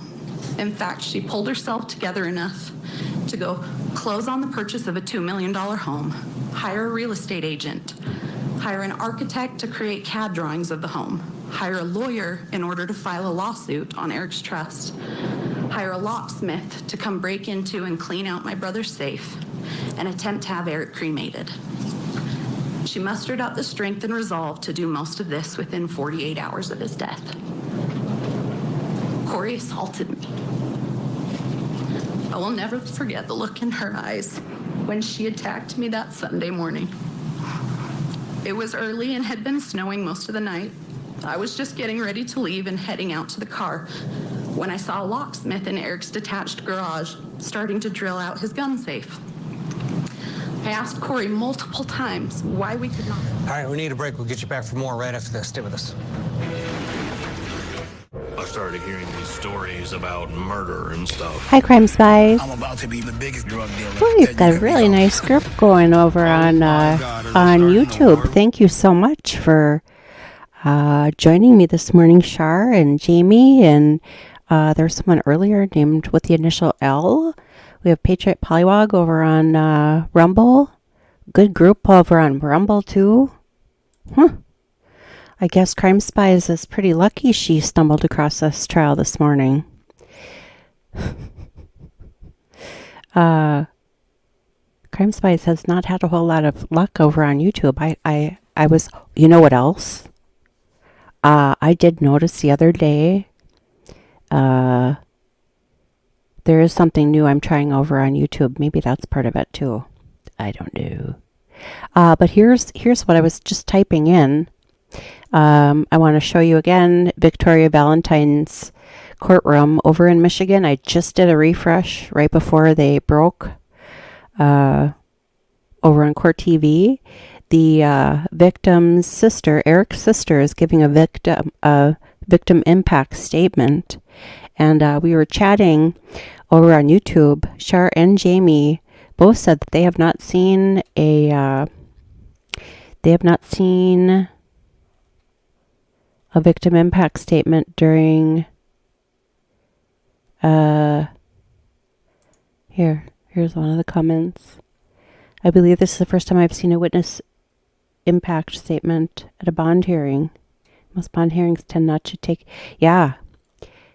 I think that's also, and then Jamie also commented that she had not seen it before either. Now, Jamie has a friend in the courtroom.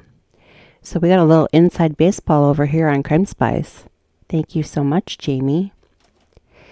But here's what I was typing, and I thought I'd just tell you. Let's put this back over here.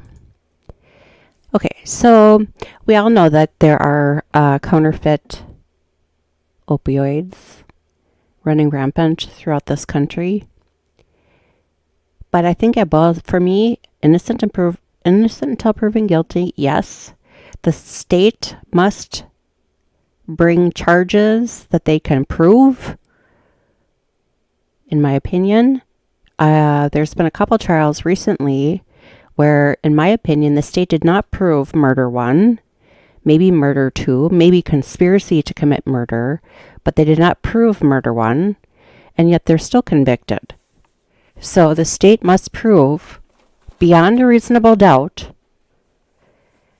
But here's the thing. Okay, so for starters, she had 6 life insurance policies. Now, that's quite a bit. For 2 kids, I don't know how old she is, but she looks fairly young. You know, like I've mentioned several times, I've got triplets. They're now 16, almost 17, and my son is 20. But when the triplets came along, you know, when we just had the son, we really didn't have life insurance on each other, you know, of anything of substance. But by the time the girls came along, just between childcare and, you know, the house and everything else, going from 1 to 4 kids, we did put life insurance on each other. But 6 life insurance policies seems a little excessive. But here, this is my sticking point. So, you know, it's plausible he could have gotten a fentanyl-laced counterfeit opioid. But it boils down to, why was it in his drink? She didn't say, here, honey, here's a Vicodin I picked up for you, and here's your Moscow Mule. It was in the drink. So they're going to have a hard time convincing me that was an accident. To this, she screamed at me at the top of her lungs. Oh, you're a multiple mother too. Sure. That's wonderful. And then told me. I'll be quiet. And then told me. Uh-oh. Glitch. To get out of her house. That was not my It was fault. then that I told her that she could not kick me out of This is still not my my fault. brother's house. My sister Katie was now the executor of Eric's trust and estate, and just like Eric, she would not want the defendant breaking into his gun safe. Kouri looked at me with pure hatred and rage. I was messing up her plan. I was getting in her way, and because of that, she attacked me. She punched me in the face and neck multiple times. It took 4 people to pull her off me that day. Before the funeral, Kouri opened a bank account and asked everyone that was grieving to send her money instead of sending the family cards and flowers. It was not even 2 weeks after Eric's passing that we were told she had taken down all but 1 photo of my brother and removed all his clothing from the house. Kouri put together a golf tournament in Eric's name 2 months after his death on what would have been his 40th birthday, and told his family, all of us, that we were not allowed to attend. Since Eric's death, it has come to our attention that Kouri took out multiple life insurance policies on Eric without his knowledge. It appears that she forged his signature on various documents, assigned herself as Eric's durable power of attorney, inappropriately diverted money from his business to herself, and assigned herself as beneficiary of Eric's portion of our mother's retirement account. I should also not forget to mention the multiple life insurances she has taken out on the boys. Her most recent business venture was authoring a children's book about how to help grieving children cope with the loss of the death of a parent. In this book, she had the audacity to use the boys' real names and even use their last family portrait. Her behavior gives me great concern, as she has exploited the boys for money and will likely do so again. In addition, Kouri has weaponized Eric's children, manipulating my dad to do or not do things by threatening to cut him out of their lives if he did not capitulate to her demands. She similarly deprived the boys of contact with myself, my sister, and her daughters, unless we agreed to give her the money in Eric's trust. Money that Eric wanted to go to his 3 children. As if that were not enough, I've been told that Kouri started telling their 3 little boys that none of Eric's family or friends loved them. She apparently told them none of us cared for them or wanted to be around them, even though that is the exact opposite of what was happening. We all want nothing more than to be there for those 3 little boys, my nephews, yet Kouri has made sure to cut us out of every aspect of their lives. This is all just a brief summary and the start of what our family has been through over the last year. We have scarcely gone a day without finding out some new allegations or evidence regarding something Kouri appears to have maliciously done to attack and undermine my brother, his 3 little boys, and our family. We have all been there since the beginning of Kouri's and Eric's relationship. I was there on one of their first dates. We were there at the wedding. We were there when each of the boys were born. We have been there for every birthday party, school graduation, and rodeo. We welcomed her into our family and treated her as one of us. Not only did she betray our brother, it feels as though she has murdered and taken away a part of our souls as well. Because of her actions, there has not been a day that has gone by we have not lived with paralyzing anxiety and fear, worrying for the boys' lives as well as our own. I may be naive, but I never knew evil like this existed. If Kouri was in fact willing to kill Eric for money, who's to say that what she will not do? Who would be next? Kouri was in a desperate financial situation when Eric was killed, and that situation seems even worse now. We understand that she has defaulted on loans and is already a defendant in other lawsuits based on her financial misdeeds. I am truly concerned that she will stop at nothing to dig her way out of the problems, including murder. She seems devoid of moral sensibility, and there is no telling what she will do if she is released. Judge Mrazek, her fate lies in your hands. Please do not allow Kouri to use the fraudulent life insurance proceeds to get out on bail. That would be morally reprehensible. Please do not allow Kouri to take advantage and make a mockery of our justice and legal system anymore. She has done enough. Please do not allow Kouri to hurt Eric's memory, our family, friends, and community anymore. We have been through enough. Please do not give Kouri the opportunity to hurt Eric's 3 boys anymore. They have lost enough and have been through enough. Since Eric's death, we have learned and unfortunately are continually reminded that Kouri is desperate, greedy, and extremely manipulative.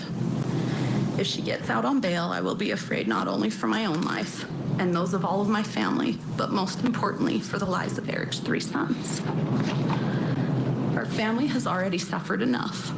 Please do not let Kouri out on bail where she will be a risk to do further harm. Please protect what Eric put his life on the line for, his 3 boys. Thank you. Amy, thank you. Oh my God, oh my God, oh my God. That's burden right there. Right Amy there. Richens addressing the court. Multiple life insurance policies on the It's almost like a children. sentencing hearing. Let's talk about this with Marie Prayer and Vonda Sargent. Vonda, your thoughts? It's a wrap.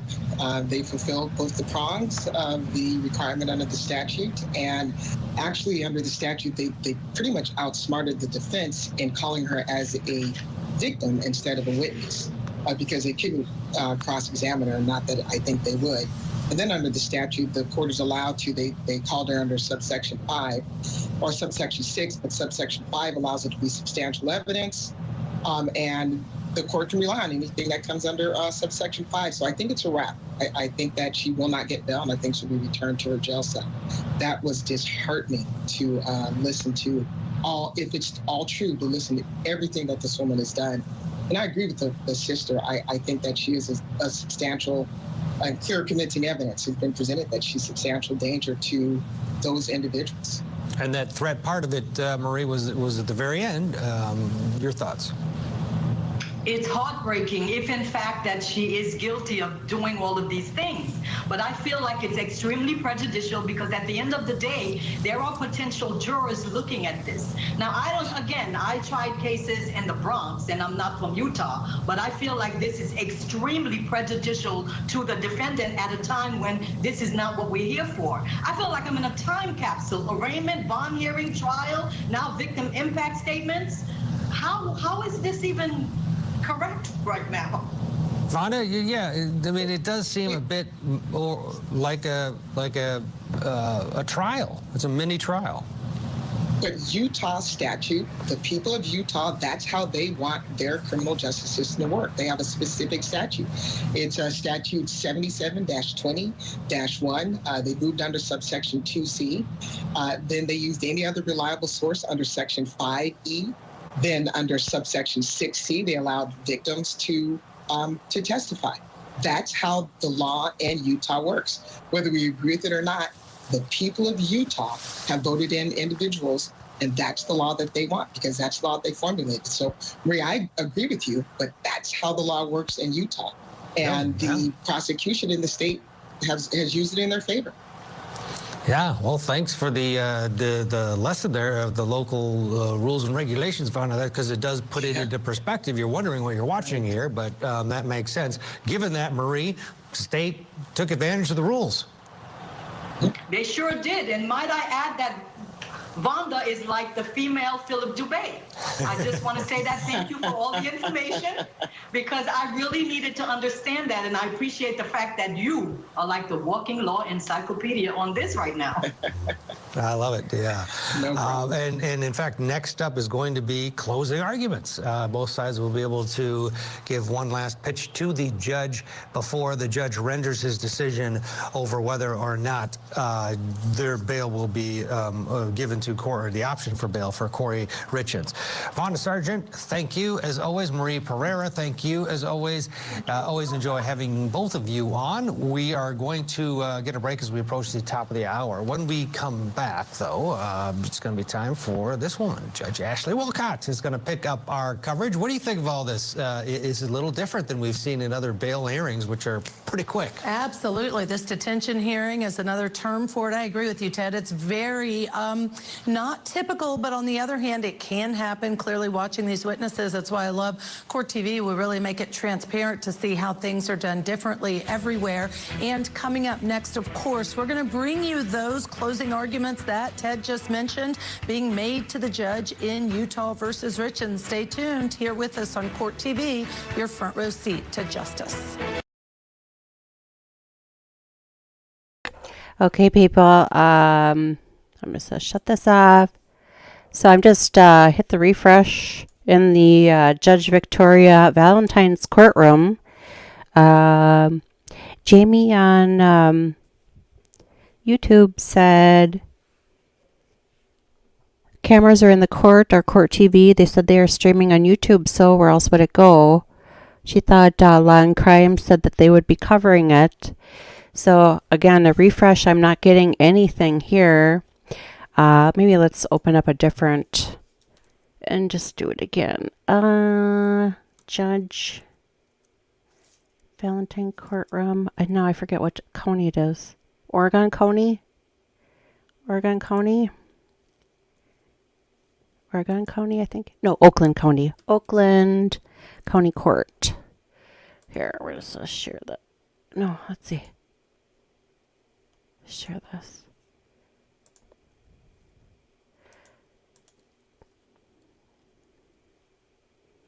I thought I saw it blipping.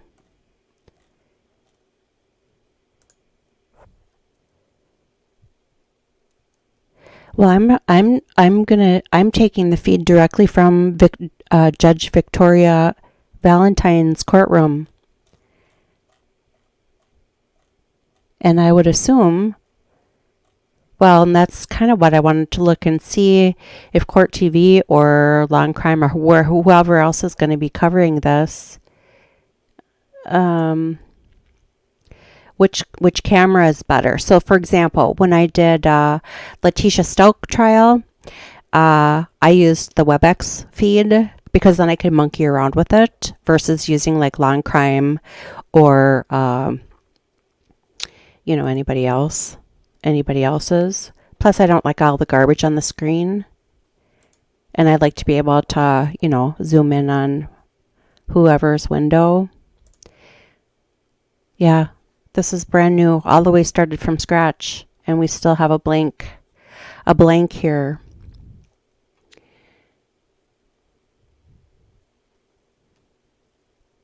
They are not streaming on YouTube.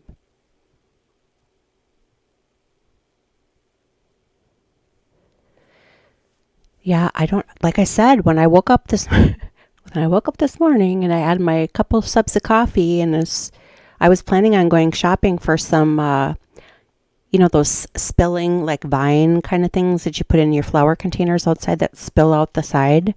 I always start my flowers from scratch, from seed.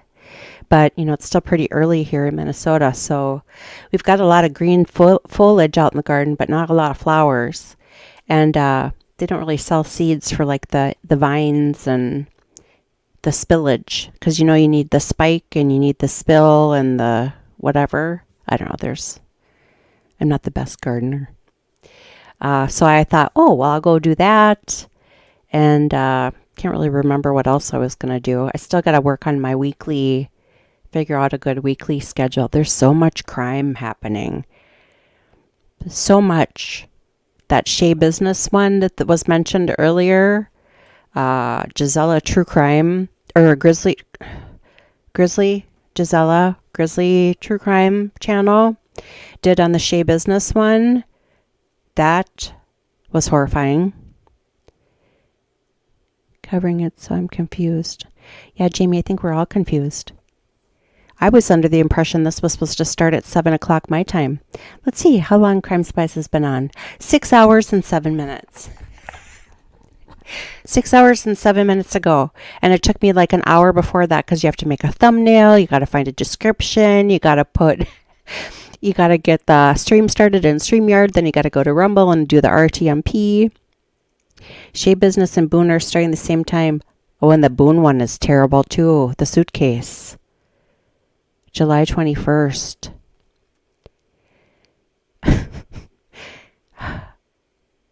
Yeah, weird. See, I had kind of said I wasn't going to ever do another live trial again because it's a lot of work. And Bleefnick was the last one I did. Timothy Bleefnick, the Family Feud one. And, okay, let's go back here. Hold on. I mean, candidly, there's a threshold. So I got my eyes peeled, people. I mean, I got the court cam link. About the pending Barnett case. I listened to the oral arguments before the Supreme Court. I think the state is wise to request a ruling in the alternative.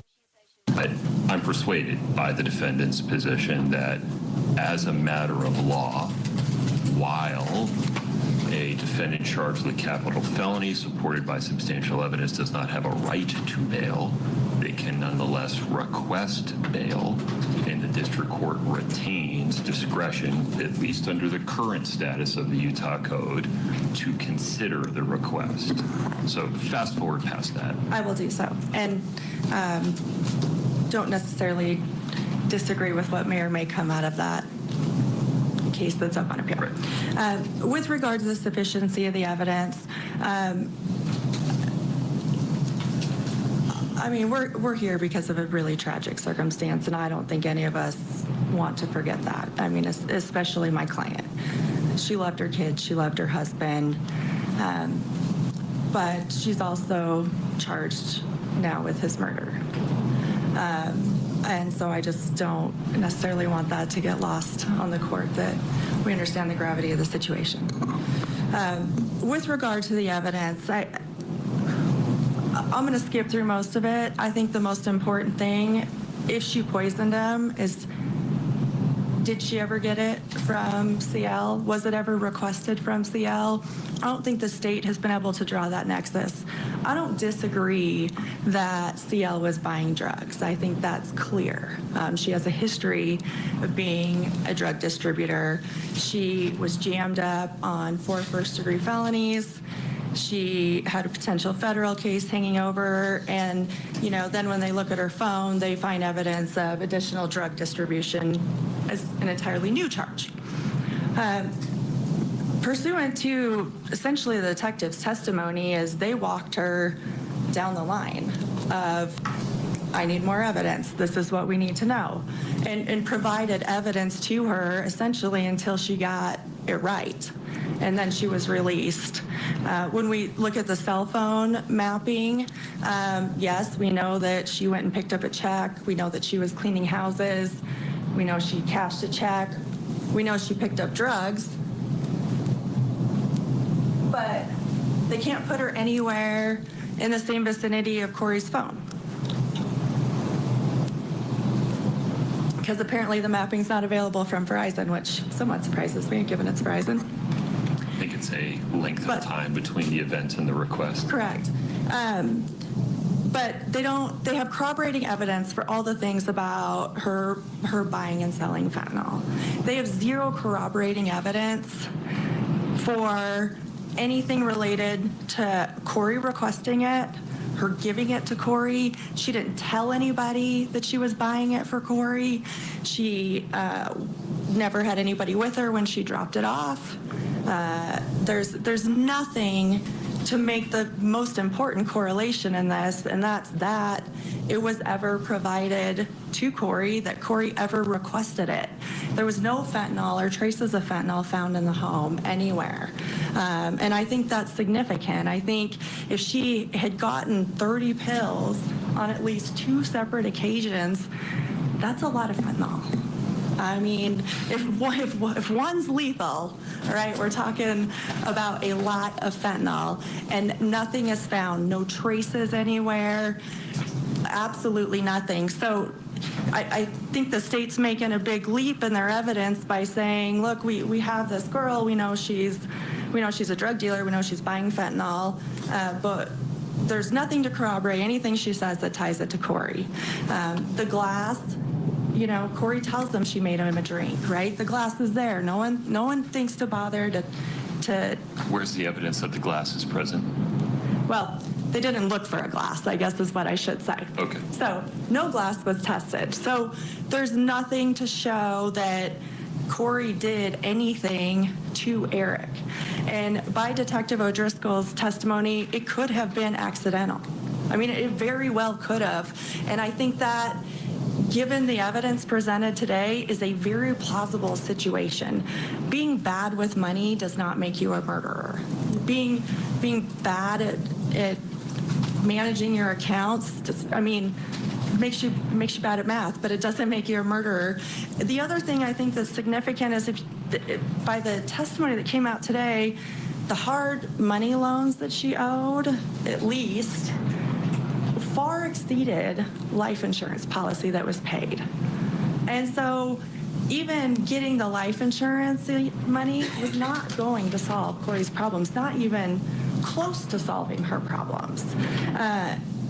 And so that evidence alone, while, you know, maybe there's some other issues with Kouri's business, there's nothing to tie it to her having any motive or in any way being in a better position from Eric's death. In fact, she's in a worse position because of his death, because Eric had a business. He was continually making money. You know, he was, you know, from what it sounds like, the one putting the majority of the contributions into the joint account. So his death, from a financial perspective, has harmed her far more than any money that she gained from any life insurance. With that, I'll largely submit on the remainder of our briefing, as I trust the court has been through it all. I have, carefully. Thank you. Ms. Cassell. Thank you, Your Honor. With respect to the no corroborating evidence, there's a lot of corroborating evidence that corroborates CL's statements. And I think one of the things that we have that's said is, you know, that she was primed and told what to say. But what really happened is she's, you know, a year later she's asked to consider what, you know, if she remembered anything else, and she came back with, yeah, I remember more, and that's very typical of witnesses. It's typical of people that we have testified. And then just you heard all of the corroborating evidence, Your Honor, the matching with the cell phone records, matching with the mapping. Do we have CL putting the drugs in Kouri's hands? We do. We have a hand-to-hand that was testified to. So we have the evidence that Kouri got, or the defendant got the drugs. We also have the evidence that corroborates all or most of CL's story. We would have more if there weren't texts that were deleted. We have a great deal of information that was deleted, and that was deleted off of the defendant's phone. So I think that is sufficient evidence just for CL, and that makes CL credible. This idea that no glass was tested, well, if you look at the pictures that we have submitted, there's nothing there. It's a staged scene. How they can argue that Eric somehow consumed this himself? There's no glass, there's no baggies, there's nothing there that indicates that this was ever taken, the fentanyl was ever taken by Eric. And also to say it's accidental, 1 or 2 pills might be accidental. 20 or 5 times the lethal dose is not accidental, Your Honor. That is someone who wants Eric dead. And the person who benefited the most from Eric being dead is the defendant, or the person who thought she was going to benefit the most from Eric being dead is the defendant. She thought she was going to be entitled to Eric's estate. She didn't know that there was this trust that had put the money into Katie Richen's name. So she's the one that thought on the day that Eric died that she was the one that was going to benefit. She benefited from the insurance policies. She thought she was going to benefit from more, and she thought she was going to benefit from Eric's estate. She tried to benefit from the other life insurance policy on Eric's business. That didn't happen. She also was in dire financial straits, Your Honor, writing checks on closed accounts or checks with no money in them. I know you cut me off, but that's significant. It was in your brief. I got it. Thank you. I understand. But that's significant because she was in dire financial straits. She was deep in debt, and the way to get out of that debt was to kill Eric Richen. She benefited financially, and she had many cases, and we talk about this all the time. Prosecutors say we don't need motive. This case has motive. This case has motive that she needed to get out of this debt, and that's the reason she killed Eric, in hopes of getting his estate, in hopes of getting his life insurance policies, and that, Your Honor, we believe is substantial evidence. All right. It may be a little unusual to see closings, but the reality is this was a bond hearing, 3 witnesses presented by the prosecution, and now we're going to have to see what the judge decides to do based on closings. We're going to take a short break, of course. When we come back, we're going to get you back inside the courtroom. I just want to thank Jamie. Jamie is, I'm going to christen Jamie the Crime Spies Angel.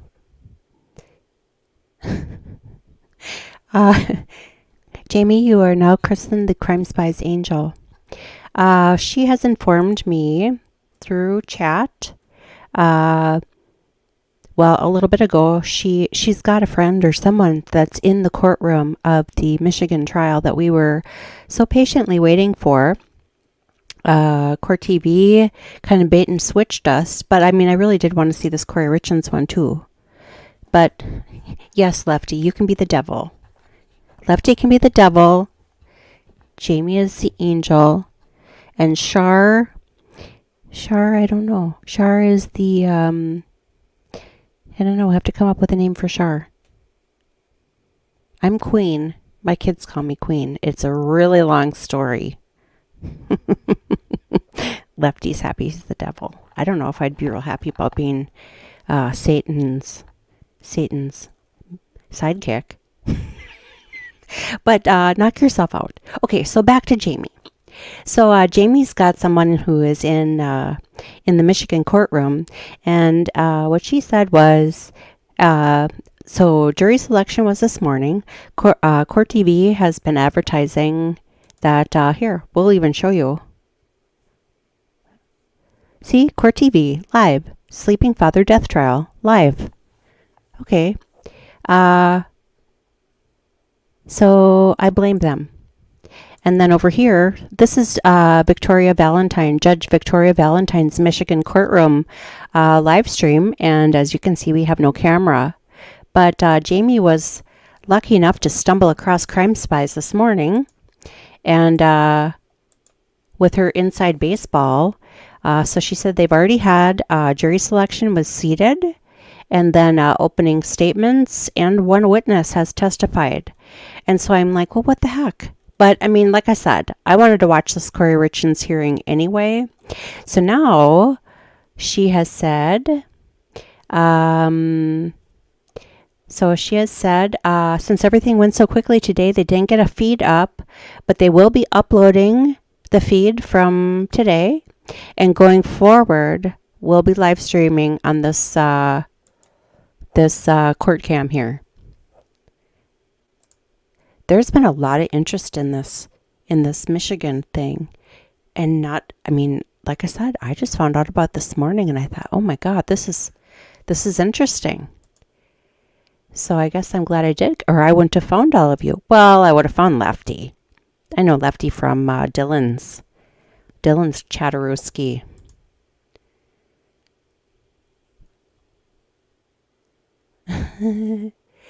Oh, Jamie, thank you so much. So I'll go ahead and update my Twitter feed. I did put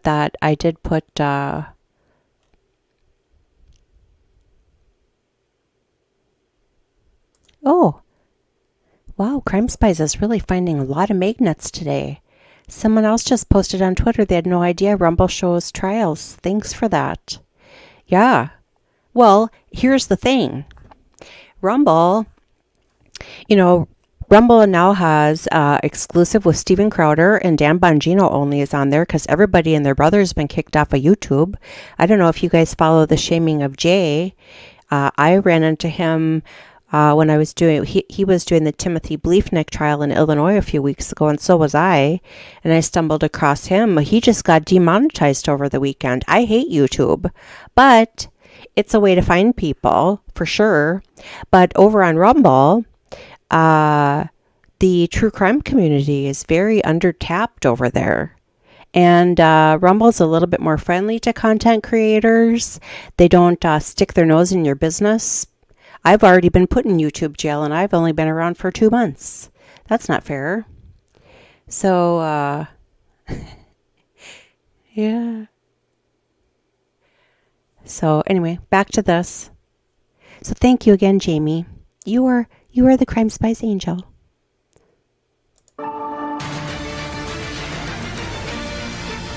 Oh, and I had a couple other comments too. Back to Utah, where we have been hearing the closing arguments at the detention hearing for Kouri Richen. She's the mom of 3, and then she wrote a children's book on how to deal with grief after her husband's death last year.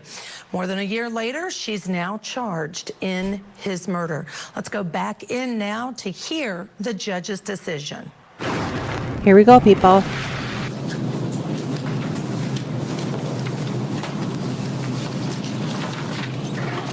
So this will determine whether or not she gets bonded out. The issue before the court is whether defendant Kouri Richen should continue to be held without bail during the pretrial period. Defendant is charged, among other crimes, with aggravated murder under Utah Code 76-5202 sub 2.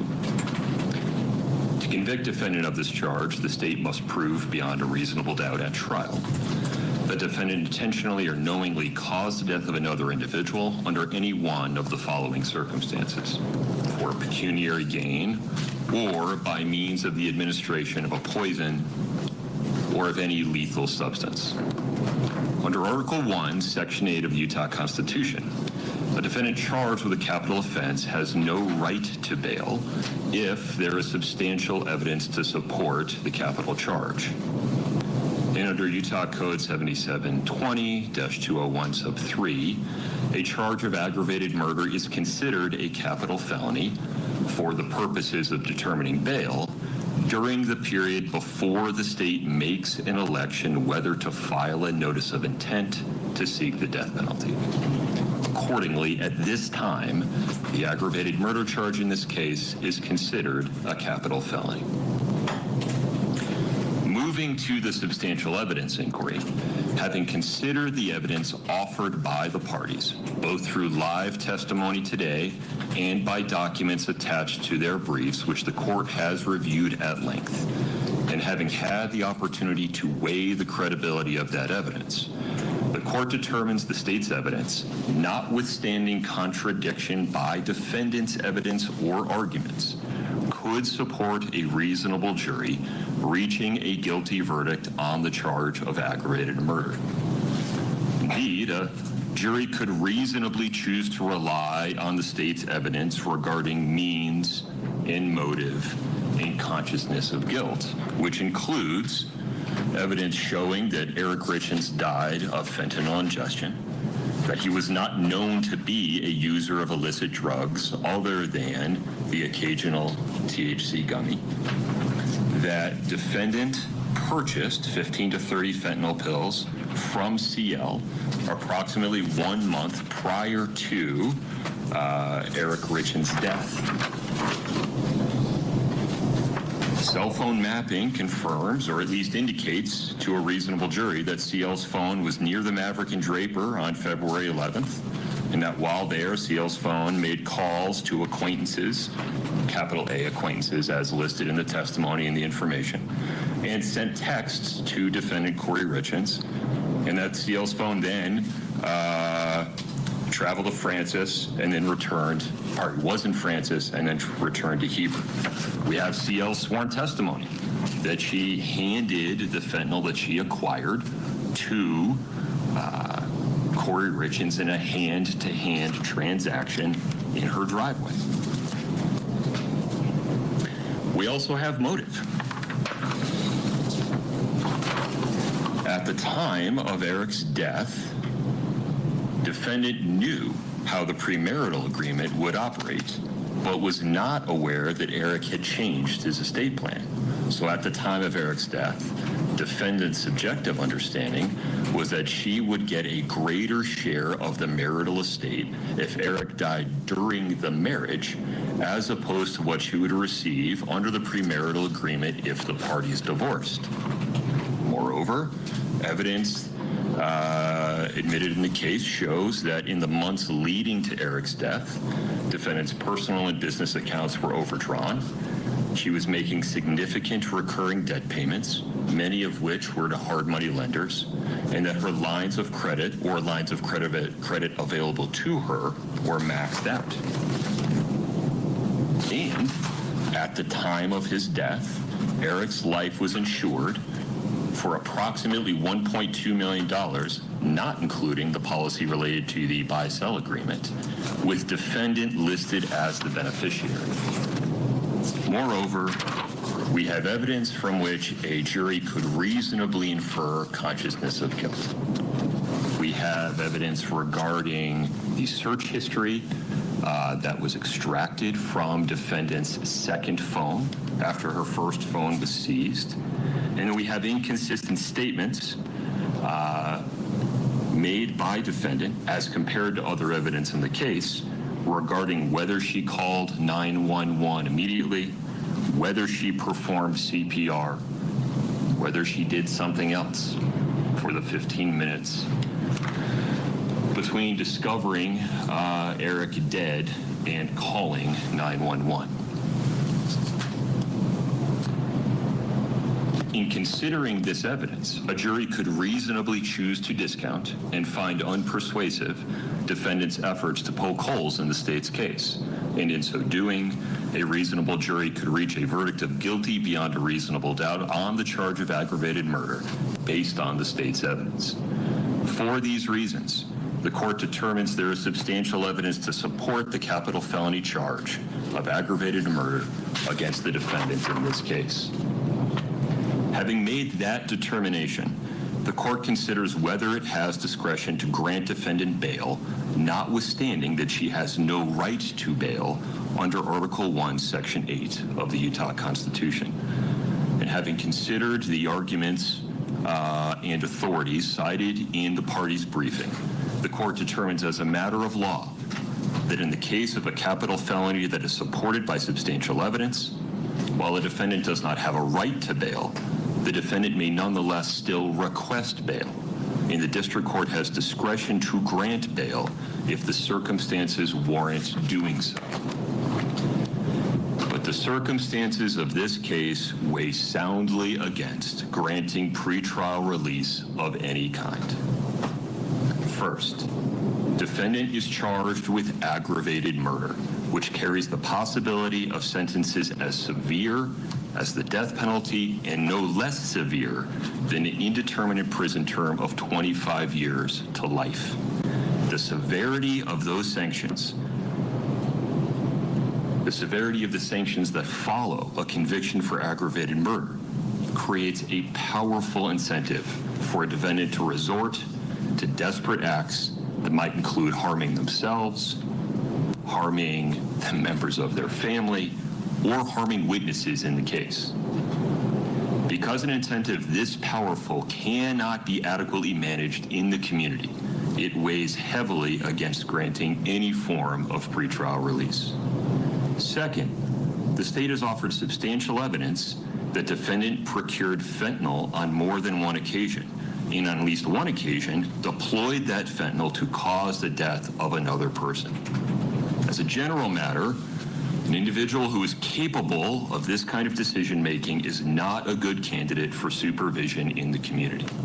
More specifically, given the uniquely dangerous nature of fentanyl, which has been demonstrated tragically by events in Summit County, defendant's alleged conduct, as supported by substantial evidence, is especially dangerous.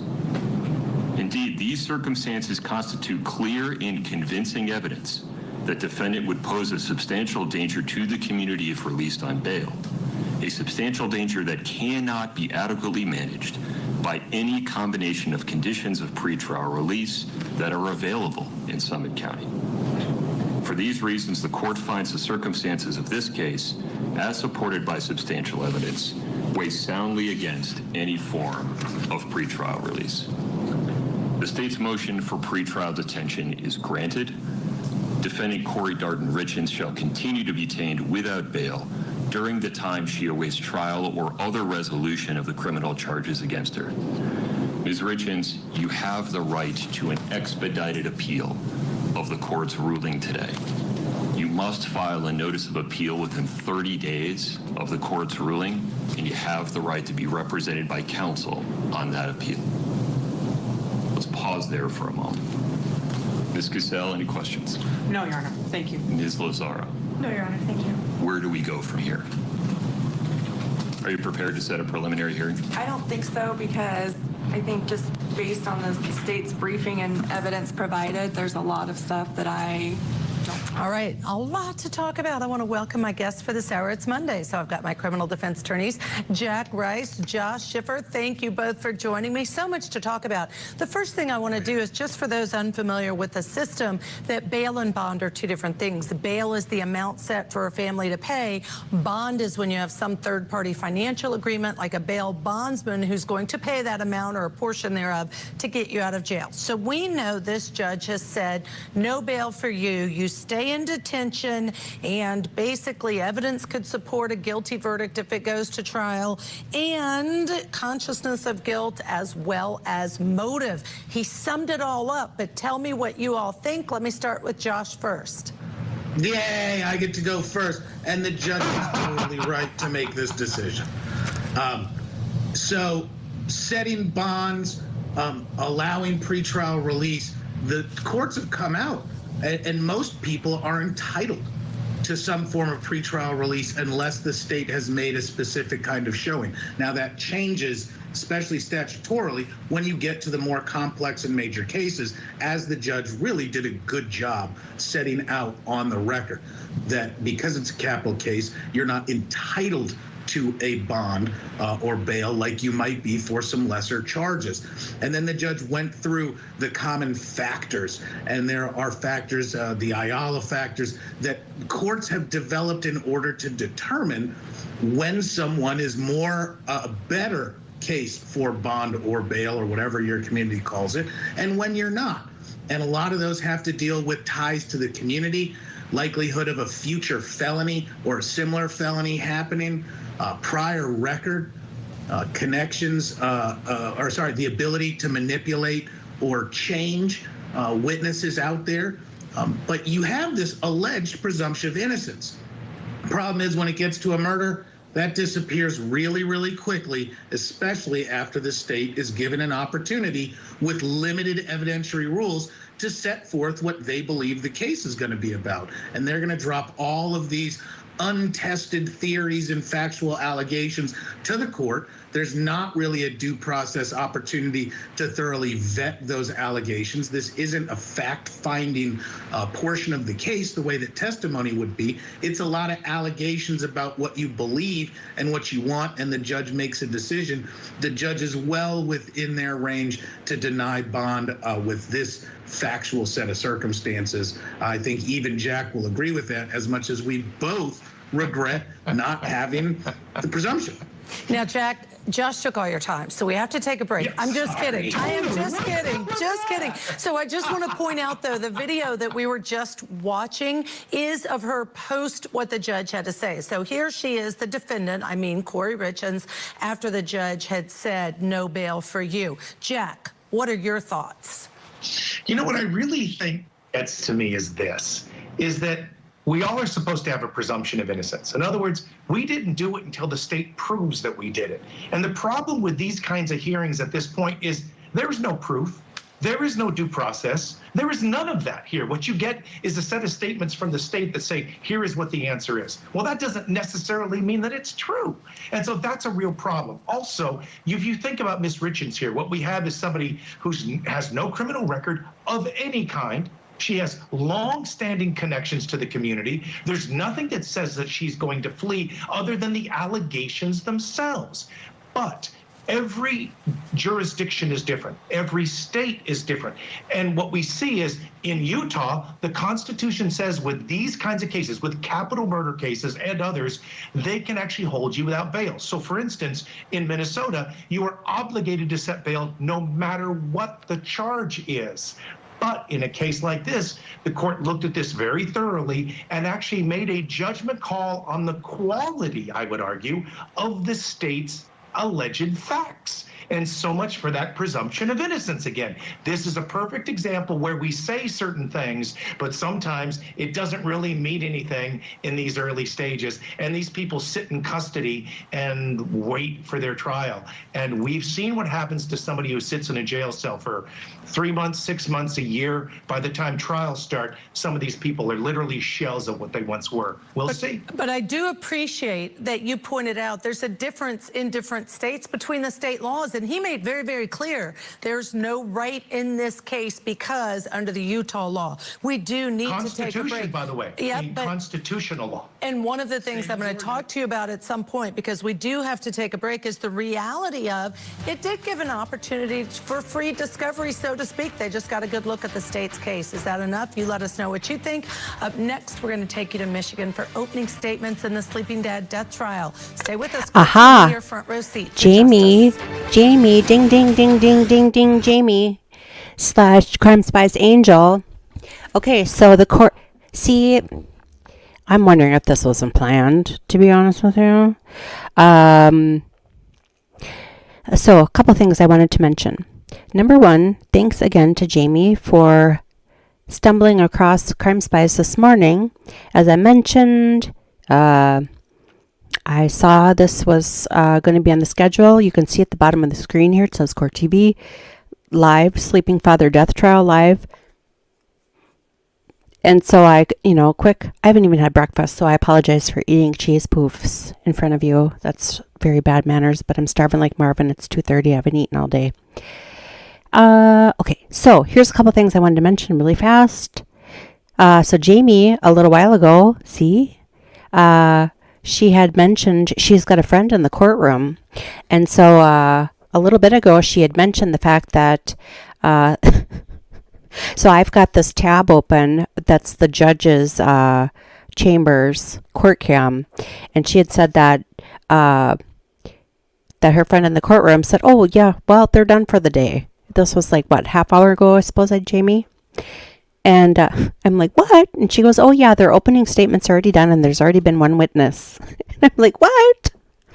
So I was kind of speculating a few hours ago, like, well, because this Kouri Richen's trial has garnered quite a bit of media attention all over the whole entire country, maybe the judge just left her camera off for jury selection. And then when Jamie tells me, oh, yeah, well, they're already done with opening statements. So then she said that they will be live streaming, or they won't be live streaming, but they'll have the opening statements and the one witness. I figured it would be like on YouTube somewhere, but it looks like CourtTV, now that this Kouri Richen's trial or bail hearing is over. She was denied bail, so she'll be staying in jail. I hope she's nice and comfortable there. I did want to mention really quickly also, so we're going to, after this commercial, it looks like we're going to be listening to a recording of the opening statements and first witness in the Megan Imirowicz. I don't know if I'm pronouncing that correctly. I guess we're going to find out here in a moment. The sleeping father murder trial. And then Jamie did mention that going forward, because things had progressed so quickly this morning today, day one, that they just didn't get a chance to get the feed set up. So the feed will be set up now for the rest of the week. So if you're enjoying the content, please subscribe either on the Rumble side or on the YouTube side. And I'm gonna live stream this trial. Like I said, I'm going to take the feed right from the judge's court cam, kind of like I did with Letitia Stauch trial. Second thing I wanted to mention was they had in court today, they had talked about Minnesota and the right to have bond. Here's the thing. So Madeline Kingsbury her body was just found last week. Her partner and father of her two children, Adam Fravel, was arrested last week. There was 2 hearings towards the end of the week. If you didn't watch them and are interested, or not hearings, press conferences, they were very short, down in Winona, Minnesota. And the second one, the one on Friday, and I actually posted a link of it, a clip of it, I think, tagging Lily of London. She's a wonderful, wonderful digger over in the UK. And I said, this is nuts, because they were talking about letting him out on granting him bail. And I think that's set for a couple weeks from now. Shoot. Anyway, so I had said, no, don't do that, because if you watched remember Susan Powell? She was murdered by her husband, Josh Powell. And then while he was out on bond, or bail, while he got bail, the Child Protective Services lady went to go give him his little visitation. Ding dong, 2 little boys walk in. He slams the door in her face. He slit their throat and set the house on fire. What a terrible idea. And this Kouri Richen's, oh, here we go. This Kouri Richen's got life insurance on her kids. Good afternoon again, everyone. Criminal cases are always about choices and consequences. A person will make a choice to do something, and the consequences ensue. In our society, we hold people accountable for the choices and the consequences of their choices, and that is why we are here today. Because on October 1st, 2021, Megan Imirowicz made a choice to act, and the action led to the death of her father, Konrad Imirowicz. Megan turned 18 on September 29th of 2021.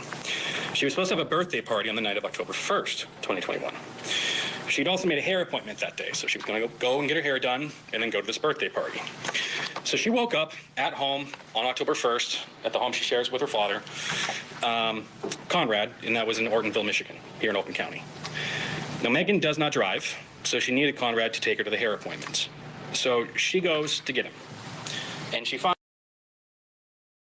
that Konrad, even at 10 o'clock in the morning or so, was drunk. And he was actually so drunk he was effectively passed out. And this made her enraged.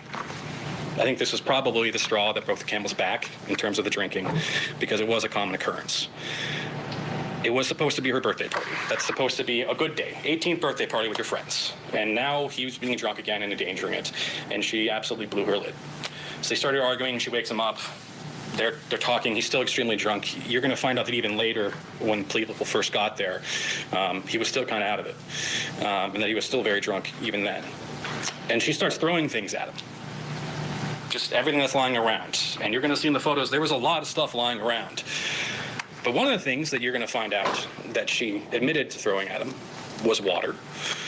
And another thing that she's going to admit to throwing at him, as you're going to see on a police interview video, is a white powder, a cleaning agent, that she's going to say got in and around his legs.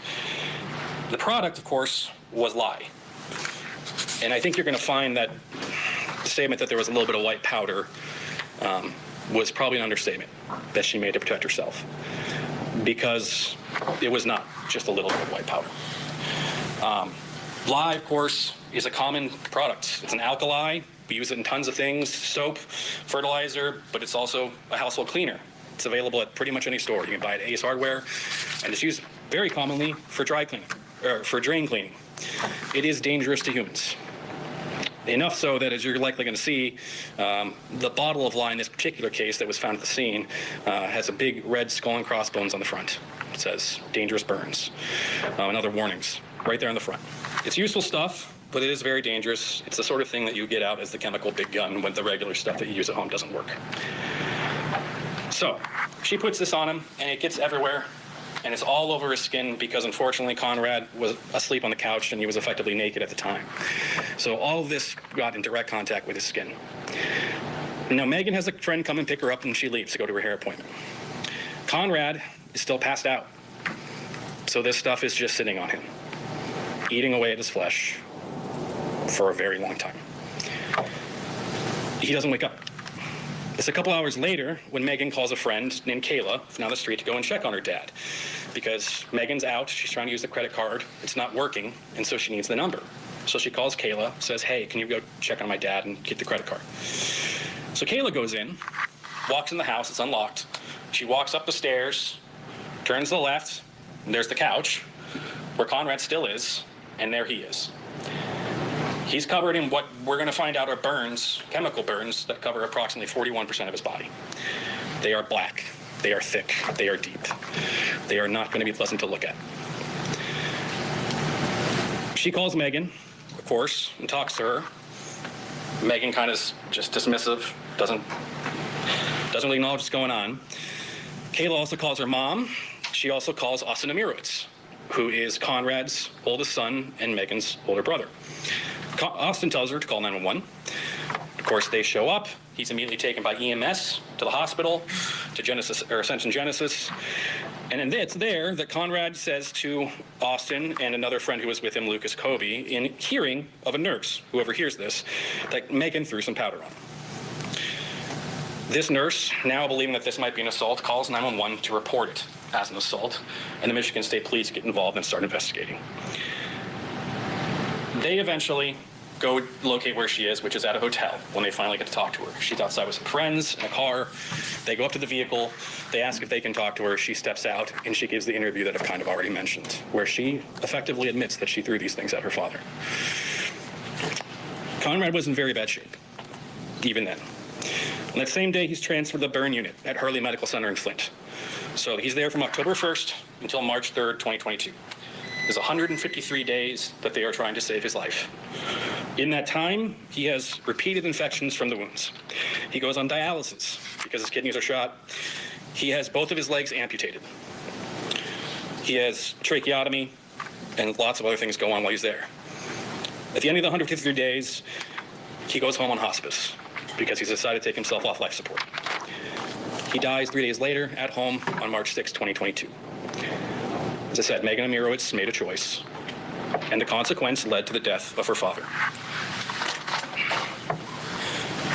We have charged, Megan Imirowicz with one count of committing an unlawful act with a chemical irritant for an unlawful purpose causing death.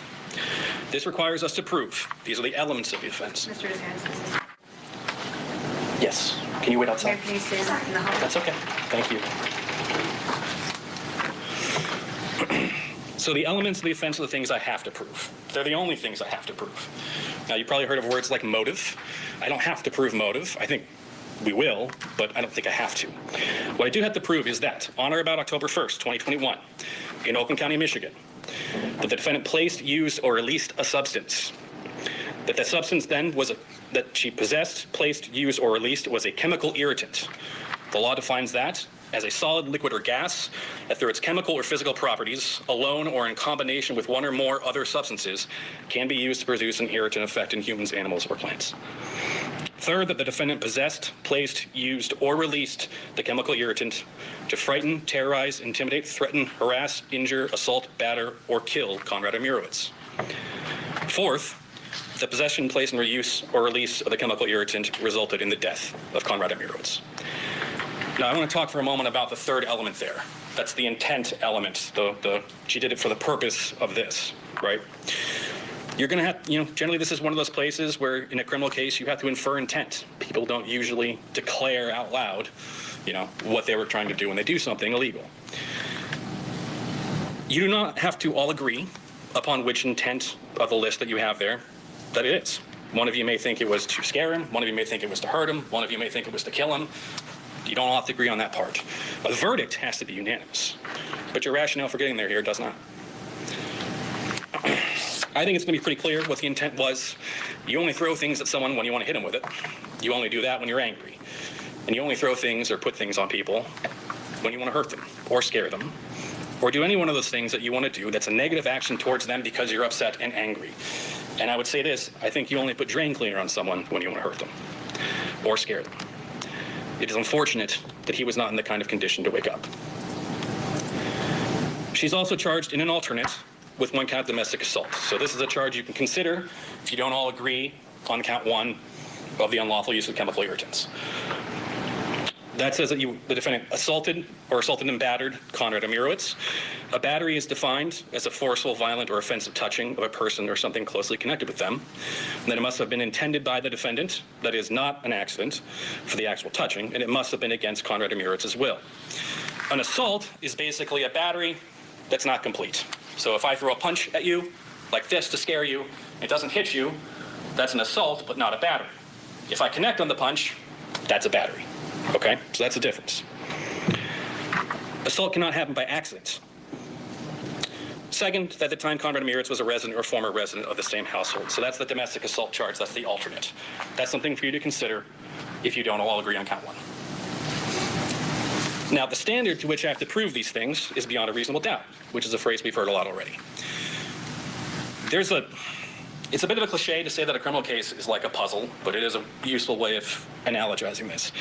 Judge is going to give you clear instructions on what this means legally, but the way I like to think about it is, if you're making the puzzle, that's your job in this case, I have all the pieces. I'm going to give you the pieces over the course of the trial in the form of the evidence and the witness's testimony, and help you put it all together at the end.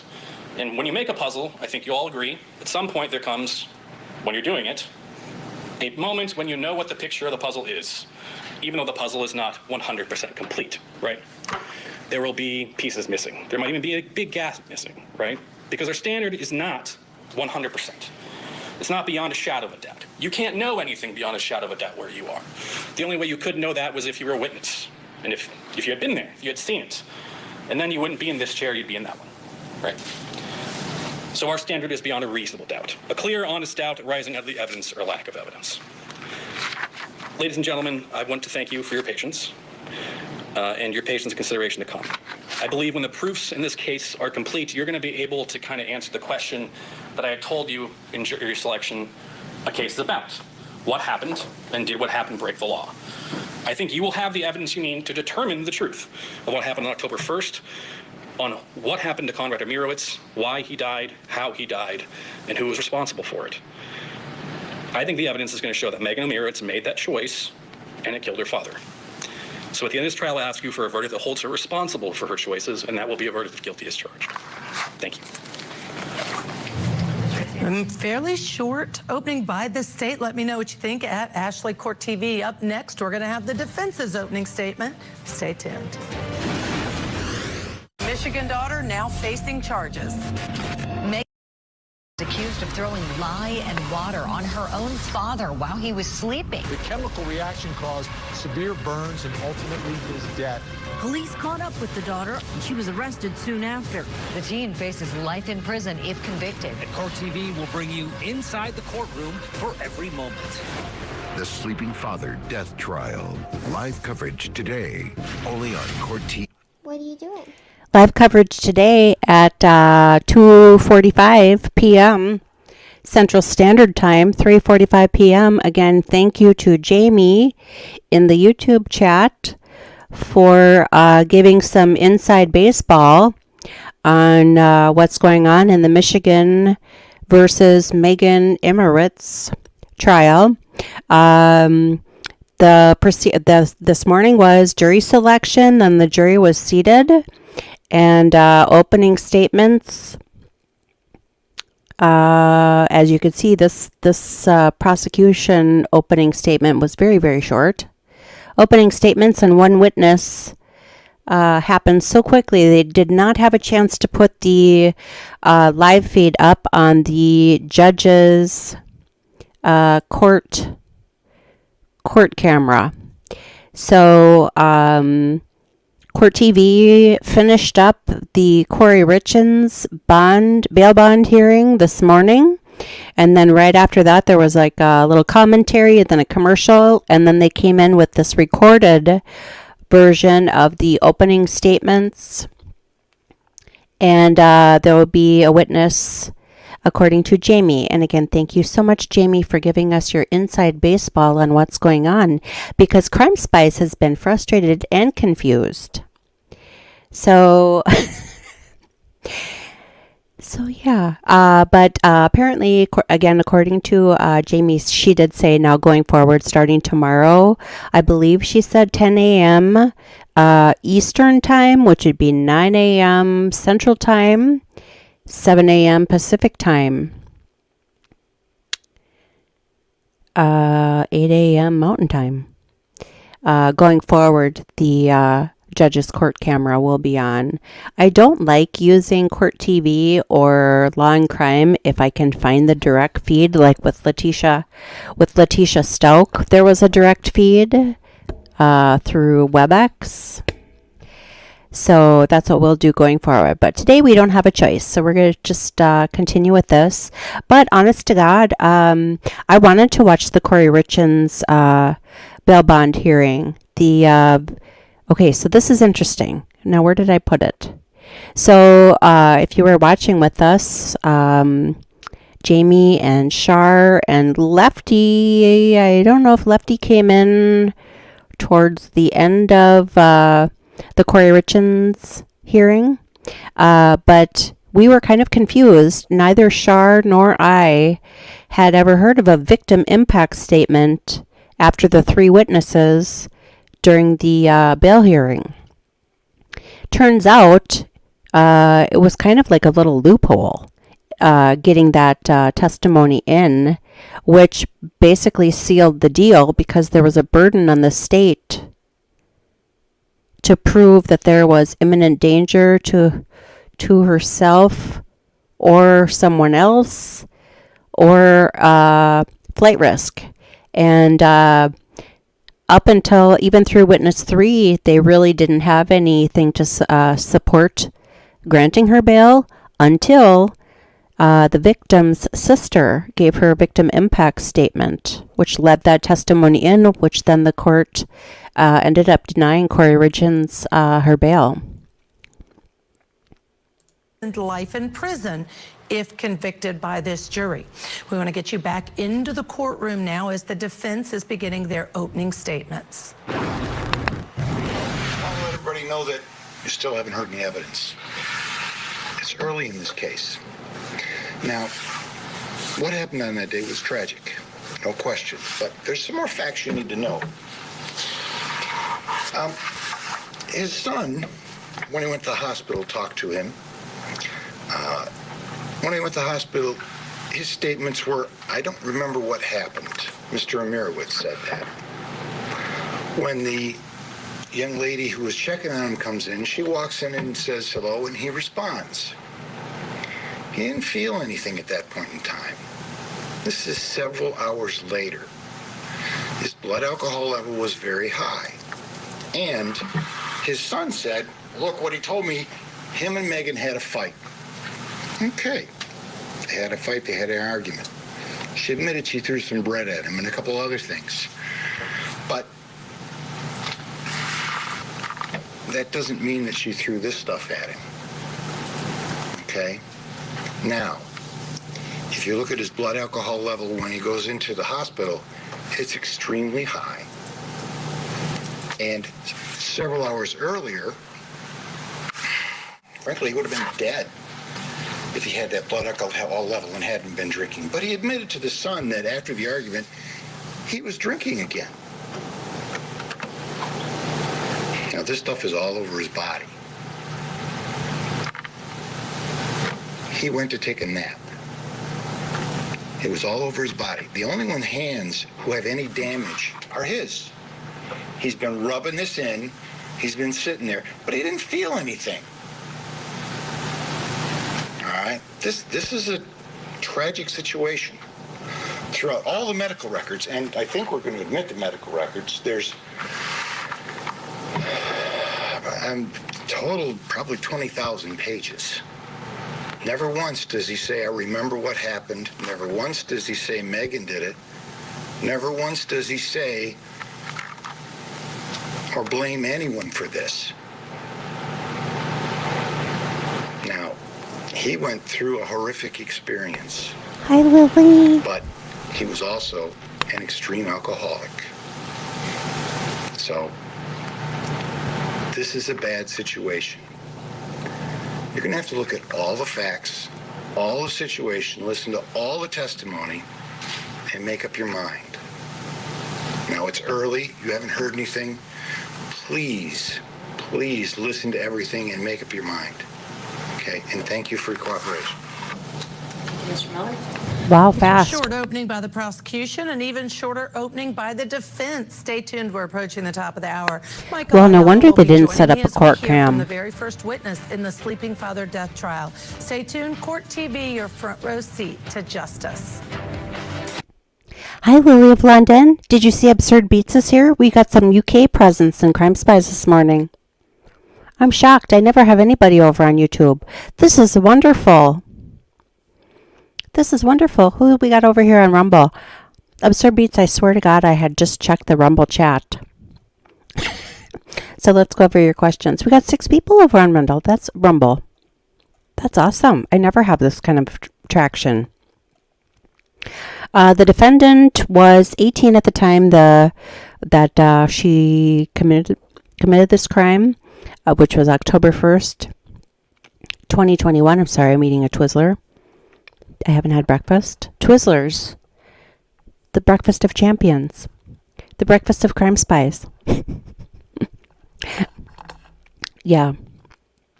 So she was 18 years old at the time. I haven't caught what her birthday is. So she's 1920 now.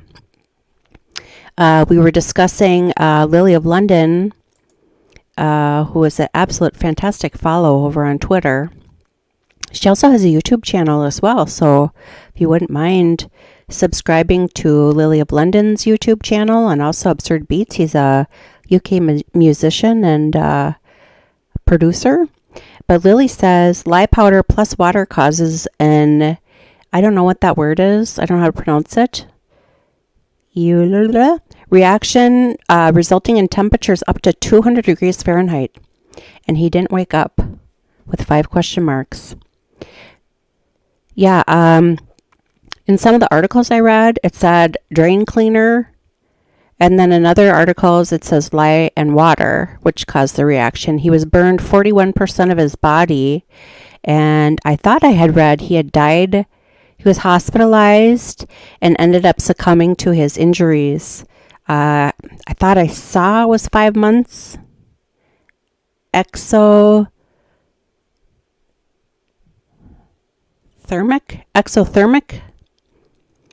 heats up with external catalyst.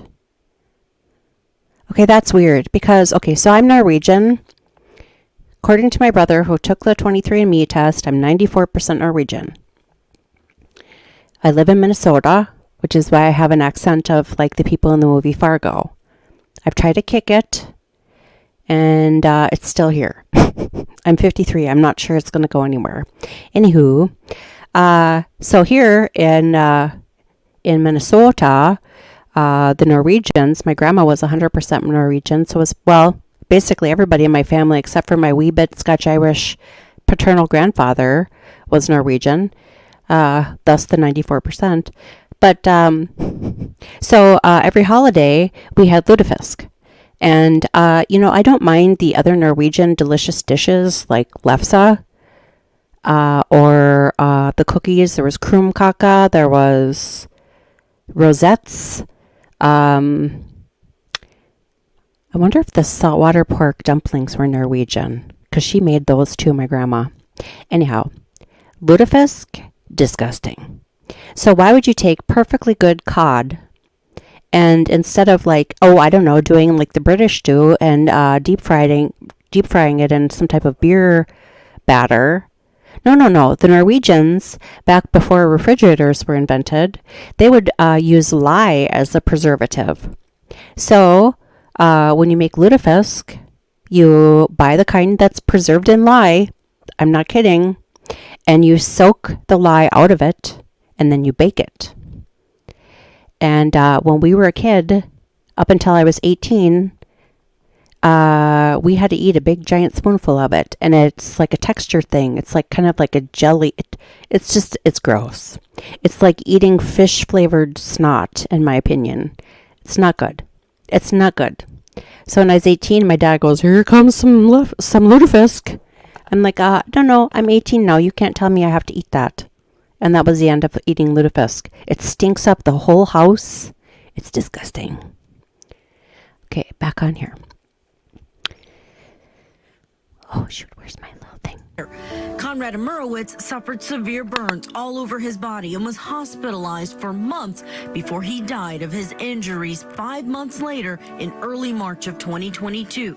His daughter Megan is charged with domestic violence and possession and use of lye, a chemical irritant that caused her father's death.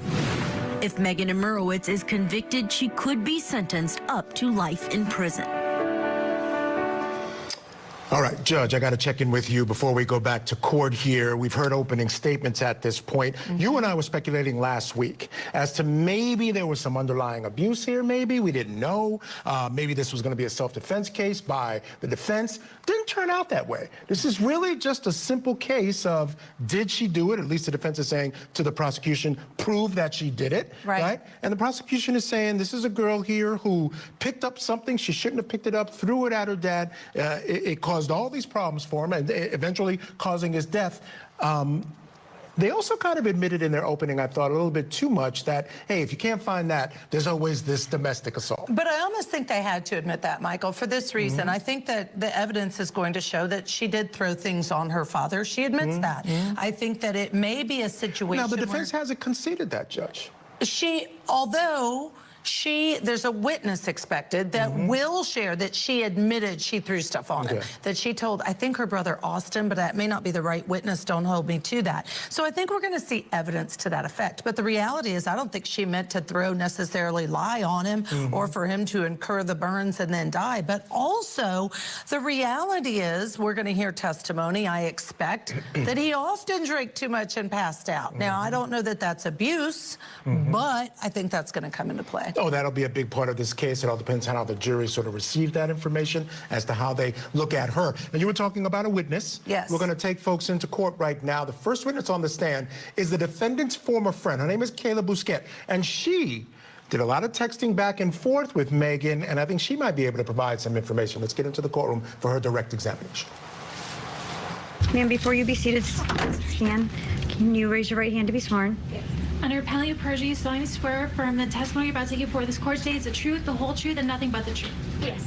Thank you. And ma'am, state your name for the record, please. Kayla Bousquet. Thank you. You may be seated.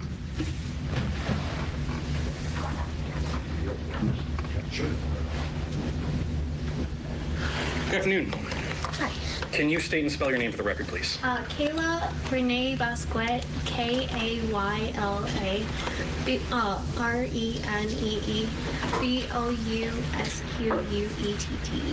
Thank you. Do you know someone named Konrad Imirowicz? Yeah. Do you know someone named Megan Imirowicz? Yes. Do you see Megan Imirowicz in court today? Yes. Can you please point to her in a device limit she's wearing for us?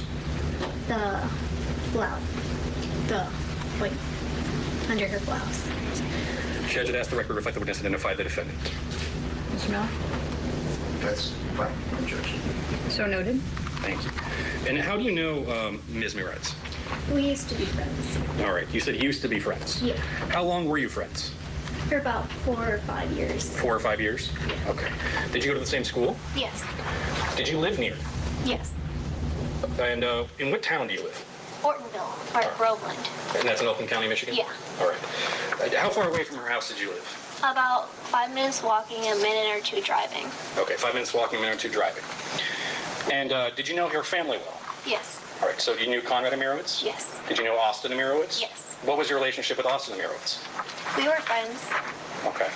I want to take you to October 1st, 2021. Were you still friends with Caleb, or with Megan then?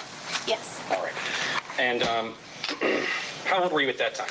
I was 17. You were 17 years old? Yes. All right. Did Megan contact you that day? Yes. When was that? It was started at 10 in the morning. She sent me a Snapchat photo of her crying, and I asked her what was wrong. And then she said that her dad got drunk, and she got upset, and she threw stuff at him. Okay, so she sent you Snapchat, right? Yeah. Tell us about Snapchat. How does it work? You send a photo to someone, like you add them as a friend, and then you send a photo to someone, and it deletes after you send it, or you can hold it down, but it'll replay it one time. There's a new feature where you can save it in the chat too as well, but I didn't. Or I don't remember if I did or not. I'm sorry. Okay, that's all right. So you said you got a photo of her crying? Yeah. Okay. And then you talked to her then? Yeah. Okay, how did you converse with her? I said that, what's wrong? Well, let me ask you, did you send her a message? Oh, yeah, I texted her on Snapchat. Okay, and you said, what's wrong? Yeah. And then she said what? She said that her dad got drunk and that he didn't care because she had stuff to do today, and she threw stuff at him. Okay. Do you know what was special about that day? It was her birthday. Okay.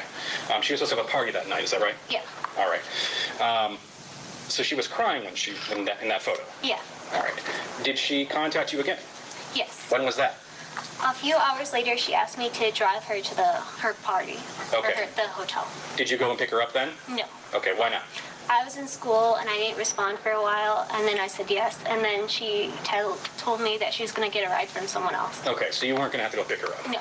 And then she contacted you again, right? Yes. When was that? That was around 3:47 in the afternoon she called me. Okay. And you talked to her on the phone then? Yes. How did she seem? I don't know. Just normal. Okay. Pretty much. She wasn't crying then, right? No. All right. So this was 3:47 on October 1st. Yes. What did she ask you to do? She asked me to go over to the house and get the credit card information from her dad because it wasn't working when she was at the hotel. Okay. So she was already at the hotel, to your understanding? Yes. All right. And the credit card was not working? Yeah. What did you do? So I went over to the house. All right. Did you ask her any questions about that? No. Okay. Were you about to leave anyway? I was going to go to the hotel, so it was just going to stop by and then go. All right. Now, you said you lived about 1 or 2 minutes away driving. Yeah. Did you drive or did you walk? I drove. Okay. Did you leave right away? I took a few minutes to eat something and then... Okay, and then you left? Yeah. So do you have an idea about what time you got to Konrad Imirowicz's house? I don't. Okay. Was it still afternoon? Yes. All right. It was just a few minutes after. Understood. And when you got there, what did you do?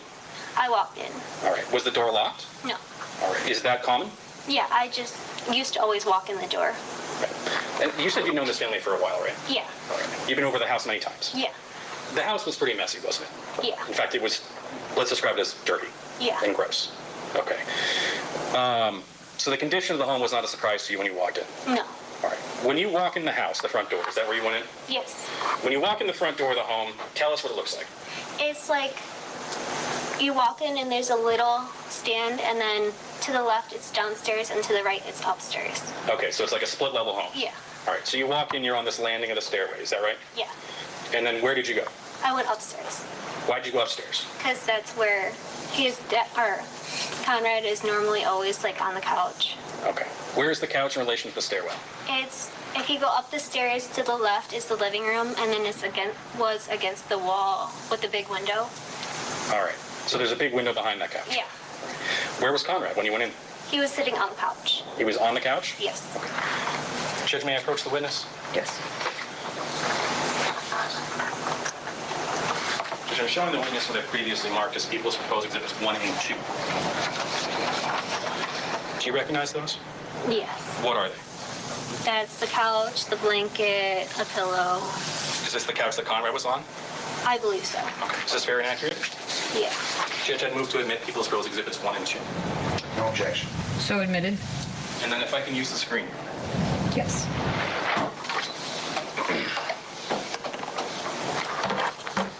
Go over.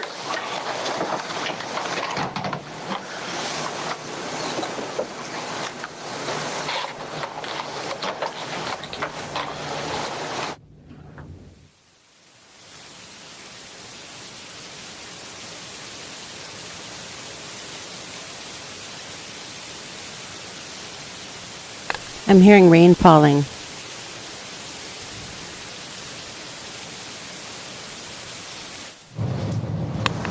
All right, we'll stop talking when they resume talking, Michael. We're not sure what's happened with the sound or what they're doing, but here's the reality. A young-sounding young lady, a friend, probably about 18, age of the defendant, asked to go by the house. She goes by the house to grab a credit card. It looks like they've begun again. Let's get back into the courtroom. Is that a yes? Yeah. Sorry, just for the sake of the record there. Thank you. Where was Konrad on the couch?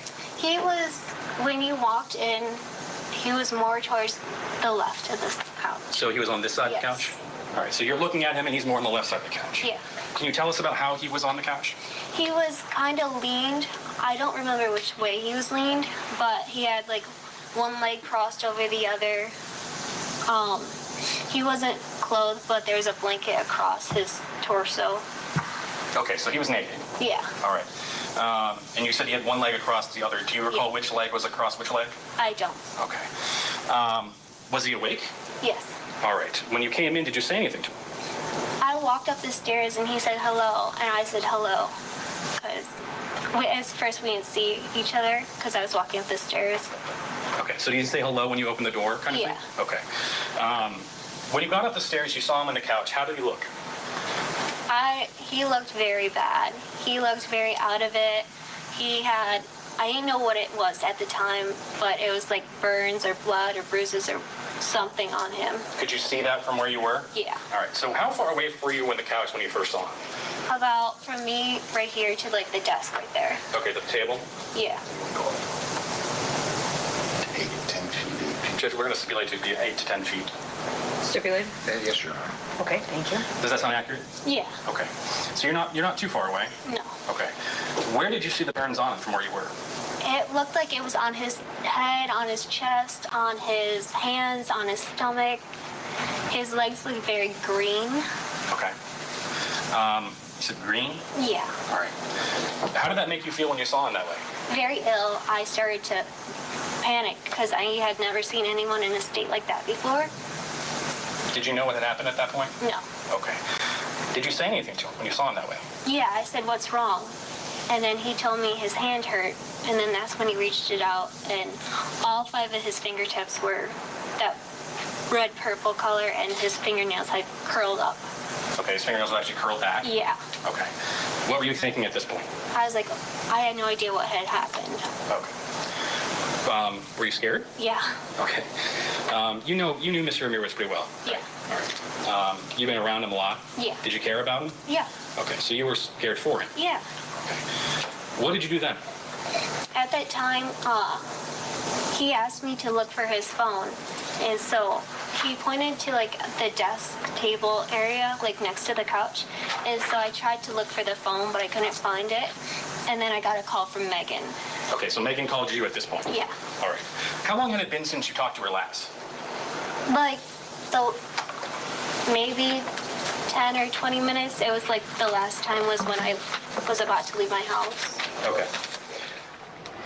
All right, we're going to step aside, take a break. When we come back, we're going to hear all about that really important second call from Megan to Kayla to hear what she had to say. So keep it right here on Court TV, your front row seat to justice. Tonight on closing arguments, a Utah Well, I widow thought who my wrote little a setup here children's was book like on grief NASA is space charged with her station. I might husband's have to murder. add another. CourtTV teams are on the ground I've got with an the latest iPad from today's open. Plus, a I got my Michigan teenager MacBook accused of open, killing but her long story father by short, dousing him I don't with really drain use cleaner that and because lye. it's We'll just bring in it's too experts to hard. break I have down screen today's here, opening screen here, statements and this iPad. trial. So I suppose I could put. Closing arguments with Anyway. Valentine tonight at 8 Central. Let's go back to. I'm applying for a credit So card. thank you, Absurd Beats, for telling me that I can pop out the. I keep forgetting I can pop out that Rumble chat. I'm all discombobulated because normally I don't have a lot of action over on YouTube. So I've kind of trained myself to not pay attention. But the nice thing is in StreamYard, you can see and we can do. We can show everybody's comments, which is wonderful. Anyway, we're not here to talk about that. We're here to talk about lutefisk and why in the heck the Norwegians would soak their cod in lye to preserve it. I don't know. All I can say is every year for Christmas, I think she made it at Thanksgiving actually, but I think it's traditionally a Christmas time gift. You would open the door and all you would smell is lutefisk. And Wikipedia, I actually started kind of gagging a little bit over here because there's a nice picture of lutefisk prepared to eat, it says, with a fork. And you see how it looks kind of like snot because that's the texture. It says Norwegian pronounced lutefisk. It's a Norwegian in northern and parts of central Norway, southern Norway, also Swedish eat it, Finnish eat it. Literally lye fish. So lutefisk, the word lutefisk is lye fish. That's like the translation. Is a dried white fish, usually cod. That's what I remember. Cod soaked in lye. But ling and burbot are also used. It's made from aged stockfish, which is air-dried white fish. So then underneath the picture of the snot-textured lutefisk with the fork is racks that they used to dry the fish. So they would dry it and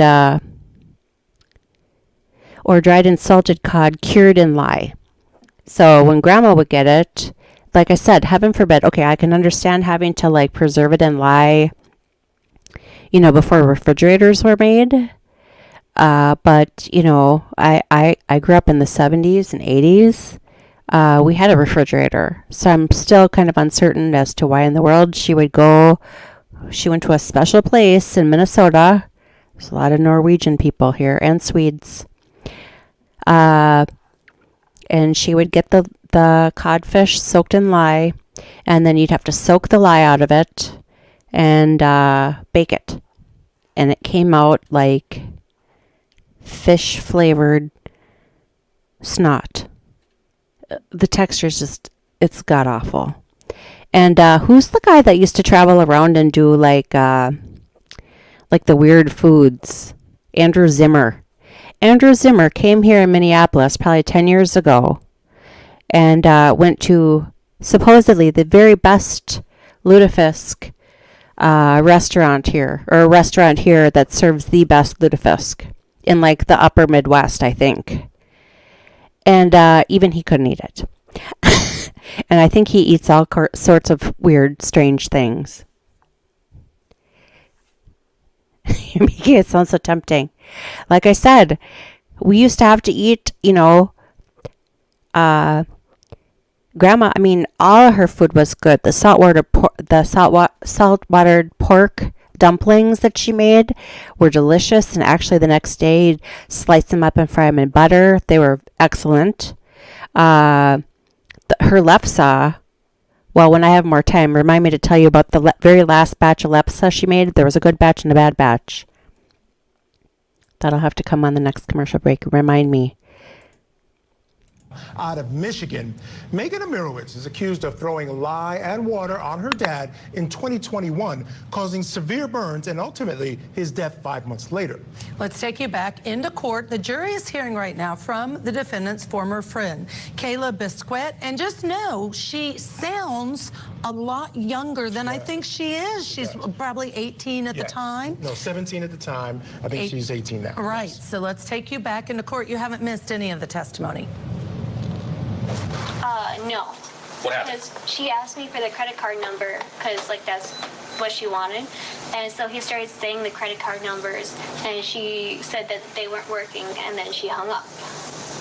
Okay, so had you been able to speak to her at all, really? Not really. Okay, so you weren't able to tell her what happened to her dad at that point? Not really. I didn't know what to say at the moment. Okay. After she hung up with you, what happened? I told him I would be right back. I stepped outside the house, and I started to, like, panic because, you know, I didn't know what to do. So I called my mom, and I told her what had happened. And then Megan had called me, and then that's when I told her something's wrong. So let's stop for a second. You're outside, you're talking to your mom. Yeah. And then Megan calls again. Yes. And you pick up the phone. Yes. What did you tell her? I said, Megan, something's wrong with your dad. And what did she say? She says, oh, he's just drunk, and then laughs. She laughed? Yeah. Okay. Did you tell her anything else? I was like, no, something is wrong. And then what? She told me to call Austin. She said call Austin. Yeah. And who is Austin? Her brother. Okay. And what happened after she told you to call Austin? I called Austin. Did she hang up? Did you hang up? I don't remember. You don't call. Okay. So you called Austin then? Yeah. And what did you tell Austin? I told him that something was wrong with his dad, and he told me to call 911. Is that what you did? Yeah. Okay. So you called 911 then? Yes. And what happened next? That's when I was pacing up and down, like, the driveway because I didn't know what to do, you know, with the 911 operator until the EMTs showed up. Okay, so the EMTs show up. Yeah. Do you recall about how long that was? It seemed like a while, maybe 15 minutes. All right. And when they got there, what happened? They asked me to move my car so the fire truck could fit in the driveway. And then they were asking me about the state of the house and if Konrad had any allergies to any medication, and I said I didn't know. I was just the neighbor. Sure. And did they go inside? Yes. Did you go inside with them? No. All right. Did you see them bring Konrad out? Yes. When he came out, was he saying anything? I don't remember. Okay. Do you recall if he talked to you in Polish? Yeah. Does he know Polish? Yeah. I remember a while ago he told me that him and his mom would speak Polish and English to each other and just switch off. All right. Did you speak Polish? No. Okay. Did you know what he was saying to you? No. Okay. Did you say anything to him when he came out? No. I was far away. Okay. What happened then? They put him in the ambulance? Yeah. Okay. And then Where did you go? I went to the hospital with Lucas, Bella, and Austin. Okay. So did Austin arrive at some point? Yes. And he came with other people? Yes. All right. Did you drive with them to the hospital? Yes. Which hospital did you go to? Do you recall? I think it was it starts with a G. It was Was it Genesis Ascension? Yeah. Okay. Sorry. That's all right. Is that the hospital you went to? Yeah. When did you get there? I'm not sure. We took off right when the ambulance did. Okay. So you didn't stay at the house or anything? No. When you were at the hospital, how long were you there? I felt like a few hours because we had to go get food and stuff. It had gotten dark. All right. So it was already dark and stuff now. So you were there for a while. Yeah. Did you talk to Megan again? Yeah. She called me when we were at the hospital, and so I answered, and I told her we were at the hospital, and she hung up on me. Okay. Did you tell her why you were at the hospital? No. Okay. Did she say anything to you when she called? I don't remember. Okay. Did you say anything to her? I told her that we were at the hospital and your dad's in the hospital. Okay, so you told her dad was in the hospital? Yeah, I'm sorry. Don't be sorry, just what you remember. Okay. So you told her your dad was at the hospital and then she hung up? Yeah. You don't recall if she said anything to you? No, she didn't say anything. Okay, she didn't say Just anything. hung up. All right. Did you go back to the house at any point? I had to go get my car. Okay, so when did you do that? My dad drove me to the house. I got my car, and then I left. Was that the same day? Yes. All right. Did you ever go back to the house after that? No. Did anyone ask you to go back to the house? Yes. Who asked you to go back to the house? This guy named Konrad, or not Connor, I'm sorry. Connor. Okay. Connor. Who was Connor? It was Megan's ex-boyfriend, friend type of thing. What did he ask you to do? He asked me to go get her phone from her bed. Okay. Did he tell you why he wanted you to do that? No. Did you do that? No. Okay. You never went back to the house after that? No. Did you ever talk to Konrad Imirowicz again? I did after he got out of the hospital, like back in February, March. It's like when he came home? Yeah. That was right before he died, right? Yes. Okay.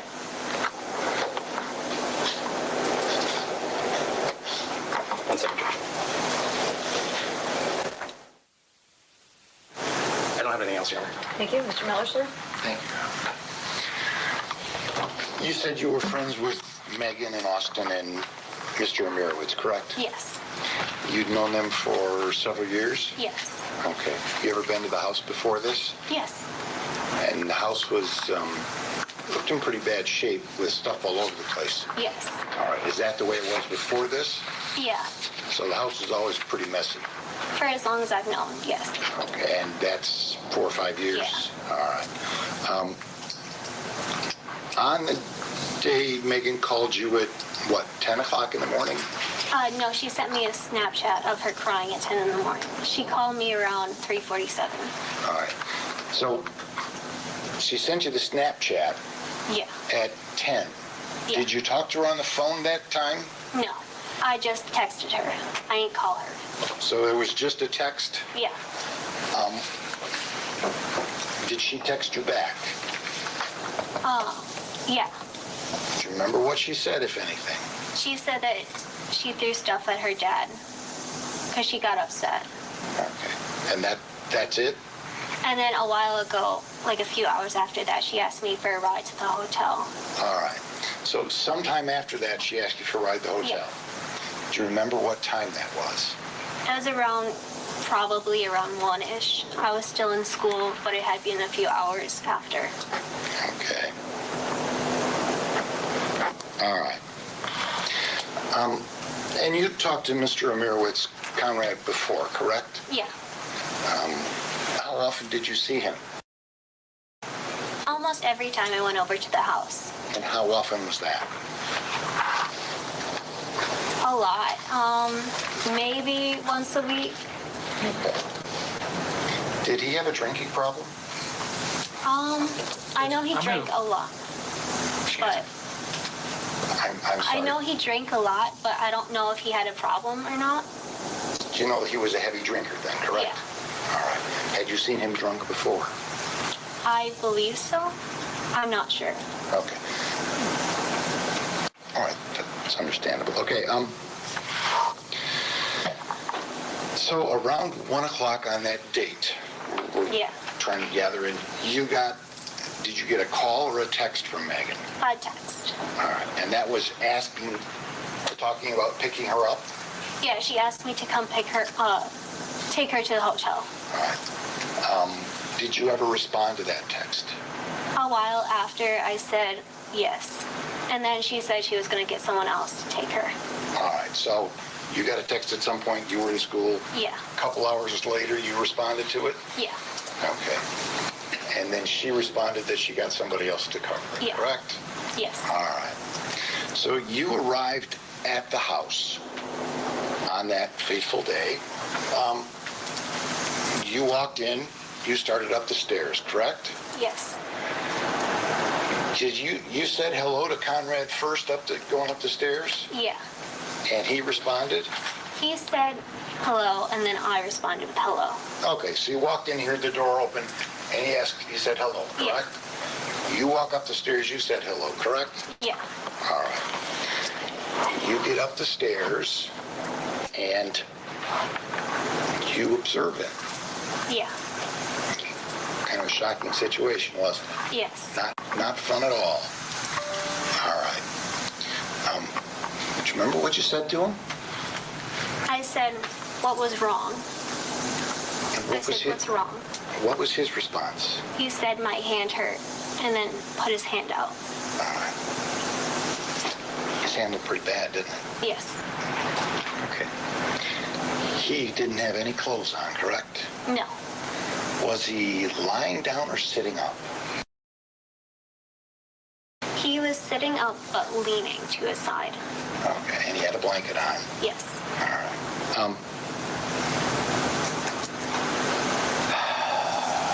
You were kind of in shock, right?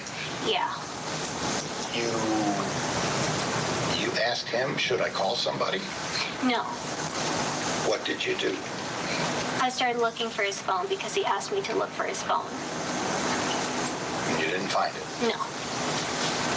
You called Megan back at some point? She called me. Okay.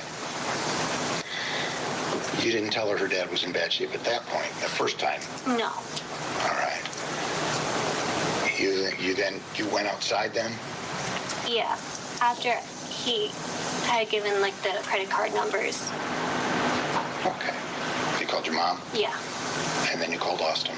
No, Megan called me after I called my mom. And then you called Austin? Yeah. And then you waited for the ambulance to show up? Yes. Okay. And you never went back in the house then, did you? No. You saw Mr. Imirowicz then just prior to his death? A few days before. Did you talk to him at all? Yeah. Nothing further, thank you. Thank you. All right, let's bring in our guest here, still with us, criminal defense attorney Josh Schiffer. Jack's having some technical issues. We'll get him back, excuse me, as soon as we can. Josh, you know, I know you well. I know what you like about the justice system. It's very similar to what we like about it. You get a simple case like this. You hear it's just involving two people. A young lady gets mad at her father, throws something at him. You know, that thing ends up killing him down the road. When you start getting into the testimony, you realize how many things you need to know as a juror, and we all sit here as jurors, to really figure out what happened here. And that's what trials are all about. And that's what I'm getting from the testimony. It's like each little bit of testimony says, I have to know more about that phone call. I want to know more about that conversation. I want to know where the bottle was. I want to know what was on the bottle. I want to know what she was thinking. There's all these different questions that continue to arise out of a very simple set of facts. Yeah, the best lawyers make movies, they make plays, they make dramas. They are better than any director because the best lawyers transport jurors and observers to a different time and a different place. And when you see the real masterful litigators, you don't even have to close your eyes to see what they're talking about. And the details matter. This right now looks really straightforward, but as we've been talking about offline and in researching this case, there's such another story out there that we don't know yet, and hopefully the defense is going to paint that. At least they need to if there's any chance of this young woman escaping criminal culpability from some facts that look pretty straightforward. I love the drinking angle. I love the fact that they're getting into these lifestyle issues. It gives people the ability to understand. Well, and I want to ask about that. Some of the things the defense is getting into on cross-examination. The fact that the house is pretty messy. He wasn't wearing any clothes. He's a heavy drinker. What would you do with those facts to form some kind of defense that may win the day for an acquittal at the end of the day? Yeah, and one of the big questions is going to be, is this a defense or is this a trial for the sentencing? Looking at the actual felony code, the judge gets extraordinary discretion when a death has been caused with facts and under this particular code section. And if you're going to get smoked by the jury, if you're going to get convicted on the facts, sometimes it's a really good idea to preload the judge with your mitigation in advance. And we didn't see a big punch defense come out in the open. And we're certainly not seeing an aggressive cross by the defense right now. So I really feel that while there's going to be a straightforward, it wasn't me, I didn't do it, he needed killing kind of thing coming forward, I really feel by painting all of these details so efficiently, the defense is going to be able to make a much stronger sentencing request at the end with kind of that, hey, I did it, but let me explain that clients are always trying to get out into court. And I would imagine, Josh, going back to Judge Ashley's question regarding the messy house, that's going to go to the argument that she grabbed something in a messy house, really wasn't sure what it was, and you get all these phone calls. And I think I know what they're going with this. She's not particularly concerned about her dad. Now, that could mean she's just this really callous person, or she's thinking, I just threw some water or some liquid on my dad just to let him know how I felt. She's an 18 or 17-year-old who's getting her 18th birthday messed up. You guys have daughters, you know how that can be. And that, not that she didn't care, but that she didn't think anything serious had happened in that house. Absolutely, and it could be that, hey, this was just a regular thing. No harm, no thought went into it. It is careless. And there's been this horrible tragedy since then. But that's why we talk so much about intent. That may be how and why the state decided to charge this particular code section, because the lack of intent-specific wording in the actual code section. It's just this misuse of a substance that then causes the death. It doesn't have any of the things we see, and I know our courties are key on this language. The predisposition, the working and the planning before this malice portion. No, I don't think that was really there. I think there's a lot of space for, yeah, my dad, he was kind of a drunk, he was a slob, he was a mess. Well, you know, it was just a crazy lifestyle. It seems like everybody's kind of familiar with the behavior this guy exhibited. And that allows an angle for, hey, I'm not criminally culpable, or if I am, the sentence should be really minimal. And given the age, that's a pretty good argument sometimes. Yeah, she is young for sure. All right, great points, all. You're gonna stay with us, Josh. We do need to take a break. When we come back, join us for our continuing coverage here on Court TV, your front row seat to justice. I was kind of thinking the same thing. Like, did she just grab a cup from the freaking counter and her dad was drunk and she decided to throw water on him, or what she suspected was water? But then, does lye and water, what kind of container would it be in? I mean, does it only eat the flesh, or does it eat, you know, like ceramic coffee cup or glass? I don't know. Again, my only experience with lye is lutefisk. Please don't make me talk about lutefisk again.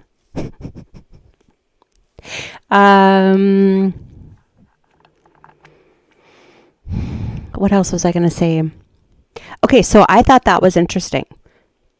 So this guy here with the glasses, we'll call him Mr.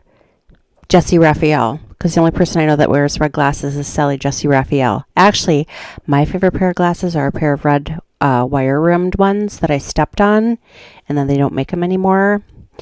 Would it be reasonable to expect an 18-year-old knows how it reacts? That's a good question. But this guy, what did they say his name was now? Steve? What he said was, I just wrote it in my little thread here. Hopefully tomorrow will be nice and organized. But actually, to be honest with you, this is actually working out pretty good, because we were able to watch the whole entire Kouri Richen's hearing. The mom out of Utah, I forget now what they call her, but she's the mother out of Utah that gave her husband Moscow Mule laced with fentanyl, and then decided, instead of enjoying a cocktail with her husband in the bedroom, to go lay down with one of her children. And supposedly she left her phone in the bedroom, etc. And then when she went to check on him, he was cold, and found out that he had five times the lethal amount of fentanyl in his system. Which, for those of you who watched Glenn Beck, probably a year ago, he had showed a picture of a penny, and then just this tiny drop of white powder on a penny. That's how much it takes of fentanyl to kill a human. I think it's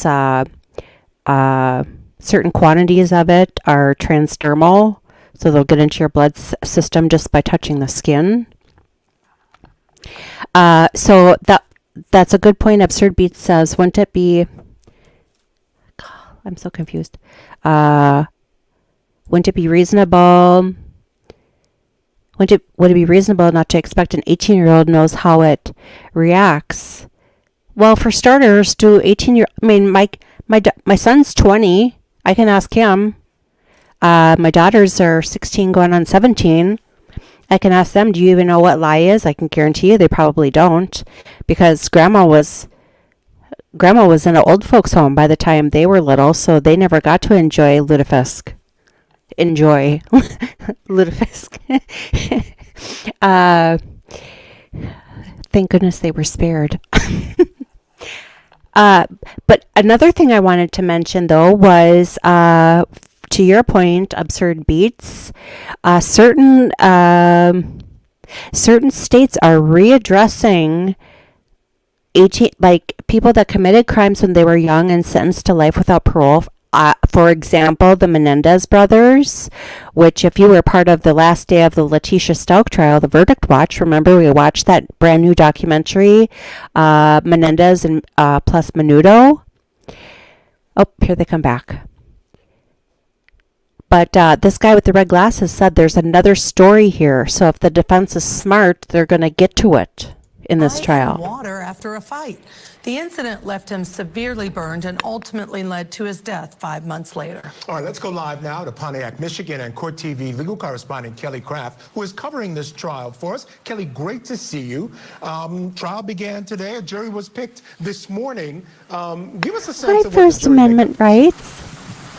Welcome. This is our trial coverage. Today is kind of a cluster. This trial just got underway here in Pontiac, Michigan. The first part, of course, was the jury selection, and they impaneled about 60 jurors, and then they ended up choosing 12. At first, it seemed as if they were going to have a really hard time picking a jury because they went through a bunch of questions, and a lot of people ended up being eliminated right off the top because of language barriers. So that was a big issue so far this morning in this case. Another question that they were asking people about, ended up being excused because of prior travel arrangements. So that gave an excuse for a lot of people. And then the biggest one in which they excused people was regarding the graphic photos. One of the things that they've talked about in this case is that we are going to see a lot of graphic photos. This is because of the burns that were suffered in this case. A very tragic situation here.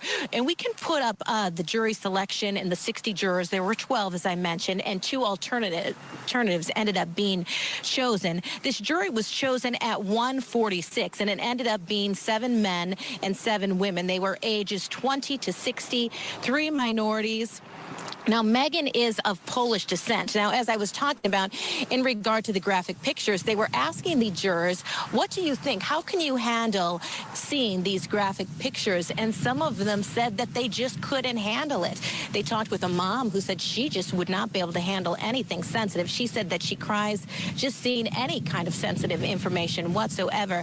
And then other people said that they wouldn't be able to handle the graphic photos because of past PTSD or other issues that they were suffering. But they did finally get a jury. That was around 1:46 this afternoon. And then the case got underway with opening statements, of course, by the prosecution and defense. But at least they have a jury in this case. It was a rather short day today with the jury picking the jury and then the opening statements by prosecution and defense. And then we did hear from one witness. But as the days go on, we'll get more deeper into the trial. All right. And I'm glad you mentioned that the photos are so graphic because, Michael, we were talking about the fact that for Court TV viewers, of course, given the graphic nature, we will not be showing those photos, but we're going to be covering this trial.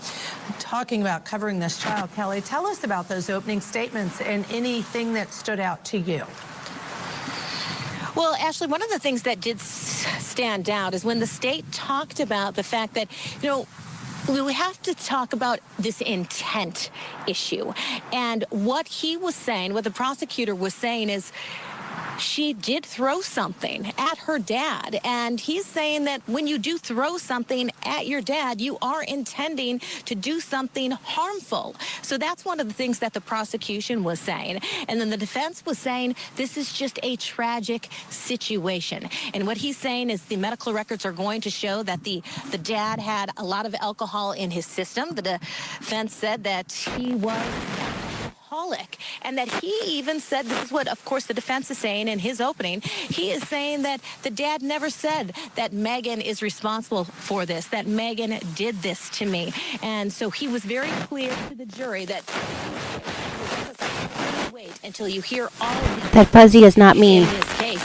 He's saying that there's just evidence that, she said she threw some bread at her father and threw things at her father, where the state, of course, is saying she did throw the cleaning product that contained lye.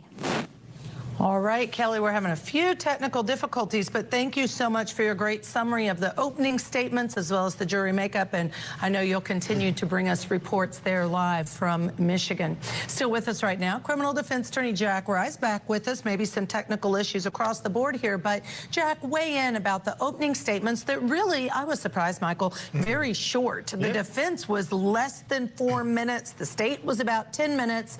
What do you think of the case based on those opening statements so far? Well, it's interesting, Ashley, and Your Honor, because I know that you and I and Josh were texting back and forth, coming up with theories, and I expected more, to be honest, from the defense in a case like this. If you're going to come out swinging, and I think you have to come out with something. If you come out and say, this was a disaster, this was a tragedy, but this was also an accident, the idea of making the distinction between the lie that ends up on him and the water that ends up on him, those are two different things. Could you make the argument that she was living in this disaster, this pigsty of sorts, and just grabbed anything randomly to toss at him, not knowing what it was for whatever reason? He then goes and takes it upon himself to go and try to wash that off. We don't know that. And the problem is that when you're trying to present an opening, you're trying to present a theme that you can run through the case. And I hate the thing that basically says you can't prove it. I hate that because juries hate that. They want to be able to pin this someplace to say it's more than just that she did it, but we can't prove it. It's got to be something more than that. And I think that's really critical. And she might have that. We just don't know what it is. And we also know, though, I think they say there's a motive. And the motive was she was in a fight with him because he was passed out drunk when she wanted her party that she was, I guess, hoping he'd help do. Yeah, I don't think there's any issue here with the fact that she threw this on him. I think we're okay with that. I'm with John. I'm with Jack when he talks about the intent aspect, right? Sorry about that, Jack. You know that. I'll take it, brother. I'll take it. He could have, after the fact, gone and tried to drink some water. He could have tried to wash it off, and this is what caused the chemical reaction. So I ask you, Jack, when you look in their opening statement, they made the important point that it had a skull and crossbones on the bottle, and it had a big sign that said danger on it. Let's say she saw that and just threw that on him. It doesn't really react until it gets the water on it. Where are we now in terms of this jury and these charges? Well, see, and I agree with you, Michael, because now we're still talking about this question of intent. And if you look at the strength of the state's case, you watched even the state start to pull back and start, I don't want to say making excuses, but coming up with scenarios as to the question of intent. When I throw something, what that means. So this is where there's a weakness in the case. And the idea that you would come and throw something, the thing is throwing a lie in itself won't necessarily injure you at all. It won't hurt you at all. The question is it requires that second agent. It requires that water and that chemical compound that results in that. If she's not the one who introduced that piece, it creates distinction. And remember, even if a jury were to find her guilty at that point, Josh's point earlier, which was a very good one, is this idea that at sentencing, and you say, this tragedy happened because of a combination of forces, some of which were beyond her control, some of which weren't foreseeable by her. This was just something that spun out, and she didn't see how it was going to spin out. And I think that helps because this could drive a jury to say that's not enough, or even if she's found guilty, it could be less. And I think that would have been a great opening statement. Fair enough. Yes. But you know what's great about what you just said? It brings into context and helps me understand what the opening statement was about by the defense. I said, how is he going to stand up there in front of this jury and say, well, there's no proof that she did this, or Right. threw this, when we know that she would've? texted people, and there's going to be people to testify that she said she threw something on him. But we don't have proof, and maybe the state doesn't have proof, that that second ingredient, that water that was required, we don't know how that got on him. So now it begins to make sense. Yeah, because all we know is she threw stuff. Right, she threw That's stuff. Was it the water as well? We don't know. Big important question in the case. All right, folks, coming up, we're going to change gears a little bit. A driver mouths "help me" to an officer who pulled her over. Just wait until you hear what unfolded next. That's next here on Court TV. Okay, I think we are. I think we are done with the witness testimony. Let me just put this on pause and chat with you for a moment. The justice team. I want to share this with you. Okay, so I don't know if you follow Law Dog. I think it's Law Dog 323. Let's look and see here. Yeah, Law Dog 323E. Her and I communicate quite a bit. And, okay, this is off track from the trial.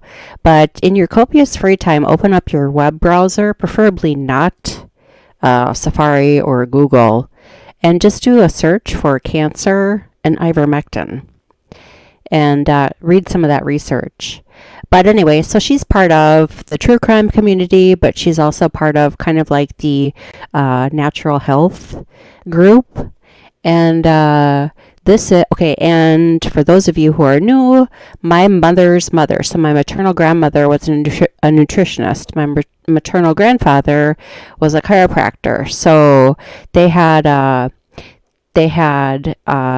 half of their house on the main level was like, you know, their living quarters, and the other side was a chiropractic office. And then grandma would do her nutritional consultations there. So we grew up on no sugar, and if we wanted chocolate, it was carob. And honey, which I do love honey. But anyway, so in addition to true crime, she also is part of kind of like the natural immunity, holistic, Whole Foods-ish type group.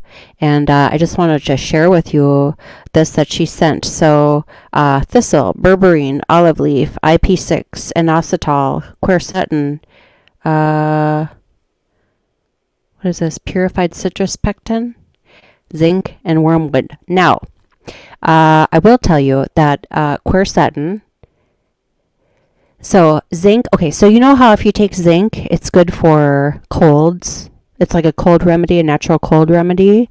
The problem with zinc is zinc protects your cells. It makes like a bubble around your cells.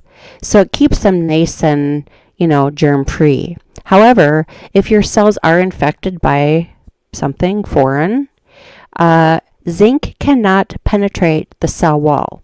So it can protect your cells from getting, infected, but it can't actually get in and clear out the infection unless you put quercetin with it.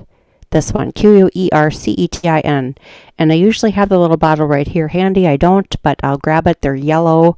They come in like a little screw off top jar. So the way that it's been described to me is zinc is the bullet, but quercetin is the gun. So without the gun to shoot the bullet in, without the gun to shoot the bullet into the cell, it won't break that cell wall to get it in there, to get the zinc in there. So you need both. And then sweet wormwood. Now, wormwood is actually on my list because I read that somewhere. I think it was for inflammation I was looking at. I know milk thistle, I got that in the cupboard. Berberine, I haven't heard of that. Inositol, that's good for sleep. So anyway, I just wanted to share with that when I wanted to send this. So then she was wondering, she couldn't remember what my channel was. And I've got the name wrong. This is what happens when I've had 3 sips of coffee before I start my day and I did this thumbnail and the name is wrong, so I got to fix it. Okay, so I just want to see if they're done with this Megan trial. I think they are. I do want to play this though because I read about this over the weekend.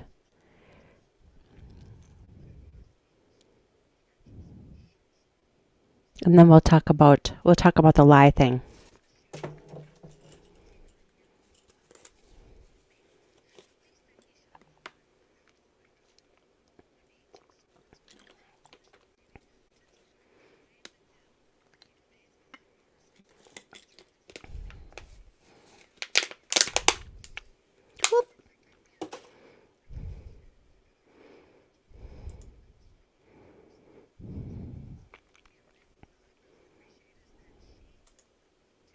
Oh, you don't even have the right screen on.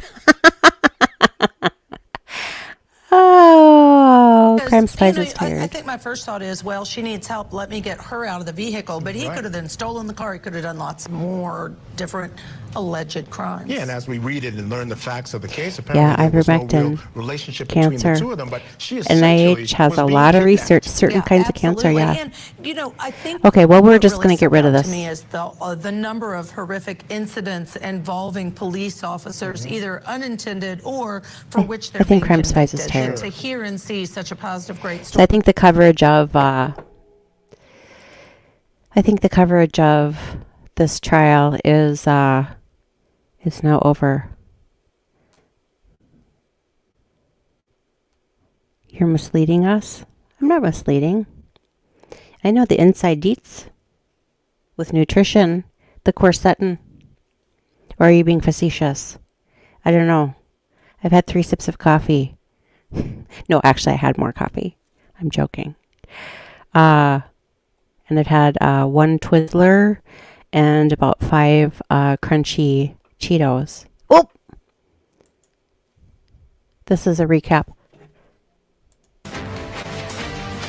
Just watch now. Well, maybe they'll talk about this.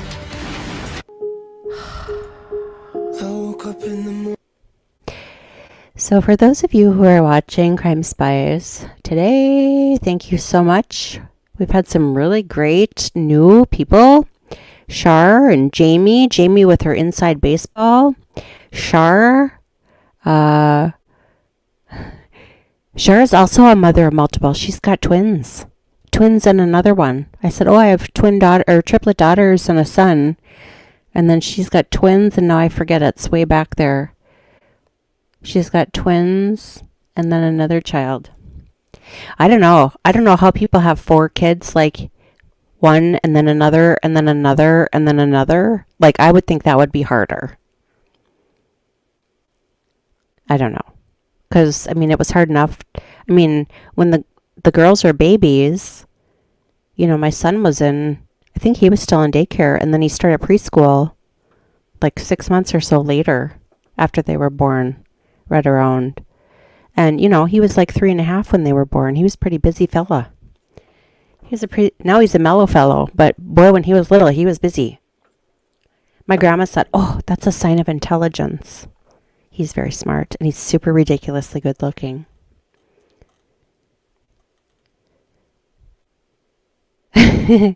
Okay, so she found it.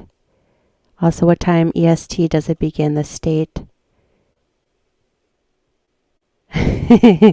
Oh, good. I'm glad she found it. That's wonderful. Yes, Jamie on my YouTube said 10 a.m. EST because it was so quick. They did not have time to set up live feed, but will going forward. Okay, so let's talk about the lie. The lie. All right. So the guy with the green glasses, or no, the red glasses, I think his name was Steve. Oh, yeah, the lady that had the Octomom. Yeah, Octomom was like, I think she had her octuplets, and my girls were like 2 or 3. Octomom. I forget what her name was. Octo. Didn't she get into adult films? She was a real crazy. Well, right around the same time, that was when Kate Kate and Nate Plus 8 or whatever was on, and they were getting divorced, I think, right around the time Octomom. Nadia Suleiman. Octomom. Wonder what she's up to these days. Yeah, January 2009. So the girls were a little over 2 when they were born. Yeah. Wonder what she's up to these days.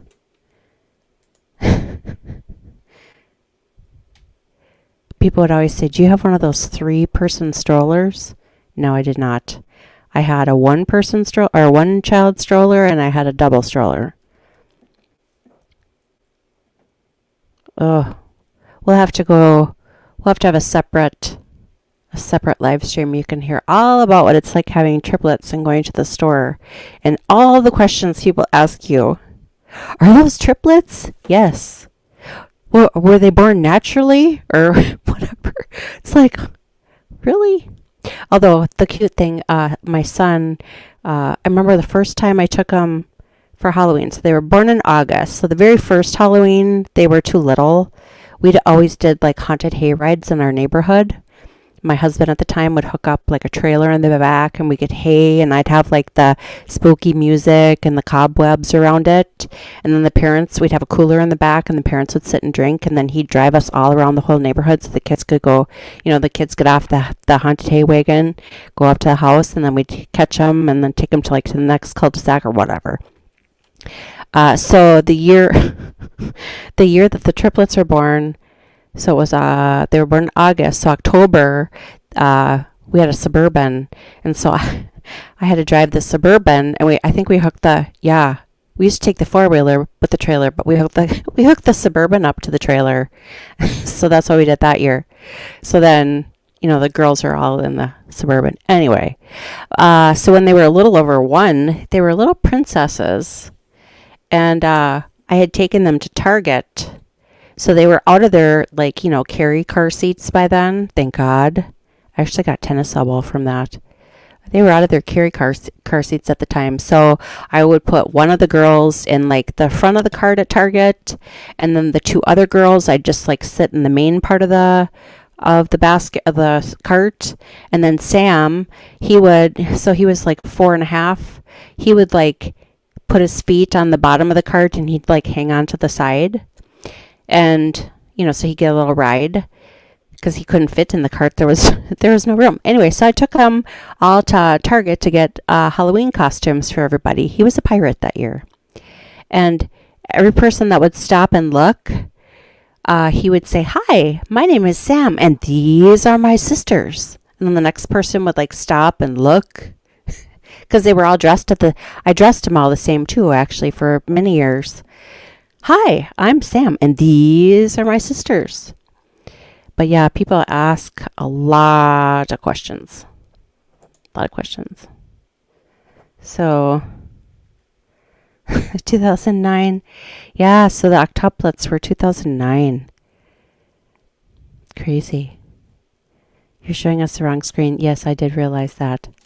That's what happens when you wake up, have a few sips of coffee, and go, "Oh, maybe I'll turn this trial on." But I'm really glad I did. Lie. Oh, yes. Okay, so this is an interesting thing. So, the very beginning of the day, CourtTV had said they were going to cover this case, and jury selection, yada, yada, yada. That didn't happen. So we watched a little bit of the Parkland trial, and then the Kouri Richen's bail hearing came on, which was good because I had wanted to watch that anyhow. And then Jamie came into the chat, and Shar came in the chat. Somebody named Elle came into the chat, and then Jamie came in the chat, and she's got some inside baseball.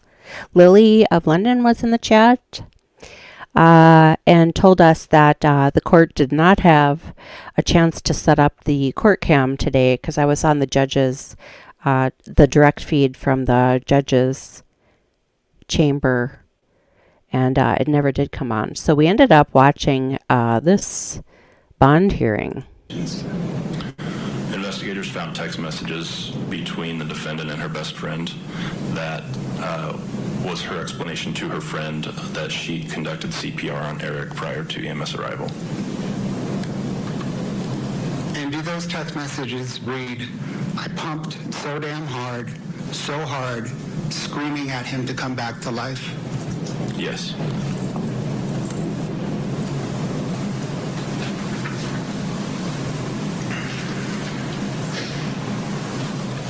You testified earlier, Detective, that EMS responded. Have you interviewed the first EMS responder? Yes, I have. What observations did that EMS responder make? They told me that when they arrived, they began CPR compressions on Eric, and that upon beginning those compressions, Eric began to foam at the mouth. He stated that that observation indicated that CPR was not likely conducted before he arrived. Detective, as part of your investigation, did you look into whether Eric Richens used illicit drugs? Yes. What did you determine? Based on the interviews that we conducted with those who knew Eric well, all stated that he did not use illicit drugs other than consuming THC gummies on occasion.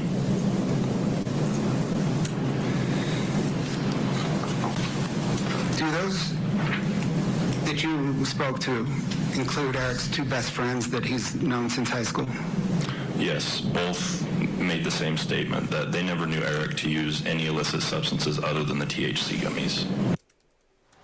Now, later, the state called a forensic data analyst who testified about some of the searches Richens made on her phone. On April 18th of 2022, did the phone access an internet site of an article entitled "What Happens to Deleted Messages"? Yes. On May 10th of 2022, did that phone access a site for an article entitled "How Do Police and Forensic Analysts Recover Deleted Data from Phones"? Yes.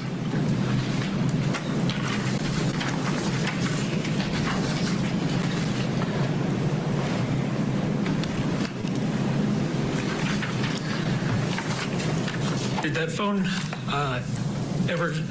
was a query placed in that phone, quote, "Can cops, period, uncover deleted, period, messages, iPhone," close quote? Yes. Did that phone search, quote, "How to, period, permanently delete information from an iPhone remotely," close quote? Yes. Did that phone search, quote, "Luxury prisons for the rich in America"? It did. Did that phone search, quote, "If someone is poisoned, what does it go down on the death certificate as," close quote? Yes. Were you able to tell when those things were searched?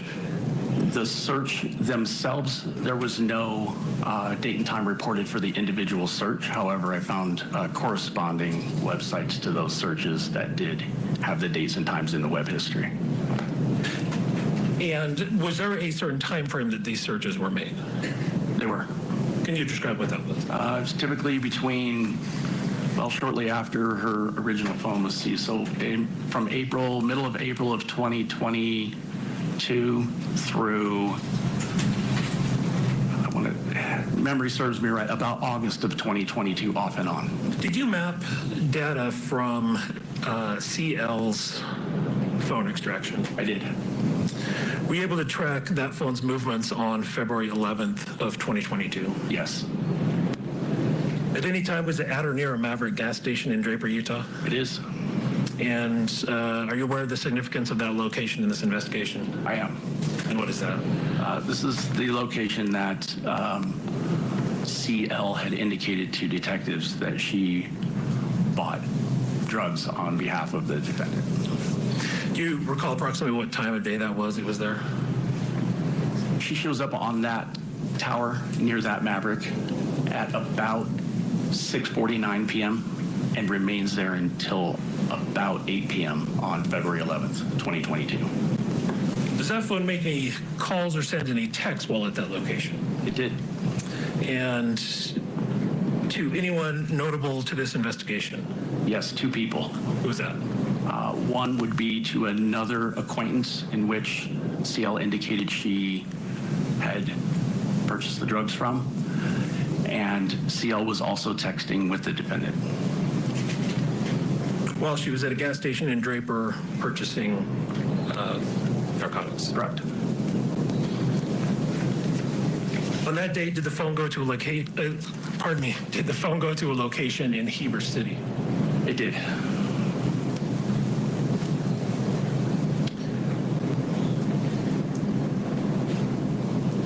Was the mapping that you did of CL's phone consistent with the account that CL gave to law enforcement regarding that first drug purchase? Yes. Were you able to track CL's phone movements on March 9th of 2022? Yes. Was the phone ever in Francis, Utah on that day? It was. Was it ever at or near the same Maverick in Draper, Utah? It was. Were there any communications from the phone at that time while it was at the Maverick? Yes, at the Maverick, yes. Did it communicate with any phone belonging to a person relevant to this investigation? It did. Who was that? At the Maverick, it communicated with, I guess, corroborating witnesses to the drug purchase on the 9th. When the device was utilizing a tower in Francis, it was about midday on March 9th, and CL's phone was in communication with the defendant's phone. And the judge did deny the defendant's request for bond. Her next court date is June 22nd of this year. All right, with us this hour, Palm Beach County, Florida State Attorney Dave Arenberg. Dave, great to see you. Thank you so much for joining the judge and me here on the show. First and foremost, I want to get something out of the way, because this morning when we first started watching this, when it came up late morning, we were like, what kind of bond hearing is this? Yeah. You know, the ones that we're used to deal basically with the person's reputation, whether they're a danger to the community, are they likely to flee, you get some background information. This was all about the evidence. At the end of the day, the Utah statute, once we decided to look it up, finally, was the sole thing that they needed to show was substantial evidence to support the charge of a capital offense, which is aggravated murder in this case. It's a capital offense. So they needed to show that they had substantial evidence to support the charge. That's what we saw today. Substantial evidence to support the charge. Yeah, Michael, Judge Ashley, good to be with you. It's always good to look up the books. That's the good lawyer you are.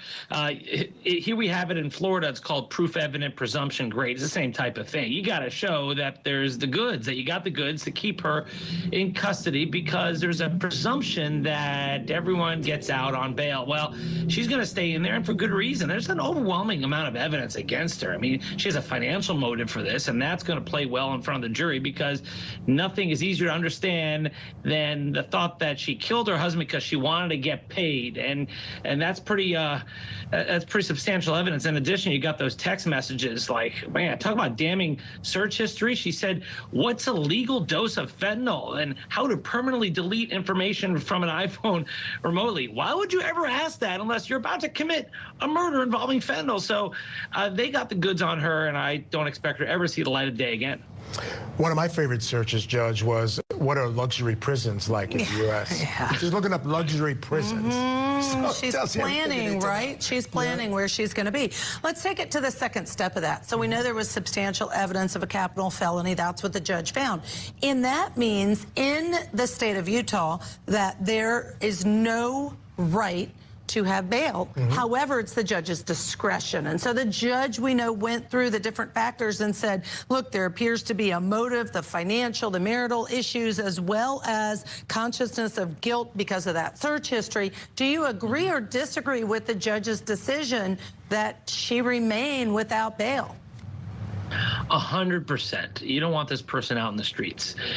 She apparently murdered her husband, and to show what a sociopath this individual allegedly is, she wrote a book about it and then tried to profit off it. And she victimized the kids a second time by including their real names in the book and to try to take advantage of them to make a profit off them. And so how many more times is she allowed to victimize people? And the family is saying, hey, we're scared of this person. This is a person who has the ability to murder someone she was married to for years. She fooled us all. And it's not just that she's a flight risk. That's not even the big thing. It's that she poses a real danger to the community. And I totally agree with that.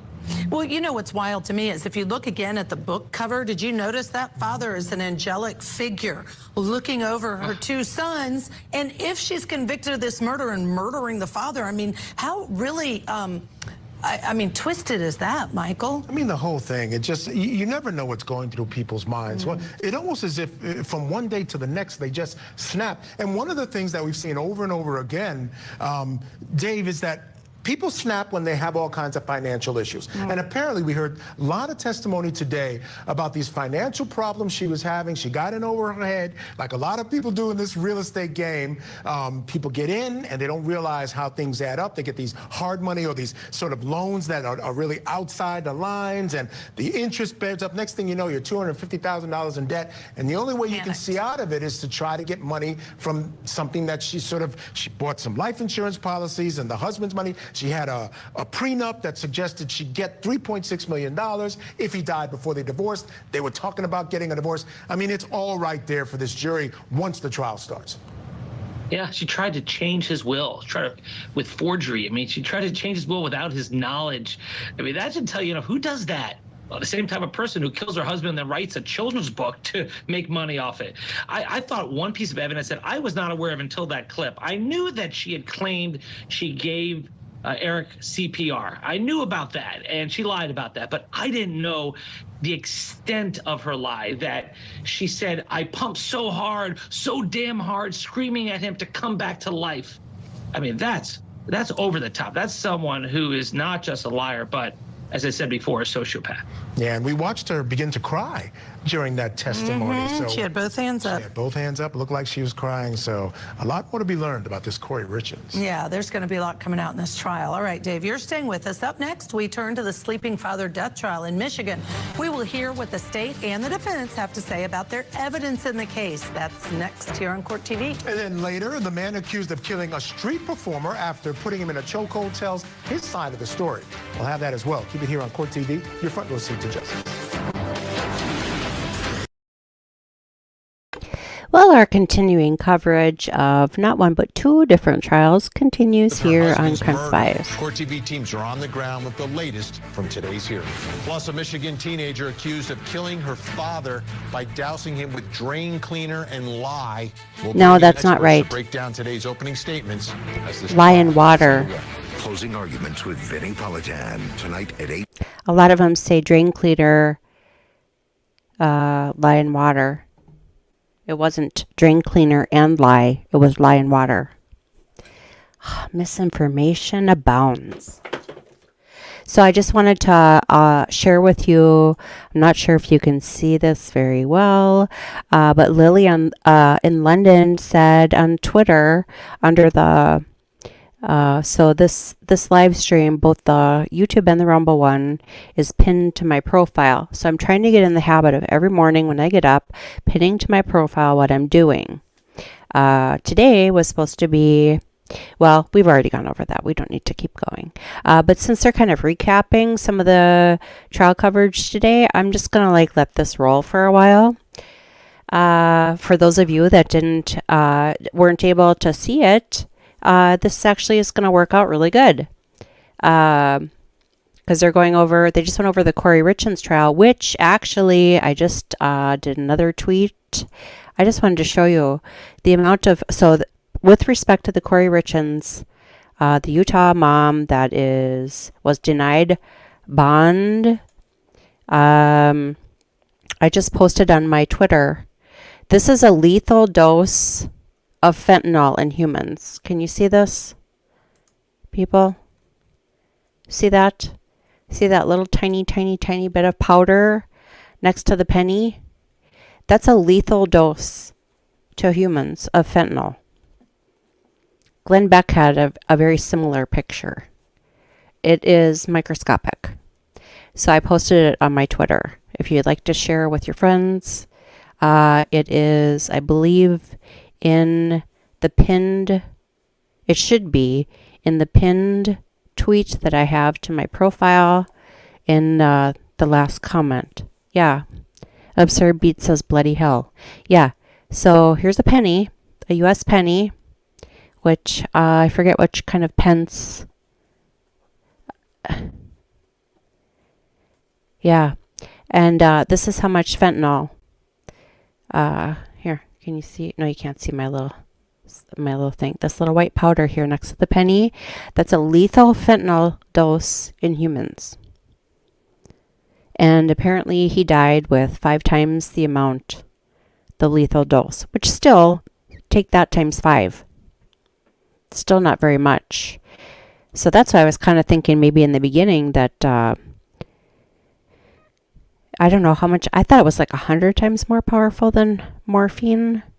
But yeah, it's, that's why all the fentanyl that's being poured into the U.S. through our porous southern border is so distressing, because there was just something on the news not too terribly long ago. Some college kid, he just graduated, or it was like almost graduation. This was like a year ago, I think. And he wanted to spend one more night with his frat brothers, kind of like the girl in Idaho, Chris, the Gonzalez girl. She had moved out. She was ready to move to Texas, and she decided to spend one more night with her friend Maddie and ended up deceased. Heroin is, well, okay, so here, let me tell you. So, got to pay attention now to this. Better switch back over. So about a year ago, it was on Tucker Carlson, the dad was, and his son, getting ready to graduate college, like about a year ago, had all his shit moved out, decided he was going to spend one more night with his buddies, and he had like a job interview, a phone interview.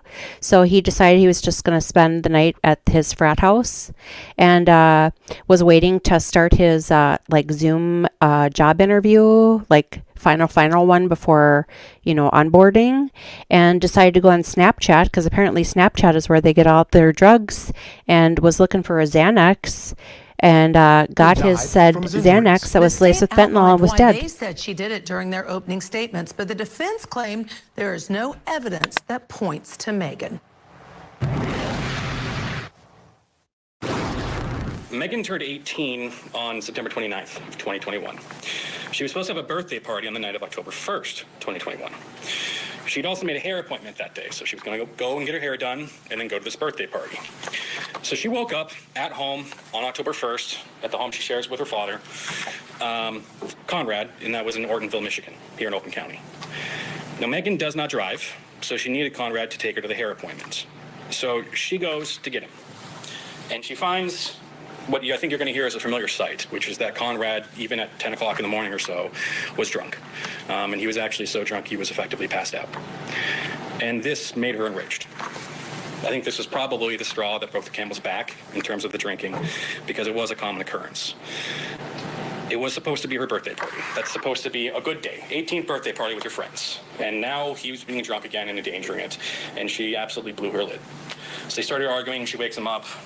They're talking. He's still extremely drunk. You're going to find out that even later, when people first got there, he was still kind of out of it, and that he was still very drunk even then.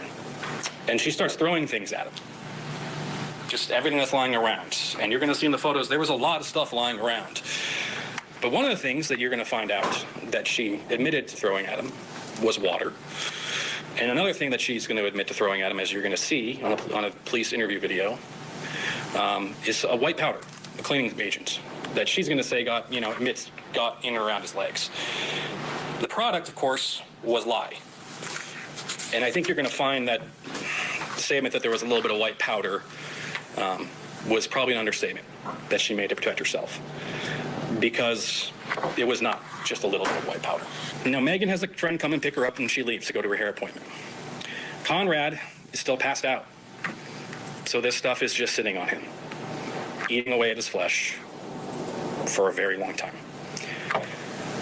He doesn't wake up. It's a couple hours later when Megan calls a friend named Kayla down the street to go and check on her dad because Megan's out. She's trying to use the credit card. It's not working, and so she needs the number. So she calls Kayla, says, hey, can you go check on my dad and get the credit card?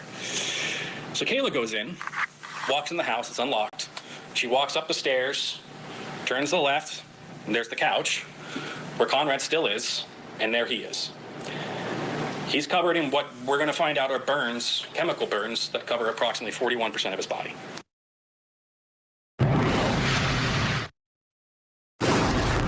You still haven't heard any evidence. It's early in this case.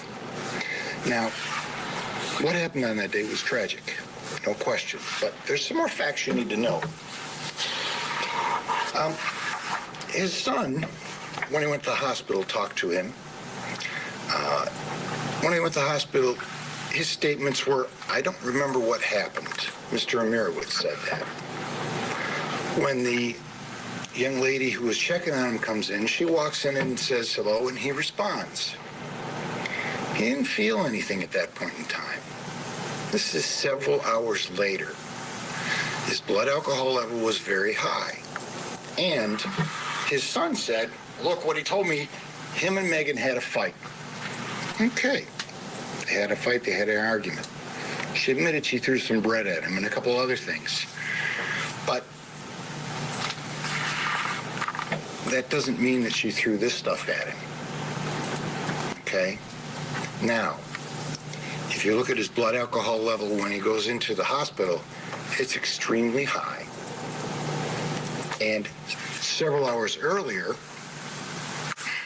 frankly, he would have been dead if he had that blood alcohol level and hadn't been drinking. But he admitted to the son that after the argument, he was drinking again.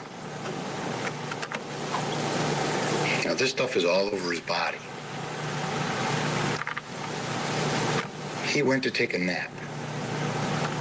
It was all over his body. The only hands who have any damage are his. He's been rubbing this in. He's been sitting there, but he didn't feel anything. All right? This is a tragic situation. Throughout all the medical records, and I think we're going to admit the medical records, there's total probably 20,000 pages. Never once does he say, I remember what happened. Never once does he say Megan did it. Never once does he say or blame anyone for this. Still with us, Palm Beach County, Florida State Attorney Dave Ehrenberg. This is a really interesting case to try to ferret out how you reconcile the two stories, because we just heard the prosecution say she admits to throwing water on her father and a white powder or cleaning product, and then the defense stands up and says, Dave, doesn't mean she threw this stuff that caused the burns. How do you reconcile those? Judge Ashley, I'm sorry that I was smiling. This is a serious matter and a tragic death, but the defense's argument that the victim said, I don't remember what happened, and never once did he blame anyone for this, and that's supposed to be her alibi? That's her defense? I mean, he was passed out drunk. That's why the defendant threw the chemicals on him. She was upset that he forgot about her 18th birthday party. He was obviously not a great dad, but you know what? Bad dads don't deserve to die like this. This is a horrible, painful death that by chemicals that went over 41% of his body, and there's no one else there who could have committed this, who could have done this. She had the means, the motive, and the opportunity. I think a better defense would have been if she said he abused me or something of the sort to make her get sympathy from the jury, because after all, there were two people there that day and only one of them is still alive to tell the tale. And I am not convinced that they may not bring that up. Some type of abuse or always drunk. I think that still might come up in the evidence by the defense. We'll see. You made the point earlier that being drunk all the time around a child or around children is kind of abuse. It's abusive, so we can look at it that way. But where I think the defense was going, and I was kind of with you earlier today, and then I started thinking, once I heard his opening statement, was what he's saying here is that we don't know exactly how these chemicals might have gotten on him and then activated. Could it have been that she threw the powder on him, not quite knowing that it was this lye or terrible powder? She's 17. We're not sure about that. Those are little facts we need to hear more about her relationship to the powder. And then maybe the water got on him another way. I'm not so sure I buy the prosecutor's suggestion that she admitted to throwing water. All we've heard so far, Dave, is that she admitted to throwing stuff on him. So we have to wait on that. But I think that's where the defense might be going, that we're not sure that it got activated by her. Well, Michael, I heard the prosecutor say in the opening statement that she admitted that she threw lye and water on him. And so I think, as long as my ears weren't deceiving me, that they're going to have to come up with that proof. If they don't, then I think the case is lost. The jury is waiting to hear the confession. The confession to me is everything in this case. Now, I think it would have been a good defense for the defense to say, yeah, she got upset, she threw stuff, but she didn't mean to kill him. She didn't have the requisite intent. Try to get a lesser charge here, because you could make the claim that she's a 17-year-old who was upset that he was drunk again on her birthday, and she threw some stuff at it. It wasn't premeditated. She didn't know how the chemicals would mix. She didn't know how water would activate it. And here's this drunk guy who's rubbing it into his body. That was the one good point I thought the defense lawyer made. Maybe he was rubbing it on. He didn't know anything. And then all of a sudden it activated and he died. She's still guilty of something, but not murder, if that's true. Yeah, fair enough. And I also think, they made that argument as well. That could go to sentencing. Apparently there's a wide range. Life is at the top of the list, but at the end of the day, there's a wide range for the judge, and making those arguments can play along with maybe getting a lesser sentence for her. All right, Dave, stand by. We do have to take a break. Folks, coming up next, we have the latest from the Parkland School cop trial. Today, the officer who rushed into the high school during the school shooting testified against the officer who stayed outside. We'll hear that testimony next. Keep it right here. Okay, now I want to hear that too. I guess I'll just stay here until is charged with her husband's murder. Court TV teams are on the ground with the latest. Till we go through all of the recaps. A teenager accused of killing her father by dousing him with drain cleaner and lye. We'll bring in experts That's to break a lie, down today's opening statements, sir. as this trial is underway. Lye and water, With which is tonight. kind of like drain cleaner. See, on the bottom of the screen here it says Court TV Live, Sleeping Father Dead. Okay, so we're not going to rehash that. I'll go back over here if you're watching and wondering what's going on. This right here, see this little white powder next to the penny? This pertains to the Kouri Richen's bond hearing. She was denied. Not anymore. No, she was denied bail today in her hearing.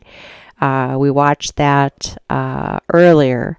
But that little white sprinkle next to the penny, that's a lethal dose of fentanyl for a human. Just wanted to share that with you. Let's go back over here. So this morning started off with Court TV advertising like they have right here. Court TV Live, Sleeping Father Death Trial Live, which is this gal, Megan, I don't know how to pronounce her last name quite yet. Megan Imirowicz, Michigan versus Megan Imirowicz. Her father, Konrad Imirowicz, 64. So October 1st, 2021, Megan was 18 years old. It was her 18th birthday. Her father, 64-year-old Konrad Imirowicz, was passed out drunk, naked, on the living room couch. She threw a cup that had lye with water in it, which, according to our wonderful, wonderful Lily of London, produces, I forget how to pronounce that word now, 200 degrees Fahrenheit. Lye powder plus water causes an ethothermic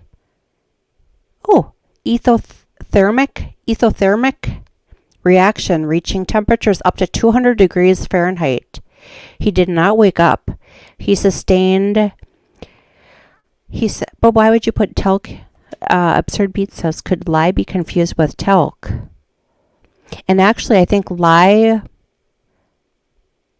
isn't lye powder like if you took a bar of soap and grated it? Isn't lye powder kind of like a flake? I don't know. I'm just thinking. Exothermic? I don't know. I'm an accountant, not a linguist. I'm teasing. So, so anyway, so jury selection was this morning. CourtTV said this was going to be on at 7 a.m. my time. So I quick like a bunny made a thumbnail, which copy and pasted somebody that called her Maria and not Megan. So I got to fix that. And got the live stream going. We're all ready. I got my coffee. And turns out they never did have the cameras on. So, crime spies. We're here for 2 months. The universe is trying to tell me that I suck. But I just pulled my universe card for the day. And I don't know if you can read it, but it says, my happiness is a direct reflection of my level of faith in the universe. So my faith in the universe was tested today because this didn't go anything like I had planned. But it's getting better because you know what? On the upside of things, we had Patriot Polywog, Absurd Beats, who are very loyal followers to the channel from back in the Letitia days. We had First Amendment rights come in on Rumble. We found they found our channel last week. We had a shit ton of wonderful new people over on the YouTubes, which that never happens. So everything happens for a reason. Day of 2018. So now we're just going through the recap of some of the trials that were going on during the day. The two we covered, and now they're going through the Parkland one. So what the heck? Let's listen. Began with testimony from another police officer, one who stood right next to Peterson in the chaos that happened that day. But this officer with the Coral Springs Police Department acted much differently. It's Officer Tim Burton. He arrived at the school towards the end of the Parkland shooter's rampage. He first joined Peterson near the east side of Building 12. And he said the 55-year-old school resource officer took a low and ready position with his firearm and also announced to him that he hadn't heard gunshots in about 10 minutes. But Burton quickly realized that things had turned into a rescue mission. So you never made your way inside the building, but when deceased students were brought out, did you? I ran over to help. Okay. And what exactly did you do in that regard? Sorry. There was a golf cart full of blood driven by Officer Wilkins. A deputy said, he looked at my name tag, he goes, Burton, I need help. The kids can't see this. So he had a... What did you take that to mean, this? The massacre, the trauma, yeah. Okay. The gore. What did you do next? I assisted the deputy by picking up underneath the legs of the deceased student, under like the knees area. Do you know who the deceased student's name was? I didn't know at the time, but I know who it is now. Who is it? It's Luke Hoyer. Now, during this time period where you were assisting with the students who were injured and with Luke, was Mr. Peterson helping? I don't recall. I didn't see him. You didn't see him. Burton also said he didn't see Peterson helping any kids in this moment. Now, during all of this testimony, Luke Hoyer's dad was watching from the gallery. Also in the gallery, the defendant's wife is looking on as this Coral Springs officer explains on cross how her husband could have been dealing with auditory exclusion, divided attention, and tunnel vision, supporting the defense case that Peterson was unaware of where the shooter had been. So when my client shares with you in real time, when you get there, and you say, hey, what's up, what do we got? And my client tells you he hasn't heard gunfire in a few minutes. That's correct. You believe that, correct? Correct. And that was your understanding too, because you hadn't heard gunfire in the couple of minutes that it took you to get to where you were. That is correct. He also then, number two, he makes it very clear to you that he doesn't know the precise location of the shooter or shooters, correct? That's correct. Now, when he said that to you, did you think he was lying to you? No, sir. You believed it, correct? I did. The manner in which he said it, the words that he used, and the energy that he put behind it, you absolutely believed it to the core, correct? Yes, sir. And the other thing he tells you as you're facing him, correct? Correct. He says, watch your back. The shooter may be hiding behind you in the parking lot, correct? That's correct. So you believed he genuinely was looking out for you, correct? I did. Now, the defense also played radio transmissions of Peterson 8 minutes after the shooting began. That would have been about 2 minutes after Nicholas Cruz left the school building. And he's on his radio asking other law enforcement, quote, do you know where the shooter is? Something this defense team is emphasizing in front of the jury. There's 6 people on this jury listening to the testimony for a case that's expected to go another 5 weeks. Back to you. All right, thanks to Julia Janae for that report. Let's bring back in our guest, Palm Beach County, Florida State Attorney Dave Arenberg is with us. And Dave, how important was that testimony for the defense? Now, we know, but for the state, you have 2 officers, and it's perfectly juxtaposed. One stays outside, the other goes in, although I will point out, it was sort of in rescue mode when he kind of shows up. Shooting had stopped. It's no longer really, it didn't feel like an active situation, at least according to the testimony. But on cross, he's willing to admit that, again, this was a difficult situation. It only transpired over the course of 6 to 8 minutes or so. There's a lot going on, and confusion reigned. Can you convict a guy on confusion? Oh, it's so difficult, Michael. I don't know of any case like this, any cop that's ever been convicted of anything like this before, like child neglect. I mean, it's a hard one. And after these families that were victimized by Nicholas Cruz, and that's the last time I'll say his name, 17 dead, 17 injured, and then they had to see that murderer not get the death penalty. And now they're in court again. And the other person who has been cast as the villain, Scott Peterson, the school resource officer, is unlikely to be convicted. I mean, I give credit to prosecutors for giving their best shot. This is a tough case. And Mark Eigelash, that defense lawyer you saw, and he does a lot of TV. He may have even been on CourtTV in the past. He's really good at what he does. And here's the key. To gain a conviction, the prosecutors have to convince jurors that Peterson knew that Cruz was shooting inside the building, and that his actions exposed the victims to harm. And there it is on cross-examination where Eigelash brought out that the defendant did not know where the shooter was, did not hear the shots fired inside the building for several minutes, and neither did the Coral Springs officer. So this is going to be a tough case to get a conviction from a unanimous jury. A tough case also for everyone to have to go relive that incident, those shootings. Let's listen, because I think there's some other evidence that suggests Peterson did not know where the shooter was. And this is a medley, a mesh, so to speak, of radio transmissions made by the defendant on that day. We have possible, could be fired, because I think we got shots fired. Possible shots fired. 1200 building. We don't have any description yet. We just hear shots, but appears to be shots fired. I'm over on the south side, over by the 700 building. Keep the school locked down, gentlemen. UA3, we're going to Bravo. I hear shots fired. Shots fired. Shots fired. Make sure I have a unit over in the front of the school. Make sure nobody comes inside the school.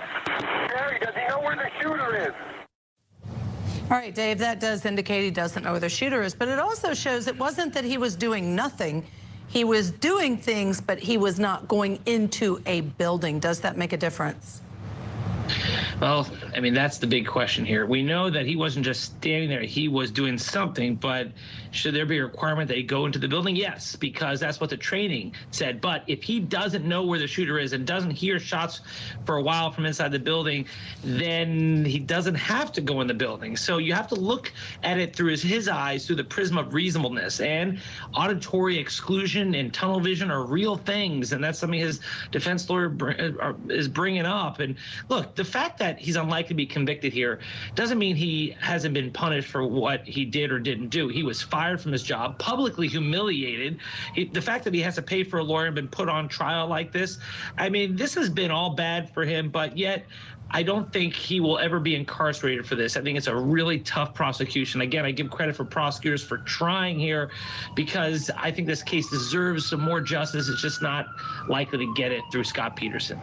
You know, oftentimes we don't see, Dave, officers charged in these types of situations. There really is no duty for them to go into a situation like that, a quote-unquote war zone where shots are being fired. He may have been trained that way, and as you said, the appropriate penalty may have been lose your job. job, etc., which we know happened. But to turn that into a criminal situation requires almost a broad reading of the statute. And also, what the prosecution is arguing is that this school resource officer actually has a different relationship with the kids in the school. Do you buy that argument?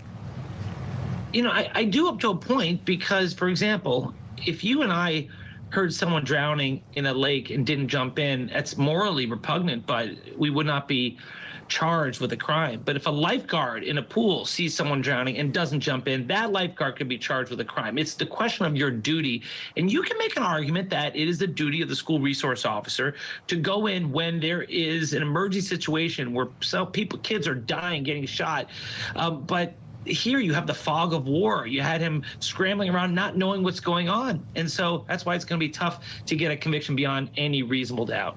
All right, Dave, we need to squeeze in a break. The man charged with the death of a New York subway street performer is now speaking out. In a newly released video, he describes what he saw and why he put a stranger in a chokehold until that stranger Well, this is stopped also breathing. interesting. That's up next here on Court TV. Who knew Court TV was going to be so interesting after we were done watching with what we were watching? So what the heck? Why not? I wanted to see that too. Honestly, I never watch Court TV because usually when I do these trials, I just get the feed directly from the what have yous. So I did Letitia Stauch. That was through WebEx. And I did Bleefnik, which was such a cluster because we had to wait until the next day to get the stupid video. That was a nightmare. So again, if you're just joining us, we've been live now almost 9 hours. I'm a warrior princess today. Our universe reading of the day is my happiness is a direct reflection of my level of faith in the universe. Which, there, you probably can't read that. I'll scan it. And then, yeah, so we started off this morning thinking that the Megan Imirowicz, 18 years old at the time, she threw a cup of water mixed with lye on her drunk, naked 64-year-old father sleeping on the couch, to which caused a reaction. Lily of London said burned at up to 200 degrees Fahrenheit, 41% of his body. He went to the hospital and subsequently died from his injuries, so she's now facing life without parole, which brings up another interesting tidbit because I know certain states, I thought California was one of them, and I was thinking Menendez in the back of my head because there's that new documentary, Menendez plus Menudo. If you have not seen that on Peacock, it was on the free side, but Peacock just changed all of their stuff. I had to subscribe, or otherwise I wasn't going to get my Dateline. But if you go on my Rumble channel, because I was in YouTube jail at the time, the last day of the Letitia Stauch trial, the timestamps are in the description below of when part 1 starts, when part 2 starts, when part 3 starts. I think each part was roughly about an hour. And I know the Shaming of Jay has been covering the Menendez first trial, the one with the gal with the curly blonde hair. I forgot her name. So I had told him, and he told his audience if they wanted to watch that documentary, because this guy from Menudo just filed suit, I think it was in November, charging the manager, Eduardo Diaz, I believe is his name, and can corroborate that he was, I have to be careful about my language, but you know what I'm talking about, assaulted when he was 14 years old by Jose Menendez. So corroborates Eric and Lyle's story from their trial 33 years ago, or however long it's been. Yeah, it's like 32, 33 years. Well, I think the crime was like 34 years. But, you know, it took a while for them to get a conviction. So, where were we going? We've got all kinds of things going on. So we started off with the Michigan thing here, we're all kind of confused because, like Absurd Beat says, he's, no spring chicken, but he's not, got 1 foot in the grave, 1 foot on a banana peel like I do. But he just found out what lye is. Lye, I'm Norwegian, and lutefisk is cod soaked in lye. So we're just kind of like doing a recap here. 24-year-old Daniel Penny I do want to see forced this. street performer Jordan Neely down into the ground in a chokehold until he died. Witnesses say that Neely was agitated and acting aggressive, but that he did not physically touch anyone. Penny was eventually charged with manslaughter and is now out on bond. His attorney has now released video of Penny defending himself. A man came on, stumbled on. He appeared to be on drugs. The doors closed, and he ripped his jacket off and threw it at the people sitting down to my left. And the 3 main threats that he repeated over and over was, "I'm going to kill you. I'm prepared to go to jail for life, and I'm willing to die." I was scared for myself, but I looked around. I saw women and children. He was yelling in their faces, saying these threats. I couldn't just sit still. The whole interaction lasted less than 5 minutes. Some people say I was trying to choke him to death, which is also not true. I was trying to restrain him. The whole interaction lasted less than 5 minutes. Some people say I was trying to choke him to death, which is also not true. I was trying to restrain him. And then some people say that this was about race, which is absolutely ridiculous. I didn't see a black man threatening passengers. I saw a man threatening passengers. That's a lot of whom were people of color. The man who helped restrain Mr. Neely was a person of color. And then a few days after the incident, I read in the papers that a woman of color came out and called me a hero. I don't believe that I'm a hero, but she was one of those people that I was trying to protect. Now, Neely's family says Penny acted with indifference to Neely's life. Prosecutors say they're seeking a grand jury indictment. Penny is due back in court on July 17th. All right, quickly, before we bring in Dave, I want to just show a quick snippet of the video. There was a bystander video of the event. I think it'd be instructive just to watch what the chokehold looked like on that train. Let's play that very quickly, then we'll bring in Dave Arenberg.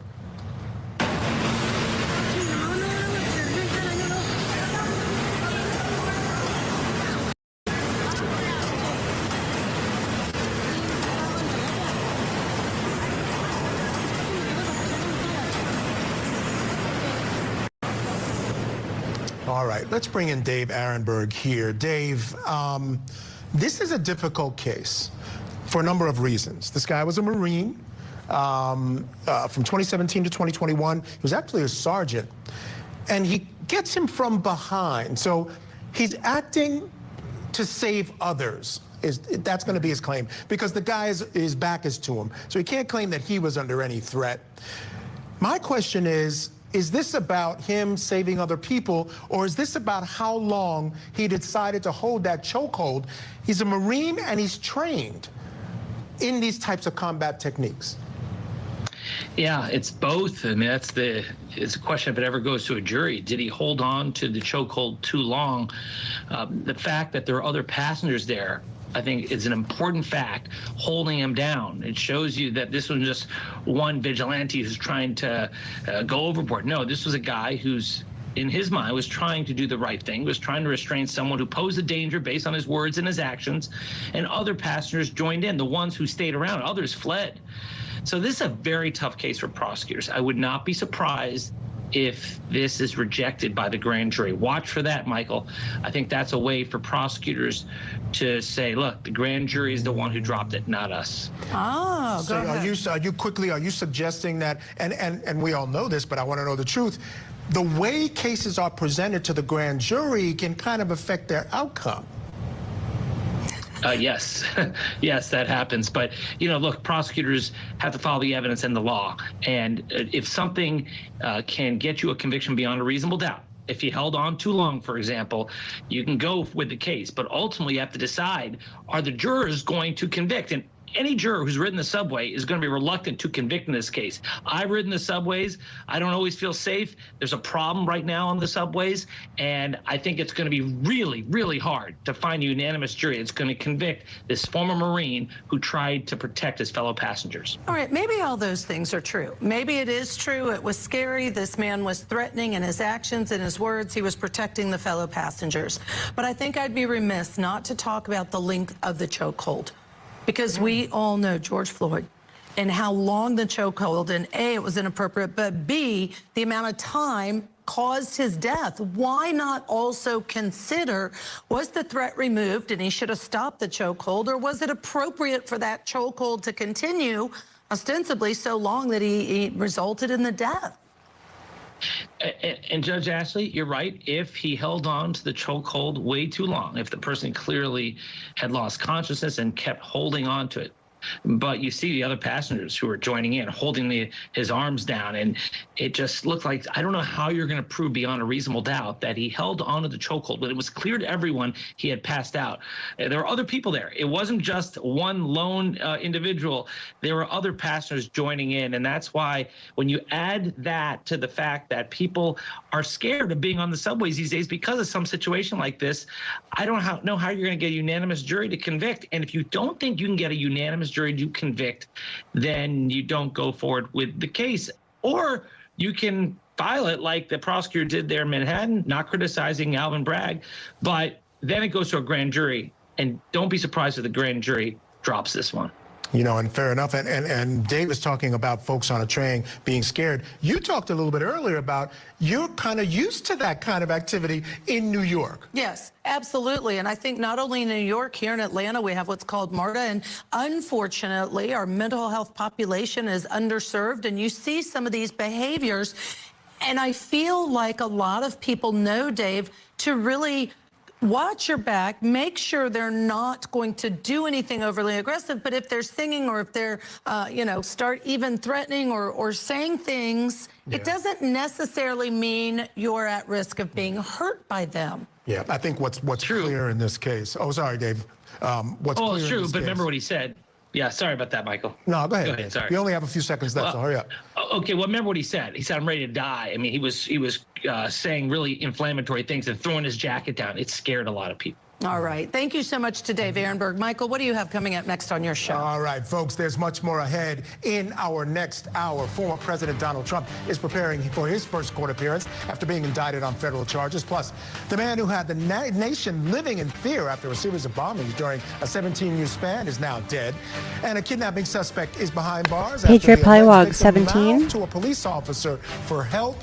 They got him. Okay, let me have my comments. Attention, Crime Spies. Crime Spies is going to take the floor now for comments. So, Absurd Beats,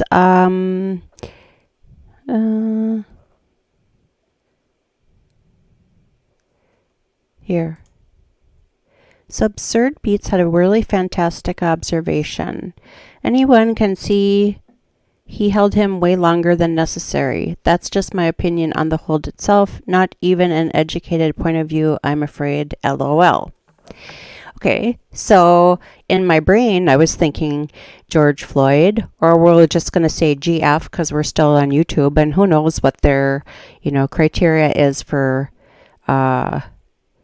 shit canning Crime Spies. So GF happened, what was that, 3 years ago now?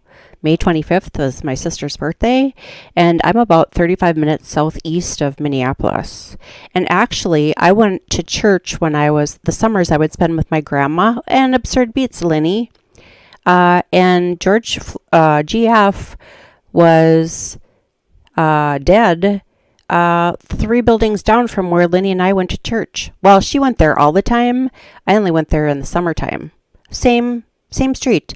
Where he died across the street is Super America, and we used to get chips and Slurpees over there across the street.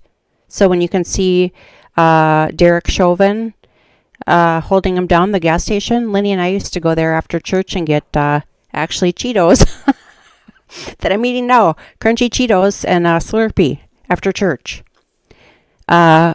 And right next to the gas station is a really cool Baptist church. We used to walk by and watch all of them sing. They were just amazing. You could hear them all the way down the street. So isn't that a coinky dink? Anyway, so here's my comment. So yeah, where he was, I forget what it was called.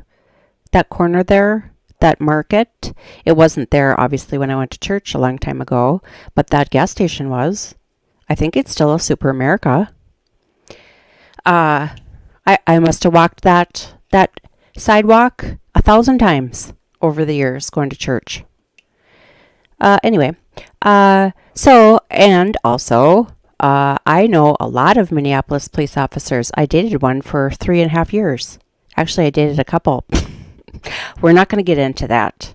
So I know them very well. They're, for the most part, really great people.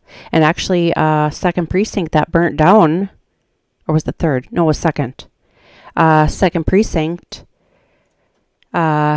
still, from what I heard, still, that was where all the evidence was. So if you know who iPot 1776 is, he's got a 3-part series called The Weatherman. It's actually on Rumble now. He was kicked off YouTube during the mass exodus, or the mass banning about August-ish 2020.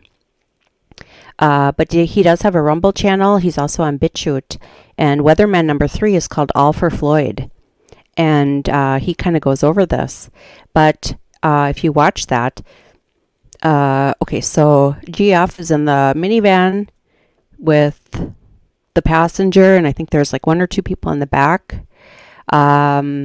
He uses a counterfeit $20 bill in the, I want to say it's like Cups is the name of the little market that he went, little mercado that he went to. And they're in the minivan when the 2 first officers approach him.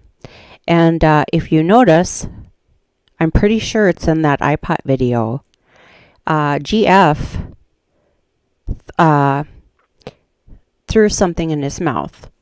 So in my opinion, based on the time that he did die, from the time that he, and there was something that popped up that fell out of his pants too, the cuff. He does, I'm pretty sure it's that iPod video where it's real slow motion. Anyway, so in my opinion, they've already done drugs in the car, and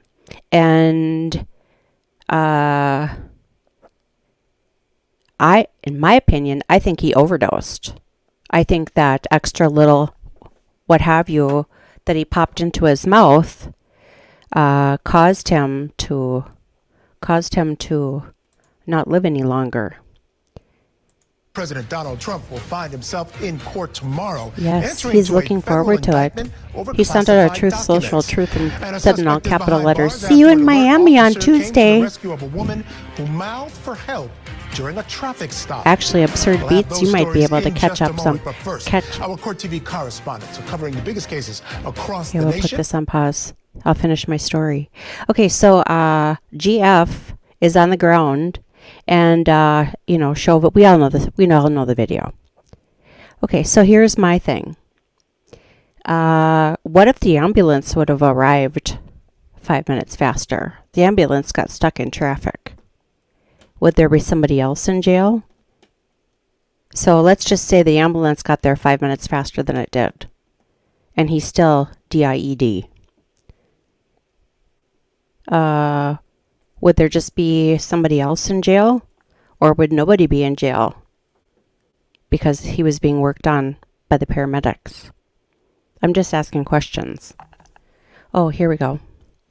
Give an opening statement, but then he changed his tune after hearing what the state had to say, and the state said, "We hold people accountable for their actions." Let's listen to a little bit of the opening from both the prosecution and defense. And she starts throwing things at him. Okay, we have already gone through this. You're going to see in the photos, there was a lot of stuff lying around.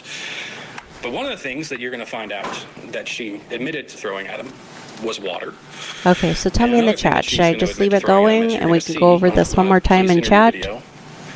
Or white powder, a cleaning agent, that she's going to say have we all seen all of this? In and around his legs. The product, of course, was lye. Throughout all the medical records, and I think we're going to admit the medical records, there's total probably 20,000 pages. Never once does he say, I remember what happened. Never once does he say Megan did it. Oh. Never once does he say, oh, Absurd Beat says, or blame anyone for this. about the GF thing. It's early in this case. For Absurd Beats, it's on the other side of the world. But for me, it's like right up the street. No question. Well, no, it's 35 minutes away. We're out by Lake Minnetonka, where I'm within walking distance of Paisley Park. When he went to the hospital, So we're way out his here. statements were, I don't remember what happened. Mr. Imirowicz said that.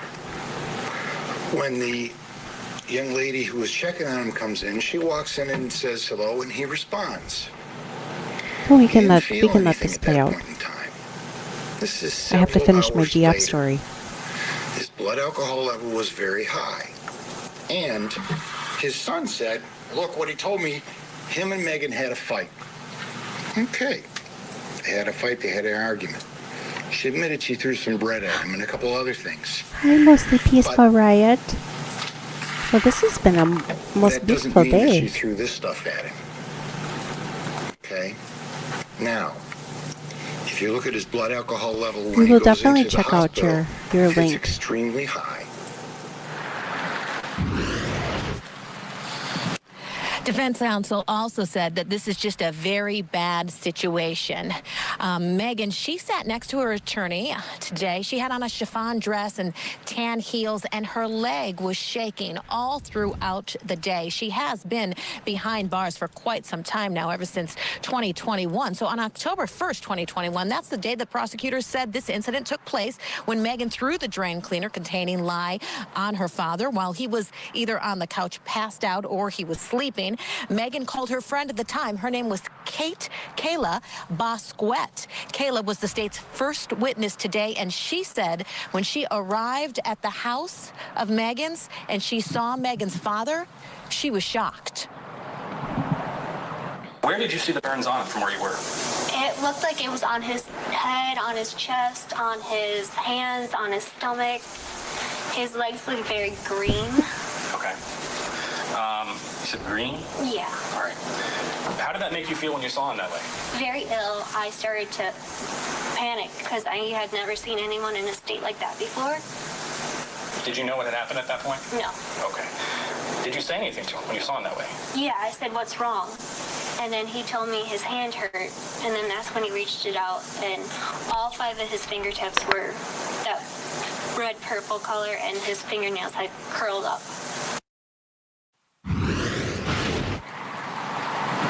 And while Kayla was testifying, she was also asked about something that Konrad Imirowicz said, and she said that she doesn't speak Polish, so she didn't understand what he had said. Today, we learned a few things, and we can tell you about those. We learned one thing, that on the day of the incident, Megan was preparing for her birthday party. Her birthday was just a few days before, so we learned that was one thing we learned today, is that on the day of the incident, she was preparing for her birthday party, and somehow they got into an argument. We also learned that Konrad Imirowicz was intoxicated and passed out on the couch. Defense counsel said he was an extreme alcoholic. Additionally, we heard about water, cleaning products, and bread.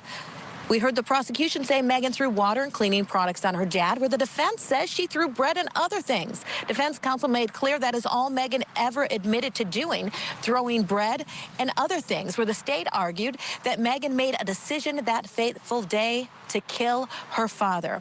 The jury, when jury selection got underway today, initially we thought that it was going to end up taking quite some time because they ended up excusing a lot of jurors for different reasons.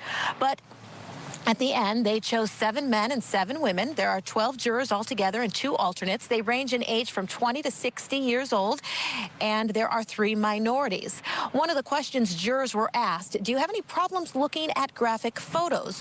One juror was excused after saying that she cries when she looks at anything sensitive, and other jurors were excused when, again, they were asked about these graphic photos, and they said that they suffer from PTSD and that they would not be able to handle this kind of sensitive photo photos, these graphic photos. And tomorrow, of course, we are going to hear more from the state as the state continues with its case. Michael, we'll send it back to you. All right. Thank you so much, Kelly, for that report. Appreciate it. It is week 2 now. Testimony in the Parkland School Resource Officer trial. Scott Peterson faces 11 charges for not going in and helping when Nicholas Cruz went on a shooting rampage. 17 people were killed in Marjorie Stoneman Douglas High School on Valentine's Day in 2018. Peterson is charged with failing to confront the shooter before he reached the building's 3rd floor. Now, Peterson's defense attorney claims Peterson couldn't determine where the gunman was. The defense has pointed to Peterson's radio calls during the rampage. We have possible, could be fire because I think we got shots fired. Possible shots fired. 1,200 building.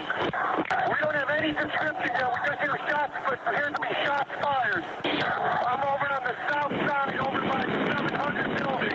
Keep the school locked down, gentlemen. UA3, we're going to Bravo. I hear shots fired. Shots fired. Make sure I have a unit over in the front of the school. Make sure nobody comes inside the school. Barry, does he know where the shooter is?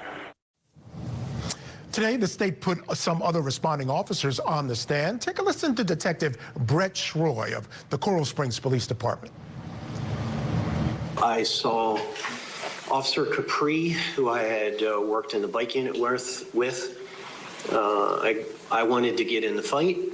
I grabbed him by the collar and I said, "Come on with me, we're going in." And I'm going to have to stop you there because I want to know why you want to do that. What you think is causing you to say, "I want to go in"? I think it's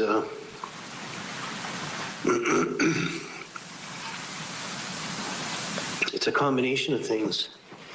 It's wanting to save my son,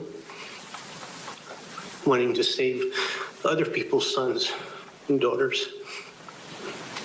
It's what we signed up to do. It was our Super Bowl. You could say, if you weren't ready for that day, when would you be ready? Officer Tim Burton with the Coral Springs Police Department arrived at the school towards the end of the rampage. He joined Peterson near the east side of Building 12. So when my client shares with you in real time, when you get there, and you say, "Hey, what's up? What do we got?" And my client tells you he hasn't heard gunfire in a few minutes. That's correct. You believe that, correct? Correct. And that was your understanding too, because you hadn't heard gunfire in the couple of minutes that it took you to get to where you were, correct? That is correct. He also then, number 2, he makes it very clear to you that he doesn't know the precise location of the shooter or shooters, correct? That's correct. Now, when he said that to you, did you think he was lying to you? No, sir. You believed it, correct? I did. The manner in which he said it, the words that he used, and the energy that he put behind it, you absolutely believed it to the core, correct? Yes, sir. And the other thing he tells you, as you're facing him, correct? Correct. He says, "Watch your back. The shooter may be hiding behind you in the parking lot," correct? That's correct. So you believed he genuinely was looking out for you, correct? I did. All right, joining us this hour is criminal defense attorney Joseph Tully. Joseph, great to see you. Thank you so much for being on the show tonight. We'll start with Peterson, and we'll start right there. The prosecution put on a couple of strong witnesses today.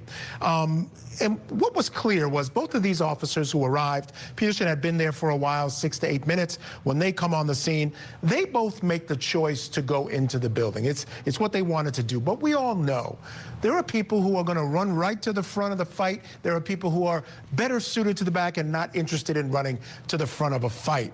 How important was that testimony today on direct examination for the state?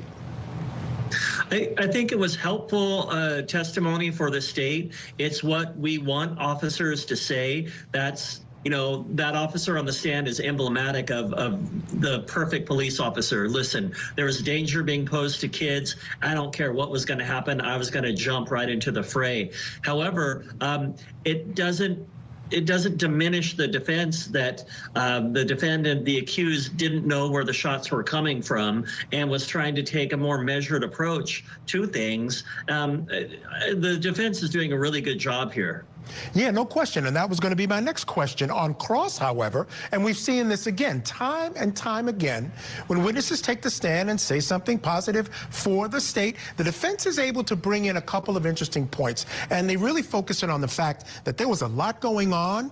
It was a messy situation. There was an opportunity for misdirection or misunderstanding what was going on. And they made that very, very clear. As a matter of fact, what we just saw was they also made clear it seemed that at least that particular officer believed the defendant when he said, look, I'm not sure where the shooting has come from. Could be coming from here, could be coming from there. I think that's super important for this jury.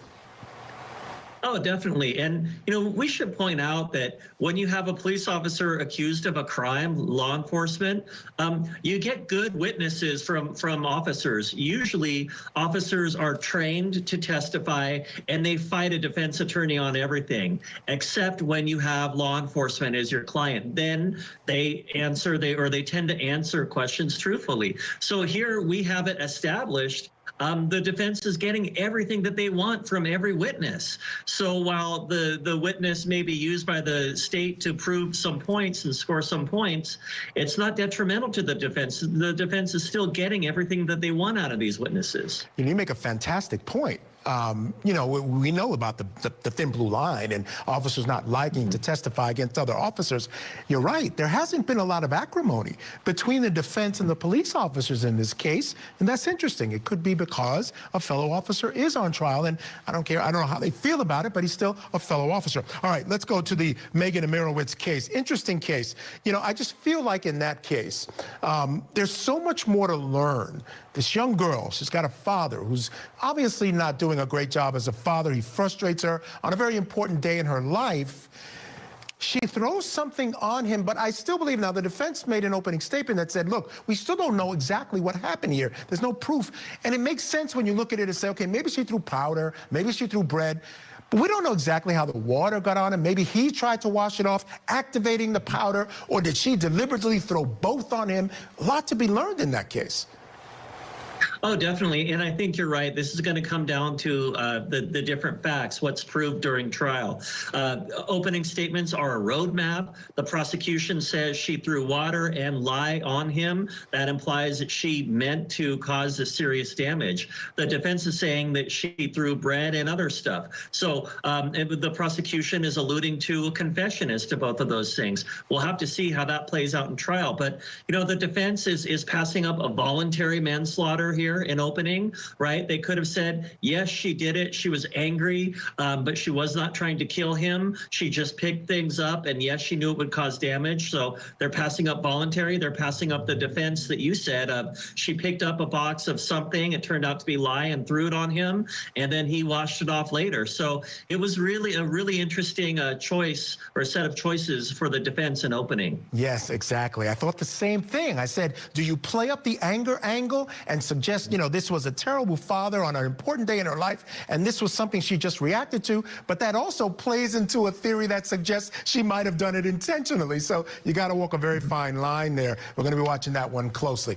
All right, Joseph, stand by. I do have to take a break. Folks, when we come back, the children's book author accused of killing her husband loses her court battle to get out of jail, and her bond hearing revealed some very information about the case. We'll have a Guess who's just going to leave this open? Because now this guy is saying, he's covering these cases a little bit different than the lady did. And I like him. So if you're just joining us, today has been kind of a potpourri of trial coverage. I started the live stream because I had noticed that the Michigan versus Megan Imirowicz trial was starting. She's the 18-year-old, or she was on her 18th birthday, October 1st, 2021. Does that make her a Libra? Yeah, I think so. October 1st, 2021, her 64-year-old father was naked and drunk passed out on the couch in the living room. She threw a combination of lye and water together, which, again, thank you so much to Lily of London for her comment on the concoction, which is called lye powder and water causes an exothermic reaction reaching temperatures up to 200 degrees Fahrenheit. And he didn't wake up, question mark, 5 question marks. So, anyway, he was burned over 41% of his body. The hospital originally wasn't sure what he had been burned with. From a comment I saw on the CourtTV, the banner, the hospital was preparing like a hazmat unit for him because they weren't sure. Anyway, he ended up subsequently dying from his injuries. So again, crime spies, everybody is innocent until the state has proved them guilty. It's not up to the defendant to prove that they're innocent. It's up to the state to prove that they're guilty, which I have my own thoughts on that, but anyway. So what's interesting, though, is there was a guy, I think his name was Steve. He had the red glasses on. We were sort of making fun of him because his glasses were like teeny tiny red on his big round face. But he had a really interesting comment and said, there is another story to this trial. So that I find extremely interesting. So that's the case that we originally started the live stream for. And it ended up being that jury selection happened. And then they must have had some kind of lunchy lunch. And then the opening statements were so incredibly short. I think one was like 4 minutes and one was like 10 minutes. And then they had one witness, which is one of her former friends. And then this wonderful gal by the name of Jamie hopped into the YouTube chat and said that she had a friend in the courtroom that said we were going to have a rewatch of today because it just was so fast. The court didn't even have time to set up the live stream. But then court will resume tomorrow for day 2 of that trial. Again, 18-year-old is on trial for murder. The sentence would be life without parole at age 18, which is a little weird again because I know certain states, I thought California as one, is kind of revisiting kids that committed or people that committed crimes when they were younger. I can't see out of this. Okay, this is my distance eye and this is my reading eye. This reading eye contact is very happy still, which I slept in them last night, which I usually do. This one is not happy. These are just blue light glasses because the lights are so bright, it gives me a headache otherwise. Anyway, so I'm having a hard time reading. And I can't see with this one because this one's for my up close. And this is for, anyway, it doesn't matter. I love what has been in the menu with trials today. Yeah, so originally, I woke up this morning, couple sips of coffee, and I saw this trial and I thought, wow, that's interesting. I wonder why I haven't heard that one. And even though I had vowed never to do another live stream of a trial, I thought, well, what the heck? It can't be that long. It's an 18-year-old, in Michigan. I mean, I can't imagine there's a whole lot to this, but then the Kouri Richens, the mom, here, I'll just be quiet. See, I start rambling and then takes up the whole break. Before the judge made his decision on whether Richens will be granted bond, the state and the defense questioned witnesses. CourtTV legal correspondent Chanley Painter has the details. That's right. After an extensive detention hearing here at the Summit County Courthouse today, I love Chanley. Will be held without she bond. Is a fantastic reporter. In front of a jammed-packed gallery. Some of those people who waited in line to get in were turned away because of lack of room inside the courtroom. I was in there. On the left side of the gallery were the family and friends of Eric Richens, his father, his sisters, his business partner, and employees decked out in C&E masonry gear, plus many friends and extended family and community community members who were rocked by Eric's sudden death. And on the right side of the courtroom, the family and friends of Kouri Richen sat in support of her as her defense argued a lack of evidence and possibly innocent reasons for some of the state's evidence against her. But emotions ran high during the statement of Amy Richens, the sister of Eric and the designated victim's representative. Tears flowed in the gallery and from the defendant herself. And then once the judge rendered his decision that she would not be given bail, many family members seemed pleased and thankful in the gallery, and the family attorney Greg Skordas spoke outside the courthouse. The family was pleased with what happened today. The judge clearly took everything into account, and it was quite a presentation. I mean, it's not the kind of thing you normally see. A bail hearing like this is usually 15 or 20 minutes, but this one went the entire morning. And a scheduling conference is set for June 22nd, where the parties will be back inside this courthouse to set a preliminary hearing date. For now, I'll send it back to you. All right, Shanley Painter, thank you so much for that report. Let me bring back in my guest, still with me, criminal defense attorney Joseph Tully, and joining us now is trial attorney Robin Nunn. So again, Kouri Richens, the Utah mom, here on the show. And I'll begin with you, Robin, and talk about, was denied bail today. So she go back to the clink. She goes. We're all sitting around here, we were like, this is a little different than you normally see in these cases. Well, in Utah, the idea is when you have a capital felony, all the state has to do is show that there's substantial evidence to support the charge. They don't need to go into all this flight risk and all this other business. We were waiting for that information. Didn't come up. Your thoughts on today's hearing? Yeah, I think it went along the lines of what I expected. As you mentioned, the law is, particular in this area, that there doesn't have to be the same standard of a flight risk or anticipation of her fleeing the area. The facts themselves are so disturbing and alarming, and the possible, ramifications are so great that it does make sense to me that this individual should, not be able to be granted access to leave the facility and be released. Yeah, essentially the judge agreed that there was substantial evidence supporting the charges, Joseph. And I can tell you, just to break it down, you got these mounting financial issues. So she needs money. And her husband's got money. She forged some life insurance policies as well. So there's money there in terms of when he dies. There's some interesting stuff regarding her, perhaps buying fentanyl from someone who they have not identified, but I guess used to clean houses for them in their real estate business. And then you have these text messages. Once again, I'm just going to throw this out there. If you're going to think about committing a crime, get a burner phone, because case after case after case, we see these searches just demolishing these cases for the defense. Your thoughts? Sure. In today's day and age, digital communication always leaves fingerprints. So, you're touching everything, every communication, everything that you say to somebody via email, via text message. If you're doing it on the street, there's probably a camera around. If you're doing it in a neighborhood, there's probably a camera around. So we're seeing kind of, as you pointed out, the modern evolution of criminal law where, there's no real privacy anymore, so to speak, or a lot less of it than there used to be, and criminals haven't caught up with that yet. Yeah, digital footprints, man. They can tell you what you're doing, when you're doing it, where you are, who you're doing it with most of the time. I mean, it's really just unbelievable, and we see it time and time again.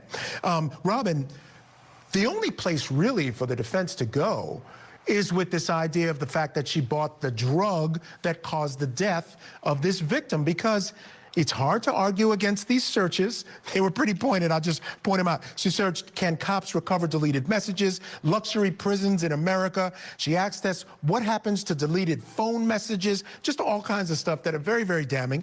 You can't dispute the incredible financial issues she was having, which is the time-honored reason or motive for killing someone.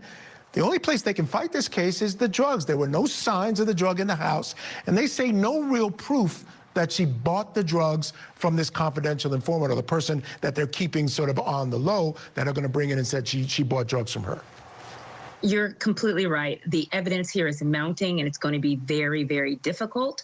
But they're going to have to take each element one by one, and she's going to have to provide an ulterior reason on why she would have, for instance, had fentanyl. I believe that there is, some message that indicated that she might have had a back injury, or she might have had a client who had a back injury, and she was communicating with a drug dealer for back pain, and that she really didn't realize the amount of the dosage. She'll have to convince that maybe she didn't make the Moscow Mule. I think it's going to be element by element, and we're really going to have to provide proposals for other ways of looking at, the mounting evidence that we're kind of finding in the background in this case for what indeed did actually cause the death of her husband. Yeah, and they made clear, the prosecution did during their arguments, that, he had no history of drug abuse. So they can't claim maybe it was something that he had ingested accidentally. It was 5 times the lethal dose. I mean, who does that? So especially someone who's not involved in drugs. Joseph, what was your thought about the approach to bond in Utah? Again, as I mentioned earlier, it's just substantial evidence of a capital crime. That's all they don't have to go into flight risk, dangers to the community, none of that. Some of it makes sense to me, but I don't know. I want to get your thoughts on that. Sure. So, we have a country where we have innocent until proven guilty. And if we're going to have that concept, we need to have a bail system.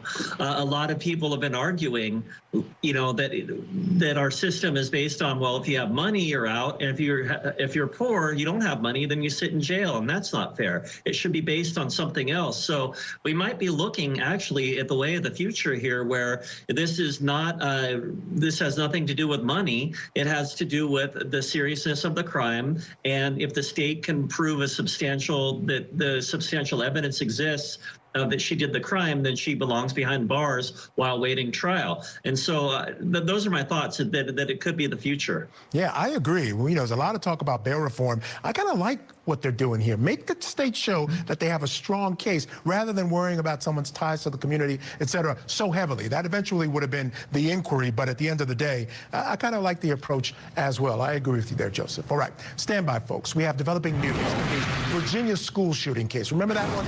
This was a story of a 6-year-old boy who shot his teacher. Now, the mother has pleaded guilty today in federal court. Deja Taylor pleaded guilty to the charge of using marijuana while possessing a firearm. Taylor is accused of lying about her marijuana use on a form when she bought the gun, which her son later used to shoot teacher Abby Zwerner in the classroom. Now, the first grade teacher was seriously wounded in January, but she is starting to, after multiple surgeries, she's starting to get much, much better. Now, Taylor's attorneys agreed to a plea deal with prosecutors that calls for a sentence of 18 to 24 months in prison. Sentencing is scheduled for October 18th. The federal case against Taylor is separate from the charges that she faces on the state level. Now, she's also charged with felony child neglect and reckless storage of a firearm. Trial for those charges is slated to begin in August. All right. Now, he had the country living in fear for 17 years. Well, now the man known as the Unabomber has died. We're going to take a look back at Might as well leave this on, too. Permanently scarred. Keep it right here on CourtTV. I could start talking in military time. So for those of you who are watching, we are still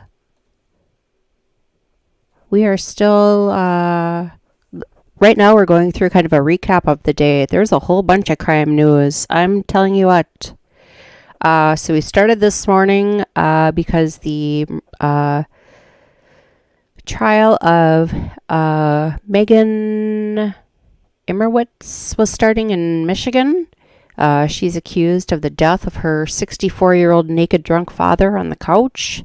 She threw a cup of water mixed with lye powder, which created an exothermic reaction reaching temperatures up to 200 degrees Fahrenheit. He was burned over 41% of his body, subsequently died in the hospital. I want to say it was months later. And jury selection began with that this morning, and then their opening statements were quick like a bunny. I think the state was about 10 minutes, the defense was like 4 minutes, and then they had one witness, one of her friends. But while we were waiting for the coverage of that to start, the Kouri Richen's bail hearing was on. So we were able to watch that, which most of us wanted to see anyhow. She was actually denied bail. And what's interesting about that is there was 3 witnesses this morning that they had in the hearing. Witness 1, witness 2, witness 3, I know was a forensic accountant. And then, so the state had questions, and the defense had questions, and then the state got to redirect.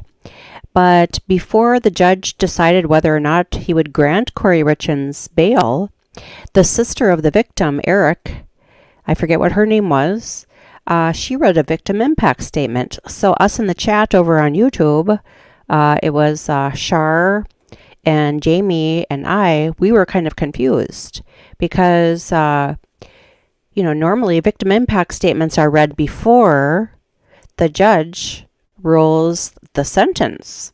So we're like, is this normal? I don't think this is normal. Well, again, I'm an accountant, so what do I know? Well, it turns out that the commentators here on CourtTV had said that was a very sneaky and smart move on the state to put that witness in there because there was 2 the state has to prove that by granting her bond, Kouri Richen's, the Utah mom, the author who served her husband at the time a Moscow mule laced with fentanyl, 5 times the dose, which isn't much. I'll show you the penny later.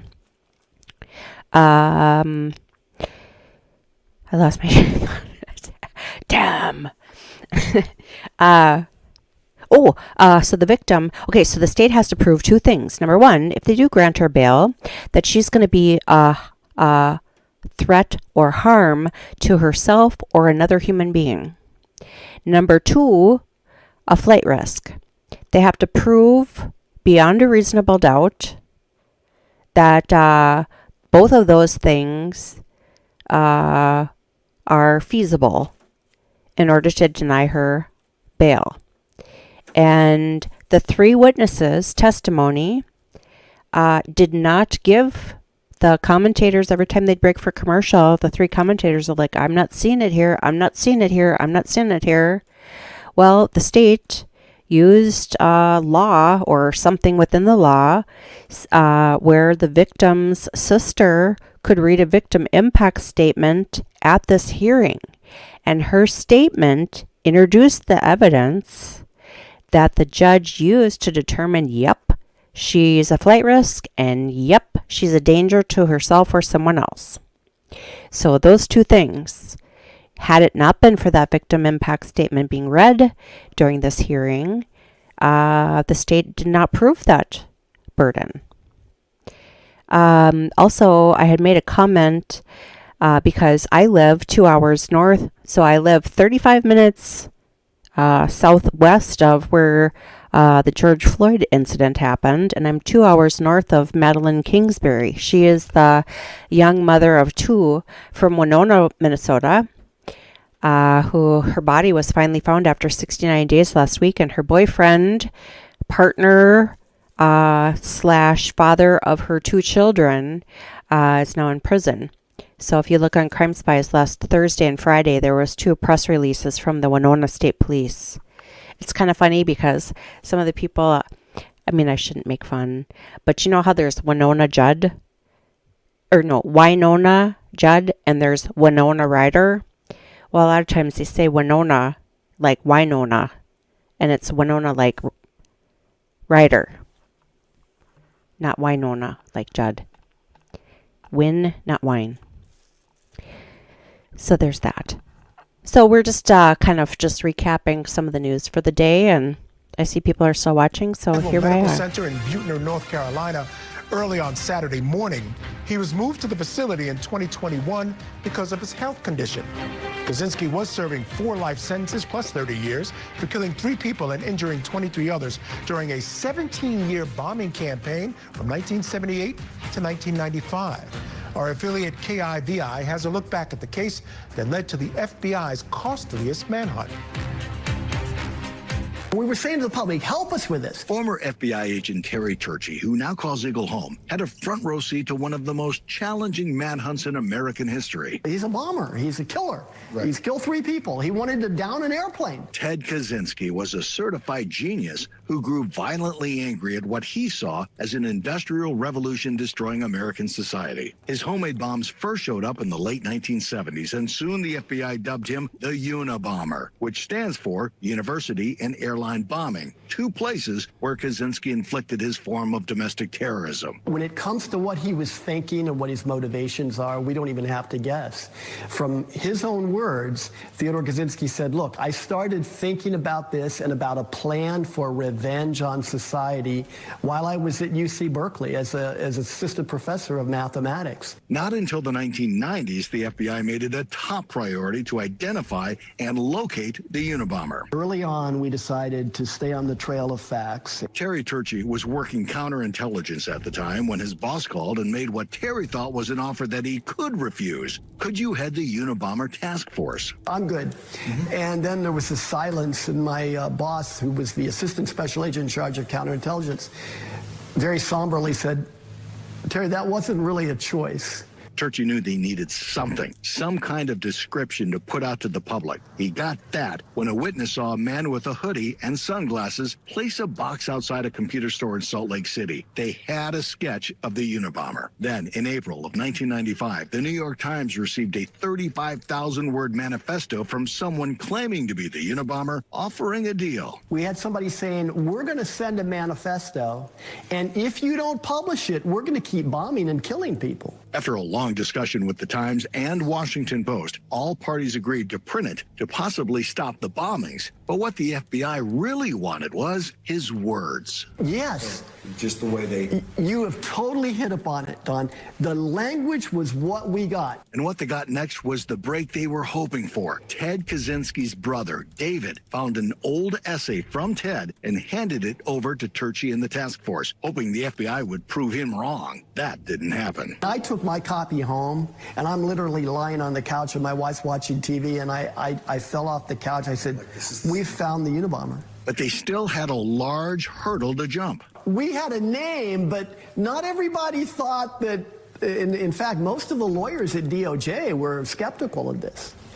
You've got a name and you've got words, and you want to search somebody's place? That place was Ted Kaczynski's remote cabin near Lincoln, Montana. They got that search warrant and quickly descended on the small mountain town. But now... And so how are we going to surprise him, though, so he'll open the door? The plan was to have 2 agents disguised as mining officials accompany a Forest Service ranger who knew Kaczynski. So Theodore opened it just a tad, and he looks at them, and then he said, well, let me get my coat. At that exact moment, the agents grabbed Kaczynski and threw him down into the snow. And then he's struggling. Max pulls out his service firearm, and he says, you know, Kaczynski, freeze, FBI.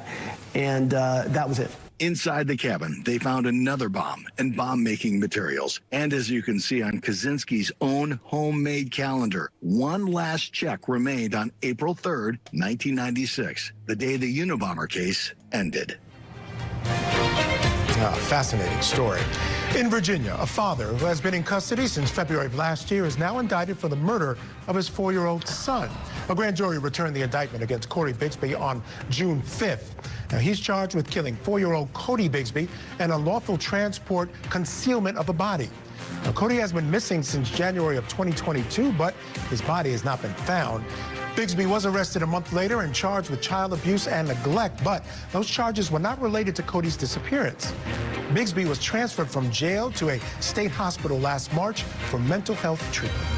All right, still with me, trial attorney Robin Nunn and criminal defense attorney Joseph Tully. And Robin, I'll begin with you, and I want to start with the Unabomber because I've been fascinated with him forever. It was sort of in my younger years, and it was really the first time that this country, as far as I knew it, was afraid of something like this, and we had so much trouble finding him. And eventually, you know, I got to think, if we had some of the technology today, back then, they would have found him very quickly. You just match up the word. They have this, you know, chat bot and all this other stuff. You could have matched it up very quickly because these manifestos were all over the place. He had written a lot in college. But I'd love to get your thoughts on that case, if it affected you in any way. Yeah, I definitely think everybody remembers where they were during that time when the Unabomber was out there. And, you know, his death, his by suicide in prison really, you know, closes a chapter on a time in history where I think a lot of us had a lot of anxiety and a lot of fear. As you said, it wasn't as much of a digital age then, so it was a little bit harder to track. And this person was out on the loose, sending messages and threats, and no one knew where that person could show up.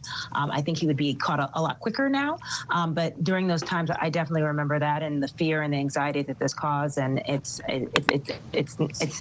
obviously unfortunate when anyone takes their own life, but this is a close to a very tragic time in our history, and I'm glad to see it did come to an end. Yeah, just close this chapter and move on. And you're right, with all the, you know, we talked about it earlier, the digital footprint, I'm sure he wouldn't have gotten away with it that long. Joseph, got to get your thoughts on Donald Trump.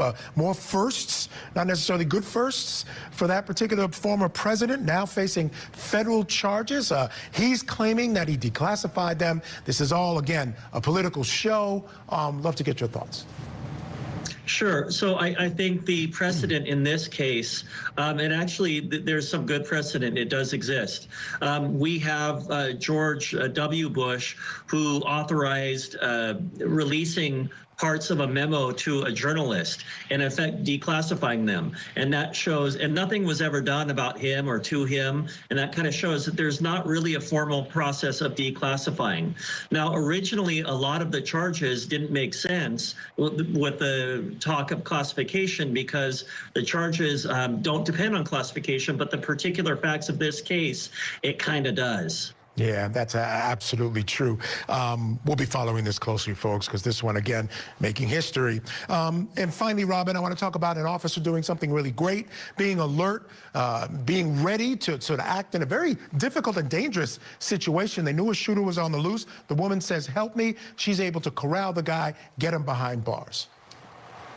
What a great story. I mean, this is one of those feel-good moments when you're so glad that, you know, the police are out there and being alert. Really an incredible hero.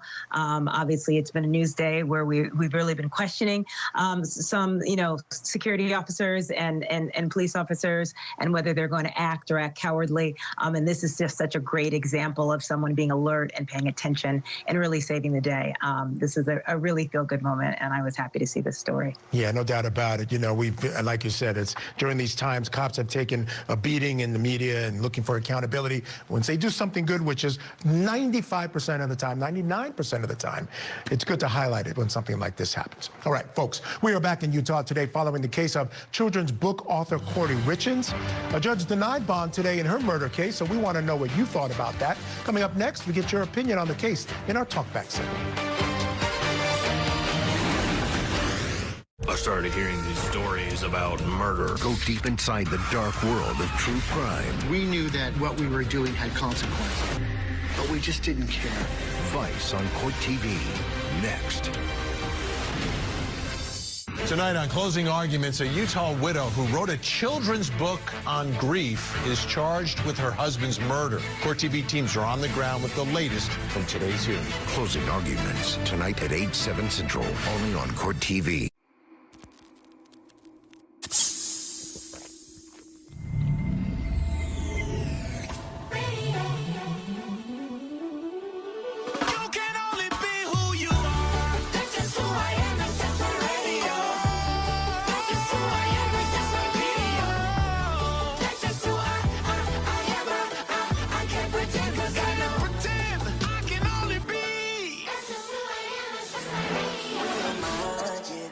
Need a break from reality? Enough! Well, cheer up, Buttercup. Party here! Because Paramount Plus has got your great reality escape. Get ready. Escape into new seasons of the biggest competitions. For the win! With the boldest personalities. Guess who's back in the house?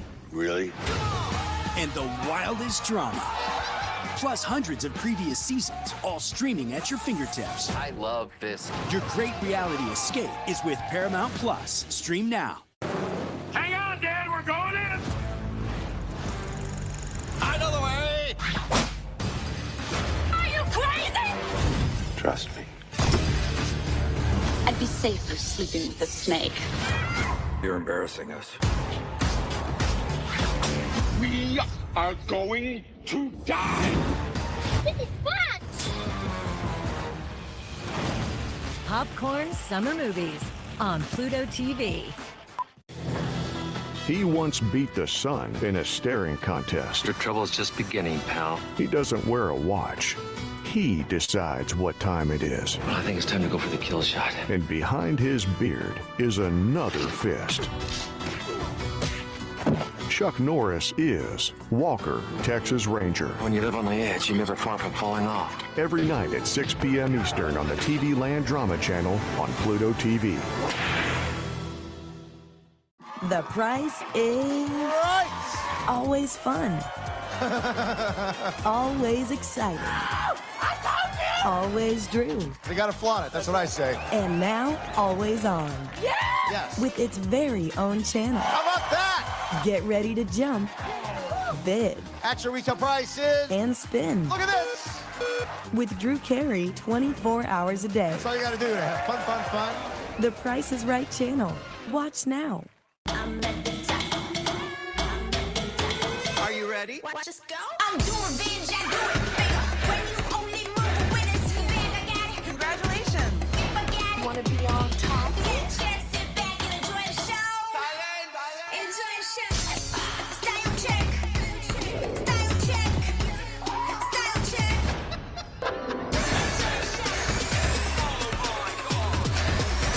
I'll see you later. We're in the middle of a war. We love to have the big guys join the fight. Get ready for the best Transformers since the first. Transformers, rated PG-13. Now, live from New York, it's The Ed Sullivan Show. Come on, come on, come on. America's longest-running primetime variety show is celebrating its 75th anniversary right here on Pluto TV. All this month on The Ed Sullivan Show channel. Oh, you're too much.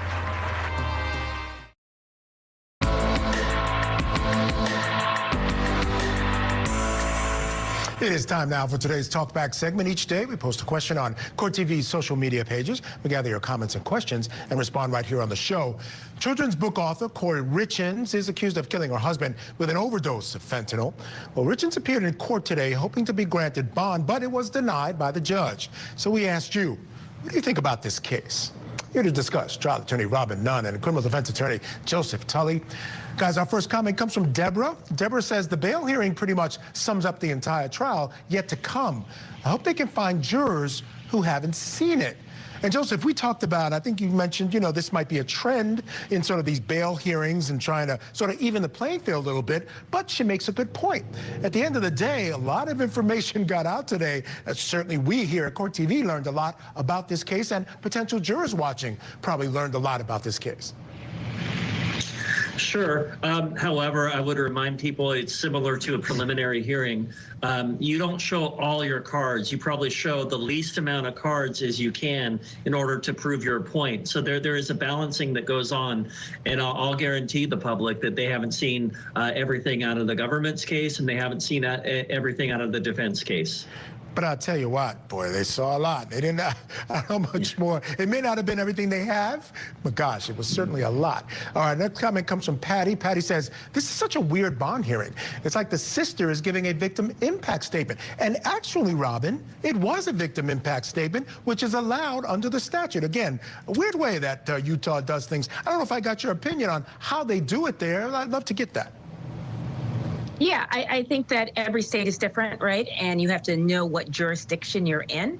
And in this particular jurisdiction, the sister is allowed to do exactly as she did. The prosecution can bring forward any witnesses they'd like to present the facts and tell their story. And in this particular situation, despite the fact that the sister has a little bit been going back and forth with Ms. Kouri and this particular case over money and the estate. She is allowed to give her side of the story and communicate what her brother warned her about his wife, and to take into consideration, her perspective on how this has really hurt her and her brother and others. And she told the court about an alleged attack by Kouri on her when she was at the house questioning some of the stuff that she was doing. She claimed she was attacked by her, so that was interesting as well. Our next comment comes from Angela. Angela says she should be denied bail as she killed once for profit, and such a narcissist she may think she could pull it off again.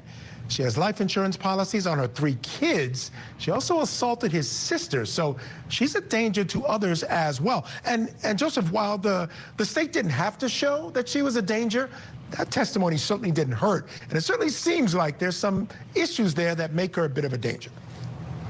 Sure, yeah. So as you and I were talking, the bail system definitely needs some kind of reform. What direction it's going to go in, that's up to, who knows? That's anybody's guess. But this is definitely a way possible for it to go. And what the government saying in statute, the legislature saying, listen, if you're charged with a capital offense and there's substantial evidence that you did it, you're not going to get bail. Interesting. And just for information purposes, our understanding is that one of the sisters of the victim in this case is petitioning for guardianship of the children. So they'll be taken care of, hopefully. Our last comment, folks, comes from Jason. Jason says Kouri needs a better attorney for trial. Granted, she wasn't going to be released no matter whom her attorney was, but her female attorney doesn't seem qualified enough for this significant trial. Lots of nervous laughing and not very good questioning. Robin, did you notice that at all? Yeah, I think that, as you sort of said in the beginning, this is just the beginning. This is the intro. We haven't yet seen them really put on their case. I think that they're still sort of, collecting themselves and getting their ducks in a row. I think that we'll know soon enough how prepared the defense is. But I'm sure she's got a top-notch team of attorneys, and they are going to put forward some things that we haven't yet heard or even understand to be going on in the background in this case. So I wouldn't necessarily take the mannerisms as, necessarily that, she isn't qualified. I'm sure she's going to bring forward a tough counterattack on this one, and we should just wait and see. Yeah, fair enough. Right now, defense attorneys in a hearing like this, they're just collecting lots of information to get ready for the serious or more serious trial. All right. Thanks to Joseph Telly, Robin Nunn for joining us tonight. Truly appreciate it, guys. Always a pleasure to have you on the show. Folks, coming up next, we're going to review the 3 things we've learned today in the cases we've been covering from coast to coast right here on CourtTV. Okay, we probably have one more commercial left of this Crime Spies live stream. We have had a busy day. So for those of you who are just tuning in, the day started off with, as you can see down here, CourtTV live sleeping father death trial live. 18-year-old Megan Imirowicz is on trial. Started today, day 1, with jury selection, followed by 2 very, very short opening statements and 1 witness, her friend. And so they're just recapping that. She had her, on her 18th birthday, her father was a 64-year-old father, naked, drunk, passed out, sleeping on the couch. She threw a cup containing lye mixed with water, which created an exothermal reaction. Thank you again to Lily of London, who explained that is temperatures up to 200 degrees Fahrenheit. And he subsequently died from 41% of his body being burned with this concoction. So while we were waiting for that to come on, which it never did come on until, because everything happened so fast, we watched the Kouri Richen's bond hearing, which they were just talking about how the victim impact statement is how they introduced the burden of proof to deny her bail, which was denied. They had 3 witnesses on the stand at first, and then the sister, Eric, had read a victim impact statement, which according to their laws is fair game. And her statement was what tilted it into the into the category of denying her bail. So back to the clink she goes. I did want to share with you, though, because Eric was killed, his Moscow mule that she gave him was laced with 5 times the amount of fentanyl to kill a human. And on this screen here, you can see it. There's a penny, and see this white powder over here, this little white powder patch. That's a lethal human dose of fentanyl. Glenn Beck has a very similar picture. I couldn't find it where he just like put it like on the penny, but this is the one I found. So I put that on Twitter so that you know. So he had 5 times that amount, which again isn't very much. And for those of you who know, fentanyl is pouring across our U.S. southern border enough. I think so far they've at least confiscated enough to kill every human being on U.S. territory. It's quite a lot. And Absurd Beats and I were talking earlier. You know, the counterfeit pills that are coming across the border are those that are very common. For example, Adderall, Xanax. I know there was the guy about a year ago, a college student, who was spending his final night at his fraternity house, had a Zoom orientation for the job that he had gotten for like he was just graduating from college, so this was going to be like his first real-time job, and thought, oh, I'll just go. Apparently they buy their drugs on Snapchat. I'm gonna go get myself one of those Xanax from my drug dealer on Snapchat, and he missed his phone call and was dead from a fentanyl-laced Xanax. So they laced the popular ones, the opioids, the Xanaxes, and the Adderalls. So we are just kind of catching some of the recaps on here and commentary for those of you who missed it. And then, so starting tomorrow will be day 2 of the Megan Imirowicz, the Michigan, the 18-year-old, the lie one, the dad, that trial. And it's interesting because I had not heard of it, number one. Number two, it's very interesting because there was a guy on here earlier saying that there is another side to this story. Lily of London also on Twitter is commenting. So there's a part of the story that we're not hearing.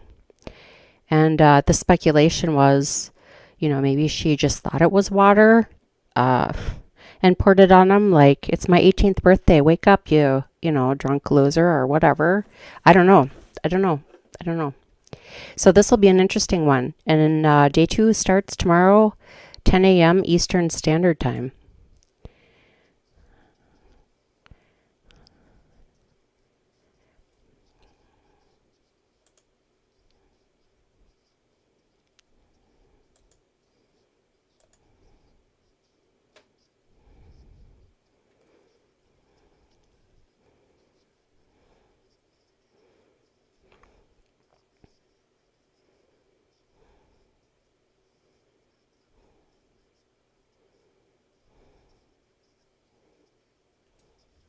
Oh, here we are again. I've got the wrong one on. Radio. All right. I'm Michael Ayala. It's been a pleasure being with you tonight. Coming up next on Vice, 90-second job, Christian rock musician. Well, basically, we already covered all that. Poker player Clay Toomey. I'm staring at the screen going, why is that penny still on there? To fund his gambling before turning himself in. Then at 8 p.m. Eastern, tune into Closing Crime Spice Arguments is tired. 10 hours and 7 minutes. CourtTV legal correspondent Shanley Painter takes a look at the timeline of events in the grief author murder case in Utah. That's next here on CourtTV. Here, I'll put this back on. Okay, I gotta get rid of this in my ear. Okay, so we've had a really busy day over here on Crime Spies. We've educated ourselves. Now we all know how much fentanyl it takes to get rid of a human. Not much, people. Glenn Beck had the most interesting Wednesday night special on this, that subject. And so, okay, I want to put up here one other thing. Because Rumble still only, despite my daily pleads to please give me more than one live stream, what I'm going to go ahead and do is, if you follow my Twitter channel or Twitter profile at Shanwa Pao, I'm going to every day pin the live stream of the day or whatever it is I'm doing, and then underneath it just do kind of a commentary on what's going on. I think that'll be easier. Then we can use ThreadReader at the end to watch it. The Kouri Richens, the mom, the author, her next hearing is on June 22nd. And again, she was denied bail back to the big house for Kouri. So tomorrow, didn't you hit? No. Oh, Absurd Beats wanted to know if I hit the requirement to stream more. Actually, I hit the requirement to stream directly on there, but they don't have like a studio like YouTube does. So it's kind of like, I even upgraded my membership over on Rumble. It did nothing. I still only get one. They got to up their game. And they also got to up their game with StreamYard. I actually did hop in on one of the StreamYard like tutorial live streams. And it's kind of stupid because, you know, for the people that are on Rumble, you can't, like if you're on YouTube, I can do this and put their, you know, comment up on the screen so you can read it. And I can't do that with Rumble. So go figure. Am I right? Am I right? Oh, I know what I can do.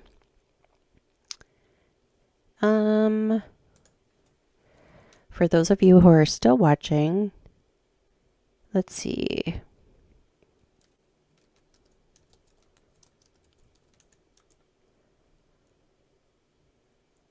Okay, so Absurd Beats is in the chat. Share the screen instead. If you could go over to his YouTube channel. I have it on mute. But he is now monetized for his awesome song on YouTube.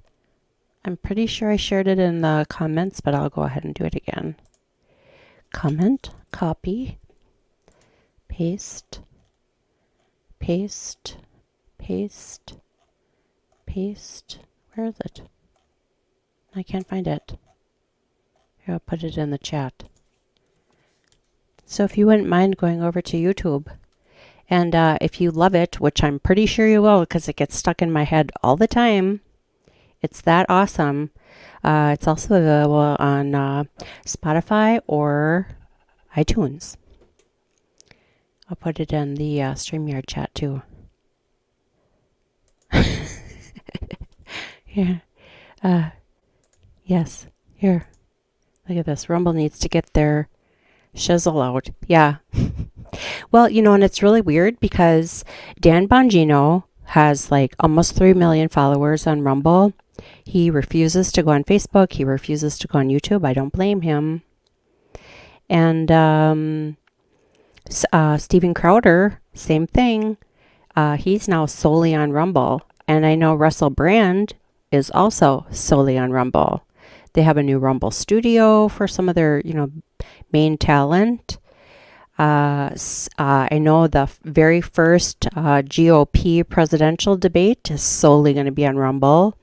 So, yeah, they got to up their game a little bit. But, you know, YouTube didn't happen overnight either. And I think Rumble is only a couple years old. So there's that. Oh, and Absurd Beats has a new trailer coming out on the 18th, which I'm pretty sure he sent me a sneak peek.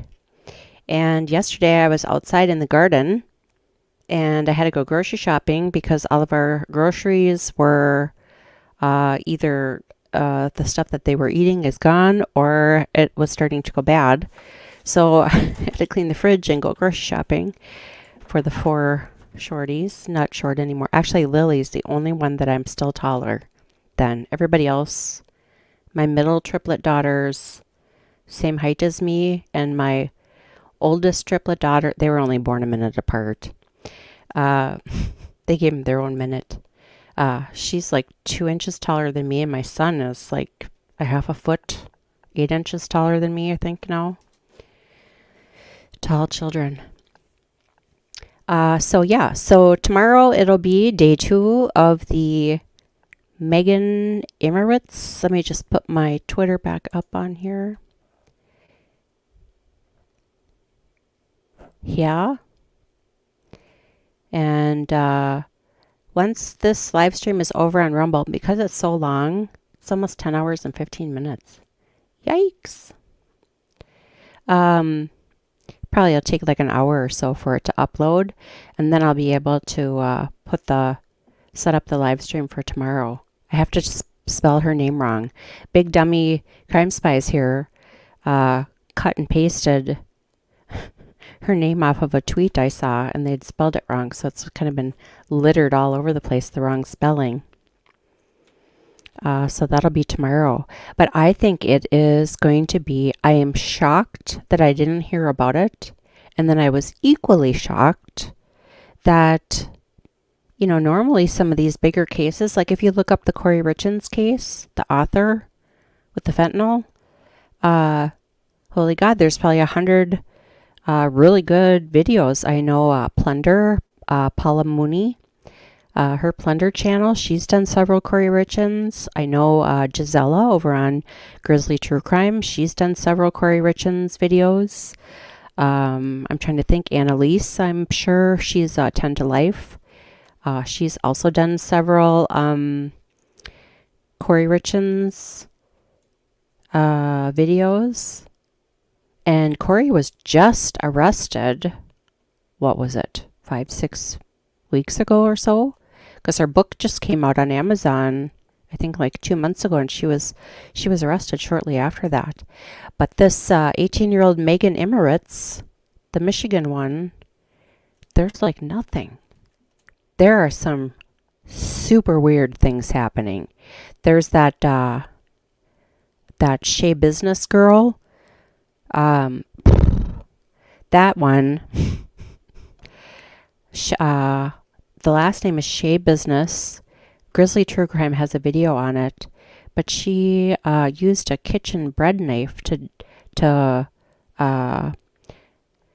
dismember her boyfriend, and then I don't know, she got tired or something, and the mom went down to check because the kid wasn't awake, and there was a bucket on the floor with a towel on it, and she lifted it up, and there's his head. So that Shea Business one is starting, and I think Jamie was the one. Our new friend on YouTube, Jamie, has somebody inside the Michigan courtroom, and I'm pretty sure she said that the Sarah Olson, is that her name? The suitcase Sarah Boone in Florida, the one that put her and her boyfriend were drinking, and then she like zipped him inside this big giant suitcase, and then she videotaped him saying, "I can't breathe. You got to let me out. I can't breathe. I'm getting dizzy." And she's laughing at him, and then she claims that she went to bed and she woke up and unzipped the suitcase and he was deceased. But then the neighbor, I believe, told the police, because it was like a townhouse, and he said he heard this like big loud thunky thunk sound like in the same vicinity as a suitcase, or as the staircase. So it kind of leads me to believe that she zipped him up probably upstairs, and then yeeted or pushed the suitcase down the stairs. He rolled down, and then you can see in the video, he's like laying there and you can see the suitcase kind of moving. He's like, I'm not kidding, Sarah. Sarah, let me out. But that one starts the same day. I think she said it was the end of June, maybe. I'll find out. I'll write that down. Starts the same day as the Shea Business one. Now, Crime Spies here, being 2 months old, Crime Spies probably will cover the Shea Business one, because in my opinion, that's the one that's not covered as near as much as the Sarah Boone one is, the suitcase one.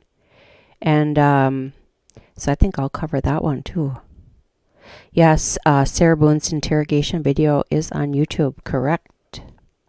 Correct, Absurd Beats. I don't know if he cheated on her. I don't know. So I'll probably do the Shea Business one. That is just... Can you imagine? Going downstairs. Hey, Charlie, how come you're not awake yet? Oh, what's this bucket doing here? And lift it off and see your kid's head in it? Oh, God, there's evil in the world. And if I was a speculating person, I would say it's kind of the rampant drug use. Glenn Beck just did, he just had like a 15-minute clip last week about the city's full of zombies. He had like a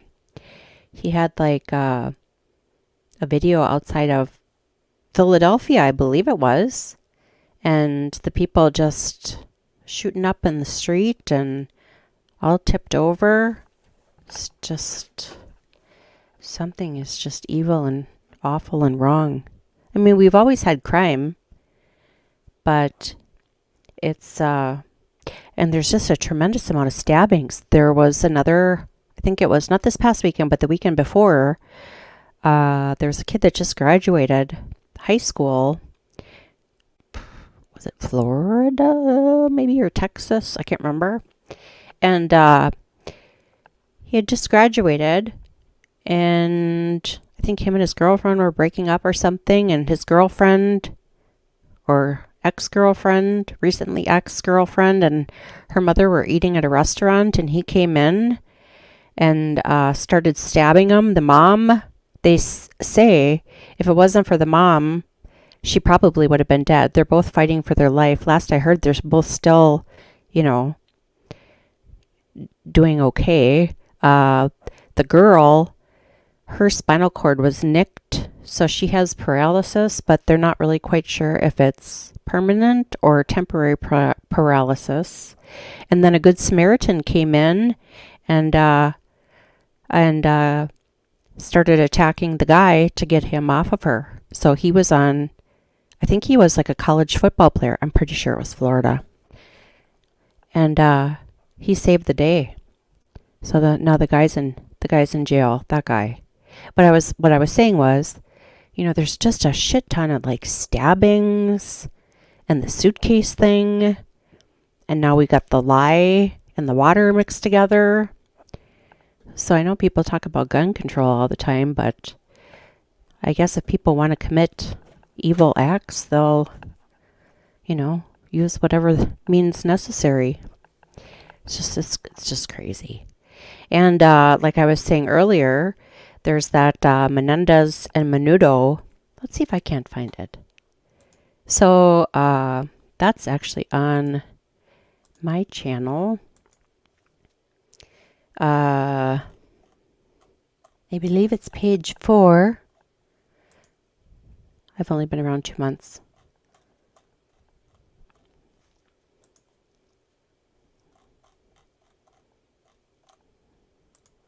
So we all know the Menendez case here. It's on this one here. We all know the Menendez case. Well, in November, one of the members of Menudo, Roy, I forget his last name, Roy, filed suit against Menudo's former manager, Eduardo Diaz, I believe is his name. And so if you go on this May 8th live stream, Letitia Stout, Day 21, Jury Watch Verdict, ? Join chat. In the description box down here is the 3-part documentary that's on Peacock. It had just started the beginning of May, and it was on the free side, but Peacock just switched around their platform, so I had to upgrade my membership, and I would assume it's behind the paywall now. So if you have a chance, this video is like 6-ish hours long, but part 1 of the Menendez starts at 8 minutes, and then there was something going on with the court. Then part 2 starts at 2:02, and then there was something else going on with the court, and then part 2 resumes at 4:22:15, and then part 3 starts right after that, 4:34:30, and plays out to the end. So if you haven't watched that, and then Jay, the Shaming of Jay on Twitter and YouTube, he has been broadcasting the original Menendez trial, the one that ended up with the hung jury, the very first one. So I had told him about it, and I know his audience has come over here and watched it because I've seen the number. This was like 511 last week, and now it's 553. So that's kind of a good little thing to have in the back of your head while you watch that, because California, from my understanding, is revisiting people that were convicted of crimes in their younger years. I think Lyle was 18. No, Lyle was like 20 or 21, and Eric was, I think, 18 at the time Kitty and Jose were murdered. But this new Roy filing in November, and then the 3-part documentary shows Jose Menendez. I mean, he can corroborate Eric and Lyle's story. So that's there for your copious free time viewing.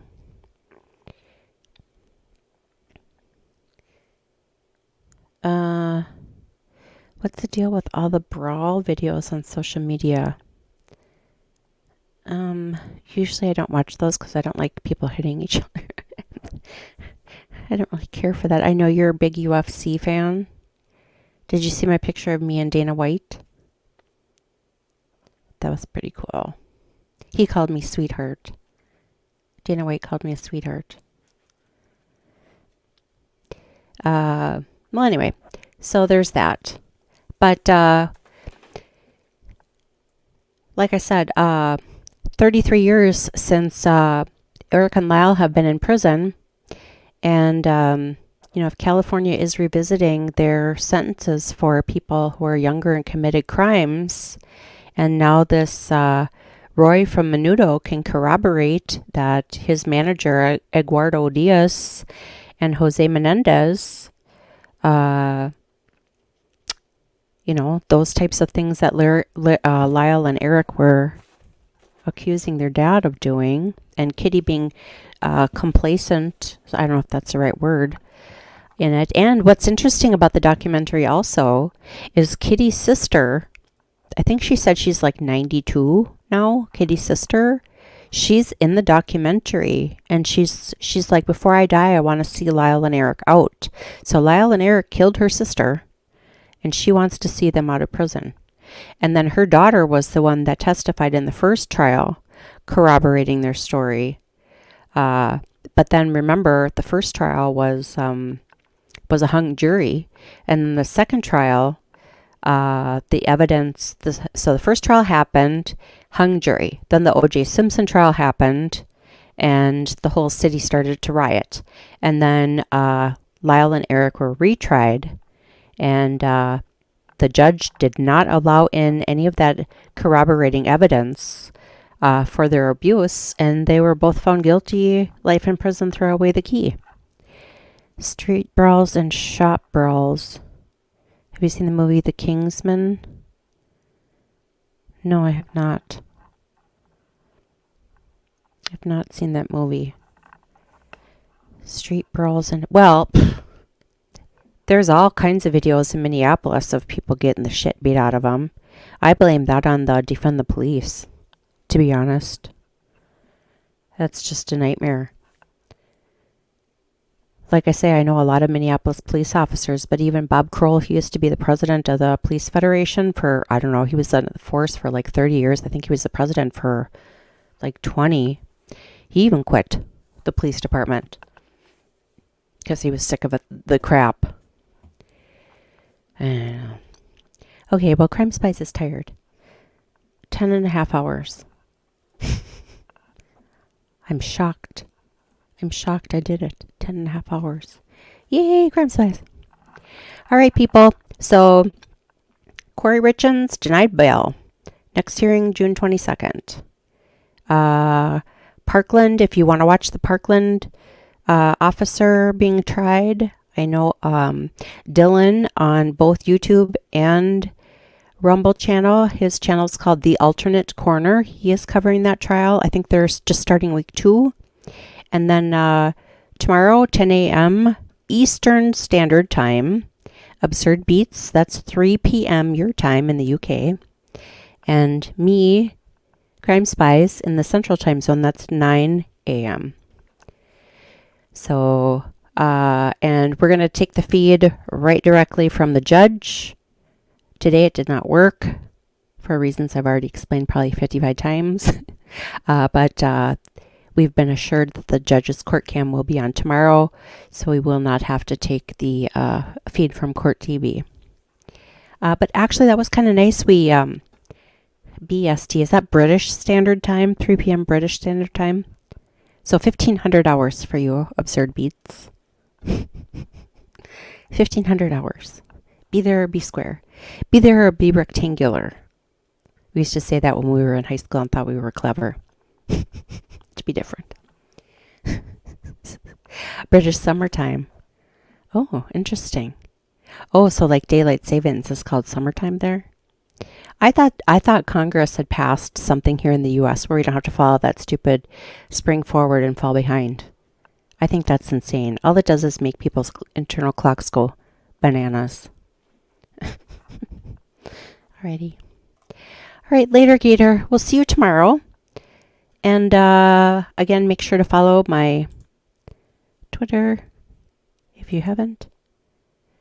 And tomorrow will be all day of this 18-year-old Megan Imirowicz, the one that threw a cup of lye mixed with water, burnt her father, who subsequently died. He was drunk, naked, passed out, 64 years old, on the couch.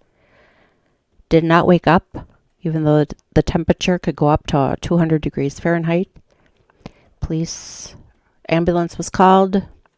He went to the hospital and subsequently died. So apparently there's a story there. It's GMT, I think. Yeah, I don't know. I just plug it into my my iPhone. You know, the little what do you call it? World clock. If I don't know where somebody's from, I just plug it in there and it tells me. Anyway. All right, people, have a beautiful evening, and we'll see you at 9 a.m. Central Time. Where is this? Where is this? Where is this? Okay, here. All right, goodbye. Thank you so much. What a wonderful day. We had some really great new people all over the place, Rumble and YouTube. Have a wonderful day, people. See you tomorrow. Thank you so much for spending part of your day with me. If you enjoyed the content, please hit that like button. Share this video on your social media. Subscribe to our channel. Turn on those important notifications. Follow us on Twitter. This channel is new, so that means we work for free. Any support is most appreciated through Rumble Rants, Venmo, or Buy Me a Coffee. All links are in the description box below. I look forward to your next visit to Crime Spies. Thanks again so much and have a blessed day.